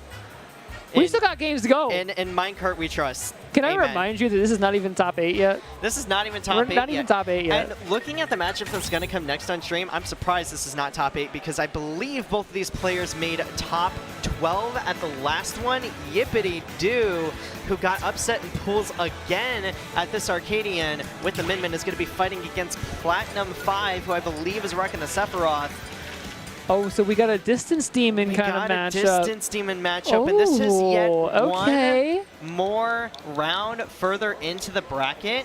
This is round 5, so it's 2 rounds left to go for whoever wants to make top 8 in this one. But the loser of this is guaranteed 13th, which is still admirable. But of course, you want to make top 8 at the Arcadian. You want to. You need to. Yeah, and Sephiroth too is like not an easy or consistent character. So like driving it this deep into the bracket, you gotta respect that. You gotta respect that. Oh yeah, for sure. And listen, Min is one of the characters of all time. No, but definitely a character who, she's a very strong character, but the matchups that Min struggles in, she absolutely struggles in, for sure. She's a very polarizing character. I don't know this matchup too well. I don't know how back and forth it is because it's probably Min favorite, I would imagine, because Sephiroth's whole thing is usually being the person to outrange you, and Min has more range. But I also don't know what Min's going to do about tools like that side B, like that neutral air pressure on shield. Maybe the up smashes are going to come out. It's a weird matchup, folks, for especially how strong these characters are in the meta. I have a single wishlist item. I would like to see a 3-orb snap get reflected by up smash and become a 6-orb snap in the other direction. That's all I want. 5.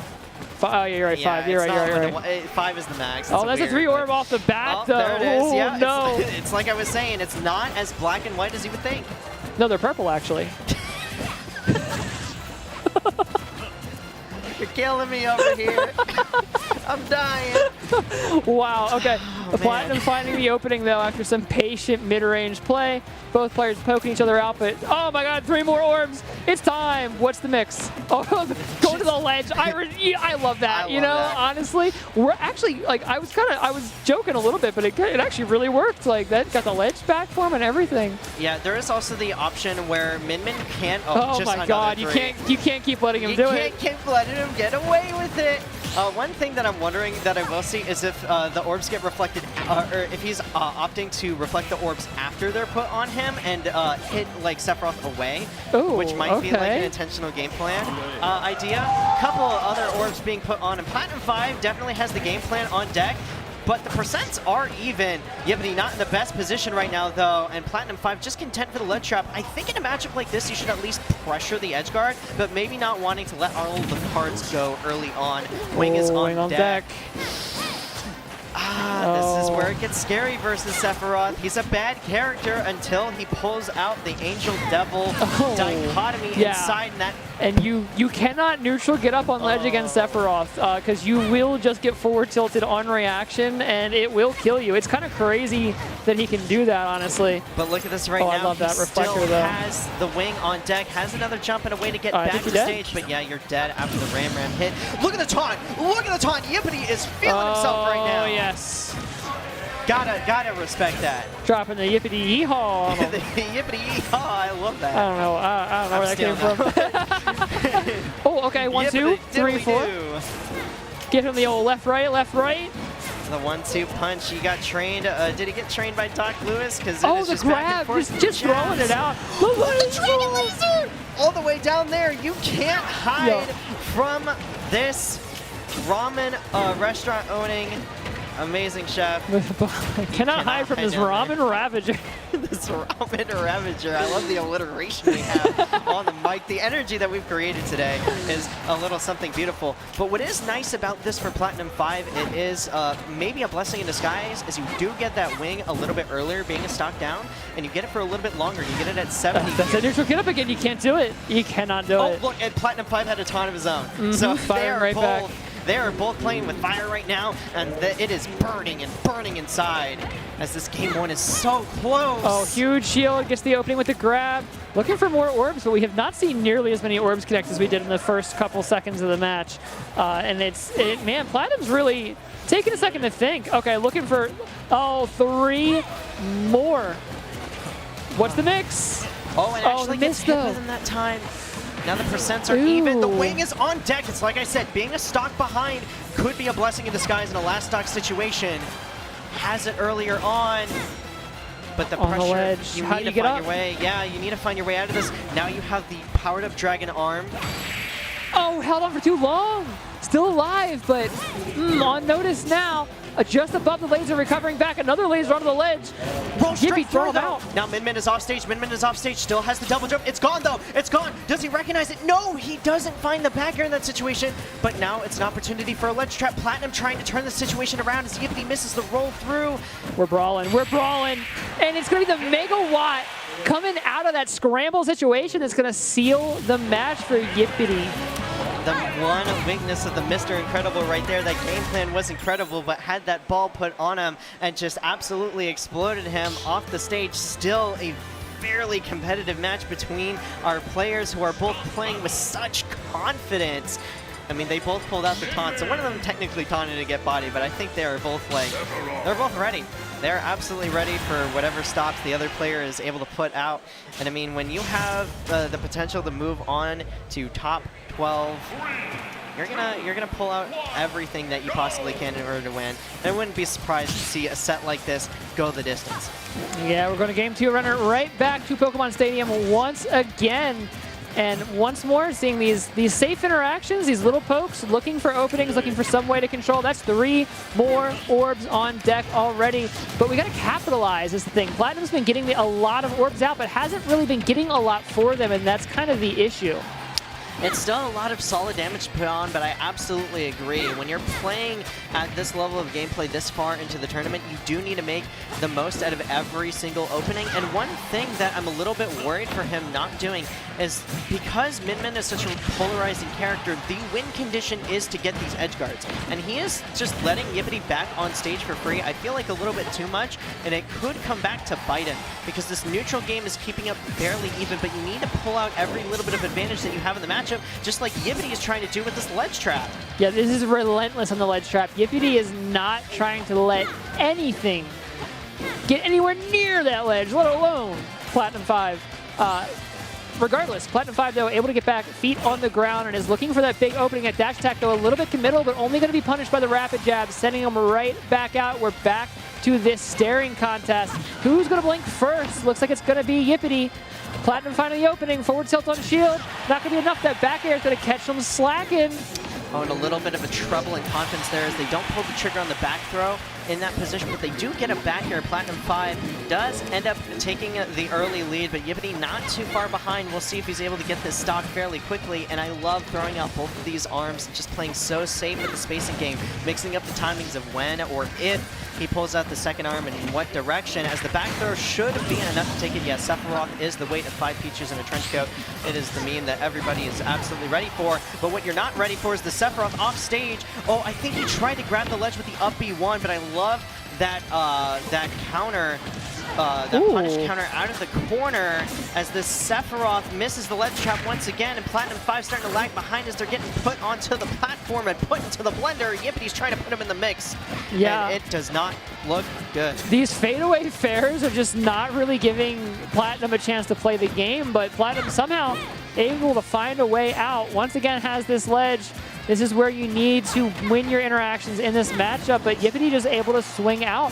Yippity just seems to be a lot more willing to just swing, and that seems to be working for him, whereas Platinum's hesitation doesn't really seem to be paying off a lot of the time. It's just the slightest bit of hesitation too, and you can absolutely see it in the player's gameplay, where it's just a couple of flubs and a couple of missteps could potentially lead to some cracks and some openings, and it's very interesting to watch from afar. It seems to be working out well enough where Platinum is just able to fill those cracks with a little bit of flex tape, a little bit of that flex seal, and patch it right back up. Slap that right on there. Yeah. Platinum 5 5 is both looking to fill the cracks in his own gameplay and saw Yippity's poke. I do have questions about the high double jump into the flare. I'm not sure what, like, you can't really get away with that, right? Like, that's not really an option. Yeah, I mean, there are flubs in both of their gameplays, just these little itty-bitty things that, you know, if we're seeing it here as casters on the mic, these players are definitely taking notice of everything. And it's just about their execution to be able to pull it out at just the right times. Because just because they don't get the punish now doesn't mean that they're not looking for it later. And especially when you have such a close set between our competitors, this could be data they're looking to bring to the game 5. Or maybe not. I could just be completely wrong and they just don't see anything or don't know anything, and they're just better at hitting buttons than we are. But either way, Platinum 5 is just extending this advantage further and further as Yippity is content to grab the ledge, and once again, Platinum 5 does not capitalize on getting those orbs. Yeah, we're at 19 orbs now. We've maybe got one. Oh my goodness. Yippity just sending it. That was one of those situations all this game. We've seen that situation a lot this game, and Yippity opting to stay on the ledge, throw the arms out from the ledge, but this time Yippity said, you know, I'm kind of done with this match. I'm going to go out there, I'm going to send it, I'm going to kill him. Yeah, I mean, it's looking like mukbang out here because Sephiroth just ate up those noodles and not in the right position. He was too full to be able to make it back to stage, and that wing was not heavy enough to be able to carry him back. And now we're in a situation where the only hope that Platinum has in making it further, not just in this set, but in the tournament, is to take 3 in a row against one of the best mid-mins in the region to touch the sticks. And we're already seeing attempts at the snap happening again. As I was saying before that, crazy offstage interaction. Now we're at 21 orbs. 21 orbs over the course of this set, and only one interaction that has actually netted any kind of advantage or damage off of it. That is not a great record. There really needs to be some more pressure put up if you're going to go for these, or alternatively, find other options to get in. And counting cards, counting the stocks go down, counting the orbs that are coming out, and one thing that you can absolutely count on is Platinum's ability to keep this gameplay consistently going, but Yippity is just keeping off this pressure so much. Wow. I've yet to see a successful edge guard work out in his favor, and it's like I said, it's those small little advantages that you have to be able to implement if you want to end up taking the game. And this isn't something like chess where it has like a 30% draw rate, right? Every single set of Smash Bros, every single game in tournament is going to be counted. It's a win or it's a loss, and someone inevitably is going to be on the screen at the end of the day, and Yippity is looking to have that noodle-loving girl do it 3 times in a row for him. Yeah, and it's, man, Yippity only getting more and more confident here too, and it definitely seems like Platinum is just struggling to find answers for it. I mean, already was not faring super well in the neutral when the match was slower. That said, these back airs to catch the jumps off ledge have been fairly consistent. That has been a route by which they might be able to find victory. That's 24 orbs now. Can we get something for it? Let's see. Yeah, Nothing. No, absolutely nothing right there. And a little bit of an opportunity and a misstep from Yippity. Not capitalized once again as this evaluation pushes further and further out of advantage from Platinum because they're not able to get all of this damage maximized off their combos. They do end up finding a little bit of an advantage stick there, and a nice call out with the up smash. You do have Wing on deck, so you can end up killing earlier or getting this lead trap a little something started. I love the back air into the forward tilt coming out, the safe pressure coming out as the dash attack sends Yippity off stage once again using the triple jump to his advantage, but still missing the edge guard once again. And this can be Platinum 5's bane, because even though he is up in terms of percent, in terms of his ability to extend his advantage state, it has been really rough for him so far, and it just takes one good megawatt for Yippity to show why he is up 2-0. Yeah, the wing is out, which is an advantage that might be usable. The up air not quite going to land, though. Yippity has control of the stage one more time. And now the sledge trap looking very dangerous for Platinum. Catching one more Dragon Arm. Yippy way off stage, going way down low.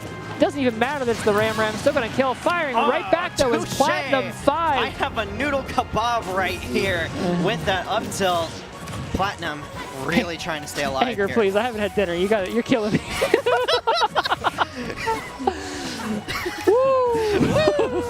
All right, man. It's down to the wire here. Platinum playing so patient, so respectful. Not even kind of taking like occasional chip from the Ram Ram, and it's just allowing it to happen. It's worth taking another 4 or 5% here and there to find the opening, because like you just cannot afford to lose this stock. This is it. You lose the stock, you're out. Getting grabbed. That might be the beginning of the end. Just around the Dragon Laser, Ram Ram going to send you back to the ledge, holding shield. Yippity is just throwing arms out, trying to mix up the timings, mix up the height, and it's doing so well. Platinum just cannot seem to find a way in, and that long Sephiroth sword is just not outranging these noodly arms. Platinum is just fighting further and further to try and claw his way back into this set, but it is slipping. The walls are sleek as he falls further and further down the pit than he has created for himself, and Yippity is just one good opener away. The megawatt is going to take it. An anticlimactic way to end it off every single game was last stock, but the control that Yippity had to not let it ever get too far out of hand. And he's going to be eaten good, moving on to fight off against JJ in the top 8 qualifier. It's like you knew it was going to happen. You just segged so nicely into it, as that was so smooth. Like, listen, we got to commend each other, and I just have to say, how did you count all those orbs like over the course of not just a game but a whole set? Anger, like that's crazy. I don't know if this is news to you, but I'm autistic. No, all right, listen. We're on a hot mic. I wasn't gonna be the one to say it. No, right? no, that's but why. That was cool. That's why. It's like a superpower. The trick is because of the way my brain functions, I can't not think about it.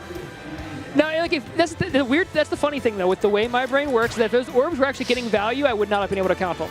Like if there was interactions happening where it's like, oh, there's like a lot of value happening, I could not have told you how many orbs there were. But when I saw that many with no results, my brain just couldn't stop counting them. Oh my goodness, that is really funny. Actually. All of these sets are taking like so much energy out of me, because like even the 3-0s, they don't feel like 3-0s. No. It really was They so feel like close. 3-0s, but they're close. Yeah, that's what you're telling the TO. It's 3-0s, but it's close though. Yeah. And one thing that I didn't imagine us seeing would be Sora J sitting here in losers. Our top 2 seeds both put pretty early on into losers before top 8, and for the 3rd time in this caster block, we're going to be seeing our lovely Daisy make it back onto stage versus Roulette, which is a hopefully very fitting name for our, I believe, last set of the block.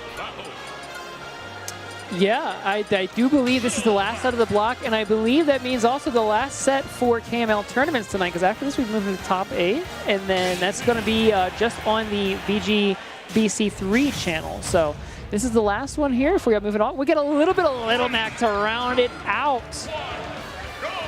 Oh, Okie dokie, let's see it.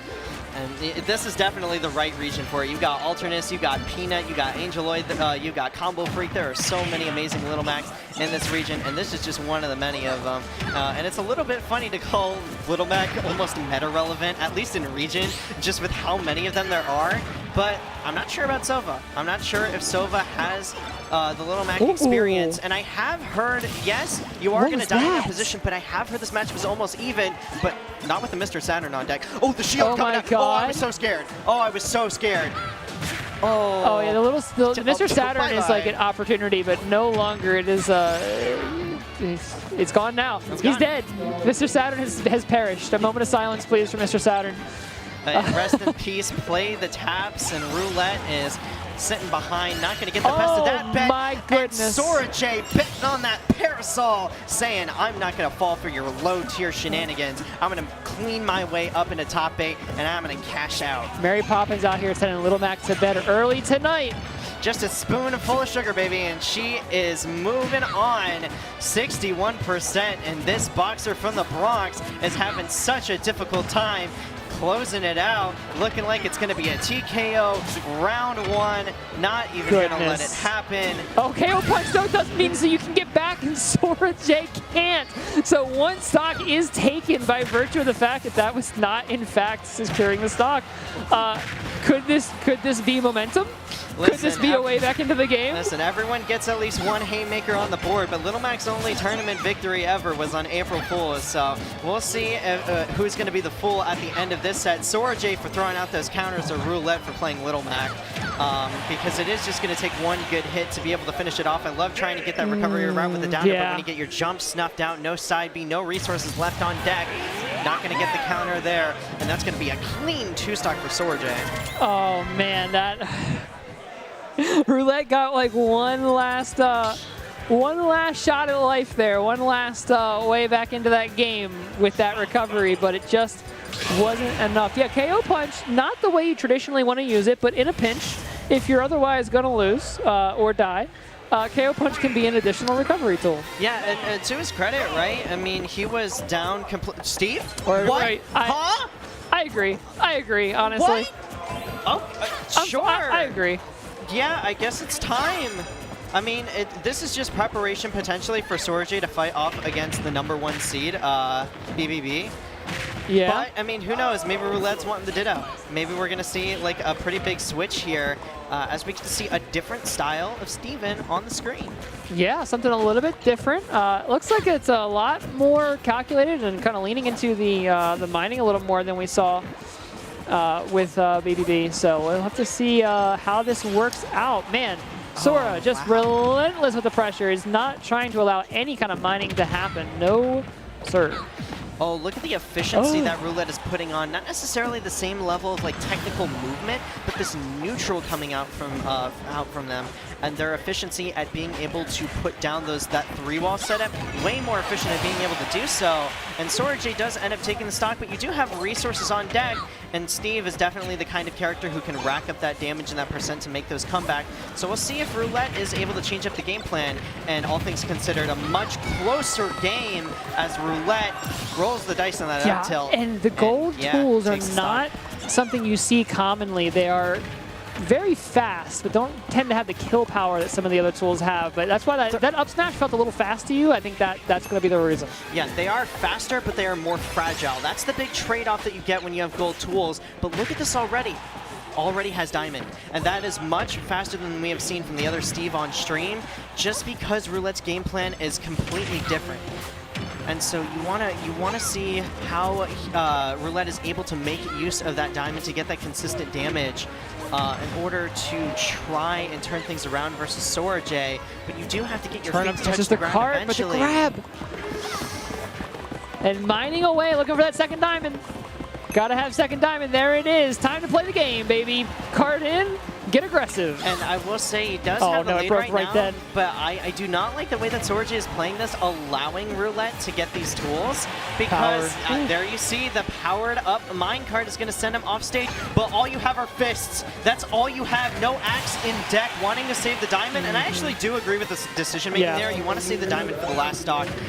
and the powered up minecart is going to be just enough to do it. And now you're getting resources. Who's really in the lead when Alex has the opportunity to gain some resources and has that diamond on deck to play this campy gameplay? Soraj, known for their aggression and his ability to rack up that percent, but Steve, Alex just in general known to be able to do that. 67% off of a string of up tilts. So you have to work so much harder for it as Peach as you try and get the early stock there, but good DI from Roulette is actually going to put him in a great position, and this is such a close game, Conway.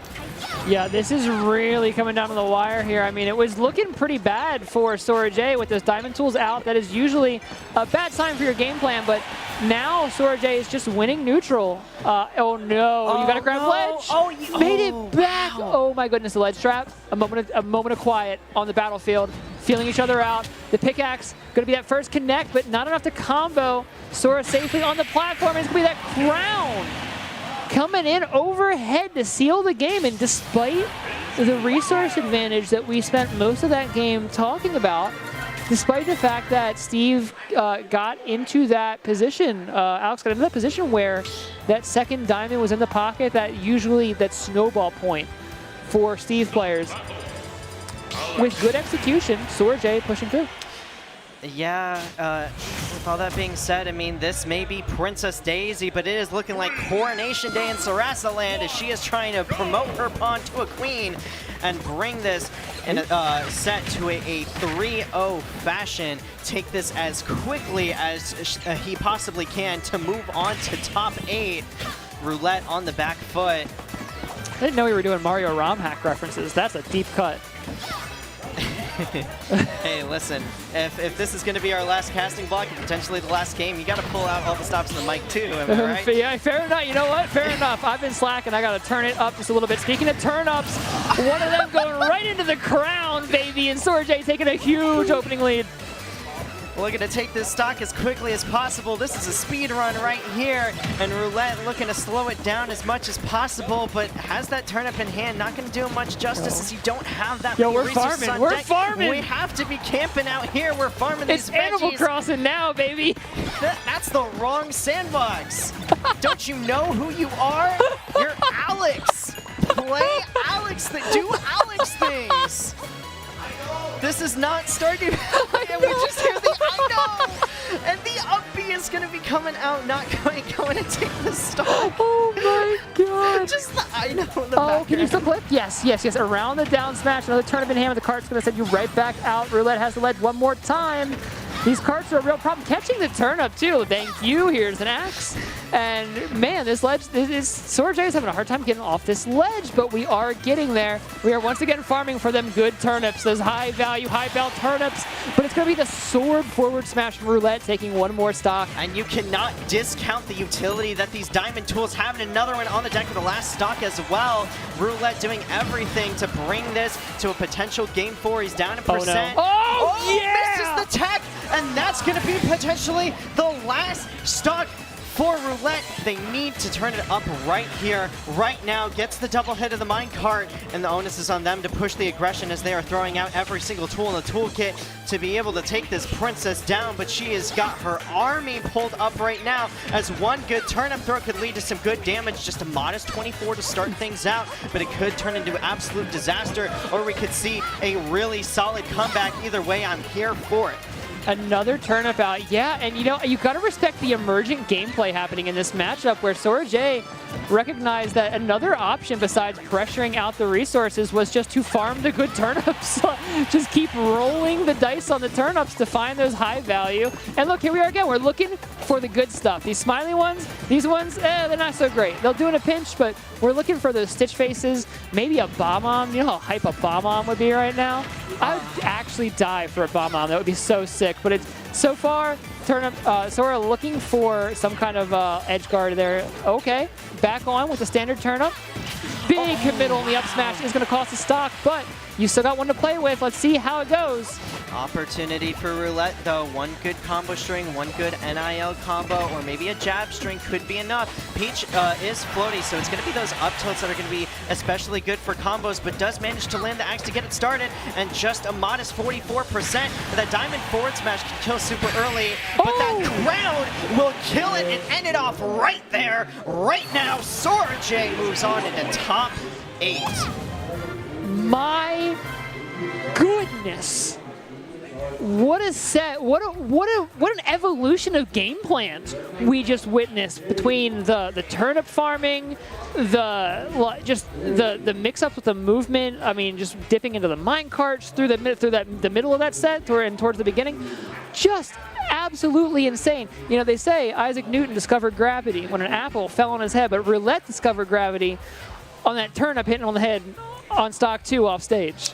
Yeah, that was definitely the beginning of the end there. I feel like having all of those resources available, you know, it could have potentially spelled disaster for Sorajay if Roulette was able to hold on to that second stock.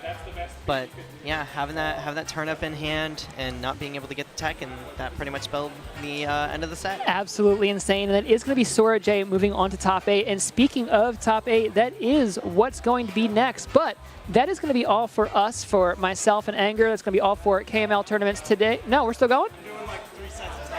Oh, you're still doing 3. Okay, so are we still popping off, though? Right. Okay, yes, so that's going to be all for us for right now. So stick around. You're going to catch a couple of sets of top 8 before we're done here. Don't go anywhere. But you can find me on Twitter at Consort Gaming. If you're looking for commentary for some of your events, please contact me. I am looking for more stuff to do. Anger as well, where can they find you? They can find me at anger_SBU down below. Also, make sure that you check out our website for Ace Cards Esports at acecardsesports.com. And you can check us out on Twitter as well. We're trying to do so much amazing stuff in the area. And also, personally, you can hire me to commentate as well. I haven't done too many of these bigger events, so this has been an absolutely amazing opportunity. And just real quick, before we sign off, I want to give a good shout out to Scabs for giving us this amazing opportunity. Absolutely. Scabs is the absolute GOAT for this event. So many amazing casters on the mic for both VGBC3 and this one right here. Absolutely. But that is going to be us hopping off for the day. It has been great to be here and commentate for you guys, and we will catch you all next time. Till then. See ya.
one and take it away. All right. What's going on, everybody? Welcome back to this loser side of Xanadu's Arcadian Top 8. I am Just Rav, joined by Toa here. What's up? Yeah, we've had some crazy sets. We had some upsets. There was a tweet thread. Did you see that tweet thread? Yeah, so the Min Amarix, if you do what you do, he's actually here from losing winners round 1. Ooh, wow. Who did he lose to? Myth, some DC Kazuya. Nice. Okay, and all the way and loses top 8. It's been What? like 10 sets, yeah. I remember last Arcadian, He did the same thing, he had a huge upset and made it all the way to top 8. So this is a player that you don't want to sleep on. They're really capable of making these incredible runs. So Yep, definitely has the stamina, and he's up against Bulwark Bob. First game of Yes. the tournament, got upset pretty early by JJ. yeah, I saw that. It was a great game. Shout out to JJ for that. Both these players from south of the DMV, though. Yeah. They have a head-to-head. I think Bob is up, but it's like, it could go either way. This can go either way. Both of these characters are very strong candidates. Steve being the number 1, and Min is possibly top 10, top 15. Minmin's up there for sure. Yeah, Definitely not Steve level, but they're capable. 100%. So yeah, this is going to be a kind of a slow-paced match, but whoever gets the ball rolling is going to kind of run away with the set. Yeah. This matchup can be rough for Steve, Mm-hmm. just because no mobility against Min is just really hard. The characters that have no mobility generally struggle versus Min. Yeah. The ones that can do fine with no mobility just have some really broken stuff. Like Snake might lose to Min, but he has so much stuff to compensate for that. Right. But so does Steve. Right, exactly. But here we are, game 1, going on PS2, the classic. And You're just gonna see a lot of these Ram pokes. They'll just slowly break down the walls. And another interesting thing that messes with this matchup on the Min end and the Steve end is the arms actually get caught by crafting table. yeah, that's a good sort of defensive wall for Steve. And I'm pretty sure Bob's aware of that. So they're definitely going to be placing that table to throw off those arms. Definitely a pivotal part of the matchup. It's it doesn't hit every time, but you can set it up to block and Yeah. Bob's just taking a little bit of chip at a time. He's working towards his diamond. That's his goal. This is He's not playing the game before as diamond. soon as Bob got the diamond, it was time. The Jets were going, but here it is. We finally got some action going. Bob getting that minecart to up air strings, but nothing off that. Up air, when you're shooting on the platform, Steve up air is just such an insane pressure tool. It's shield damage. It's quick. It's huh? That was awkward. That was such a weird interaction. All right, okay. I'm sure these two have seen that many of times because they're familiar with each other. Nah, that was just a strange minecart, I promise you. Yeah, okay. That was weird. That was strange. Yeah. But here we go. Bob coming in with that minecart, but not able to make anything off of it. I feel like this is probably where it starts to get a bit tough for Steve, especially on a stage like this. You have no more dirt. You don't have any wood, you just have stone and iron, and that's hard to replenish, right. Especially at the pace that Min is able to break down these walls. Yeah. So it feels like Bob needs to figure out a way to play less resources. But it looks like he's just managed to refill it. Yeah, this just is like that in the blink of an eye. This is his 3rd diamond. I feel like Amarx probably could have pressured that better, but we're back here. So one of the things I'm noticing that I don't know if Bob is doing this, I'm sure Bob's doing this intentionally, but they're building the blocks right underneath or in towards the platform because the platform's kind of like a nice little hood of because you can't drop your arms through that platform. So it's a great kind of shield, like a roof. Yeah, this is a Steve thing. It's one of the reasons why he's so strong on the PS2. You can just build it, and it's just it's effectively a roof for you because you can't aerial through platforms. You can't set stuff through the platform. So it's you just get an extra couple blocks without having to waste resources or time building it. But all right, we are about 2.5 minutes into this set, and no stocks taken. One's got to be coming soon. Yeah, they're both at 100. One strong megawatt or one diamond back air definitely will do it. They're both just willing to play this game. I don't know. Yeah, I mean, it's patience, and there goes the table interrupting that wall, and Gippy finally coming in with that megawatt forward air, and wow, the nair. Yeah, catches the bad DI on that. Drops a little taunt, but I didn't even notice that. Holy crap. It's been 4 minutes. You got it. 3 minutes. So now that Yippee has the lead, like it's gonna force Bob to have to like press hard, and this might be the snowball that we're talking about in terms of this set. And never mind. Yeah, I mean it kind of pressures the Steve to do stuff, but like there's no reason at this point with this much time left on the clock.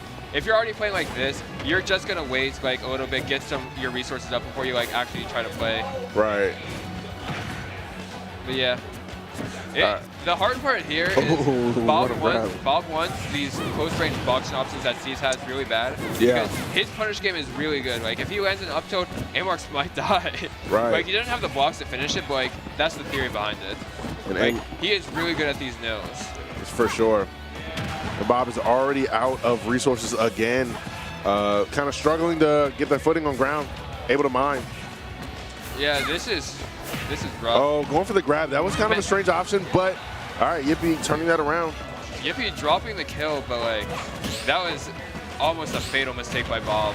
But look at the percent differences. Like Yippee really, and boom, taking that second shot. Yippee really does not have to play Steve's game right now. You're gonna be playing Min-Min's game. And you're gonna have to approach. And how do you approach these arms? Like it's a rough game here. There's stuff Steve can do, but Bob looks like he's just set to his own tempo, and just like players like this, it's hard for like this is Arcadian, but it's hard for even like good players to like change their tempo so quickly. Yeah. So like I expect we'll probably see like a shift in the next game, but like definitely. He started hitting, but like it might be too little, too late, especially with how they've been playing. Like.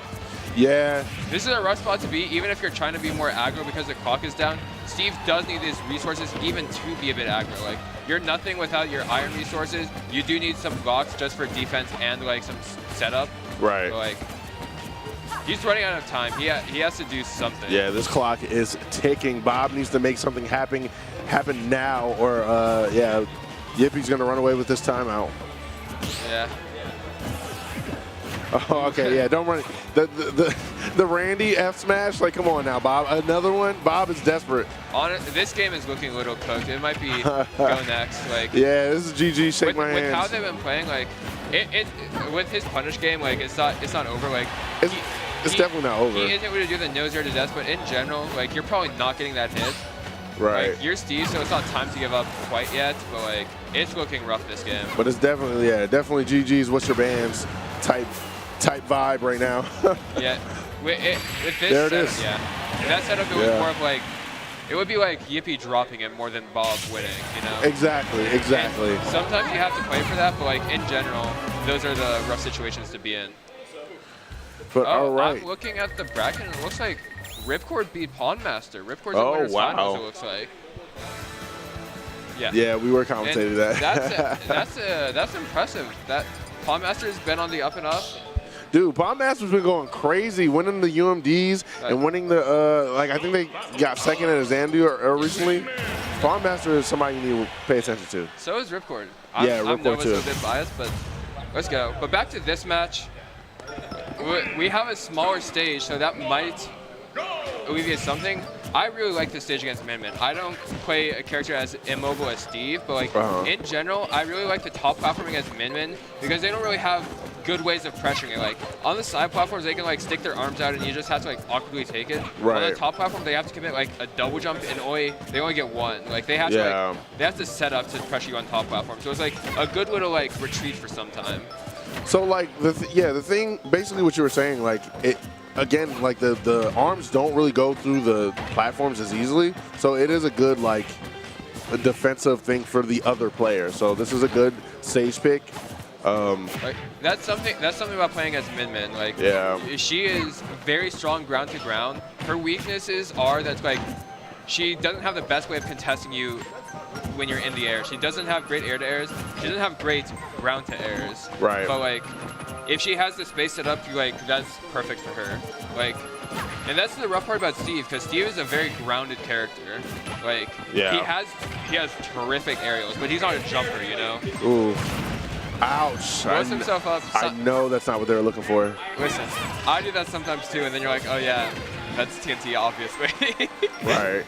I wonder if you notice every time I don't know who, wow. I don't know who acts first, but Bob will like up B downward into the stage, and then Yippee would go for a grab. They've done that like 2 or 3 times. I don't know who's reacting off who, but like, oh man. It's definitely Amar's catching the up B. Got you. Because it's like, Good reaction. Steve goes pretty low during that, and like Min Min doesn't have great flat on the ground answers. Not really. But it's even, except Steve has diamond, but Steve also is lacking resources right now, so. Yeah.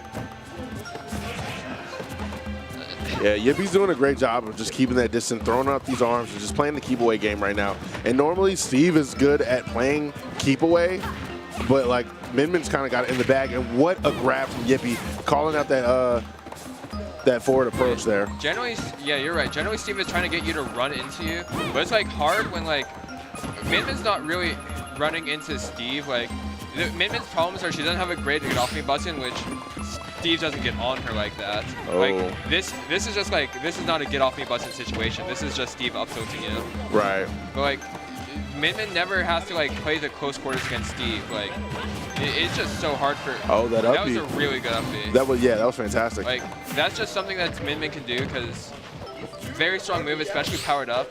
Like so, the thing about minecart is it's like very inconsistent to challenge it horizontally, but if you have a vertical disjoint, it's gonna win every time. So like just utilizing that up B is very smart there. All right, that was a fantastic up smash from Yippee. Great placement calling out that jump. And this is looking bad for Bob, but oh wow! I was gonna say whoever takes his second stock is in a very good position, because heck yeah. All right, so Yippie's having a good game too. Also, it's a little too early to call it, but like this lead is getting away from Bob. Bob needs to do something quickly. Yeah. This ledge shot could be very important. Ooh, barely charging. Oh my goodness, I like that. I like that. That was fantastic. And Yippee just holding center stage like it's their job. Yeah, see, every time Bob up B's, Yippee is ready for the up or for the grab. It just the up B comes out a little too fast and interrupts the grab. It's hard because Min Min's grab is like frame double digit, probably like closer to 20. Yeah, it's slow, dude. It's not quite 20, but it's like up there. I'd guess like 17. But getting that grab, powered up dragon arm. This is up B, up B. Oh no. I don't want to keep saying it, but like it looks like Bob just doesn't have answers for Min Min. Yeah, I don't think so either. And Bob is down 2 games to zip. Yippee on the board, and this is looking like it may be Bob. And let's keep in mind, Bob is seeded #1. I don't know what Yippee seeded, probably top 10. 7. 7, yeah. So I mean, Bob, very strong player, but relatively new to the game. Like, has been. Game 1, I think it was a pretty good start for Game 1. But right now, the fortress is built, but it's already gone. Bob is putting on the pressure, and A-Marks gets out of it just fine. Down air, saw that coming. A lot of the times, it isn't about punishing Steve's iron moves. It's about not getting hit by them. Exactly. Because, like, yes, you want to punish them, but you're in a much better spot with him being down 1 iron. You see that? Bob was ready for the F smash. Bob was literally facing the other way, like, I double dog dare you to roll. See what's going to happen if you roll. Yeah. That was hilarious. This is a rough spot to diamond, and you probably do diamond here, but it's rough. I've seen like Cola and Proto play this matchup. Proto like wins slightly more, but Proto hasn't played in a while. Right. Doramigi's beaten Akola. Like, this is a matchup that Akola plays, and like I don't even think he loses. I don't even think Akola thinks he loses, but like I've heard other Steves say that this matchup is rough. It looks rough on both parts, honestly. This is definitely even character kind of thing, player matchup kind of thing. Who's the better player here? Yeah. But look at this fortress that Bob is building, not letting Yippee get in at all, just getting those resources up so they can come in with the punish game. And honestly, things could be good for Steve if he's on the favorable side of the clock. You know? Yes, yeah, definitely. But right now, Bob is kind of struggling He's just run out of. Wow, yeah, I didn't even notice that the mats are gone. That's the thing. Like Steve in these spots can run out of resources very fast. And this isn't looking too good for Bob. And the run-up grab, what are we going to up throw? And that kills. It looks like that was a DI mix-up. That doesn't kill, but he did not want to be off stage against Min Min. I get it. That's going to tee up. That's going to take it. Gold isn't a bad spot to be here. A low percent especially, gold can be just as good as diamond. Just because the axe moves are stronger, the sword moves are, sorry, not stronger, the axe and sword moves are faster. Faster, yeah. Interestingly, it doesn't make the pickaxe moves faster, which is a good thing for balance, but like... Wait, which one does it not make faster? The pickaxe moves are the same speed. Really? I didn't know that. Yeah, I mean, you don't want his pickaxe moves are already fast.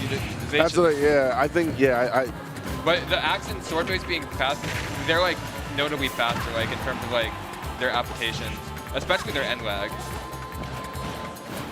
All right, Bob is out of mats again, but pushing on this, definitely pushing. Oh, I like the roll read, but not able to capitalize off that. 2 parries from Bob coming out, putting Amarex in the back seat. Yeah, Yippee definitely has not strayed from his game plan, even though it's been like 15 minutes probably already. Right. Maybe more. This has been a slow burn. Boom. All right. That was interesting. I thought that he didn't get the cancel in time, but he knows Steve. He got it. Ooh, wait, this could be bad. This could be bad. All right, this is a good game too so far. This lead is huge and getting those nails going, but not able to get anything off of it. The important part here is the first step.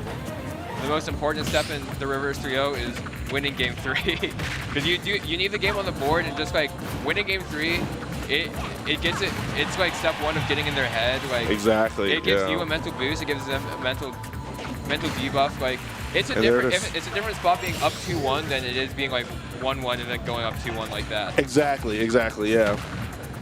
All right, it's an even game. Yippee can turn this around, or is Bob going to run away with this? And look at that lead. It's gone already. It's because of that powered-up Dragon Arm. Powered-up Dragon Arm does so much damage. Wait a minute. He doesn't have any blocks to nail. That could have been so bad for Yippee. This is anybody's game here. And, okay, no, Bob. Ooh. Ooh. Again? All right, then not a third time. Come on now. You can feel the pressure building. Like yeah, their heart's got to be beating. One Steve's diamond move, even though this is Min Min and Min Min is very heavy, it could just spell the game. Oh. Oh, great. Very good timing. Yeah, great stall from there from Yippee. Yeah, try to catch him off guard with the like little slink over with the ram megawatt. What? That was stupid. Did you see that? So Steve has invincibility when he starts the minecart. I didn't know there was. I didn't know that. Okay. So like he got a very lucky invincibility timing there and just powered through. That's insane. Yeah, Steve has like a lot of extra stuff that he just doesn't really need. Like, so the invincibility is there, so like the minecart like works better. Like it's powered up, it's supposed to like not break right there, but like it can lead to silly stuff like that looking. That's crazy. All right, so Bob taking that game at 3. So this could be the snowball that begins that. This is step 1. This is step 1. That's insane, man. All right, I didn't see what stage they chose, but game, what is this, game 4? Yeah, game 4. Going to small, good Min Min stage, honestly. But like, I don't know if she has a bad stage. It might be matchup dependent, but like, small stage, like Steve doesn't have much to run. But not that FD wasn't a small stage, but like, I would say FD is Min Min's worst stage only because you don't have anywhere to land. It's easy to juggle her. It depends on the matchup for sure because definitely, on the other hand, like I would never go FD against Min Min because I have nowhere to land. Fair, that is true. All right, TNT's out, and what a great timing from Yippee. Yeah, it looks like Bob is just like re-energized. Like he has the energy. He like he looks like more up, you know? Right. Like especially in the gameplay. Yeah, locked in is what the kids say nowadays. Bob is locked in. Yeah. Sometimes you just need one for the momentum, you know? Yeah, it really does. Oh, man, Yippee out there. Oh, my goodness. Again, no. A big part about setting up these reverse sweeps is just the mental game. Like, you just need to have, your mental needs to hold strong and, like, if you like do certain things, like if you just keep winning, like walk in, it just like breaks them. Like they start doubting themselves. Ooh, what a roll in from Bob. Like no one would have expected that. That was great. Sorry. Goes for the Dragon Arm just a bit too soon, trying to catch the tech out. If they waited a little bit longer, they could catch the tech in there also. Right, just like right. a slight mistiming thing, and it ended up costing them. And now they're getting upper comboed by Bulbor Bob. All right, yeah, Bob is in a good place for this game 4 right now. He's racking all this up, and he doesn't even have his Diamond Craft yet. Ooh. Look at that, even percent already. Bob is running away with this. It's a little too soon to call it, but I smell a game 5 on the horizon. Yeah, it feels like after game 3, Bob has finally like figured out the tempo of these arms. Yeah. And it's up to, maybe not this game, it's looking a bit rough already, but maybe next game especially, lock in, make sure you got everything, you got like a new groove going. Yeah, gets the DI this time, doesn't get ready. Yeah, ready for that up throw. Good tech, good tech. That blocks are hard to tech because it's like not the same time. Yeah, I noticed that. I thought it was just me, but so no, it is a it's little specifically the bottom sides of the block. Got you. That have like the awkward timing. I don't know why it is specifically, but. And that is no. Yeah. I forgot the tether grab, but there it goes with the down press. Your first tether has like significant boost as every character, so like. But Bob is up an entire stock here, and he's just content to mine away. Yeah, get those mats up. There's no real reason to approach unless you got the sauce like that. Oh, I like that attempt from Bob, but unable to finish that out. A little greedy, but honestly, ends up fine. Like, I get this next diamond. Exactly, right? It's like set up insurance for the next stock. Like, after. Wow. Do you need insurance if you got parry times like that? Yeah. But now he has diamond. Good roll in out of the corner situation, just completely reverses the stage positioning, but it might be too little too late for these plays, honestly.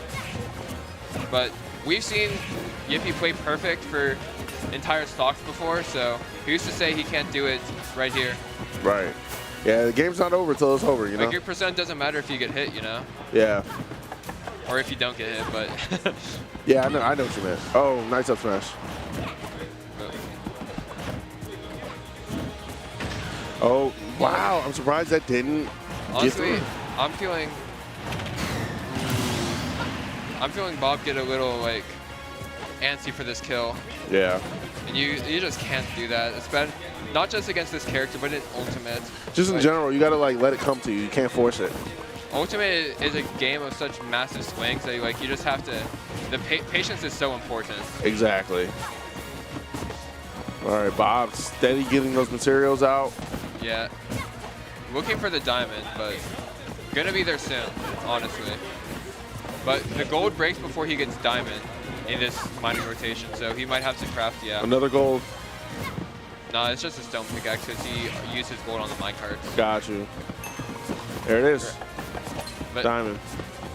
2 minutes on the clock, but one like diamond backer, diamond S smash, diamond up smash. Even just a powered minecart. And Bob has a lot of moves that just win the game here, but he needs to hit them, and it's min-min. Yep, there it is. The back air sending, forcing we're going to a game 5. And honestly, oh, look at Yippee. Yippie's a little upset right there. Don't let that mentality burn. Yippee was getting back into it there, so yeah. Wait, hold on. The set's not over. Why are they getting up?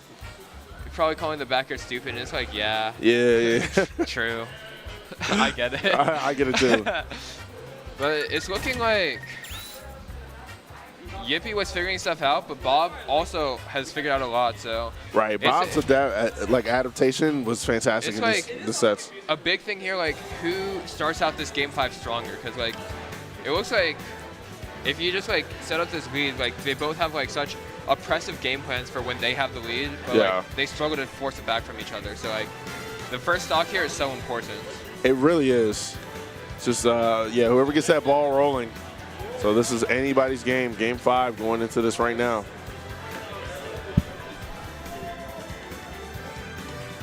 All right.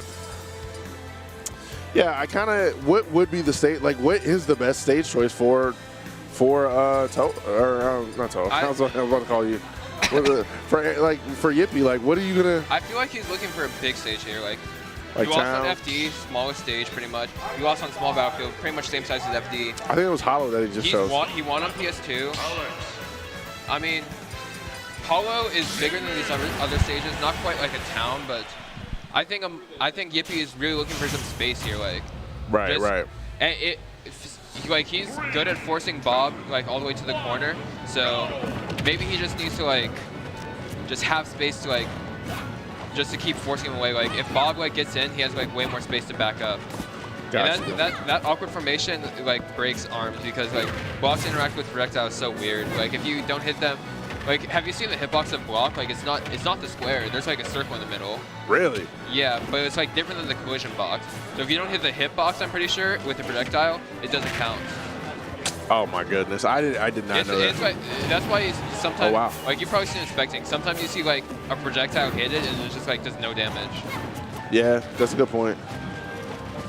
But I mean, both of them have started out pretty hot. They're both in like dangerous percents here. Like they're at the percents where they start to get blown off stage if they get hit. But this dragon, I mean it expired, but the dragon arm just makes tearing down the wall so much easier for Min. I could have sworn I just saw one of the blocks go from. Yeah, so It did change colors? No, it didn't change. Well, I mean, it changed resources because he placed it right as it broke, pretty much. Okay, all right. Wow, I love Yippie's callouts with these up. Oh, all right. We got nothing. And that's an up smash? No up smash. Wasn't confident on it. I mean, that's fair. I mean. All right, Rammer, I'm getting through those blocks. It's just arm, mine, block. Yeah. Mine cart. Ooh, the block's catching up on Bob. Doesn't get the kill because of it. Yeah. Yippee counting his stars on that one. This is such a great answer to the blocks, and finally Bob finding something, and that air dodge was not punished. You are Barely lucky. misses that back air. Yippee was lucky. Yeah, he's gotten like a few close shaves this game that he probably should have died honestly, but because he didn't, it's even. Ooh. Wow. That extended so far. That it just caught him on extended the reflect and the extension. Like, oh my goodness. All right, Bob put an L down. Did you see that? Bob's making out subliminals. Diamond is on deck. Yeah. Bob needs to find something here. You can't let things go too south. Yeah. Like this is just like because. That's it. Ooh. No. Great tag from Yippee. Yeah, the matchups like this where the lead matters so much is just like once you lose the first stock, that's huge. Like if you can't, if you can't like force it back, it just starts snowballing so hard in these timeout matchups. But Bob managed to even it up relatively free. It only took like 10% doing so, but now there's 2 more stocks left to take. You know? Oh, what a follow up off the block. All right, yeah, Bob needs to get something going because this damage is racking up.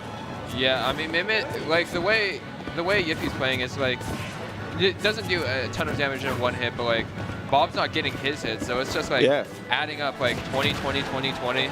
Right. Yeah, Yippie's playing this fantastically. I need to start playing Mimit against Steve. I mean, I was playing Mimit for a while, but I sucked. So. Good reaction. Yeah, that was a great reaction. And choosing not to go up there with the uppies, keeping their ground, keeping their footing on the ground. I mean, no reason to risk anything right here. Like, you're up so much. Like, the onus is on them to make some good plays here. You just need to keep doing your thing. Oh, great DI from Bob there. Hey, DI won't save you that time. Bober Bob on their last stock in this loser's run. And let's not forget, seeded 1. Bob is seeded 1.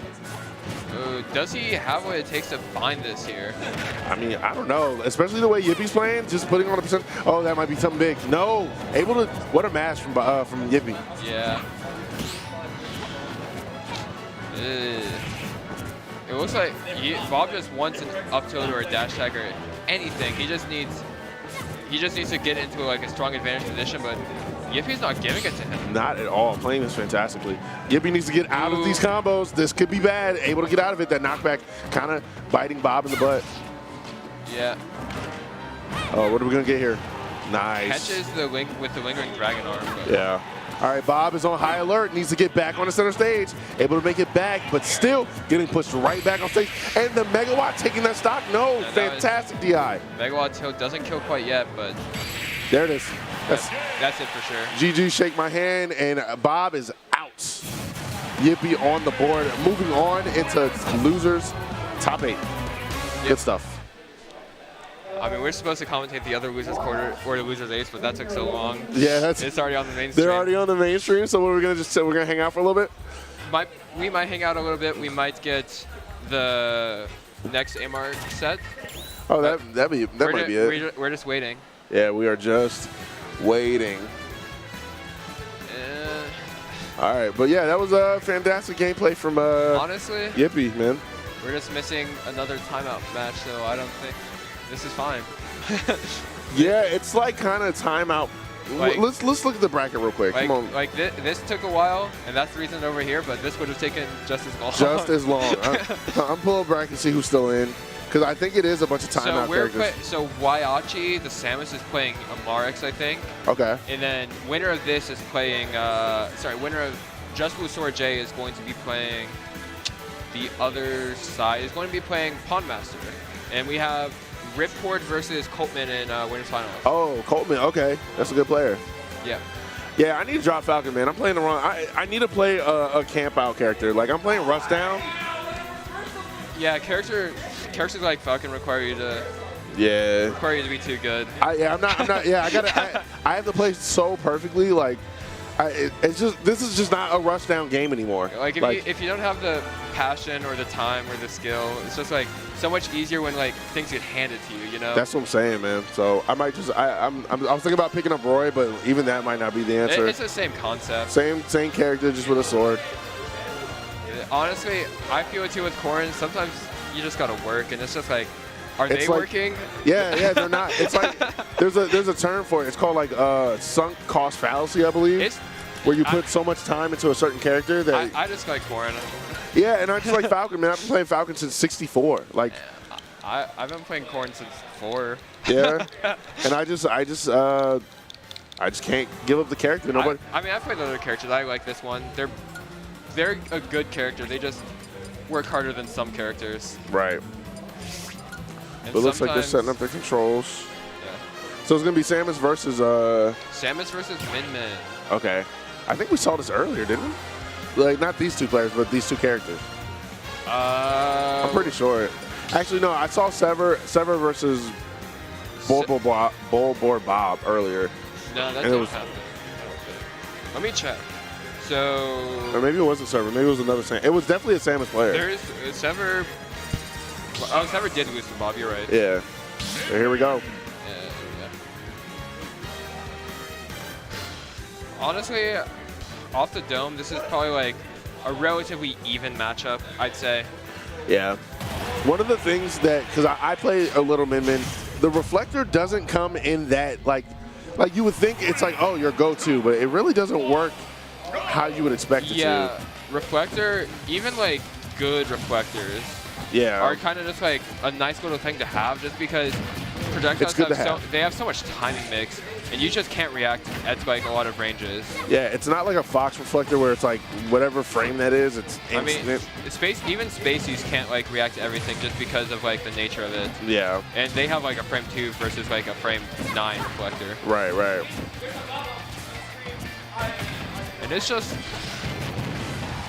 so the core of this matchup is like they're kind of doing the same thing to each other. Wow. That sour up to it is strong. Yes. That is a smash attack. All right, and so Waiachi getting that stock in only 37. But they're just trying to do the same things to each other. They want to put each other off stage so they can use their broken ledge trapping. That is really just like a guess game until you're right. Boom. Yeah. Gets that. Honestly, this is going fast. We probably end before the Sonic Peach set. Yeah, this is going a lot faster than the last set, but yeah, both of them are on the board. Waiachi getting nothing off that jab there. Yeah. And this is just, ooh. Wow.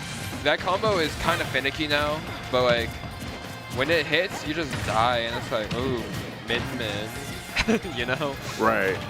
But it looks like Min-Min's arms off the ledge is like, they're doing a very good job of fighting against the ledge trapping when there's no bombs, so. Yeah. Getting these bombs out is critical, and good stall on the Yeah, that was a tether. great recovery from Yippee. But Waiachi is... Looks like we just need more bombs until they get to the ledge. Right, I mean, seriously. Ooh, good roll. And then goes for the S-Bash? Yeah. Out of all the options. You knew you didn't have time there. Stop being so greedy. Oh, and Yippee loses that second stock. Why she's up now? This is always the question, like, how much extra credit do you get, especially with a character that just... I would have done down throw there, but I'm not here. I'm ranked, actually, right now. Yeah. Oh, yeah, you are, right? Yeah. Yeah, very good edge guard. Yeah, that's going to be it. Oh, no, my goodness. Safe. Cooked. All right. I saw that mess up. Wave dash, by the way, Yippee. I'm not gonna let that slide. I saw, because you saw that they went for it again to be like, oh, I can do this. Just watch. But yeah, I saw that first one. You messed up. Yeah. Now they're going Min-Min mode. Take 4 damage. Take 4 damage. Take 4 damage. And then, oh, I'm at 80 already. Uh-oh. That does so much shield damage. Yeah. He used to do more. It really, yeah. I mean, like, not anytime recently, but projectile shield break setups. Speaking of shield break setups, the free patch Min-Min also. Yeah. That's one good thing I liked with the patches in this game. Like, they got rid of a lot of shield break scamming. Like, ooh. And the air dodge saved his jump. I thought that was it, but very good. Good stuff. And honestly, this is pretty even, not if you ask quite me. even, but like in terms of positioning, like right now, wow, that reached. Oh my God.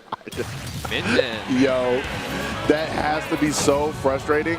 Then one mistake, and it was just Yippie's game, just like that. That's just what happens when you have to like deal with like full screen moves, except they're on the ledge and you're off stage. Yeah, seriously. It's just like the screen isn't the stage anymore. It's Yeah. the entire off stage. It's like. And that was like kind of a checkmate kind of situation. It wasn't quite a checkmate just because Sam, he still had his jump. He could have drifted. He could have drifted back, but it was like a good call on the recovery drift. Yeah. And sometimes you just need to be right once and you win. It's not about being right more sometimes. It's about being right better. Once. Oh, yeah. All right. So far, I feel like we're going to get PS2 this entire set, by the way. Some sets are just PS2 sets. Like, yeah. Honestly, the stage is not neutral. I don't care what anybody says. It's not neutral if you're talking about the entire cast. If you're talking about high tier, top tier characters, it's neutral for them. For the most part, it's neutral. Like, oh my goodness! Oh my goodness! Whoa! And I saw the time. That was nice. That was not Tom worthy. Like that was it. That was both a mistech and an SD. Yeah. He tethered too soon, so the tether failed. He lost all his drift, lost his jump, and it's just like you hate for that to happen. And I was just like, man, I died at 0 after killing him. It sucks. But all right, well. I was going to say this was an even game, but YHE is kind of running away. YHE not letting it get to them, but they were up this much last game, and Yippee managed to bring it back. Oh, great jump to avoid that charge shot. Yippee needs to get something down. So the problem with like going Min-Min mode where you're just like fishing for your 4% chips is like sometimes it doesn't work, and sometimes you just like get hit bigger, and it's like my scraps versus your like hammer. Oh. And this is looking like YHE's game to lose at this point. It's building up such a massive lead. Yeah. It's just like falling out of that up air, down air. Samus down air. We see it a lot with Yara. Kind of an underutilized tool before Yara. Like. It's just like a pyro down air lights, you know? This air is fantastic. I mean, it's the Samus theirs, you know? Different, but like, just in general, it's just like so big. It's like you have your own Min-Min arm as Samus sometimes. That's a good way to explain it. Oh, calling out whatever that option was. Good down smash. Up toast to catch the instant tether. and then just down smashes for the regrab. Yeah. All right. 1-1 apiece. Yeah.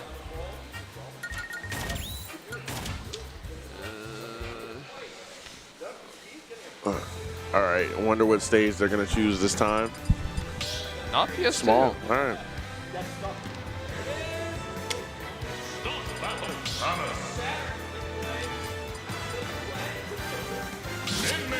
All right. Here we go. Yep. Game 3. For sure. Big game. All right. Here we go. I get Waiachi. Sometimes you're just like, you gotta know the frames that you have on your phone before the game starts. Yeah. Like, Honestly. Like, the load screen isn't the end. Sometimes you have until the 3, 2, 1. You really do. Yeah, you have enough time. There's like a lot of like, there's like this Smashers app that or not Smashers app. There's another app. It's called Smashers Notes, and you can like take notes on people. Yeah. Like, it's way better than just Notepad in your iPhone. Yeah, I like, mean, it just organizes it for you. Yeah, you know. Oh, you know what I'm talking about? I've seen it. I don't Yeah, use it, but I've seen it. I've been filling it out a little bit. Got it. Yeah. I mean, Okay, here we go. Yippee is I thought Yippee was gonna go out there and chase, but kind of retreats back to ledge. Not really an explosive player, willing to just like take their time with their small wins, and it looks like against these people here, it's just like it's working out. Like small wins are good enough if you just like keep winning, you know? Yeah. Which is kind of like how Min works as a character. Oh wow. Sometimes you need your big wins, but like all the little wins add up to a big win. They really do. And speaking of big win, Waiachi goes for the down air and misses that. Greedy, why? And yeah, immediately punished for that. That's one of those plays where like you just look at it and it's like, why? Like, where are the odds that works? Right. I mean, I'm guilty of it sometimes too, but like, you know. Sometimes you do the Hail Mary moves and like after it misses, because had that hit, we would have been like, oh, big brain play. Oh, that was so smart. But when it misses, you're like, that was dumb.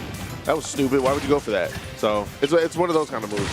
Yeah. But wow, Waiachi is, oh my goodness. Yeah, yeah.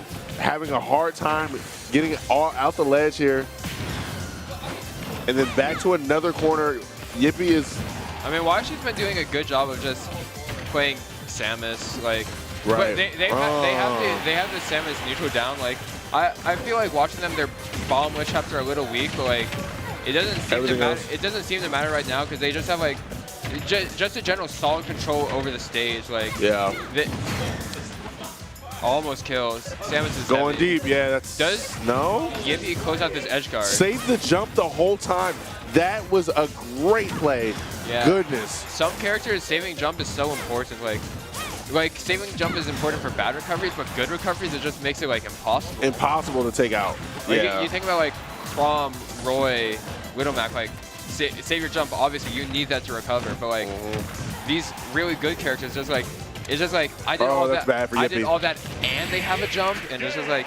That was so unnecessary, by the way. Sometimes you just gotta close it out, makes you feel better. Yeah, it really does. Yeah. I do it too. I don't blame him. Sometimes they're just dead, and it's like, oh, let me just.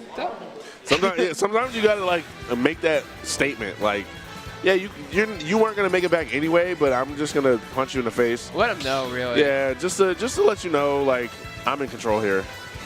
So. Waiachi up 2-1, but this could be not the end for Yippee. Yippee has made it through a lot so far. Who's to say 2-1 down here is the end? It's kind of like right now, it's like the last set, it's a momentum thing. Whoever gets that ball rolling first, per stock, I don't even want to say in the first stock, per stock, whoever gets the ball rolling kind of runs away with it. Yeah, there's like matchups in this game that are like defined by the first stock. Yeah. And like, it's honestly more than it should be. Like, so many characters are just so strong, and then just like, you start off with so much if they like tap you on your second stock. Right. But like, ooh, good air dodge from Waiachi. It's looking like Yippee is not ready to go down yet. You know? Yeah, definitely fighting their way into this, you know, game 5, or trying to fight their way into game 5. YRG's having a hard time getting their footing back on the center stage, and as I say that, look at that, they take control. Yeah. Oh, what a nair from Yippee. Sometimes you just get hit by that. Man, it's such a slow but like fast move. It's like slow relatively, but like if you're already jumping, it's like you can't do anything. Nothing you can do. Like it's so big, your move isn't going to win. You just have to beat it out. Like you have to hit it before it happens. Yeah. Because like that move is going to beat your move. And now we're seeing the reverse. Yippie's up. Wow. Yippie's up, and like the ball just keeps rolling. Yeah, Yippee is running away with this right now. Double parry, nothing off it. And that's just like how it is when like you're playing two characters against each other that are very good at keeping each other out, but like not so good at getting in. It's just like once one person has a solid lead, it's like, what do I even do anymore? Yeah. Like he's just me, except he gets to play his game and I don't. All right, so Yippie's playing this fantastic game 4, looking to force a game 5 if this momentum keeps going. This is where like the min-min like really sets in. It's just like, I don't need to win big, I just need to keep chipping away at you. Yeah. So, like, even if I don't take this stock, the next stock is looking good. That's a for me. regrab, that's a regrab. No. Oh, that wasn't a regrab. It was a tether cancel, yeah. Oh, okay. All right. Just trying to stall out everything, but ends up catching him with the charge shot anyways, but has 120% extra credit here. Things are not looking good, but gets the bread and butter. Probably could have been more if he like recognized the tech shake situation, but 34% off a full screen projectile, not bad. That one was not as bad of a downer. That was just a greedy reversal, and sometimes those work. Yeah. Ah, and there you go. Yippee on the board again. YRG is on high alert in this game 4. Might have a game 5. It's looking likely for a game 5, but Samus, such an explosive character. Both an explosive character and such like such an ice cold slow character. Like yeah, like it's just like cold and neutral, hot when they hit you. Like they do so much damage, they can explode you so early, and you're just like, this is a zoner. Why are they doing that? Right. But like I feel like that's the theme for a lot of the characters in this game. It's just like, this is X archetype. Why are they so good at doing this? Like, all right. Yeah, Yippee is not giving YRG any breathing room. This is rough. I mean, you just need to hit min-min once sometimes, so it's not over, but it's looking cooked. Misses the sweet spot, gets the up tilt. This is what you need. Hey, anything's possible. Yippee can close this out. Ooh, wait. Ah, doesn't drift full forward on the up air. Sometimes you get lazy and you get smacked in the face for it. Oh no! I saw Yippee earlier just like dash back and throw out an up smash because they thought a charge shot was coming. So like I'm glad Yippee kind of held that because they knew a charge shot's coming. It's just a matter of when is it gonna come, yeah, and just throw out that up smash. So good stuff. For sure. So we have another game 5 min-min set. Min-min set. Min-min Steve game 5. Buckle up, ladies and gentlemen. Samus game 5. It does get better because next up for the winner of this is Peach. Okay. No, it's not Peach. It's the winner of Peach Young Link. So okay. So it can actually stay bad. Yeah, it could. But these players locked in. YRG locked in on their phone. I am too. All right, game 5. But we see whoever like comes out solid in the first stock ends up being the one to take the game, it seems. So That's what I'm saying. Yeah, it's just playing so tight here is so important. But ooh, I was gonna say Yippee was running away with this, but look at that. YRG's got something to say about that, and what a bomb! Looney Tunes sequence. That was ridiculous. It really was. Bomb, spike, read, charge shot, tech roll in. It's just everything happened. Oh, all the hits of fair there. So what started out as like a really good start for Yippee is just like all of a sudden Samus hit you once and it's just like, oh, that was 100%? And it's just like, that's how it goes sometimes, but even it up, this is a good position. I thought Yippee went a little too low there, but that's going to be great jump. Oh my goodness, that is a technique that gets a lot of players when they're fighting Samus. The jab, dash back, grab. That gets so many people. It's like up throw. relatively unreactable sometimes. Yeah, sometimes it's unreactable. Like it's just good mix, and it's just like you don't punish the Samus because like you escaping is not you punishing it. It's just you not getting grabbed. Just getting out of there like scot-free. And honestly, that's like enough a lot of the times. Like I feel like in this game, people underappreciate how much going even in a situation actually means with how ridiculous situations are in this game sometimes. Yeah. It's like you don't need to win everything. You just need to not lose everything. And I don't even know, was that an F smash? I don't That even was know. an F smash, wasn't a true punish, but caught It Yippee worked. hitting a button. Yeah. So first stock is important, they go even. So what's important now? The next stock. Yeah. Yippee trying to reflect that charge shot, but because it wasn't fully charged, it went slower than normal. Yeah, in the situations where you both like, the first stock is important, but you both like end up 2 stocks 0%. Yeah. You're basing on first stock 2, so like lock it in. Ooh, nice. Doesn't kill, but solid damage from that Solid. ladder. They're actually scrapping like. Yeah, this is definitely ramping up in terms of like. Like you saw Wachi in there for a second, but we're probably not going to see that for a little bit. We're probably going back to the bar game, but right. We had a few seconds there. Ooh, misses the jab, but still gets the F smash. Sometimes you just gotta hope you hit confirm it. Ooh, I thought that was gonna be a dash back megawatt arm. Yeah, I mean, I feel like that's something you might see, but I feel like Yippee is just like so willing to just like go even on the situation to get center stage instead of like risking like planting your feet still with a smash attack, you know? Yeah. No, I was thinking it was gonna be a tilt, not even a smash attack. All right, what is a nice down smash to cover both sides? Great option from Waiachi. And then He's just letting these F smashes rip, but they're all hitting. Yeah. Wait, how did neither of those arms hit? That was kind of ridiculous. Nice.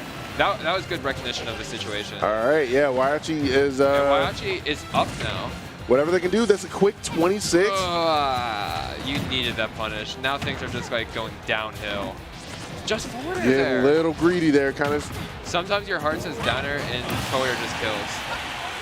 You know? All right, another taunt coming out there from Yippee. We have seen Yippee win I don't think you should. I don't think you should taunt Yippee. Sometimes you just gotta feel yourself, like. And he's getting these hits. Uh-oh, Yippee on high alert. How are they gonna recover? They go for the jump. Ooh. Spot dodges the dash attack, putting Samus in. Switches to Megawatt in there also. Has so much shield damage, catches the run off platform. Yippee is gaining momentum so fast here, and it's really just up to Waiachi. Don't want to be in this situation. He wants out, and it's still not over. You just need to like get your feet on the ground and get a solid reset here. Ooh, oh my goodness. Yeah, you can tell with that up smash. He does not want a neutral win. He wants a game win here. Yeah, this is looking very spooky for Waiachi. It goes for That's it. Doesn't kill it. Really? And the pop off. Well deserved. Oh my goodness. That was a very well played last stock. Yes. And he's still in. Yeah, Yippie's still in losers. That was game 5, yeah. Honestly, very impressive play. keeping your cool the entire time. Just like that's something I see him doing very well. He has a game plan. It could maybe be stronger sometimes. Like he doesn't go for like super hard punishes, but like he is willing to stick to it the entire time. Like for sure. He's locked in. Yeah, fantastic gameplay from Yippee. Fantastic gameplay from Waiachi. Sometimes like you can see at the end there with Waiachi, just like sticking to your game plan is just like always so strong. Hold on, so I think they want you. Oh, you're hopping on? I need to go. You gotta go? Okay, like go? Like? I think that's what he's saying, yeah. Oh crap! All right, I guess I'm holding it down by myself. I will get KML, but thank you for having me. Yes. Tomorrow, extra credit. Definitely swing by. Wow, how they pull off my man's during commentary. Hey, African Batman. Hey, you want to commentate? Come on, man. Oh, dude, man. All right, I'm out here by myself. I'm just Raph, holding it down. the Beatles Pokemon starter shirt. Jeez. Yeah, it's just me, man. Hold on. It's just me. Y'all better give me a fun set. Well, there we go. That didn't work how I wanted it to.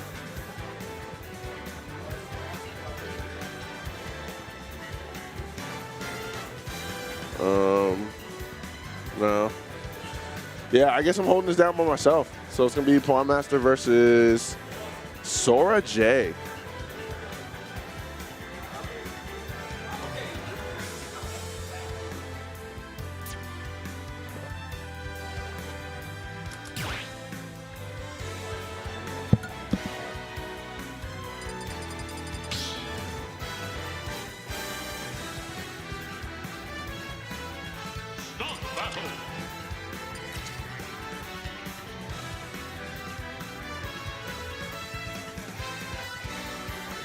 All right, I'm back. As we hold it down.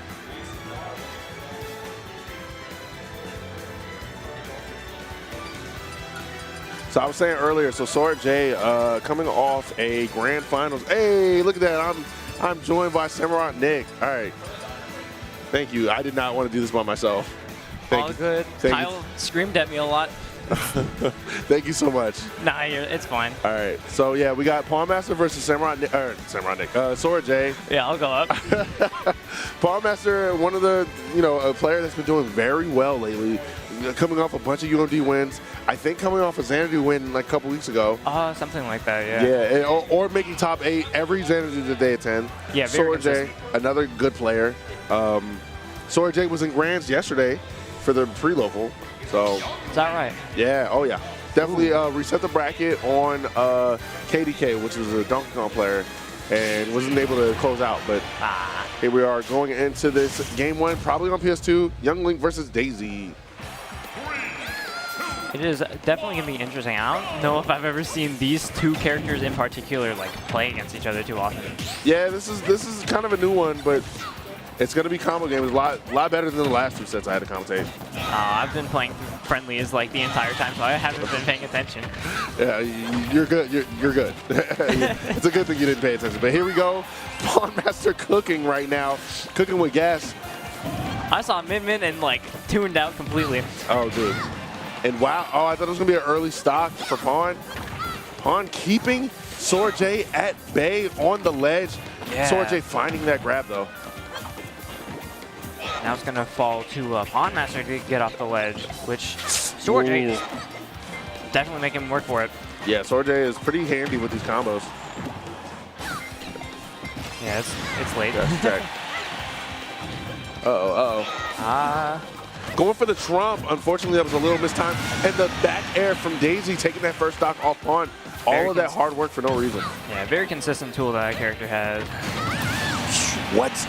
Another very consistent tool. That looks like it should not have done that. That's so... Oh, my goodness. All right. Oh, my gosh. Just a massive combo coming out from the Sora J. And then the turn up. You saved him. You saved him. Oh, my gosh. Okay. Well, Pawn Master has something to prove now. Yeah. All right. That was a quick 130 on Pawn. But, falling out of the fair. This game has been crazy thus far. I was not The mentally boomerang prepared. extended that, and then a back air, bam. Yeah, that's the thing about Daisy. All of her moves are either just really good at disrupting or are strong. Yes. I wonder why Sora J goes with the Daisy and not the Peach. I wonder what all Peach and Daisy players, what is their thought process on one or the other? I mean, I think I heard one time, I don't know how true this is, but apparently Peach is a bit taller and Daisy is a bit wider. I can't verify the validity of this information. Yeah, okay. All but looks like... production saying, yeah, that's true. I'm valid, chat. Isn't this awesome? Yeah, there you go. All right. This is the most counters from a Peach that I've seen in a while, and Pawn Master finding the dare on Plat. That is a go-to from Pawn Master. I don't know like what percentages that's true, but like you see Pawn Master and Zexy going for that a lot because it just works. Yeah, it's always fun when they do it. Pawn Master has a bit of a climb to make. I mean, yeah, just Yeah, a lot of ground to cover. yeah, and you know that distance just seems to keep growing with each hit that Sora J gets.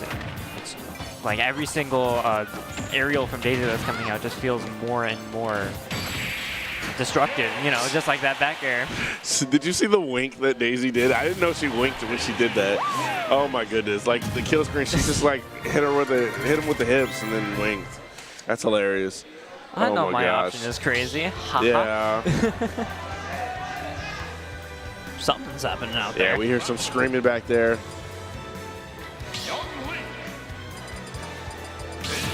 But the first game going Sora J's way.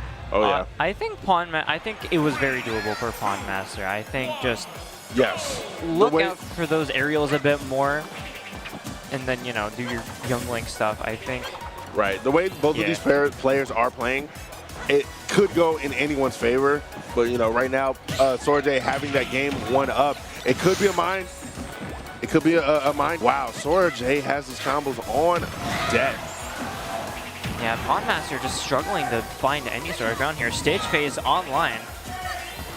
Gonna see if that actually, if anything comes from that. Yeah, that was nice. Going low. Pawn Master just barely making it back to stage by like the skin of his teeth. This is not a fantastic place to be in at all if I'm Pawn Master. Sora J finally losing that Stitch Face, but getting the dash attack and forcing the air dodge. Nothing off of that, but we might get something. Wow, what a reversal from Sora J. Yeah, that back here just completely shutting down that sign of life that Pawn Master was showing off there. Yeah. Gosh, they can't. The damage just keeps on coming. Sora J. Daisy's like one of those weird characters that you don't play against her, and then, mainstream, kind of crazy, but Daisy's one of those characters that seems, you know, has one of those facades just from a first glance. It looks very unassuming, and then you just get hit by like 5 nairs in a row, and you're like, oh, I'm at 93. How'd this happen? I wish there was a way to like calculate the buttons per per minute or something. Like Sora J has to be clicking away with those buttons. I don't know what controller they use, but yeah, they have to be clicking away there. That should be a mod, actually. There it is. Yeah, taking that stock with that weak up smash. This is best of 5, right? Yeah. All right, cool. So, kind of nice grab.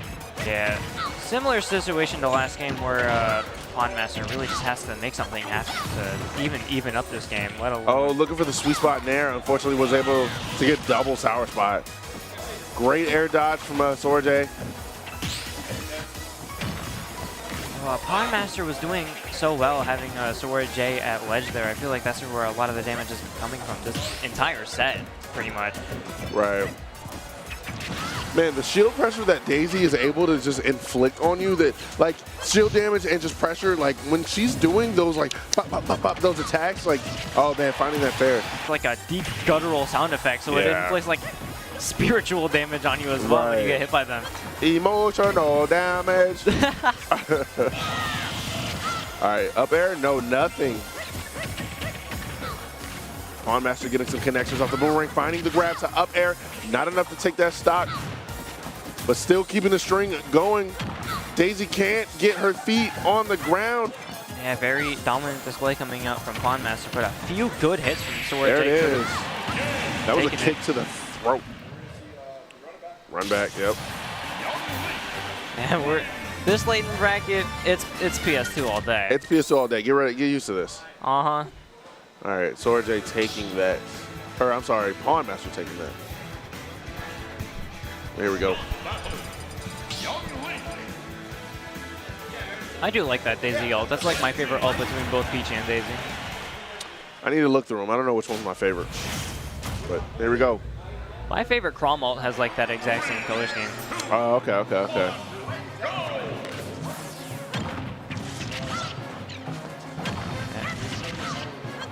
early lead coming up from Pawn Master. Really just getting a lot of mileage out of that boomerang. What are they talking about?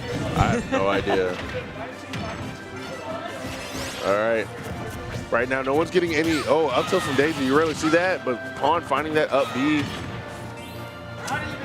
I like that combination there. Yeah. It feels like Pawn Master's actually been like picking and choosing when he's going to use up B really effectively. I feel like they've hit a lot, just like that. Yeah, it's not. There's always intent with those up Bs, and that's what I love to see. And I feel like it's kind of a mixed bag with Pawn Master because I've seen previous performances where like there it is. Sometimes the uppies were like a bit too overzealous, but I feel like he's in the zone now. Like he's always pulling them out at the right time, just like there. Yeah. Oof. All right, Pawn makes it back safely. But Sora J, oh my goodness, Sora J just short hopping at the corner like that is so scary because you don't know what Daisy's gonna do. It was so intimidating just because back air just comes out so fast. You have no way of reacting to it. I think it was a winky face too. Any of these like opportunities to get those major like aerial strings with the turnips. I feel like that's like the biggest. Oh my goodness. And then of course, right as I say it.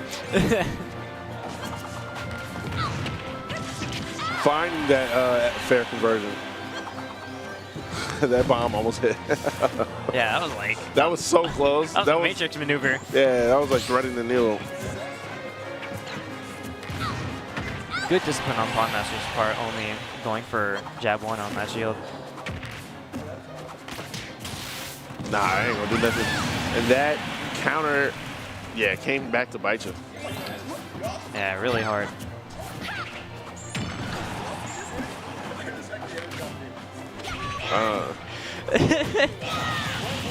Sorry.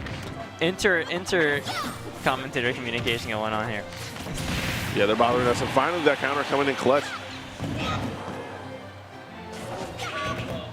That's not going to do anything. Yeah, Peaches down there kind of sucks. I liked the idea with that down smash. You almost got it. Almost.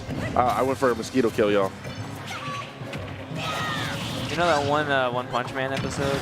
I've never watched that show. Oh, Sorry. well, he spends like an entire episode just trying to get this one mosquito, but it keeps evading him. But getting back into the game. Ooh, yeah, that up smash is very punishable if you don't, and that's it. No bomb, yeah, that's a wrap. Yeah. Luckily, Pawn Master Stick has. face. Oh, I was gonna say, luckily Pawn Master has one more stock to take this game, but. Oh, how the tables have turned. And then pulling Mr. Saturn. Oh my goodness. That's crazy. Yo, Peach's luck, like all of Peach players' luck is like insane. But nothing off of it. Wow. Oh no. Come back.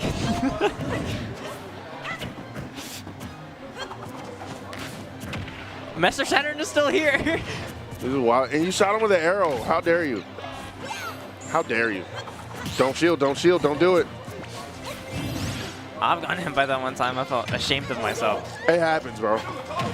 I mean, Saturn's Mr. Saturn, no. His time has come. But Saturn's good at doing that. Just like even just the threat of Saturn being on the field, I don't think Pawn Master shielded like once that entire time, and it allowed Sword J to just get a bunch of hits off. But there it is. It is all for naught as that. All right. Forward throw will take the game.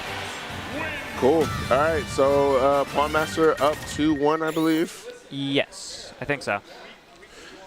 This is going to be a huge win for either player. I know, like, we're in the top 8, and, you know, according to seeding, I want to say, oh, definitely, Sword J seeded number 2. So this will be an upset in Pawn Master's favor. But both of these players, in my opinion, are very evenly matched. So whoever wins this one will be a good win to put on the resume. Indeed. We love Maryland. Yeah, Camel yelling out, "We love Maryland." I mean, it's an upgrade from earlier because he kept saying like, "I love Fortnite" earlier. So was he really? Oh yeah. God.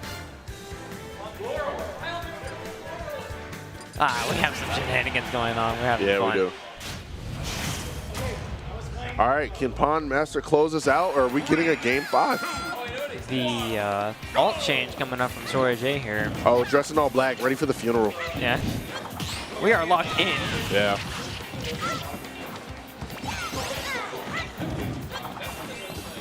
It feels like it's always like a 50-50 chance on whether a Peach or Daisy player is going to be able to follow up out of that dash attack. It feels like. Yeah, it's definitely a percent in DI thing, but I don't know the intricacies of it. I'm sure a Paisley player could tell me, but you know. Oh boy. Very intense projectile pressure coming up from Pawn Master here. And that's going to be a, free punish there. Dot eyes. Oh, what the Z drop? What the Z drop was that? Yeah, I think the dot eyes is like the second most powerful behind the Stitch Face. I thought it was Winky Face. I'm not sure. I know dot eyes is the one that. Dot eyes is good, yeah. Dot eyes is the one that Home Run Contest gives you. I know that fun fact. Ah, I didn't know that. And that's going to take the snow. Great DI from Sora J there. Hey, Yeah. yo, the fact that he was able to squeak out that nair, come on, son. It's such a grimy move to hit. You feel like, It oh, really is. he whipped his fair. I should be able to come in and punish. Nah, catch this foot. Oh, man, what a delay there. I love that. Uh-oh, uh-oh. 45, so this is very scary for Pawn. And Yeah. this is a bad spot. And I think that's a, what is that? No, I couldn't see. It was like that, like wide eyes. I don't know how you describe Still that. unable to find this kill. I know this is frustrating for Sora J. And what a bomb to up B, to up air conversion. Putting on this extra damage. Everything's going to count here. Oh my goodness, still going with it. Yeah, Pawn Master just really. That's going to be punished. Yeah. All right. Yeah, unfortunately with that up smash. If Pawn was able to take that stock, man, we would have had a different game on our hands. But it's still, Pawn still has a lot of ground to make up because any damage like this right now is going to be your detriment. Yeah, like these devastating nairs coming out. Turning your deficit and just making it so much worse. Here we go. Not close enough. That spacing was a little off for Pawn to close out. Oh, come on. All right, no. Wow, that nair's a little quicker than that fair. That fair not even taking the stock. If I'm Pawn Master, I'm like, I want to kill this Daisy now. Yeah. And just not finding the mark with any of these. That's a wrap. No punish from Sora J. That missed the opportunity. I feel like turning nerves are coming out. The frustration's coming out. Ugh, good. He cleared that last hit. Pawn Master just really desperately needs to find this kill. Finally And gets there it it with is. that arrow into up air. All right. Another Mr. Saturn. Oh my Hey, god. hey, yo, check that SD card, son. And then in the dot eyes. And then a dot eyes. Check the SD card. This player's cheating. Although, shame on you for throwing Mr. Saturn off the... What? Check that. Check the SD card. Check the SD card. The RG gods are on Sora J's side 100%.